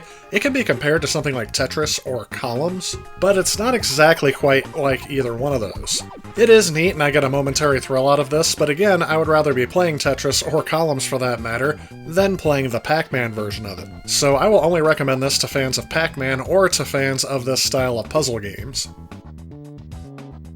Pinball Dreams was originally released on the Amiga in 1992, and this version on the Super Nintendo came out in 1994. And this game is a fairly faithful port. I didn't grow up with it, but I did try the original version in an emulator, and this one definitely is a competent port of the game, almost matching that of the Amiga, at least in my opinion. Again, I think the fact that the ball has to scroll from side to side and up and down can be a little bit infuriating, but I actually really enjoyed this game because I was a fan of a game like Extreme Pinball, which also came out on MS-DOS, and this game just takes me right back to that kind of nostalgia. Pinball Fantasies is kind of like an expansion pack, and although it's not as well regarded as the original, if you like the original, this one will definitely be a good one for you as well because it's just more of the same with different tables. Overall though, I don't think these games realistically are going to be for everybody, and you definitely don't need to have both of them, but if you are a fan of these early pinball games, I would definitely pick up one of these. Pinball Dreams happen to be my favorite.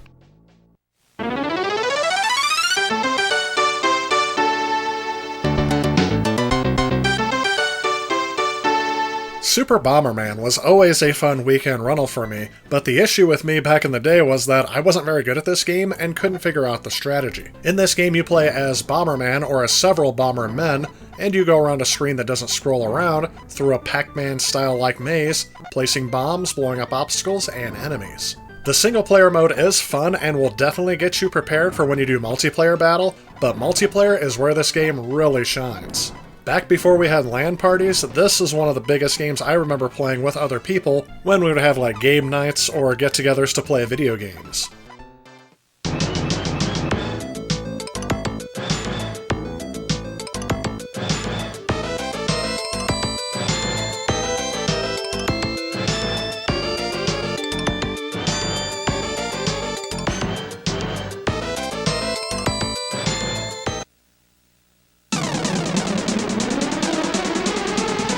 I also happen to have Super Bomberman 2, but really, between both of these, there's not really much difference where I can recommend one over the other.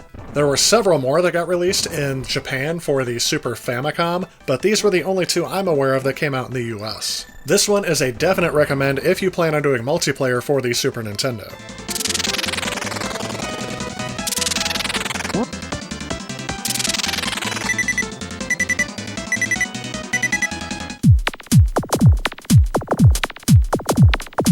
And now on to probably my favorite puzzle game on the Super Nintendo, and that is Tetris and Dr. Mario. This game is everything you could have wanted from a port of both of these games. Starting out with Tetris, this game plays almost exactly like my favorite version of the game, which is the one on the Game Boy. It just has updated graphics for the Super Nintendo, and the music has a different twist, but is the same melodies as the Game Boy version. Throughout my playthrough, I was never able to get over 100,000 points, as I definitely am out of practice on this game, so I'm not sure if it has the rocket ship ending after 100,000 points. One of you will have to let me know in the comments. As for Dr. Mario, this game is again also exactly like the Game Boy version, just with upgraded sound and visuals. This is one I'm kind of surprised to have heard a lot of people skipped over back in the day because it is a very competent port and twist on the game of Tetris. In this game, you play as Dr. Mario prescribing pills to get rid of germs inside of this pill bottle, and you do that by matching the color of the pill to the color of the germ. I will note some frustration that when you're about done with a level, Mario will keep prescribing pills with colors that you don't need, making me think he's overprescribing the pills and should probably get his medical license pulled. But also in the later levels, at the very beginning, it is very difficult to get pills in the order that you need to get rid of germs so you have enough space to work with for the rest of the level. But overall, both of these games are excellent ports and definitely welcome on the Super Nintendo. But then they had to go in and add a third version. Mix and Match has you play alternating levels between Tetris and Dr. Mario, but competing against a second player. This mode can be quite fun, but it's also one that you can't play against the computer, at least I couldn't figure out how to get the computer to do anything. So this mode actually does require a second player, and I didn't have one during this playthrough, so I can't really tell you my thoughts on it. Overall, if you're going to have one puzzle game on this system, this is the one I'd recommend. I give it around a 9.5 out of 10. Definitely one I would consider essential.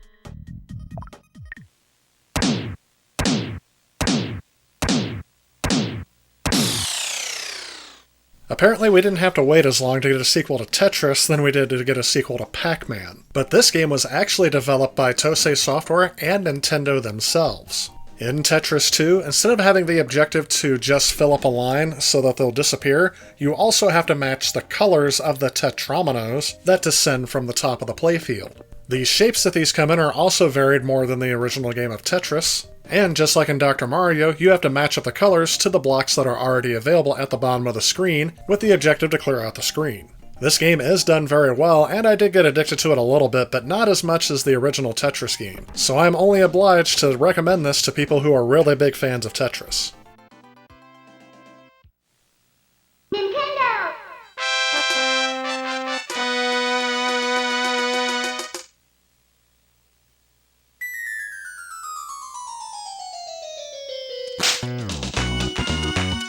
Tetris Attack was developed by Intelligent Systems and published by Nintendo for the Super Nintendo in 1996. And in this game, you must use an on-screen cursor to arrange colored blocks into horizontal or vertical rows.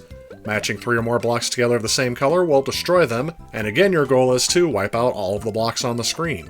The longer you play, you'll have more rows of blocks that'll be added onto the bottom of the screen, and if any of your blocks touch the top of the screen, it's game over. If you play through on story mode, you will play against a series of computer-controlled opponents. Endless mode is just that, you play as long as you can survive. And then you also have a timed mode, which challenges you to score as many points as possible within a 2-minute limit. Stage clear mode will have you go through a series of stages where you have to clear all blocks below a certain line.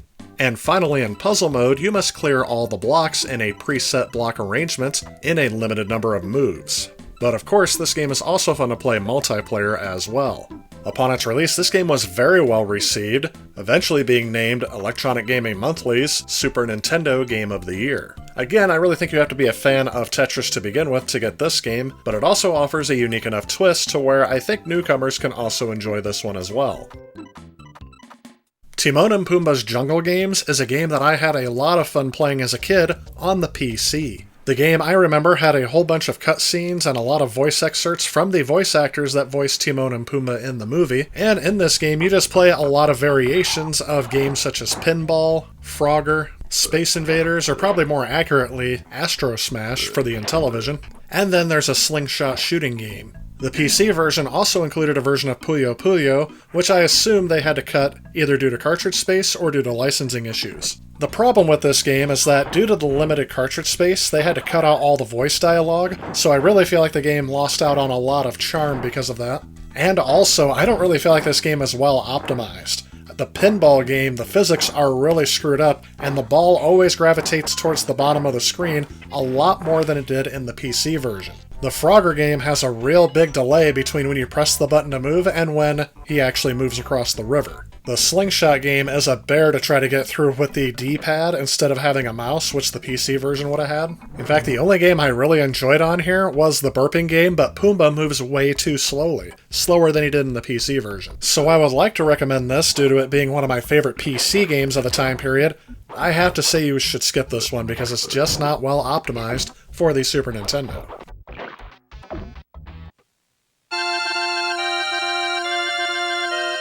Wario's Woods is known for being the last officially licensed NES game in North America, but it also got a port on the Super Nintendo because, in 1994, let's face it, most people would have played this on the Super Nintendo. This is also the only game that I am aware of on the Super Nintendo that features Wario as a character. This game is yet another spin-off of the Tetris concept, and maybe a hint of Puyo Puyo, but I was never really a big fan of this game. It's just a slight diversion that I would say if you're a fan of this style of gameplay, you should pick it up, but if not, it's easily skippable. I have very similar thoughts about Yoshi's Cookie, which is again another spin-off and twist on the Tetris concept, this time the pieces coming at you from two different directions. And again, this is fine, it's just something that really wasn't appealing to me, so I would say if you're a hardcore puzzle game fan, you could pick this up, but I wouldn't call it essential.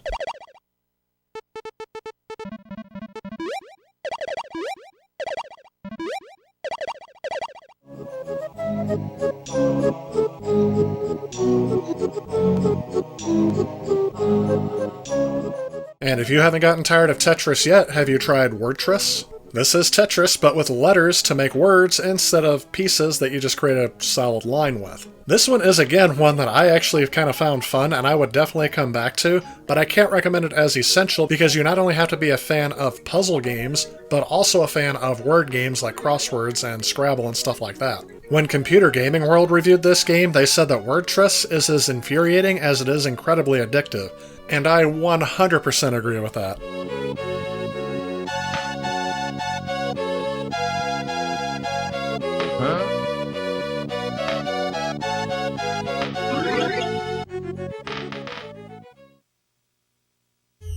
After playing through a variety of puzzle games on the system, I can definitely say that Tetris and Dr. Mario is by far my favorite on this list. But in all honesty, these aren't games that I really think of when I look at the Super Nintendo because these are games that I would consider to be short, kind of little time waster games. These are games that I can easily jump in and out of without having to dedicate a bunch of time to it. And while I find these games more appealing as an adult, as a kid I was really looking for games that I can sink my teeth into and play over a long period of time. But of course as a kid you have a lot more time as you do as an adult. But this is by no means an all-inclusive list, and I'm sure I missed a couple of titles that maybe some of you out there have as your favorites.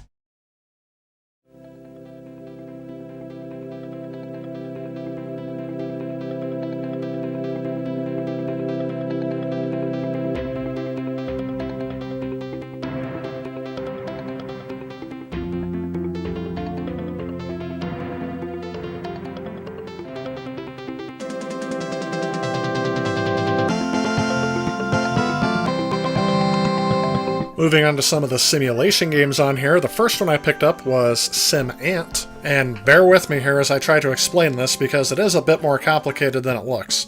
You play as an ant, and you're trying to build a colony, hence Sim Ant.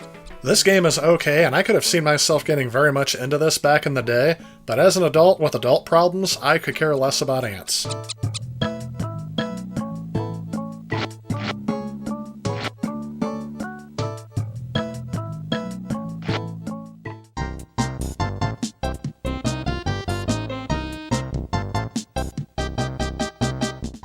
SimCity 2000 was another one of my most played games on the PC back when we got it in 1996. In fact, out of most of the modern ports that have been made to, I will still come back to this version and play it on the PC because it's just one of my favorites. So how does it hold up on the Super Nintendo? It actually does kind of an admirable job considering the resources that PCs had at this time versus the aging hardware on the Super Nintendo. But where this game particularly falters in my opinion is the lack of mouse support. I understand in the first SimCity there was no such accessory as the Super Nintendo mouse. Even if it was planned, they didn't have the ability to add it into the first game. But this game definitely suffers without it, and it is almost unplayable, at least in my opinion, without having the ability to move your cursor where you want to very quickly.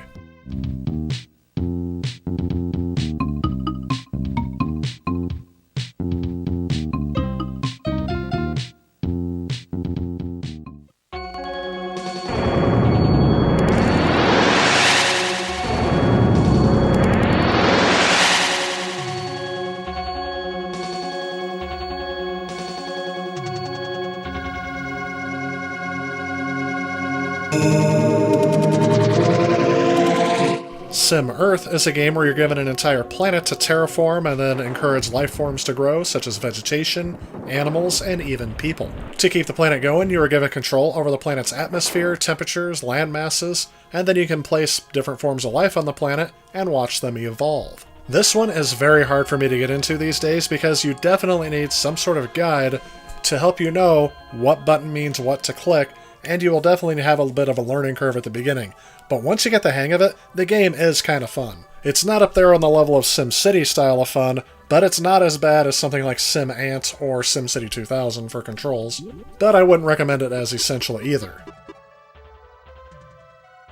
Civilization is another game that I remember very fondly on the PC, though not as much as something like SimCity, or even games like Age of Empires. I will say most of my experience is based with Civilization 2, but as far as I can tell, this is a pretty faithful port of the original PC version on the Super Nintendo. But again, as with some of the SimCity titles, I'm going to say the biggest thing that holds this game back is the lack of mouse support. It is a bit tedious to go through all the menus, but if you're willing to put up with all that, it actually is pretty fun once you get into the game. Game show games on the Super Nintendo were fun back in the day to play, and I think are fun to go back to. The first one I have here is Family Feud, which I will admit is probably the most dated out of the game show games on here because all of the surveys and data are from the early 90s. So for example, on a question on what do you not want to forget to do before you go to bed, charging your cell phone is not going to be on the list. But sometimes it is fun to go back and see what the answers would have been back then. Again, this game is more fun with more players. And this is a game I stream from time to time because it's just fun to see what the answers would have been, and we all usually have a good time trying to come up with these answers.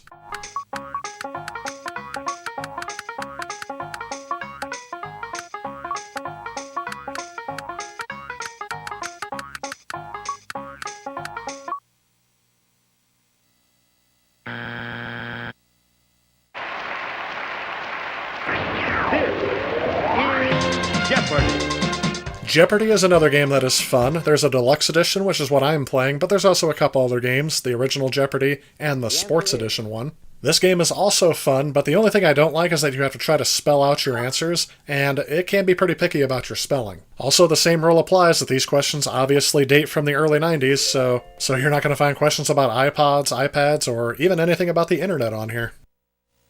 The answer is...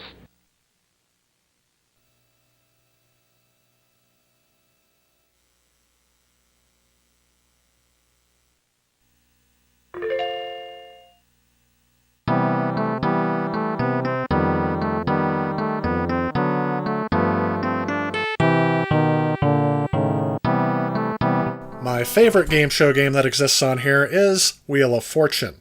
Again, there are two editions, the one that just says starring Vanna White, and the deluxe edition, but I'm going to let you know the deluxe edition is probably the better one to get, because the first one does not give you enough time to enter in answers. What I mean by that is the clock is just a lot more strict on that first edition, so deluxe edition is the one to go with.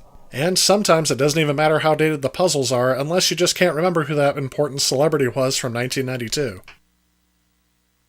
Choose a letter.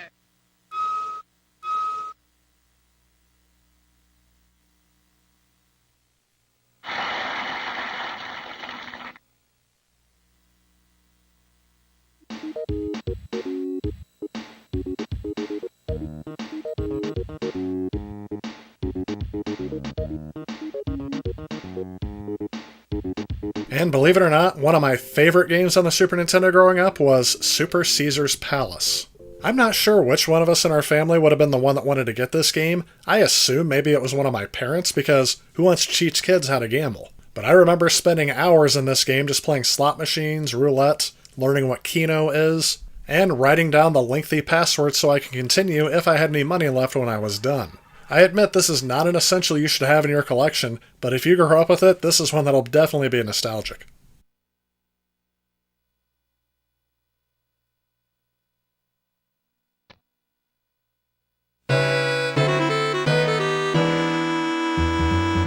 In terms of board games, I think Monopoly kind of defines that genre, so when looking at board games that made their way to the Super Nintendo, I think this would be an essential one to look at. And overall, this game is not bad, but this game is not fun to play against the computer, as I always feel like the computer is cheating. So if you're going to pick this one up, it's definitely fun to play with a second player, but not as fun to play single player. Super Battleship is okay, but I also want to note that I've only played the classic edition of Battleship on here. There's another version I actually haven't tried, so I can't give this game a full review, but other than that, it is the classic version of Battleship. Although I did find it strange that you mark 3 shots at a time, and then the computer gets 3 shots back at you. I think that's just to speed the game up a little, but I've never played it like that before this version.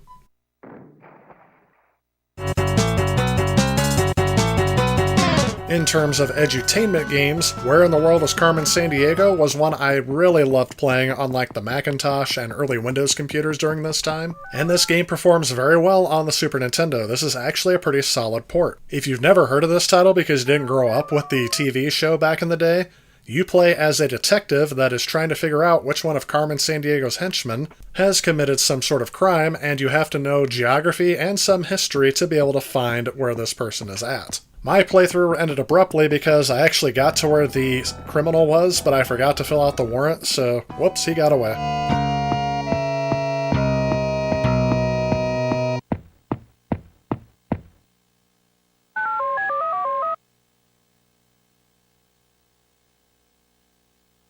Mario's Time Machine is just a neat little oddity. It's an edutainment title that I didn't grow up with back in the day, but I really do like history, and I found this game to be a little bit difficult even as an adult. Part of that is that I'm not really quite sure where to go, and I'm not motivated to figure it out more.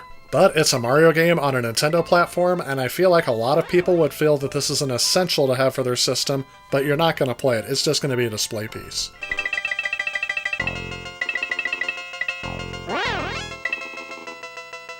I have very similar thoughts about Mario is Missing, although I am a little bit more motivated to play this because there are a lot more platforming segments in this game, but I always have to consult a strategy guide to figure out where I'm supposed to go and what I'm supposed to do. If I was a kid back in the day, I probably would have spent hours in this game just trying to figure it out, but as I've said before, adult now with adult problems. This can't be one of them. So, based on what I've said so far before about games that are meant for children that I'm playing as an adult, what do you think my opinion is of Mario's early years preschool fun? It's actually more impressive to me than I was originally thinking when I popped in the cartridge, because there are a lot of voice samples on this cartridge. Which, yes, if you're going to talk to preschoolers, you definitely have to have a voice associated with it, and somehow they were able to get all these voice samples on a cartridge. That's actually the only thing I found impressive about this title as an adult. But if you have young kids, I'm not quite sure if the educational content is still up to date enough for your average preschooler in modern days. You chose pig.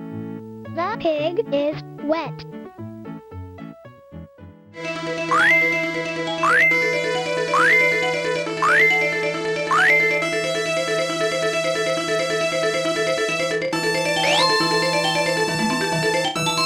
And the games I have saved for last are these toy simulation games. Most of these games play very similarly, in which you are going to play as some sort of military commander, and you're going to command your troops, organize where they go, build up resources, and then take down your enemy. And all in all, these games are well designed, however, they're not ones that I feel like will have a mass appeal. Even for someone like me, who would liken these games to something like Age of Empires that came out on PC in the mid-90s, these aren't necessarily ones that I'd like to come back to.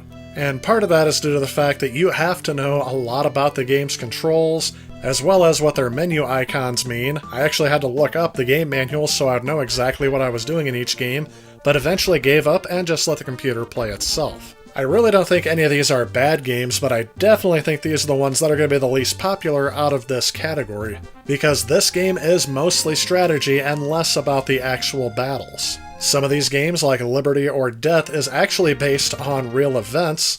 Another one in this list, Operation Europe Path to Victory, is actually a World War II simulator, but then you also have Romance of the Three Kingdoms, where you are going to be working your way through different periods of history in realistic settings with fictional stories. All in all, my review of most of these games is that it really does need mouse support for these types of games, especially when you're going to be moving a cursor over the map a lot more and then selecting options in a menu. And some of these games actually got mouse support, but some of them did not as well. So for me personally, I don't recommend a single one of these games for anybody, except for hardcore battle simulation strategy games of this time period. 21 games, 2 controllers, 1 sweet deal. Now you're playing with power. Super power. The Super Nintendo has a rich legacy that spans decades. It is marked by various revivals and adaptations that keep its memory alive in the hearts of gamers worldwide.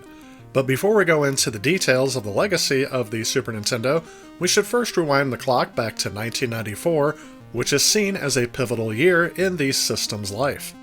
At that time, other systems were touting their add-ons and technical superiority, while Nintendo would head in another direction. The TurboGrafx 16 almost launched with its CD add-on, but it didn't really add much value, at least for North American consumers, and the system didn't fare too well. Even before 1994, the system would get a complete redesign, repackage, and rebranding. However, the system would be declared dead in 1994 in North America. Sega released their own CD attachment in the holiday season of 1992, and there were reports of Nintendo working on their own CD-based add-on for the Super Nintendo, first with Sony and then with Philips. Both of these collaborations would backfire for Nintendo. As a result of the deal with Philips, it would allow for one of the rare times that Nintendo would license their IPs to a third-party developer with little oversight and control. This led to the infamously abysmal titles on the Philips CDI, including 3 Zelda titles and Hotel Mario. As for Nintendo's partnership with Sony, Sony would decide to enter the market themselves and even kept the name of their project with Nintendo, calling their new console the PlayStation. And while a prototype of the Nintendo PlayStation surfaced years later, neither project, either from Sony or Philips, would see the light of day in the commercial video game market. Though it's a question long debated amongst gamers, one can only speculate how the video game market would be different today had Nintendo and Sony, or Nintendo and Philips, kept up their alliance. Instead of releasing add-ons to extend the capabilities of the Super Nintendo, Nintendo would eventually end up building them into their cartridges, starting in 1993 with the release of Star Fox, which is a completely 3D rail shooter, the first on the platform. Thanks to an embedded graphics chip marketed as the Super FX chip, the capabilities of the Super Nintendo were greatly enhanced. A few more games would utilize this graphics chip, but another trick that didn't require extra chips in the cartridge to extend the capabilities of the system was the use of pre-rendered graphics. With each project released by Nintendo using these tricks, Nintendo would advertise that this was done without the use of additional hardware being added onto the console externally. This not only helped Nintendo compete against Sega, but would also help them compete against the new consoles that were being released with more powerful hardware. When other companies were moving on to 32-bit systems and beyond, Rare and Nintendo proved that the Super Nintendo was still a strong contender in the market. In November of 1994, they would release Donkey Kong Country, which was a platform game featuring 3D models and textures that were pre-rendered on Silicon Graphics workstations. With its detailed graphics, fluid animation, and high-quality music, Donkey Kong Country rivaled the aesthetic quality of the video games that were being released on the newer 32-bit CD-based systems. In fact, despite being released in the last part of 1994, 6.1 million copies were sold, making it the fastest-selling video game in history to that point. The game would effectively convey to gamers that the early 32-bit systems had little to offer over the Super Nintendo, and it kept the Super Nintendo being a strong contender until the release of the Nintendo 64 in 1996. In fact, looking at the top 5 best-selling games in December of 1996, 2 of them were games for the Super Nintendo. In October of 1997, Nintendo would release a redesigned model of the Super NES, known as the SNES-101 model, and referred to as the new style Super NES. It would release in North America for $99, with some units including a pack-in game, Super Mario World 2 Yoshi's Island. Like the earlier new style NES model, it is slimmer and lighter than its predecessor, but it lacks S-video and RGB outputs that was possible through the multi-video connector in the earlier systems. This redesign was renamed to the Super Famicom Jr. in Japan at around the same time, however the redesign stayed out of Europe altogether. Taking a look at the console redesign, you could tell on the outside that the power and reset buttons were moved to be on the same side of the console, while the cartridge eject button and power LED indicator were actually removed entirely. Taking a look inside of the console, you can see that the hardware has been condensed into an SoC design, or System on a Chip. This would allow them to reduce the cost of the motherboard greatly, as they didn't have as many chips to produce for the system. They also took out the bottom expansion slot that was available on the Super Nintendo, as it was never used in the United States, but it would render it completely incompatible with Japan's exclusive Stellaview add-on. The console only natively supports composite video outputs, but you can re-enable the RGB video and S-video outputs with a few modifications. The internal RF modulator was also removed, requiring an external one if you wanted to have your console hooked up to an older TV that does not support composite video. Due to the SoC design of this system, it is highly sought after by Super Nintendo and Famicom enthusiasts, since its RGB video quality, if restored, is actually improved over earlier internal revisions of the system. And as far as I can tell, the console redesign shells are not as prone to yellowing as the earlier systems were. If you take a look at my childhood Super Nintendo, it has definitely gotten yellowed over the years, despite being well cared for in a smoke-free home. The yellowing of the older systems is due to the ABS plastic that was used in some of the casting on older Super Nintendo and Super Famicom consoles. It is theorized that with my system here, that there was actually two different batches of plastic used, which creates this two-tone look, with the outer shell mostly being yellow, but around the cartridge slot and the controller connectors, they're actually not as yellowed as the rest of the system. This whole process can be reversed with retrobreading, but I decided to go ahead and leave mine as is for now, and just got another system that doesn't suffer from this issue as much. As the early 3D console wars progressed, Nintendo would cease production of the Super NES in North America in 1999, about 2 years after releasing their final first-party game, Kirby's Dream Land 3. The final game to release in the United States was Frogger, and it was released a year prior to the console's discontinuation in 1998. However, Nintendo would continue production of both the Famicom and Super Famicom until September 25, 2003. A few years later, Nintendo would release the Game Boy Advance, a system that was seen as having similar capabilities to the Super Nintendo, and many Super Nintendo games were ported to the Game Boy Advance. This allowed gamers for the first time to have that kind of game experience in the palm of their hands and portable, but also introduced a new generation of players to the library of the Super Nintendo.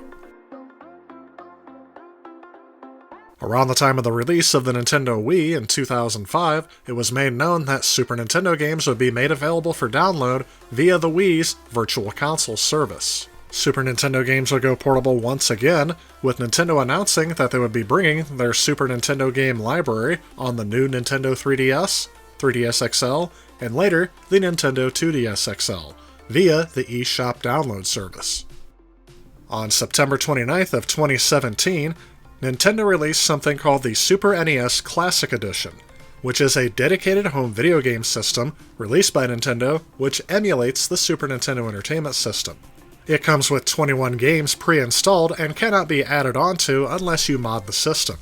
This console also includes the first official release for the cancelled Star Fox 2 that was originally supposed to hit the Super Nintendo in 1996 or 1997.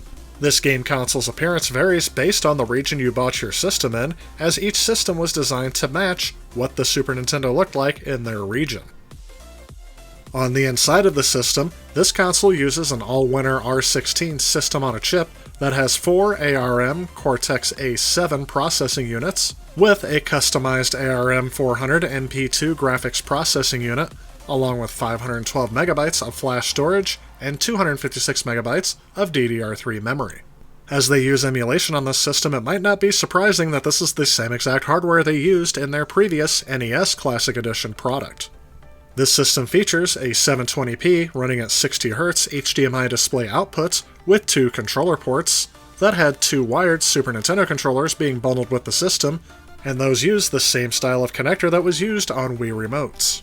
And yes, if you want to, you can plug these into your Wii remotes and use them to play Super Nintendo games via the Wii's Virtual Console service.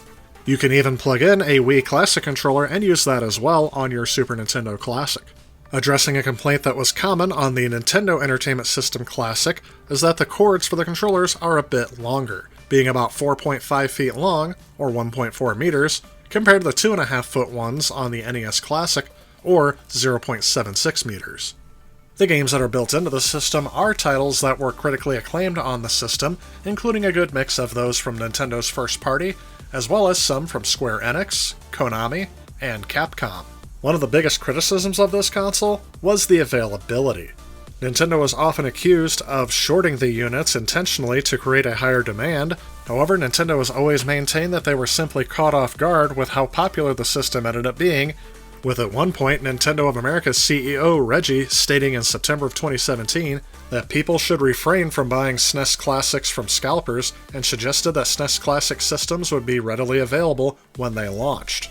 Nintendo would end up producing these systems a lot longer than they originally intended, and decided that after the 2018 holiday season, they would discontinue the NES Classic and Super Nintendo Classic, and did not have any plans to make any similar mini-console versions of any other home systems in the near future. And up to the present day, you can still play Super Nintendo games through Nintendo Switch's Nintendo Switch Online service, with new games being added periodically. By the time the Super Nintendo ended production, there were approximately 41.9 million Super Nintendos sold worldwide, with over 23 million of those systems being sold in the Americas alone, and about 17 million of them sold in Japan. Though these sales figures made the Super NES a huge success for Nintendo around this time frame, it failed to sell the number of units their original Nintendo Entertainment System did, which was around 61.91 million units. In the late 90s, the Super Nintendo was beginning to show its age, with a team of 5 Electronic Gaming Monthly editors giving the Super Nintendo scores of around 5.5 to 8 out of 10, criticizing how few new games were coming out for the system, and how dated the graphics and sound were compared to the current generation. Though the reviews in that magazine did state that the number of must-have titles for the Super Nintendo remained unsurpassed. Mostly the system was still being recommended due to the fact that you can find plenty of titles in bargain bins, and the system's redesign was very cheap as well. In 2007, the game website Game Trailers named the Super Nintendo as the second best console of all time, only behind the PlayStation, in their top 10 list of consoles that left their mark on the history of gaming. They specifically cited its graphics, sound, and library of top quality games. In 2015, the same website would name the Super Nintendo as Nintendo's best system of all time. Many other game publications since then have followed suit, putting the Super Nintendo as either the top console or very close to the top spots in a top 10 list. And perhaps due to its game library, the Super Nintendo console has been a target and goal for emulators ever since the system's discontinuation. Super Nintendo emulators started popping up online as early as 1996, and since then, some of the emulation projects have merged to form the standard Super Nintendo or SNES 9X, which is still supported in some variation to this day. Nintendo of America has maintained its stance against the distribution of Super NES ROM image files and the use of emulators, as it does with the NES, insisting that these things represent flagrant copyright infringement. Those who support emulation have asserted that their discontinued hardware production constitutes an abandonware status. The owner's right to make personal backups, space shifting for private use, the development of homebrew games, the frailty of ROM cartridges and consoles, and the lack of certain foreign imports have also been used to justify emulation and legally possessing ROM files. Despite the ongoing battle, unofficial emulators for the Super Nintendo remain available on most available hardware platforms. To be honest, I can't think of a single year that I've gone without playing a game from this system. It's always been hooked up to a television in my house, and it's something I constantly go back to, and a lot of my friends that I have when I come over and game with me want to play the Super Nintendo as well. The system boasts cutting-edge graphics and a rich library of games that made the Super Nintendo a cultural phenomenon, captivating a global audience and solidifying Nintendo's dominance in the market. The console's enduring legacy can be traced through its innovative contributions to gaming technology, its beloved game titles, and its profound impact on the industry's revolution.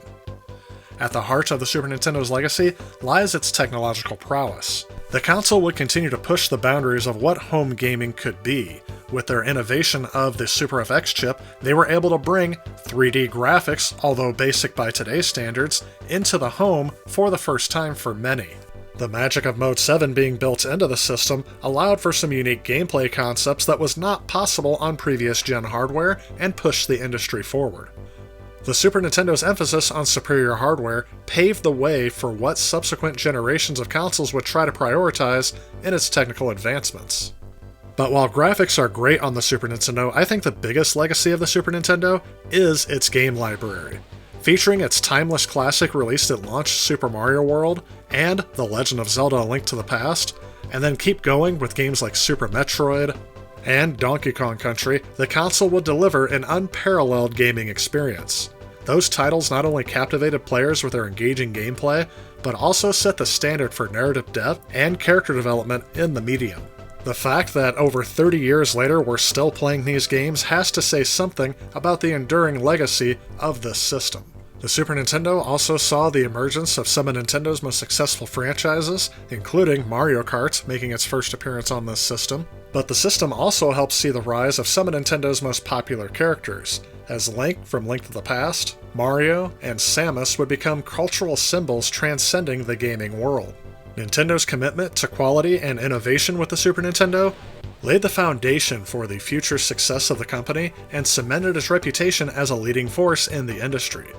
The SNES's impact is evident in the nostalgia it continues to evoke, with many gamers fondly reminiscing about the golden era of 16-bit gaming.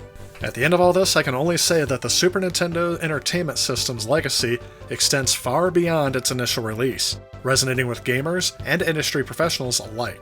Its technological innovations, iconic game library, and lasting cultural impact have left an incredible mark on the gaming landscape.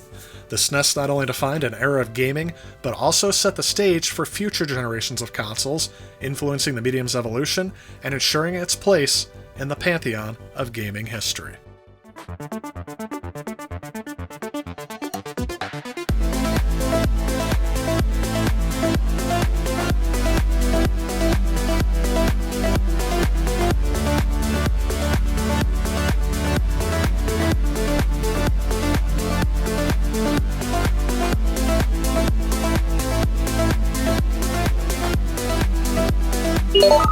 If you like this video and you'd like to help out with future projects on this channel, please consider supporting me on Patreon. Also, if you like what you see, please remember to leave a like and click that subscribe button on your way out. As always, I want to thank you all so much for watching, and I will see you all in the next video.